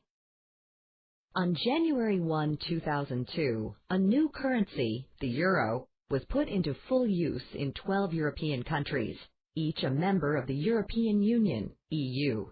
The symbol for the euro is €. Each country that adopted the euro gave up its own national currency. The EU seeks the economic and political integration of Europe, and the euro is a key step toward this goal. The common currency makes trade among member nations easier and cheaper. As the EU expands, new members must meet specific economic standards before they can adopt the euro. Several small European countries that are not members of the EU have also begun using the euro. Like all modern currencies, the euro is categorized as fiat money. Its value is derived from public confidence in the EU. Control of the supply of euros is maintained by the European Central Bank, located in Frankfurt, Germany. Each member nation of the EU has a seat on the central bank's decision-making board. EU members that adopted the euro in 2002: Austria, Belgium, Finland, France, Germany, Greece, Ireland, Italy, Luxembourg, Netherlands, Portugal, Spain. Connecting across the globe. 1. Making inferences. How do you think having a common currency might benefit the EU? 2. Recognizing effects. Why does the euro have value as currency? Money in the United States. Key concepts. In this section so far, you have learned what has been used as money, what functions money performs, what properties it possesses, and why money has value. But what serves as money in the United States today? In its narrowest sense, money consists of what can be used immediately for transactions: currency, demand deposits, and other checkable deposits. Currency is paper money and coins. Checking accounts are called demand deposits because funds in checking accounts can be converted into currency on demand. There are other monetary instruments that are almost but not exactly like money. Known as near money, it includes savings accounts and other similar time deposits that cannot be used as a medium of exchange but can be converted into cash relatively easily. Money in the narrowest sense. In the narrowest sense, money is what can be immediately used for transactions. This definition of money sometimes uses the term transactions money. Most of the money that you and your friends and family spend is transactions money. About half of such money is currency, both paper money and coins, that is used by individuals and businesses. Most demand deposits are non-interest-bearing checking accounts that can be converted into currency simply by writing a check. Traveler's checks, which are drafts that can be purchased in a number of money amounts and redeemed in many parts of the world, represent a small share of overall demand deposits. Other checkable deposits include negotiable order of withdrawal, NOW, accounts, which are interest-bearing savings accounts against which drafts may be written. Are savings accounts money? Near money, such as savings accounts and other interest-bearing accounts, cannot be used directly to make transactions. Your local sporting goods store will not accept a savings passbook as payment for a new basketball or for your tennis racket to be restrung. But money in a savings account can be easily transferred into a checking account or removed directly from an automatic teller machine and put toward a desired good or service. Near money takes many forms in addition to traditional savings accounts. Time deposits are funds that people place in a financial institution for a specific period of time in return for a higher interest rate. These deposits are often placed in certificates of deposit, CDs. Money market accounts place restrictions on the number of transactions you can make in a month and require you to maintain a certain balance in the account, as low as $500, but often substantially more, in order to receive a higher rate of interest. How much money? How much money is in supply in the United States? Economists use various instruments to measure the money supply, but the most often cited are M1 and M2. M1 is the narrowest measure of the money supply, consisting of currency, demand deposits, and other checkable deposits. It is synonymous with transactions money. The elements of M1 are referred to as liquid assets, which means that they are, or can easily become, currency. M2 is a broader measure of the money supply, consisting of M1 plus various kinds of near money. M2 includes savings accounts, other small denomination time deposits, CDs of less than $100,000, and money market mutual funds. You will learn about these financial instruments in Chapter 11. Figure 10.2 shows the amounts of the different forms of money that make up M1 and M2. You can see that M1 is almost evenly split between currency and checkable deposits. Notice that more of M2 comes from savings than from M1. You will learn the importance of the money supply in the economy and how the government manages it in Chapter 16. Application. Applying economic concepts. D. Classify each of the following as M1 and M2. A. Dollar bill. B. Savings account. C. Money market account. D. Traveler's check. E. $50,000 CD. Section 2. The development of U.S. banking. Objectives. In Section 2 you will describe how banking developed in the United States. Identify the banking institutions that operate in the United States. Key terms. State bank. National bank. Gold standard. Taking notes. As you read Section 2, complete a chart using the key concepts and other helpful words and phrases. Use the graphic organizer at Interactive Review at ClassZone.com. The origins of banking. Key concepts. Modern banking arose in Italy in the late Middle Ages. Italian merchants stored money or valuables for wealthy people and issued receipts that promised to return the property on demand. They realized that they did not have to hold all the deposits, since all depositors did not reclaim their property at the same time, but could lend some of the deposits and earn interest on those loans. This was the beginning of fractional reserve banking. See Section 3. The practice of holding only a fraction of the money deposited in a bank and lending the rest. In colonial America, many merchants followed the same practice. However, these banks were far from secure. If a merchant's business failed, depositors lost all of their savings. After the Revolutionary War, many state banks, banks chartered or licensed by state governments, were established. Some of these banks, however, followed practices that tended to create instability and disorder. Many issued their own currency that was not linked to reserves of gold or silver held by the bank. Economics pacesetter Alexander Hamilton, Shaping a Banking System. Imagine what it would be like if every bank issued its own currency. How would buyers know if sellers would accept their money? How would sellers know if the money they received was worth anything? That was the confusing situation that Alexander Hamilton faced when he became Secretary of the Treasury in 1789. He immediately set to work to bring stability to U.S. banking. The First Bank of the United States. Hamilton was a leading Federalist who believed in a strong central government. He proposed chartering a privately owned national bank to put the government on a sound financial footing. This bank would issue a national currency and help control the money supply by refusing to accept currency from state banks that was not backed by gold or silver.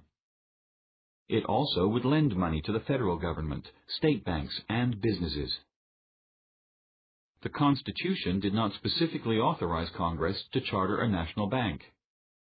The Anti-Federalists, led by Thomas Jefferson and James Madison, interpreted the Constitution strictly and feared putting too much power in the hands of the central government. Hamilton argued that the Constitution implied that the federal government had the authority to create a national bank to carry out its duty to regulate the currency.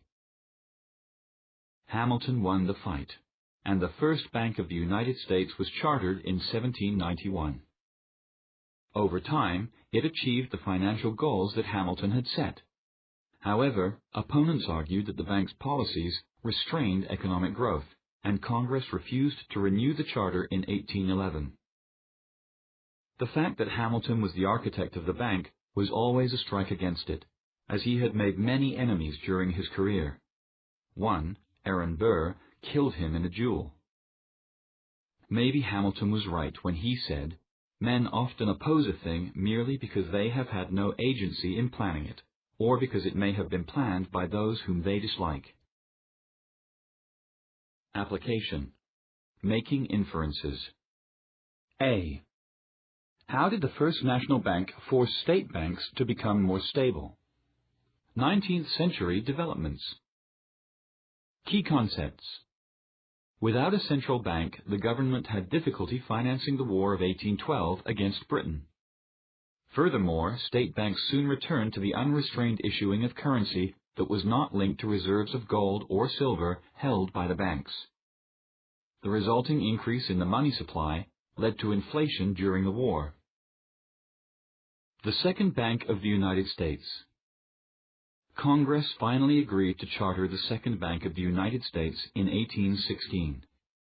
The new bank had greater financial resources than the First Bank and succeeded in making the money supply more stable. Opponents continued to see the central bank as too powerful and too closely aligned with the wealthy. President Andrew Jackson was an outspoken critic who mistrusted banks and paper money. He vetoed the renewal of its charter in 1832. Wildcat banking. After the Second Bank's charter lapsed in 1836, there was no federal oversight of the banking industry. During this period, all banks were state banks, each of which issued its own paper currency called banknotes. states passed free banking laws that allowed individuals or groups that met its requirements to open banks. Figure 10.3. Major developments in American banking. 1791. Congress charters First Bank of the United States. 1816. Congress charters Second Bank of the United States. 1837 to 1865. Wildcat banking leads to unstable currency. 1863. Congress creates national banks and currency. Some of these banks were located in remote areas to discourage people from redeeming their banknotes, which were often worth less outside the region where they had been issued. It was this practice, along with the questionable quality of many banknotes, that resulted in the term Wildcat Bank. In addition, such banks were susceptible to bank runs when depositors demanded gold or silver for their currency. Since the banks often did not have sufficient reserves of these precious metals, financial panics and economic instability were common results. The struggle for stability. During the Civil War, it was particularly difficult for the government to finance its operations without a national currency and a federal bank. The government's first solution to this problem was to issue a new currency backed by government bonds. These U.S. banknotes, called greenbacks, were printed with green ink. In 1863, Congress passed the National Banking Act, which led to the creation of a system of national banks, banks chartered by the national government. The Act provided for a national currency, backed by U.S. Treasury bonds, and regulated the minimum amount of capital required for national banks, as well as the amount of reserves necessary to back the currency. Congress taxed state banknotes issued after 1865, effectively eliminating these notes from circulation. In 1900, the government officially adopted the gold standard, a system in which the basic monetary unit, for example $1, is equal to a set amount of gold. The national currency and gold standard helped to bring some stability back to the banking system. Money was now uniform throughout the country, backed by something of intrinsic value, and limited by the supply of gold. Application. Analyzing effects.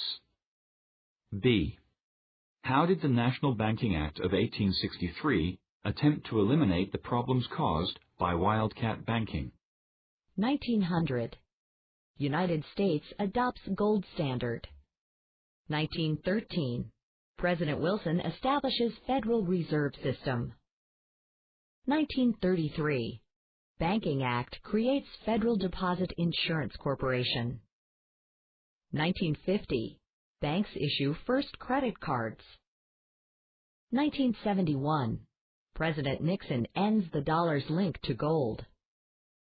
1980s. Savings and loan crisis rocks United States banking industry. 1999. Deregulation opens up bank competition. 20th century developments. Key concepts. The system of national banks and a national currency linked to the gold standard initially brought stability to U.S. banking.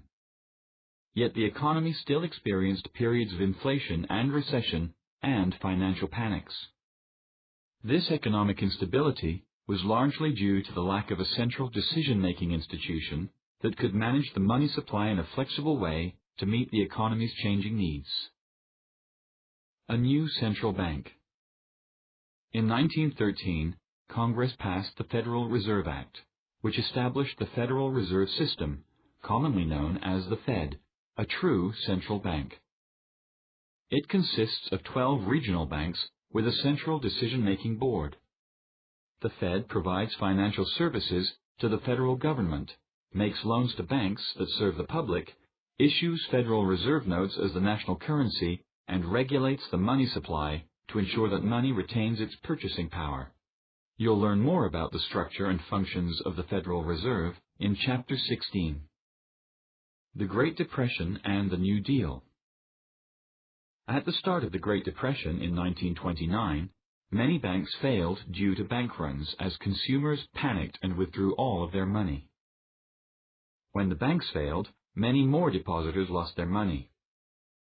Part of President Franklin Roosevelt's New Deal program was the Banking Act of 1933, which instituted reforms such as regulating interest rates that banks could pay and prohibiting banks from selling stocks.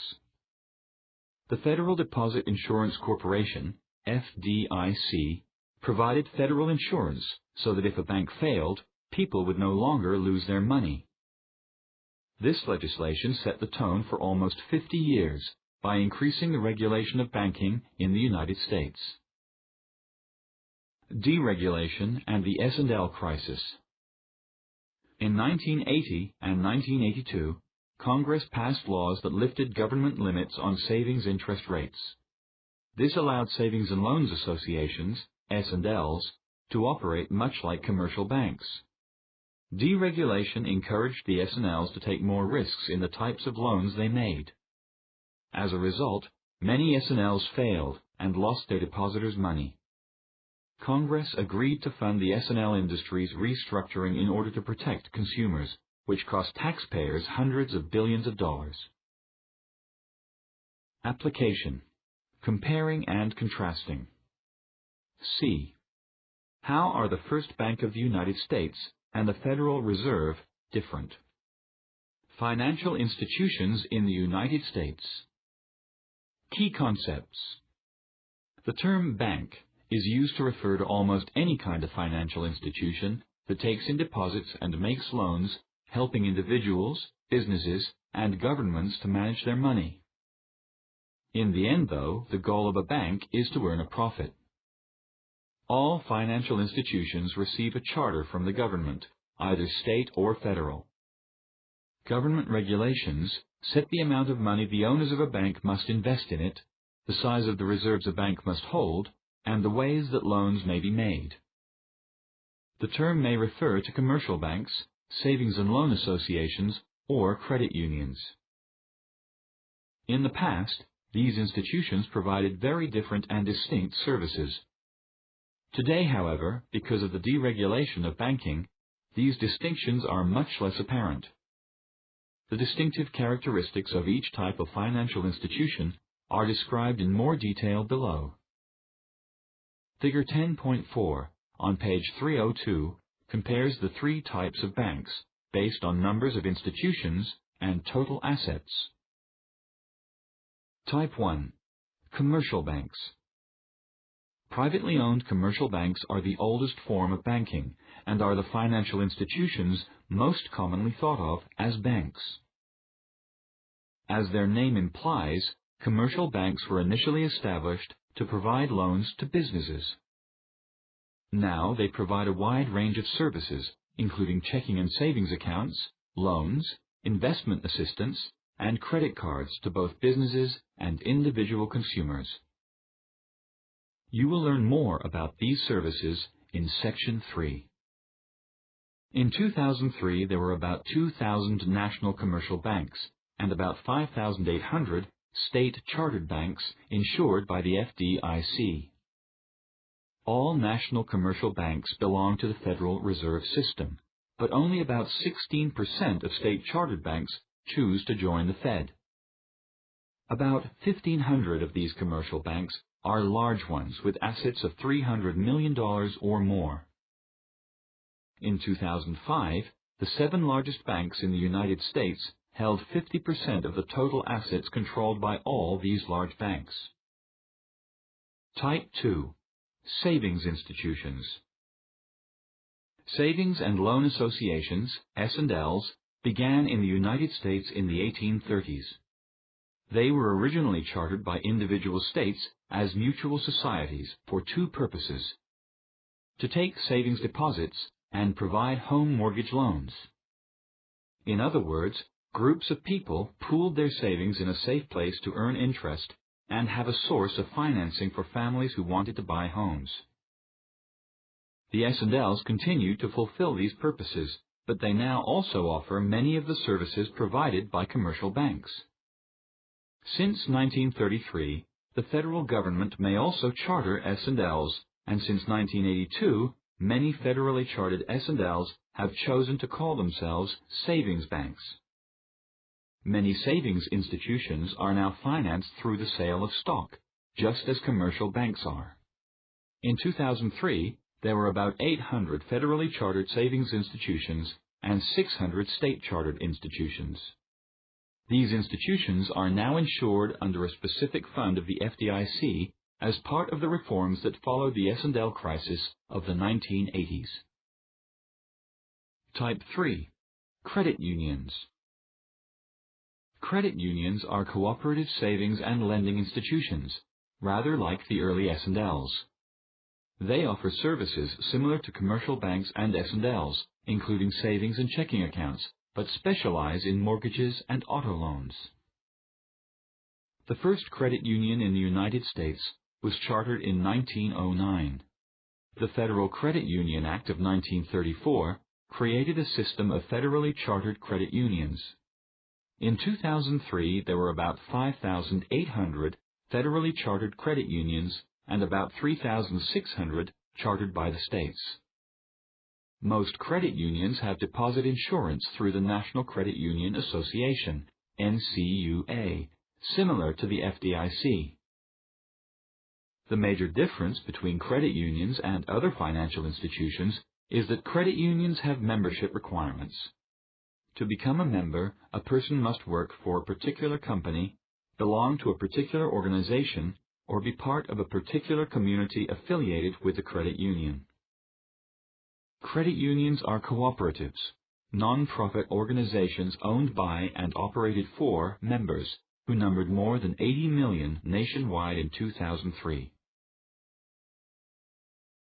Application: analyzing and interpreting data. D.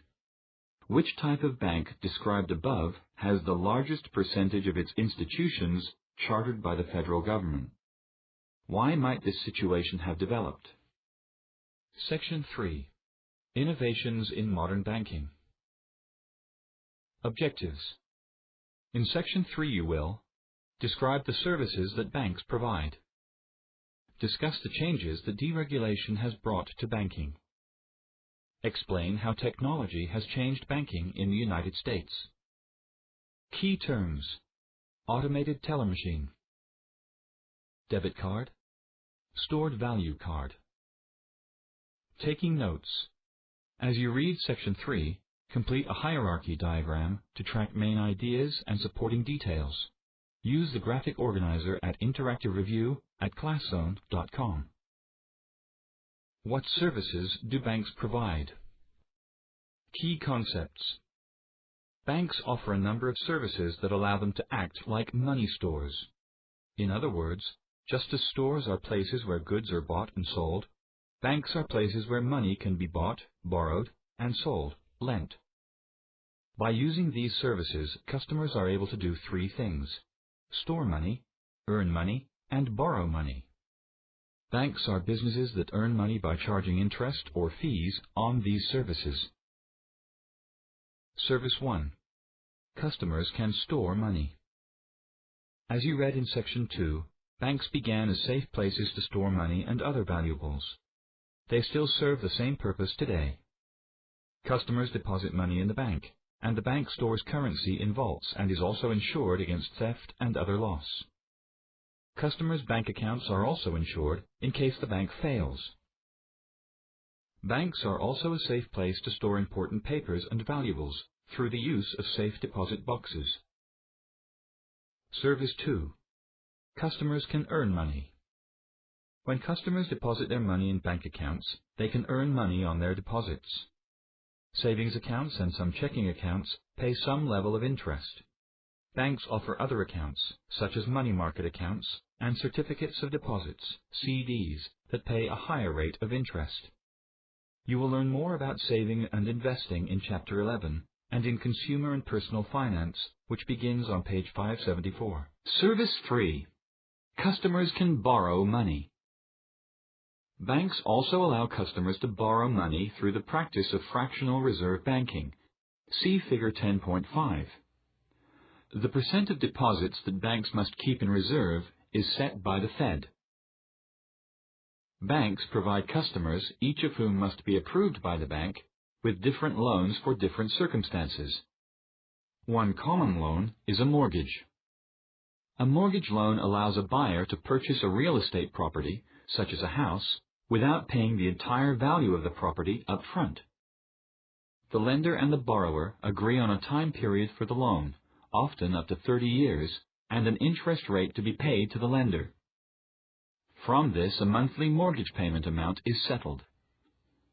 In this arrangement, the real estate property acts as collateral.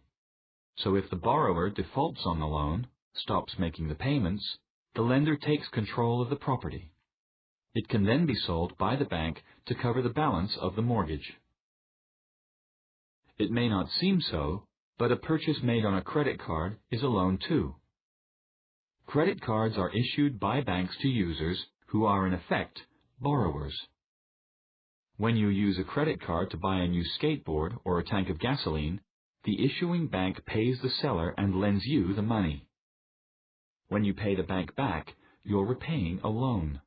And if you don't pay it back within a month, you'll owe the bank extra in interest. Application: applying economic concepts. A. Explain the ways in which bank transactions are beneficial to customers and banks. Banking deregulation. Key concepts.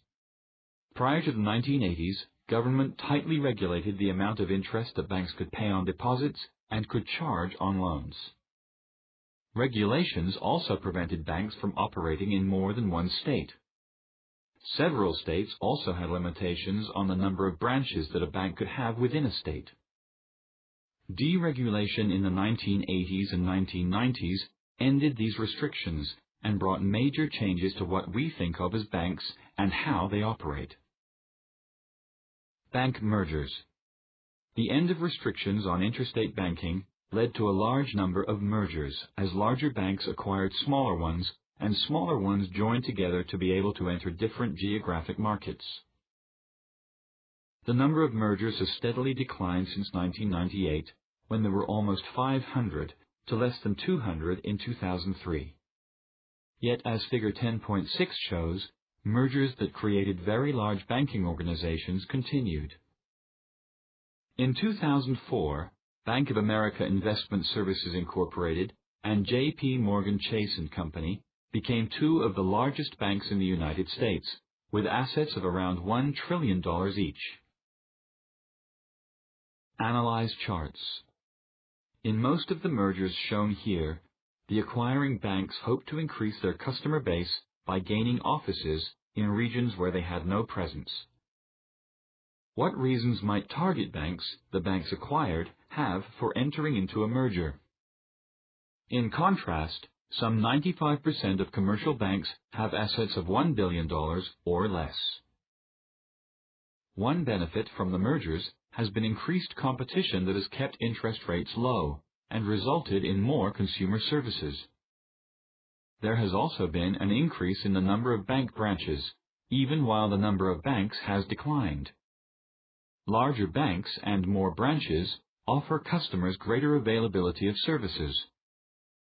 Many banks also cite economies of scale made possible by the mergers, as banks are able to spread their costs, especially for new technology, over more customers.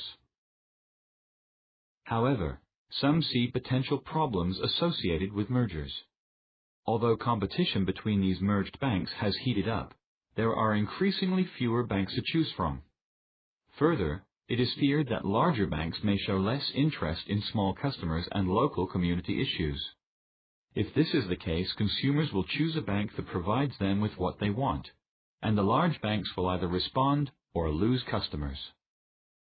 Banking services. The Financial Services Act of 1999 lifted the last restrictions from the Banking Act of 1933 that had prevented banks, insurance companies, and investment companies from selling the same products and competing with one another. This change allowed banks to sell stocks, bonds, and insurance. At the same time, some investment companies and insurance companies began offering traditional banking services. The change in banking services was based on the idea that consumers would prefer to have a single source for all their financial services needs, something that might function as a kind of financial supermarket. However, banks have not always been able to effectively realize the benefits they had envisioned from offering this array of services. While banks establish relationships with customers through deposit accounts and loans for homes and autos, they have not been as successful in selling insurance or in helping customers to buy and sell stocks and bonds. Most bank customers continue to look to traditional insurance companies for their insurance needs, and investment brokers and mutual fund companies to meet investment desires.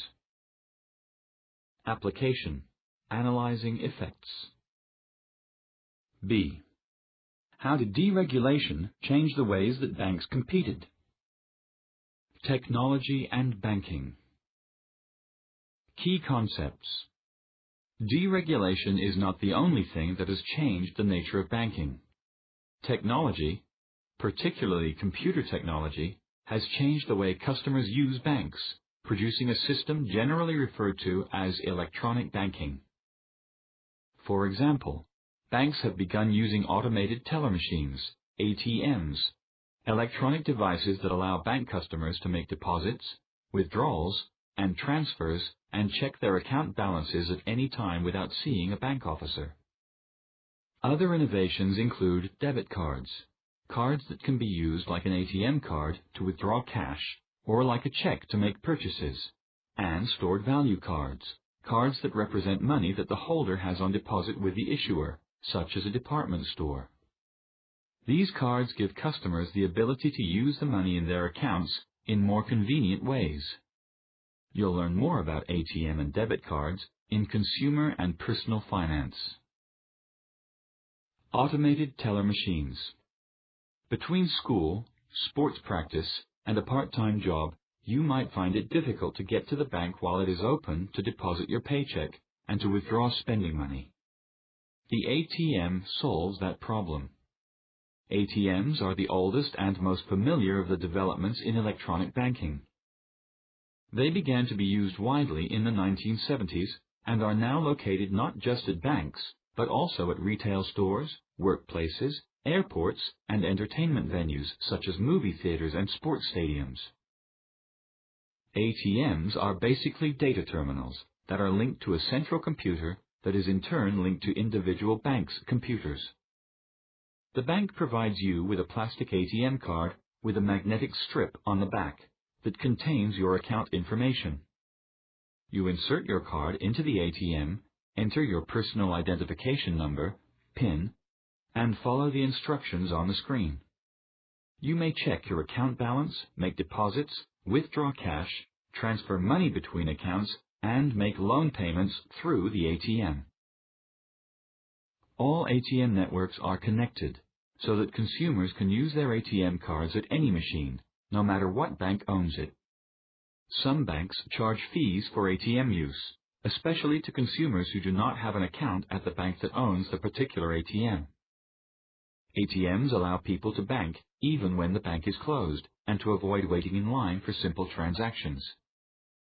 Many drive-through ATMs allow customers to bank from their cars. ATMs save banks money because it is much less expensive to process ATM transactions than transactions that involve a teller. They also allow banks to provide services at more locations without constructing complete bank branch offices. Debit cards. Debit cards are similar to ATM cards but offer additional benefits. Like ATM cards, debit cards can be used to withdraw cash and make other transactions at ATM machines. Debit cards are sometimes called check cards because they are linked to bank accounts and can be used like checks to make purchases at many retail outlets. Retailers often prefer debit cards because they avoid the problem of people writing checks with insufficient funds in their accounts. Debit cards often look like credit cards, and they are similar in that they can be used to make purchases at stores. An important difference is that credit card purchases involve getting a loan. Your money stays in your account until you pay your credit card bill. With a debit card, you make an immediate payment, since the price of your purchase is deducted from the account that is linked to your card. Therefore, it is important to keep track of debit card purchases along with checks, so that you know how much money is available in your account at any given time. Because of the way debit cards work, they are often seen as safer ways to manage your money than with credit cards. With credit cards, if you do not pay your balance in full each month, you pay interest on the outstanding balance and can build up considerable debt. With debit cards, you can only spend money that you actually have in a bank account. Stored value cards. Stored value cards, which represent money that the holder has on deposit with the card issuer, give consumers another convenient way to use electronic banking. These cards are sometimes called prepaid cards, because customers have paid a certain amount of money for the card and can then use it to make payments for various goods and services. Some examples of stored value cards include transit fare cards, gift cards from retail stores, and telephone cards. Consumers benefit from using transit fare cards and telephone cards because they do not have to worry about having the exact change needed each time they ride the bus or use a payphone. Your economic choices. Credit card versus debit card. Which one should you use? You have $250 in your checking account, and you don't get your next paycheck for a week. You want to buy a $75 birthday gift for a friend, and you have to pay $225 for a car repair. With your classmates, talk through each of the ways to handle the situation to find out what works best. In 2004, there were more than 2,000 different stored value card programs in the United States, with about 20 million users. The number of users was expected to be 49 million by 2008. The $42 billion in transactions in 2003 was expected to grow to more than $72 billion by 2006. Multi-purpose stored value cards, cards that can be used like debit cards, are becoming more popular. This type of card may take the place of a checking account, especially for people who have not traditionally used banks. While stored value cards are a convenient way for people to make purchases and pay bills, consumers need to evaluate the fees involved in using such cards to determine whether they are less expensive than having a checking account or using a check cashing service. In addition, the money paid into such cards is not always covered by FDIC insurance to protect customer deposits in case of a bank's failure. Electronic banking. Electronic banking allows customers who have set up accounts with a bank to perform practically every transaction without setting foot in a bank. Indeed, some banks are virtual banks with no physical buildings at all. Through the use of the Internet, customers can arrange for direct deposit of their paychecks, transfer funds from account to account, and pay their bills. Most bank websites allow customers to review the most recent transactions on their accounts, view images of canceled checks, and download or print their periodic statements. Through electronic fund transfers, consumers can pay a credit card bill at one bank with funds from a checking account at another bank. Recurring bills, such as mortgage payments, may be paid automatically from a customer's checking account each month or through their bank's bill-paying service. However, electronic banking presents several challenges. Information security and identity theft are related, high-profile issues for the industry. Electronic banking allows banks to amass large amounts of information about their customers. Banks contend that this allows them to provide customers with better service. New laws require that banks make customers aware of privacy policies and offer them the opportunity to decide what information may be shared with others. Consumer concerns have led banks to developing increasingly sophisticated information security systems. For information on identity theft, see Consumer and Personal Finance, which begins on page 576. Application. Contrasting economic information. How are debit cards different from most stored value cards? Case study. Student loans. Background. In the United States, the cost of higher education may still be affordable to some, but it certainly is not cheap. Because of rising costs, more and more students and their parents borrow money to finance at least part of their college education. According to the United States Department of Education, about 10 million students take out Stafford loans each year, while about 800,000 parents take out PLUS loans.